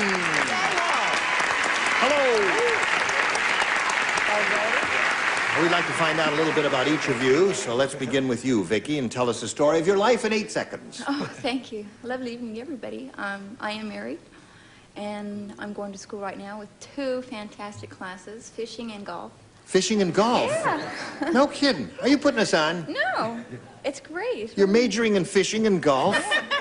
What's your minor? Baseball? Hockey? Too. No, baseball.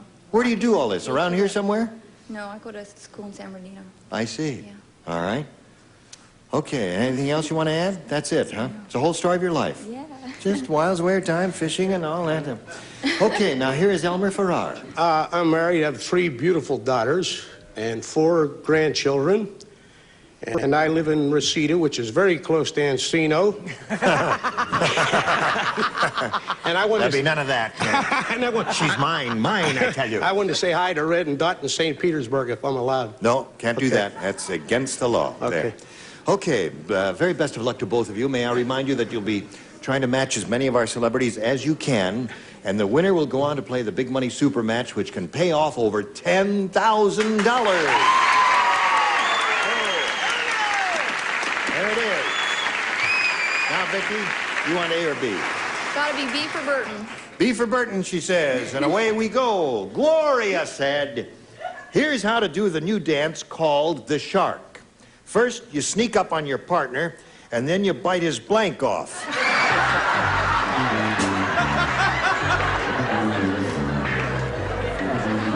That's a new dance. Finished. Everybody finished up there. We're waiting for you, Bill, and Brett. No, wait. Oh, wait. I've changed my mind. You've changed your mind. What there is left of it, dear. Okay. Now we're all set. We'll come here to Vicki Burton. Vicki, Gloria said, here's how to do the new dance called the shark.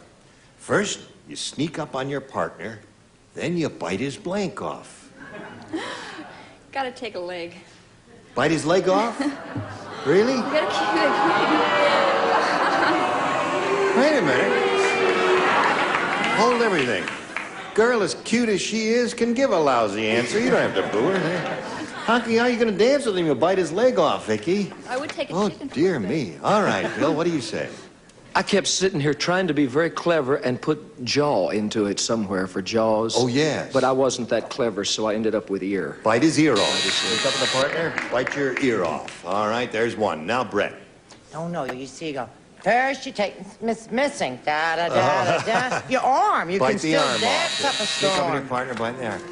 Okay, that's rather... Just because she's plain is no sign to get away from you. It's all right. Charles? Any guy that booed that chick, I want to see after the show. Because the chick gave the right answer. Len.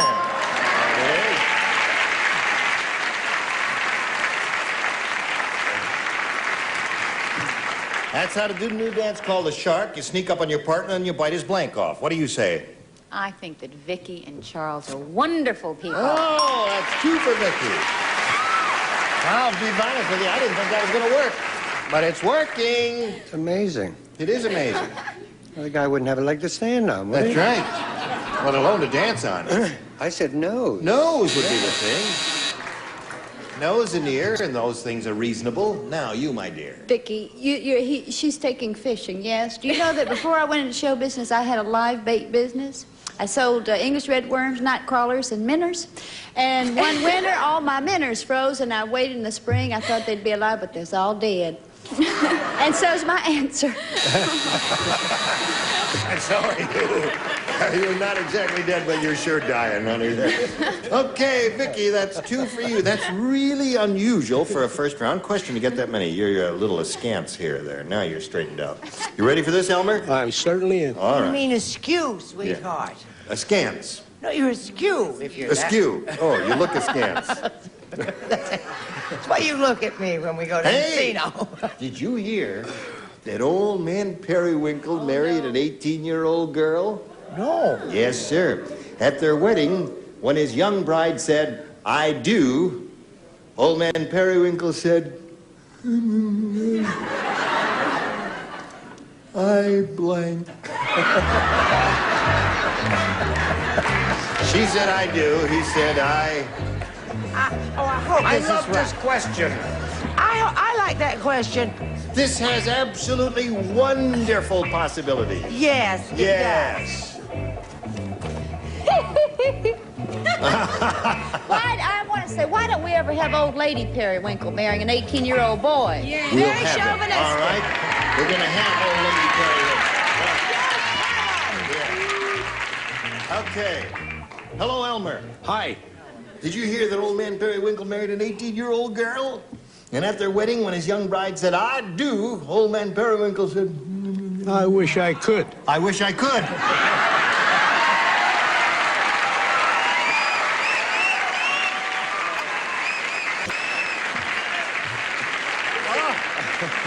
Well, okay. Well, if it kills her, it kills her. What do you say, Bill? Elmer, we were thinking along the same track, but instead of I wish I could, I said I hope I can. I hope I can. Brett? Well, what's the difference between I hope and I wish? They've fallen. I said, I hope I do too. That's not a match? No. I'm with you, kids. Shampooing the judges. Don't feel bad. Charles? I got right to the point. I can't. I can't. Oh, dear. I wish I could. Young lady, at their wedding, when his young bride said, "I do," old man Periwinkle said, "I wish I could." What do you say? I can't. I think it's the same thing. No, I wish I could and I can't are two different things here. Really? Yes, Well, they it's are. a matter of degree. Right. What do you say? Can't. Can't. Too Because I bad. haven't been well. Yes. He said, I will try. Good for him. I will try. So, Elmer, you came up with a terrific answer. Well, that's showbiz. That is showbiz. Now, wait a minute. The game's not over yet, Elmer. I know. I didn't give up yet. You don't give up now. You're behind a little bit, but it's 2-0, and this, anything can happen here. We'll Right. find out what does happen right after we find out about this.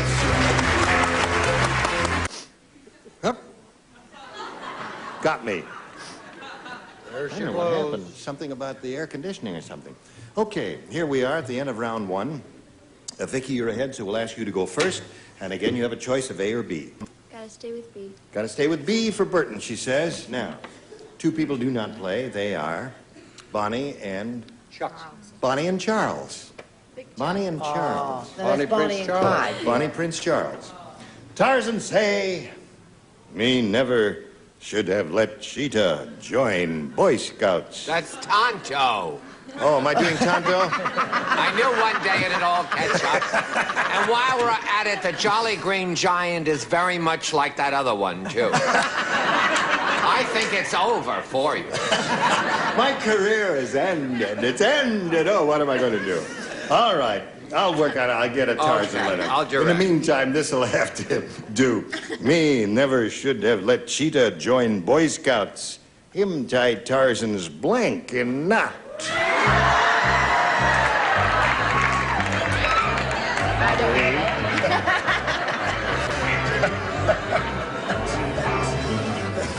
I guess. Ready, Brett? Yes. Okay. Susan. Put it in the slot there. Thank you. Okay, now, Vicky. Tarzan say me never should have let Cheetah join Boy Scouts. Him tie Tarzan's blank in knot. His loincloth? His loincloth. Speak up.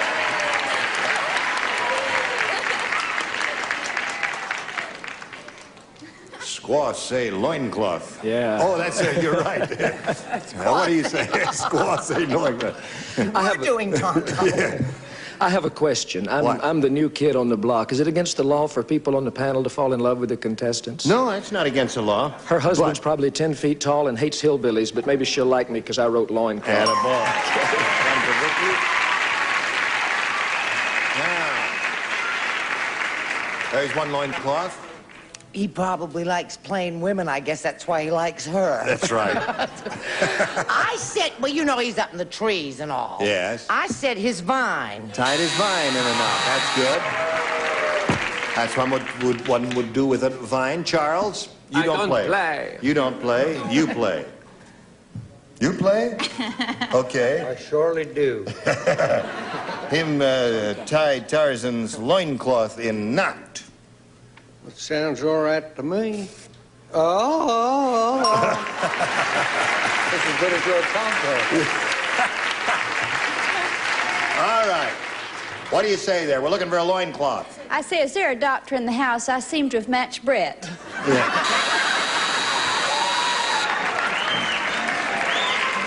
So that's 4 for you, Vicky. 4 for her. Now, Elmer. I got a zipper. You got a zipper, that's right. 0 there. Now, match 4 to tie it. If you match 5, you win it. I'll do the best I can. You will do the best you can. Yes, sir. No man can ask for any more. All right. Listen carefully now. before? Jim said, Yes. my dentist must be nearsighted. He just tried to blank my nose. Got it. Elmer, don't worry about a thing. My dentist must be nearsighted. He just tried to blank my nose. Okay. Put in the slot. And away we go over here to Elmer Farrar. Jim said my dentist must be nearsighted. He just tried to blank my nose. Pull. What? Pull. Pull my nose?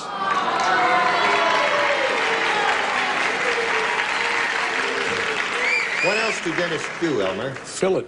They fill and they drill.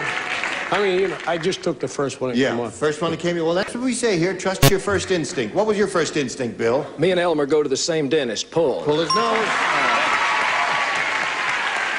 That's 2 in a row for you, Bill. Now, Brett. I felt sorry for Bill when I saw his answer. I guess I thought, oh, well, poor little devil. What do hillbillies know, right? I'm sorry, I said drill. Drill. What'd you say? I said drill, too. So that's 2 drills. Now you got to match the remaining 3 to achieve a tie. Now we come to Bonnie. He's looking for the answer. Pull my nose. I said drill too. Drill. What'd the rest of you say? Drill, drill, drill, drill. All drill. Come on down, Vicky.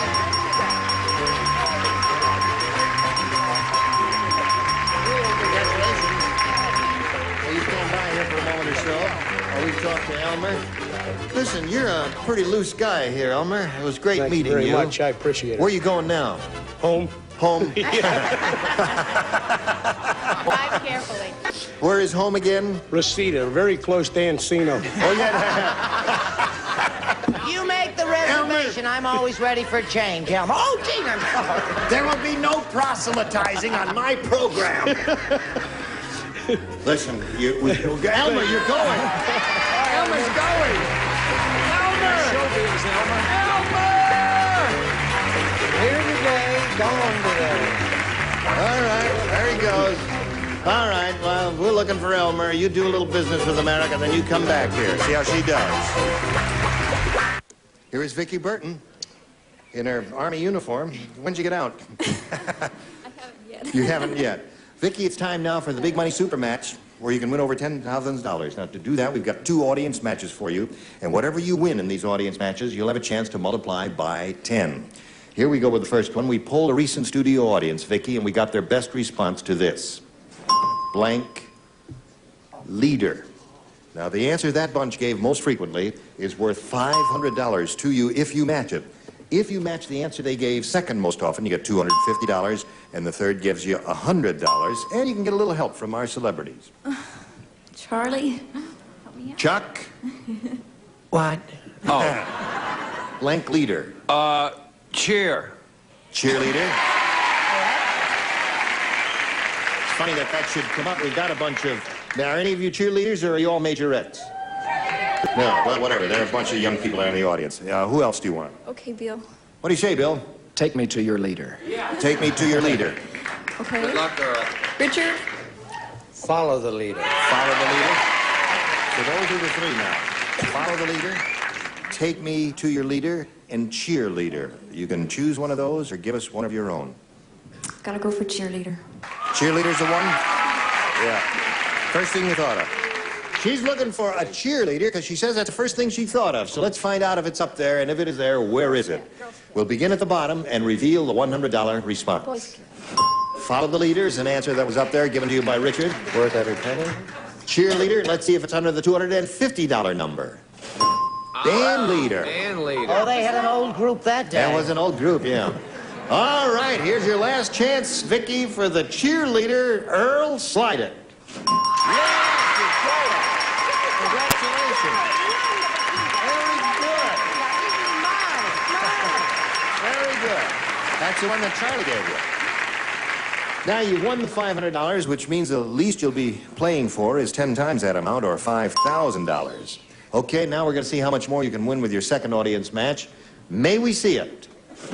Blank snack. Blank snack. All right, call them off. Okay, Fanny. Midnight snack. All right. Bonnie? Bonnie, Had bedtime. bedtime snack. Brett? I have 2. Is there any such thing? Do the German version. Oh, you mean snack? Isn't that the name of the show? Snick Snack is the name of the show But I'm not in gonna Germany, and it's also something here, isn't it? Candy. What? It's a candy bar, yeah. It's a candy bar. How would I ever come up with a candy bar? I think I'll go for light. I'm sticking with Snick Snack. I don't back down. Snick Snack, that was her first thought, and that's what she wants. So there they are. Snick Snack, bedtime snack, and midnight snack. What do you want, if anything? Okay. Midnight snack. Midnight snack? Midnight snack is what she says. All right. Let's keep our fingers crossed for this little lady and reveal the $100 response. Light snack is the one that Brett Bravo, said. showstopper. Yes. Fabulous chick. Brilliant baby. Here we go for midnight snack. Is it under the $250 response? Hi, you Snick made snack. fun of me. Snick Snack. Snick You snack. laughed. You scoffed. Who scoffed? You scoffed. I talked into it. Oh, okay. Now, here's the last chance for midnight snack. Earl, may we see it?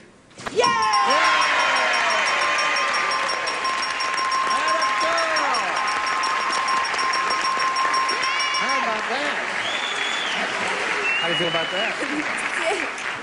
Okay, now, you've won another $500. We multiply that by 10, which makes 5,000, of course. Add that to the previous 5,000, gives you a pot of $10,000 to shoot for. Okay.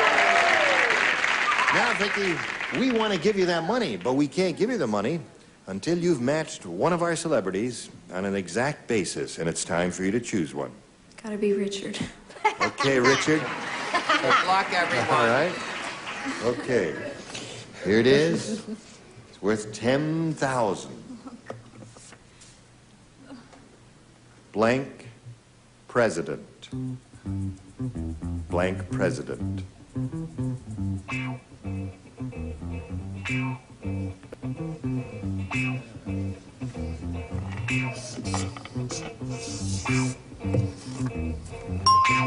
Okay, he's made up his mind, Vicky. Now we ask you to make up your mind and give us a response which you think will match his. How do you fill in that blank president? First thing was the vice president. Vice president? Really? The first thing that came to my head was Mr. President. Yeah. What's that?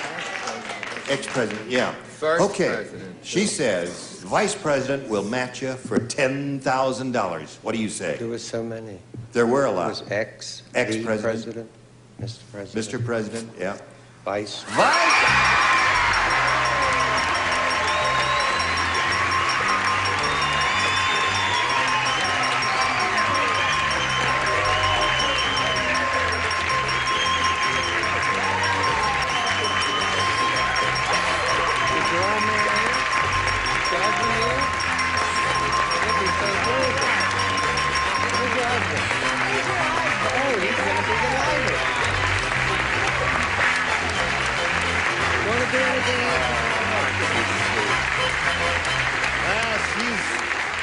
She's very happy about it. She has a grand total of $11,000, and she's shedding a few tears of joy here.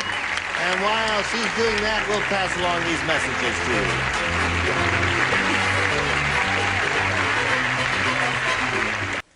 All right, here we are. Vicky's got her $11,000. She's very happy, and we congratulate her, and we thank all of our celebrities. We have more excitement here on Match Game PM next week. Some contestants will receive Timex electric